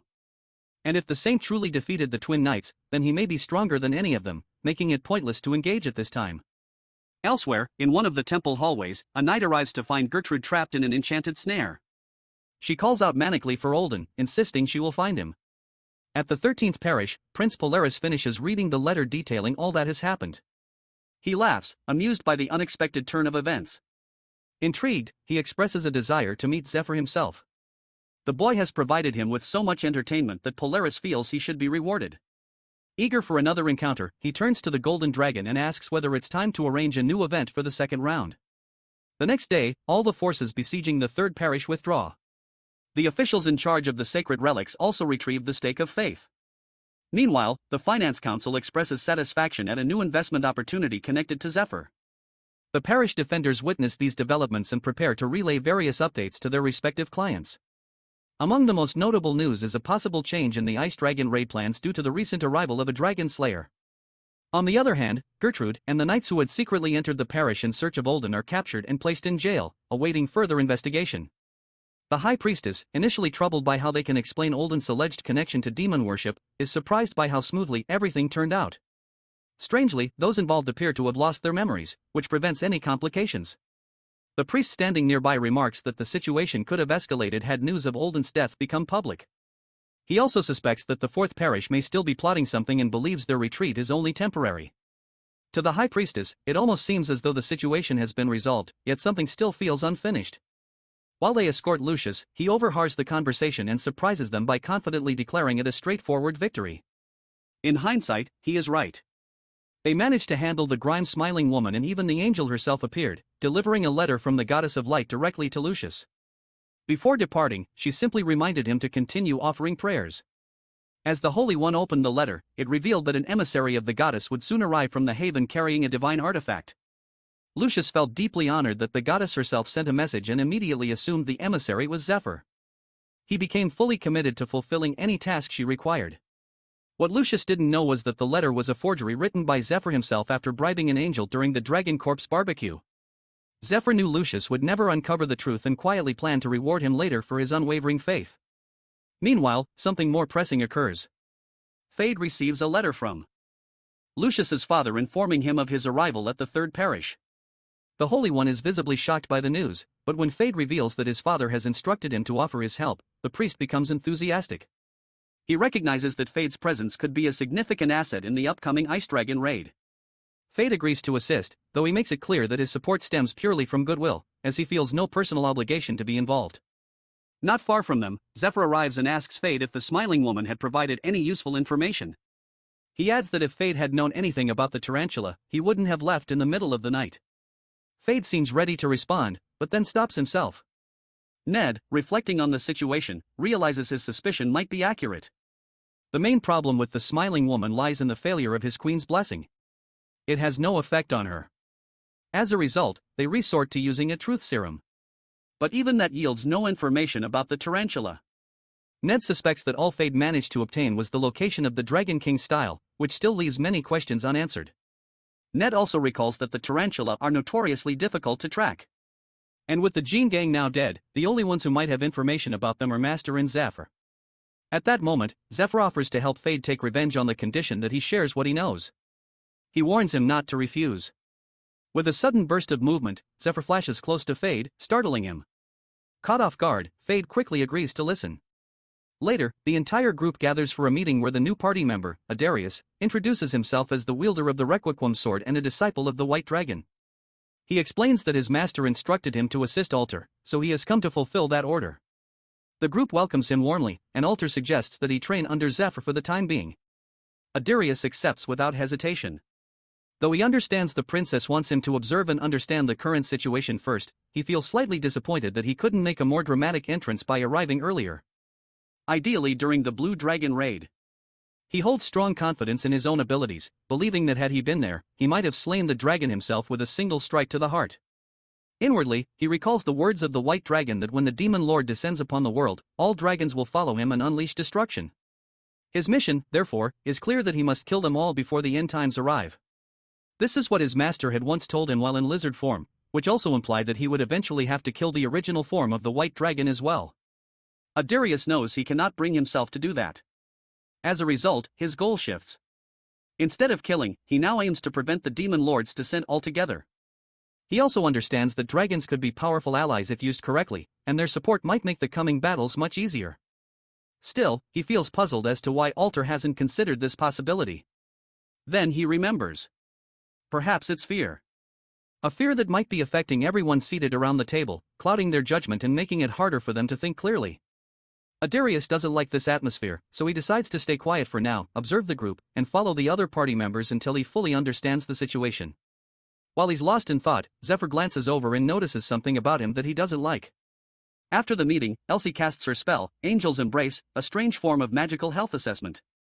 All the new members are visibly uneasy about it, while Elsie seems to enjoy their discomfort, playfully commenting on how rare it is to examine specimens like a dragon, a seasoned warrior, and an elf. Hearing this, Fade becomes irritated, but to his surprise, Elsie soon discovers that she's unable to inspect him at all. Around the same time, Alter arrives and asks whether she has looked into the smiling woman. Elsie explains that despite fulfilling all the known conditions for the Queen's blessing, they were unable to apply it to the woman. Kiara speculates that the woman might already carry a blessing or perhaps a curse that causes interference. However, that theory doesn't hold. According to Elsie, they examined everything thoroughly, and the results suggest a different issue. The woman may have a problem with her brain. This revelation surprises Alter. The High Priestess notes that while high-level healing spells can reattach freshly severed fingers, they can't restore parts that were lost years ago. Since the smiling woman was involved in the shipwreck where she lost her memory, it's likely she suffered brain damage and now perceives the world in a fundamentally different way. Elsie points out that the woman didn't even recognize that she was looking directly into Ned's eyes, meaning the conditions for the Queen's blessing were never actually met. This suggests that the smiling woman might no longer see humans as humans at all. Later, Zephyr visits the holding cells to observe her himself. As he approaches, she stares at him without the slightest hesitation in her eyes. 13 years ago, after the boat incident, she was swept away by the waves and washed up on an island. When she regained consciousness, everything around her was dark and silent, except for a constant ringing in her ears. With no memory of who she was, she panicked and screamed. One day, overwhelmed by pain and thoughts of ending her life, she suddenly caught the scent of incense and the ringing stopped. At that moment, she heard a heavy voice commanding her to open her eyes. When she did, a mysterious master healed her, and her vision began to return, if only slightly. That was the moment she met her mentor. She spent her days learning the language of the East and meditating under the master's guidance. Slowly, a sense of peace began to settle within her. During meditation, her vision gradually improved, but what she saw disturbed her. Everyone around her appeared as monsters. The only person she could recognize as human was herself, reflected in the mirror. Tired of living among monsters, she longed to reunite with her younger brother. The problem was she had no idea what he looked like. Still, she held on to hope, believing that if they shared any resemblance, she might recognize him when the time came. Then one day, despite faithfully following everything the master had taught her, her vision became even stranger. She began to see symbols and arrows hovering over people's forms, markings that left her deeply unsettled. In the present, after hearing everything, Fate explains that what she experienced resembles a form of long-term trauma treatment, an extreme method that breaks the brain's normal function to allow the natural flow of mana. The process is brutal, often involving poison, and 9 out of 10 subjects don't survive. However, those who do gain altered sensory abilities. These heightened senses can affect smell, taste, or sight, and sometimes even shift a person's entire perception of reality. As the smiling woman gradually becomes accustomed to the strange figures she sees, she realizes the arrows are actually guides. By adjusting the shape of her face to match their patterns, she discovers she can transform her appearance into someone else entirely. She recalls how her mentor cared for her, showed her her worth, and taught her martial arts. He even tried to locate her younger brother. Determined to repay him, she once set out to retrieve a dragon's heart, but failed. Still, her primary goal remains to save her master. For that, she needs a way out of this prison. Zephyr manages to extract all this simply by watching her closely. She notices him staring and assumes he's acting strange. She then admits she will be killed if released and makes a final request to take a bath before she dies. Willing to offer any information in exchange, she pleads with him if he cannot untie her. She asks if he could wash her himself. Zephyr steps into the cell, tells her to stay still, and gently lifts her head. In that moment, as she looks into his eyes, she believes she has ensnared him with her charm. She believes she has Zephyr under her spell. Convinced that he sees her as an unforgettable war trophy and will eventually give in. Desperate to escape, she's willing to do anything, knowing that even those as strong as a dragon heartbearer or the wielder of the Sword of Light can't fully resist their natural instincts. But to her shock, Zephyr leans close to her face and coldly orders her to expel the worm inside her. Almost instantly, she feels something rise in her throat and begins coughing up blood. Zephyr watches from the side, smirking. He remembers her from the past, how she once tried to manipulate him, pretending to be close just to use him before discarding him. But now, in the present, he stomps on the writhing worm she vomits onto the floor as she struggles to breathe. Zephyr states that he could kill her right now, but chooses not to for her brother's sake. He tells her that her life now depends on her behavior. With those words, he forces her eyes open, anchoring her back to awareness. Suddenly, a blast of light bursts from the cellar, and moments later, Zephyr emerges. Alter, waiting outside, wonders if it's over. Zephyr calmly explains that he made sure she will gradually return to normal, and that her senses and possibly her memories may also come back over time. Altair, concerned, asks if the process will take long. Zephyr replies that slowing the side effects of worm removal is the best approach. Still, he's slightly surprised, having assumed that Alter was against rehabilitating the smiling woman and had intended to kill her instead. Hearing that, Alter admits she did want the smiling woman dead, but also sees the potential in using someone with such rare talents. Deep down, she knows the truth that the smiling woman is Ned's sister, and of course, she feels responsible for helping her. Meanwhile, back in the cell, the smiling woman lies unconscious. Zephyr, anticipating the possibility, has already placed a safety seal there as a precaution. With that matter temporarily resolved, he shifts his attention to the next pressing issue. In truth, Zephyr never wanted to meet the smiling woman at all. His original intent was to kill her. But because she is Ned's sister, he had no choice. Even so, the moment he saw her in person, he struggled to suppress the emotions she stirred. What troubled him even more was the same question he still couldn't answer. Why did so many individuals willingly follow the demon god cult even after learning the truth? Why did they remain loyal to someone who brought ruin? He knows he can't afford to ask those questions. The future he's fighting for depends on holding on to the memories he already carries. As he stands lost in thought, a sandal flies past his head. Looking up, he sees Alter at the top of the stairway, smirking slightly. She had intentionally untied it. The moment feels almost surreal. The dark narrow stairwell, the chill in the air, and Alter's skin faintly glowing in the low light. It all blurs together. Then, on those cold steps, they share a quiet, intimate moment. Zephyr reflects on how deeply he's been wounded in the past, betrayed time and time again. He had built his world in darkness where trust had no place. But then Alter came. She offered honesty where others brought lies and somehow became the reason that no matter how many times he has to start over, he still wants to be with her. The next morning, as the lockdown at the third parish is officially lifted, the council announces a grand ceremony to mark the end of the recent raid. During the banquet that follows, Alter takes the opportunity to reveal her plans for the upcoming Ice Dragon raid. The event also features the spoils from the princess's dungeon raid along with the presence of several powerful party members, each adding weight and prestige to the gathering. The setup is ideal for attracting investor interest, and Zephyr feels genuinely pleased with how everything is coming together. However, his mood shifts sharply when he spots Polaris entering the main hall accompanied by a group of knights. Clapping and offering praise, Polaris openly commends Alter and then turns his attention to Zephyr, highlighting his impressive performance and stating that he had come specifically to meet him in person. The boy caught off guard stands in disbelief. He hadn't expected Polaris to appear and certainly not here. Polaris Albert Kayan, the first prince of the Kayan kingdom and the youngest cardinal in the temple, is well known across Alan. Unlike the sickly second prince, Polaris is celebrated for both his intelligence and appearance, earning him the title of Alan's brightest star. Zephyr feels uneasy and confused by the unexpected presence of someone with such a status, especially considering Polaris is also the leader of the Demon Lord cult. Before Zephyr can react further, Lucius quickly steps forward to welcome him. Outwardly calm, Lucius is just as unsettled. He knows Polaris has no valid reason to be here and silently vows not to let Zephyr become his next target. Sensing the tension in the room, Polaris attempts to lighten the atmosphere, reminding everyone that he's merely a priest. Then, with a playful smile, he adds that if people find his presence unpleasant, he's prepared something for them. He snaps his fingers, and a group of cheerful children rushes in, surrounding Zephyr. At Polaris's signal, they begin singing in harmony. Zephyr, caught off guard, has no idea what he is trying to accomplish. He then reveals that the children are war refugees and orphans he has personally taken in. He points out that while he himself has limited power to change the world, Zephyr was the one who prevented the recent tragedy at its root. Saying this, he kneels before him and offers thanks. The attendees respond with applause and cheers.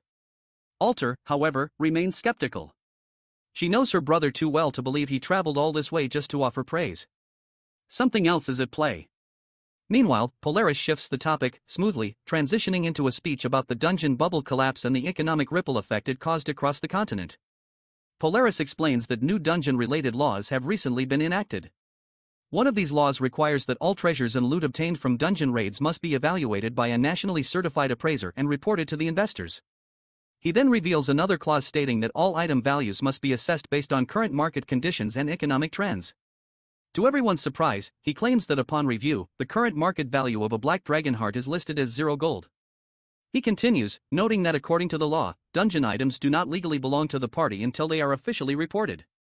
If any items are used before this reporting, such as healing items or exclusive loot, their value must be reimbursed from the party's profits. Since the dragon heart was valued at 0 gold, Polaris argues that its use should technically cost nothing. However, he implies that this reporting doesn't reflect the truth. At that point, Lucius reacts angrily, but Polaris calmly clarifies that such claims wouldn't come from him directly, but rather from the public. Turning to the room, he addresses everyone, stating that the dragon heart cannot be measured in human currency, as it was used to carry out the goddess's will. Naturally, he concludes its monetary value would be 0. He then shifts attention back to Zephyr, praising him for acting selflessly, claiming he never cared about treasure or money and acted purely for the sake of the goddess. His tone and words are sweet, but both Lucius and Alter sense something off beneath the surface. Meanwhile, Polaris continues emphasizing that Zephyr saved everyone from chaos without accepting a single coin in return, which in his view makes the dragon heart priceless. Zephyr, however, grows visibly annoyed by the act. The guy continues stating that as soon as he heard the news, he rushed to his father and requested that Zephyr's arrest be reversed. He then summons a scroll, explaining that afterward he visited the bishops of every parish and gathered their signatures. All in agreement that Zephyr Unk's actions were a miracle of the goddess and could not be judged by human laws. Placing a hand on the young soldier, he claims that they all respect Zephyr for his help and his sacrifice for humanity. He goes on to announce that the bishops have pledged their full support, promising military aid, resources, and the establishment of a foundation to assist those in need. Hearing this, Lucius realizes the entire scene is an act, but one he didn't expect to unfold this way. The very religious justification they had often used to avoid legal responsibilities is now being turned against them. They are now indirectly forced to provide aid without compensation. If they refuse, the legitimacy of the dragon heart will come under scrutiny. But if they comply, they stand to lose all potential profit. Hearing this, Zephyr glances at Alter, hoping she might intervene. However, he quickly realizes that the one behind all of this is her brother, formerly the gold dragon's left arm. He had renounced his claim to the throne and taken priesthood, eventually rising to become a bishop in the gold dragon's territory, a position that grants him immense influence. Challenging him is effectively the same as challenging the golden dragon itself, making it nearly impossible for anyone to oppose him. The investors, witnessing everything unfold, grow disheartened. Realizing that Polaris is maneuvering to take all the profits for himself, they decide to withdraw, knowing there's no financial gain left for them. At that moment, Polaris steps closer to Zephyr, revealing that he hasn't come to start another war, but simply to defeat him. Despite the tension in the air, Zephyr holds back a laugh, fully aware that the man in front of him is completely absurd. Polaris's actions follow a familiar pattern often used by temple guilds and nobles to suppress smaller guilds and individuals. They start by making vague excuses to cut their targets off from funding, initially keeping their promises once or twice. After that, they begin to stall, claiming the money is still being processed or that approval is needed from another branch.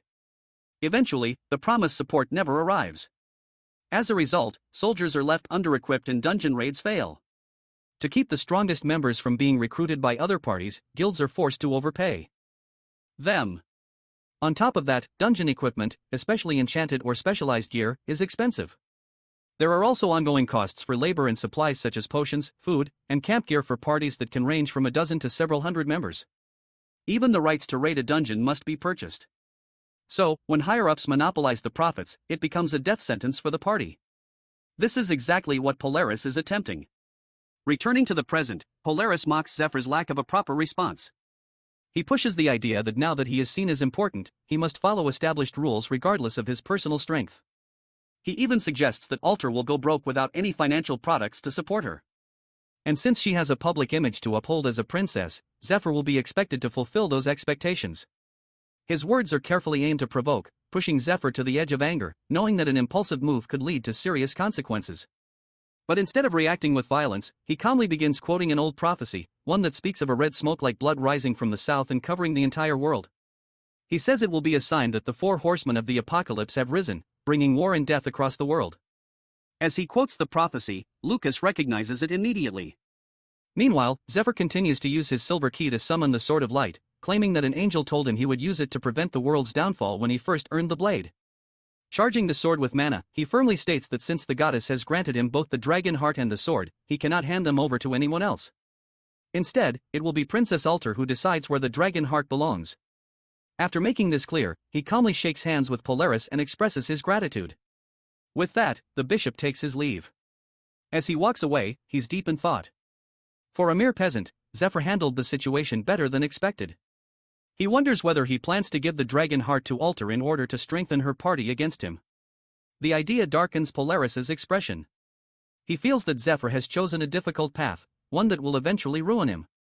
Polaris firmly believes that all 7 pieces of the dragon's heart must be recovered and reunited. Otherwise, there's no point in having them at all. Even as he returns, he remains lost in thought about Zephyr. He suspects that the boy knows nothing about how the world truly works. His cooperation with Alter, his cryptic prophecy, and his calm behavior all raise doubts in his mind. He doesn't believe Zephyr is acting purely out of goodwill. He considers whether he should have performed a mana dedication ritual to test him, but there were too many eyes on them.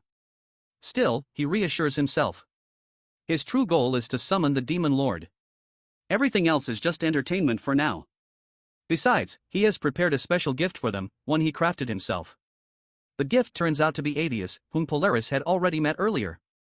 He had lied to Adarius, claiming he had found a way for him to reunite with his master. Adius, appearing to believe him, accepted a necklace from Polaris. Back in the 3rd parish, Alter and Zephyr discuss their recent encounter with Polaris. Alter feels relieved that they still possess the dragon heart, though she's slightly surprised to see Zephyr smiling. When she asks about it, he reveals that he had expected a far worse outcome. The meeting also helps explain some of the cult leader behavior in his previous life. At the time, he was confused by the man's sudden appearance. But after hearing Alter's remarks about the white dragon, he developed a theory.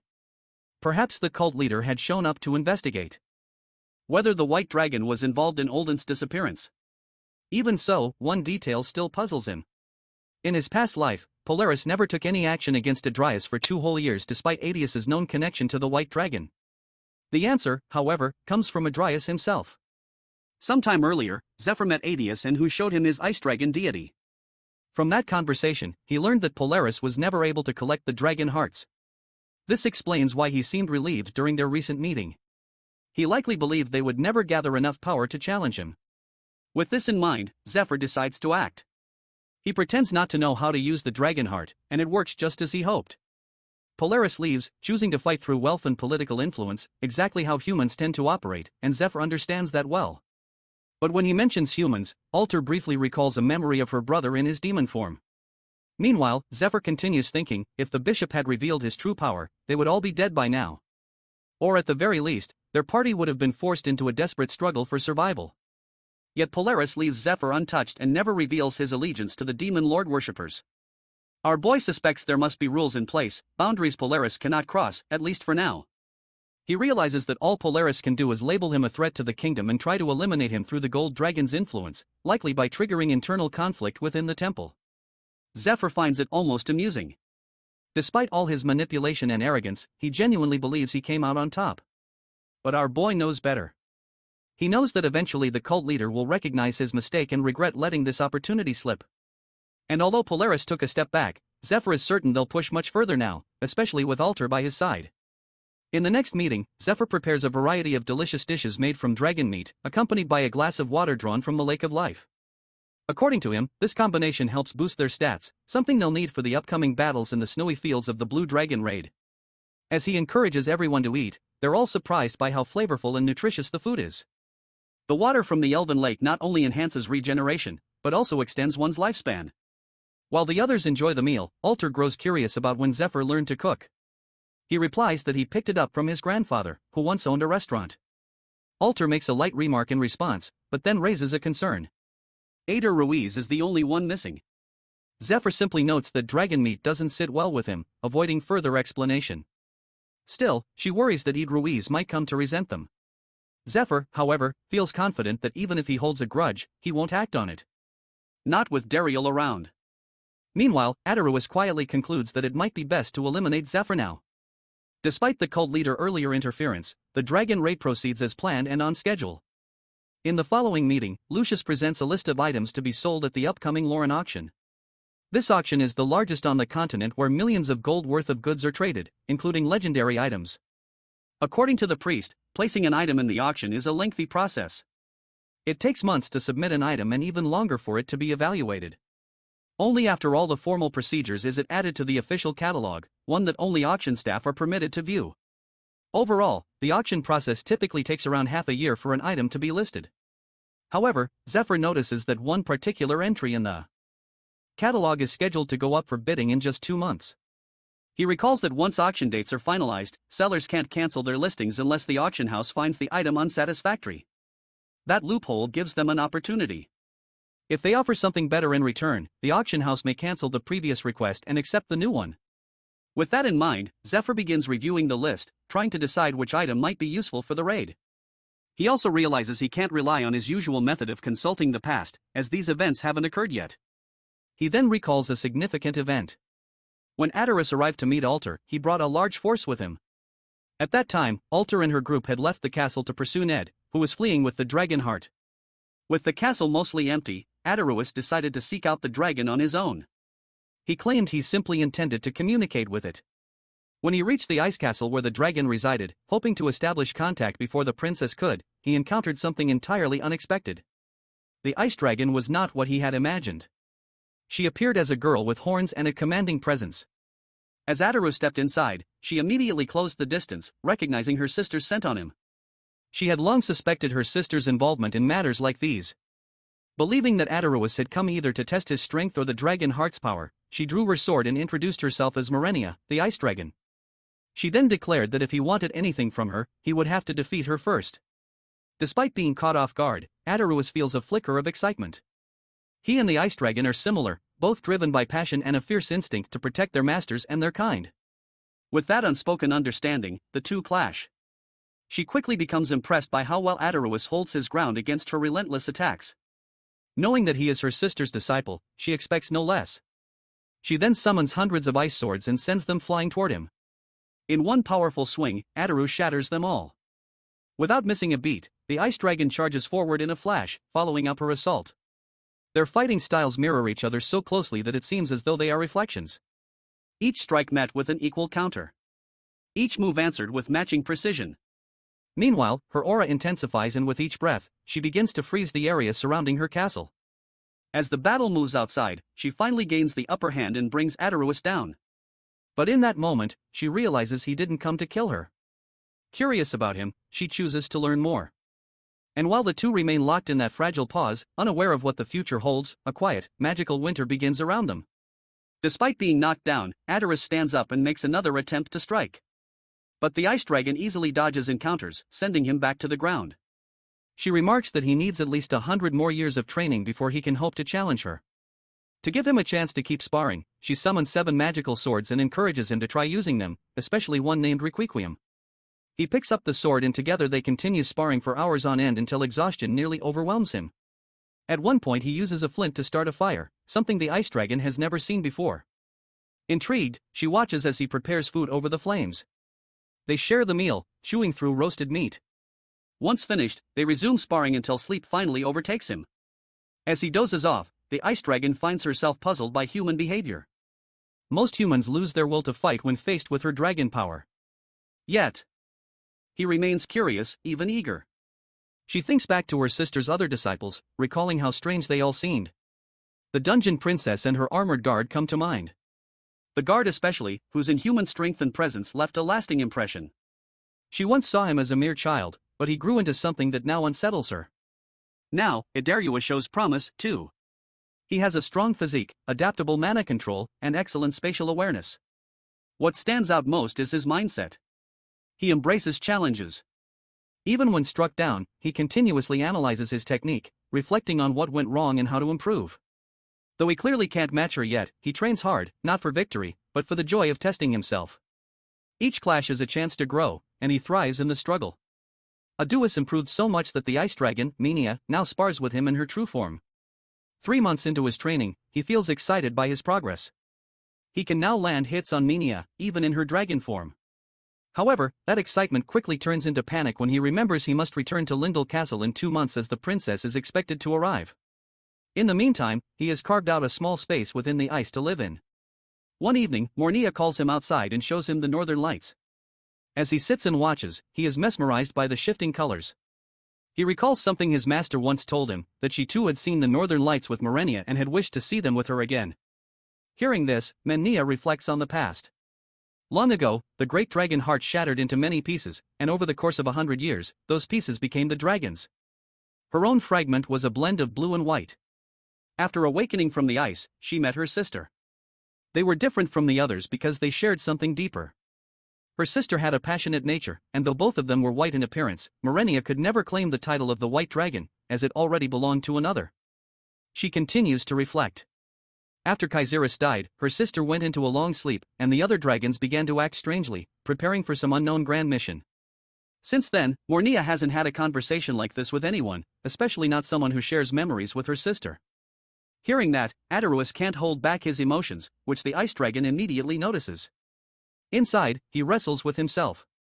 His mission is to eliminate all dragons, but if he follows it to the end, he would have to kill both Manhwa and her younger sister. He knows he cannot do that.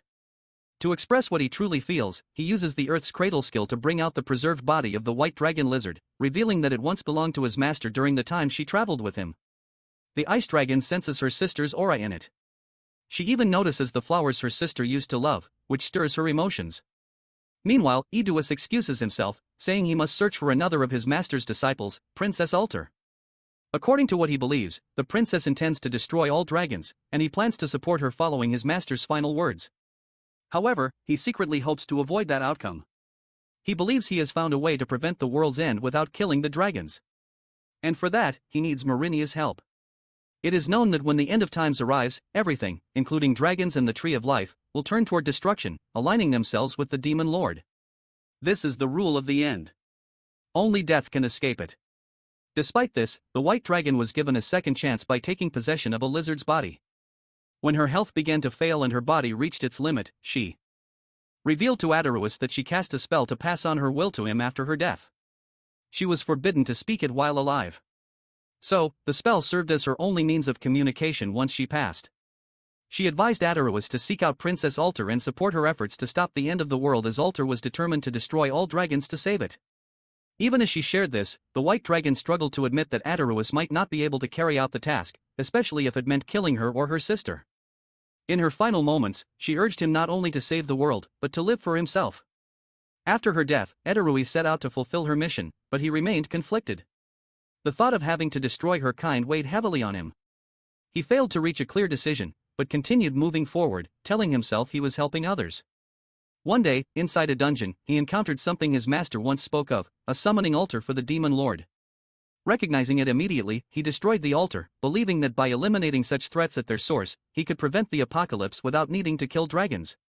However, the Ice Princess later explained that there were thousands of altars, each hidden and scattered, making it nearly impossible to stop them all that way. She emphasized that Adarus was delusional even about her, and if he truly wanted her support, both he and Princess Alter needed to prove their worth.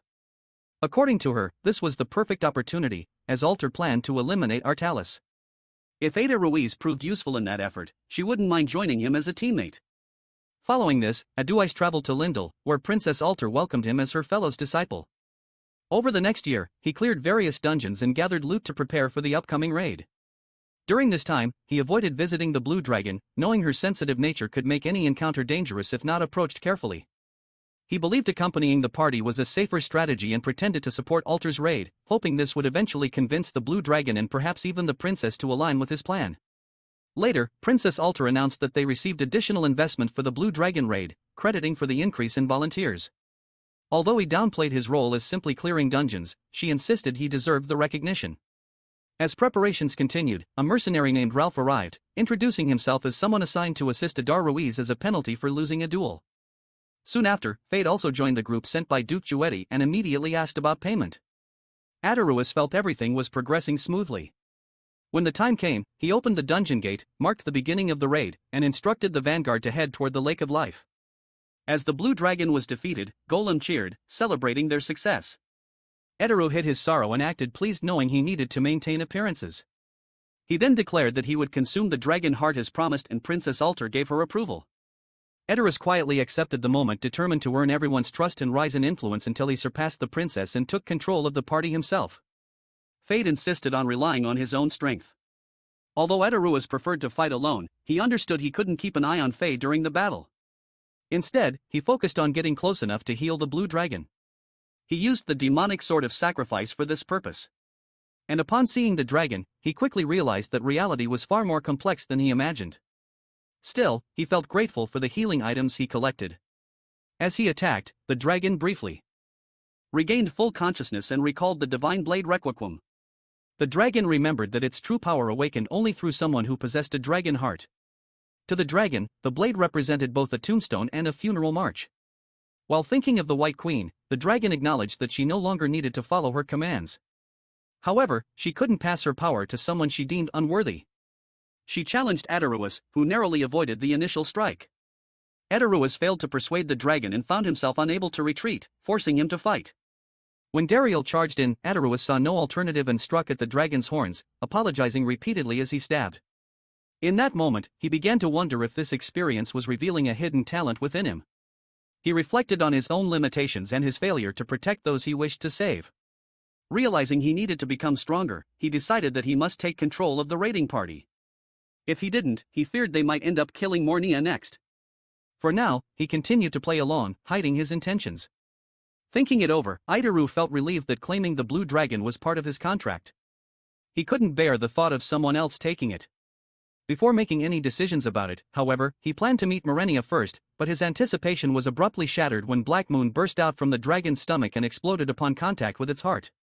Just like that, the raid became Adaruis's worst yet. He lost both the blue dragon and its heart. Furious, he blamed fate for dragging him away in an attempt to protect him. Convinced he could have stopped everything if he stayed. But Faye disagreed. He argued that even if Adaruis claimed the heart, the poison mixed with it would have caused serious harm. Given the risk, Fate insisted that retreating was the safest option, not just for Aduis, who survived thanks to his armor, but for everyone else around him who could have been exposed to the toxin. With that, Fate announced the end of his contract and his intention to leave. He warned the group not to invite him again, especially if Adaruis was still part of the team. He also advised the princess against granting any authority. Though confused by the warning, the princess started keeping a closer watch on Aduis. But sometime later, something happened that made her set those doubts aside.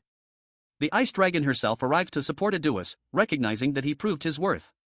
To aid him, she froze the entire Elf and Danakil farmlands. This action crippled Danakil's resources, but by freezing the river, she prevented the poison from spreading across the continent. Following this, the Ice Dragon officially joined Alter's party.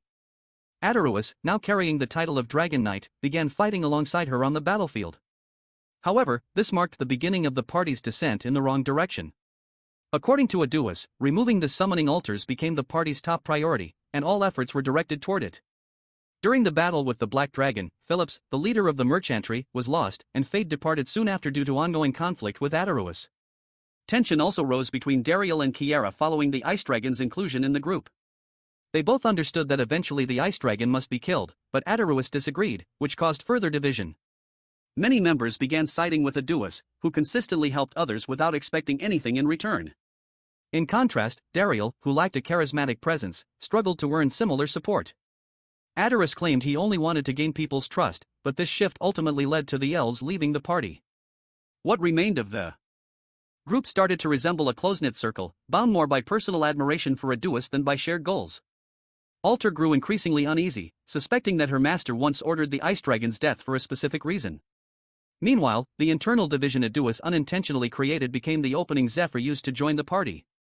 Upon arrival, Fate immediately recognized Zephyr from the third parish and quickly pinned him down, surprised to find that the boy learned combat skills.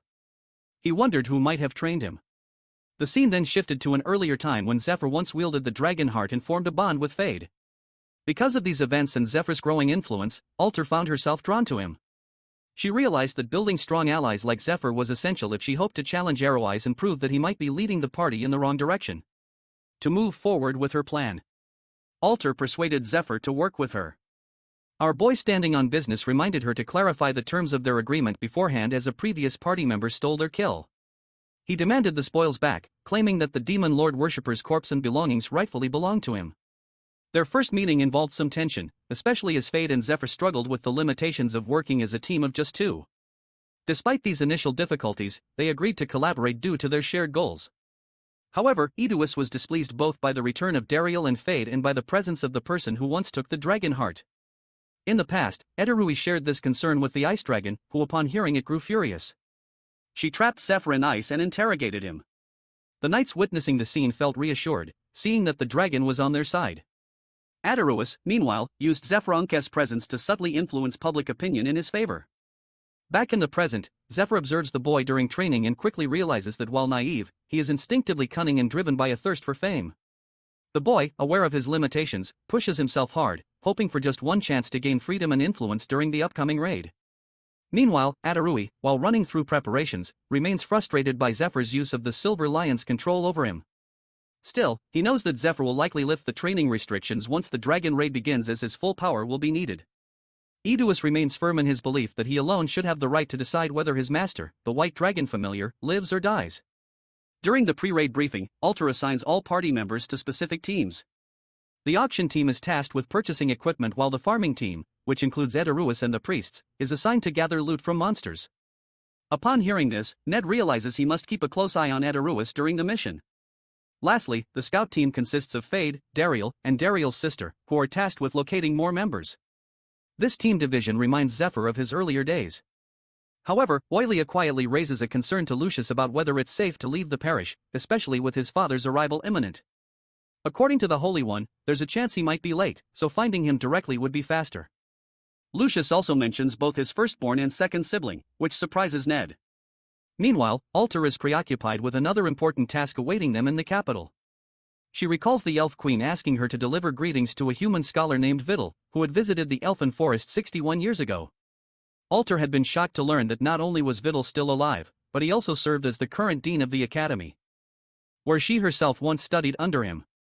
The Elf Queen entrusted her with a letter to deliver to him, noting his considerable influence among the nobles and the possibility that he might assist with the upcoming raid.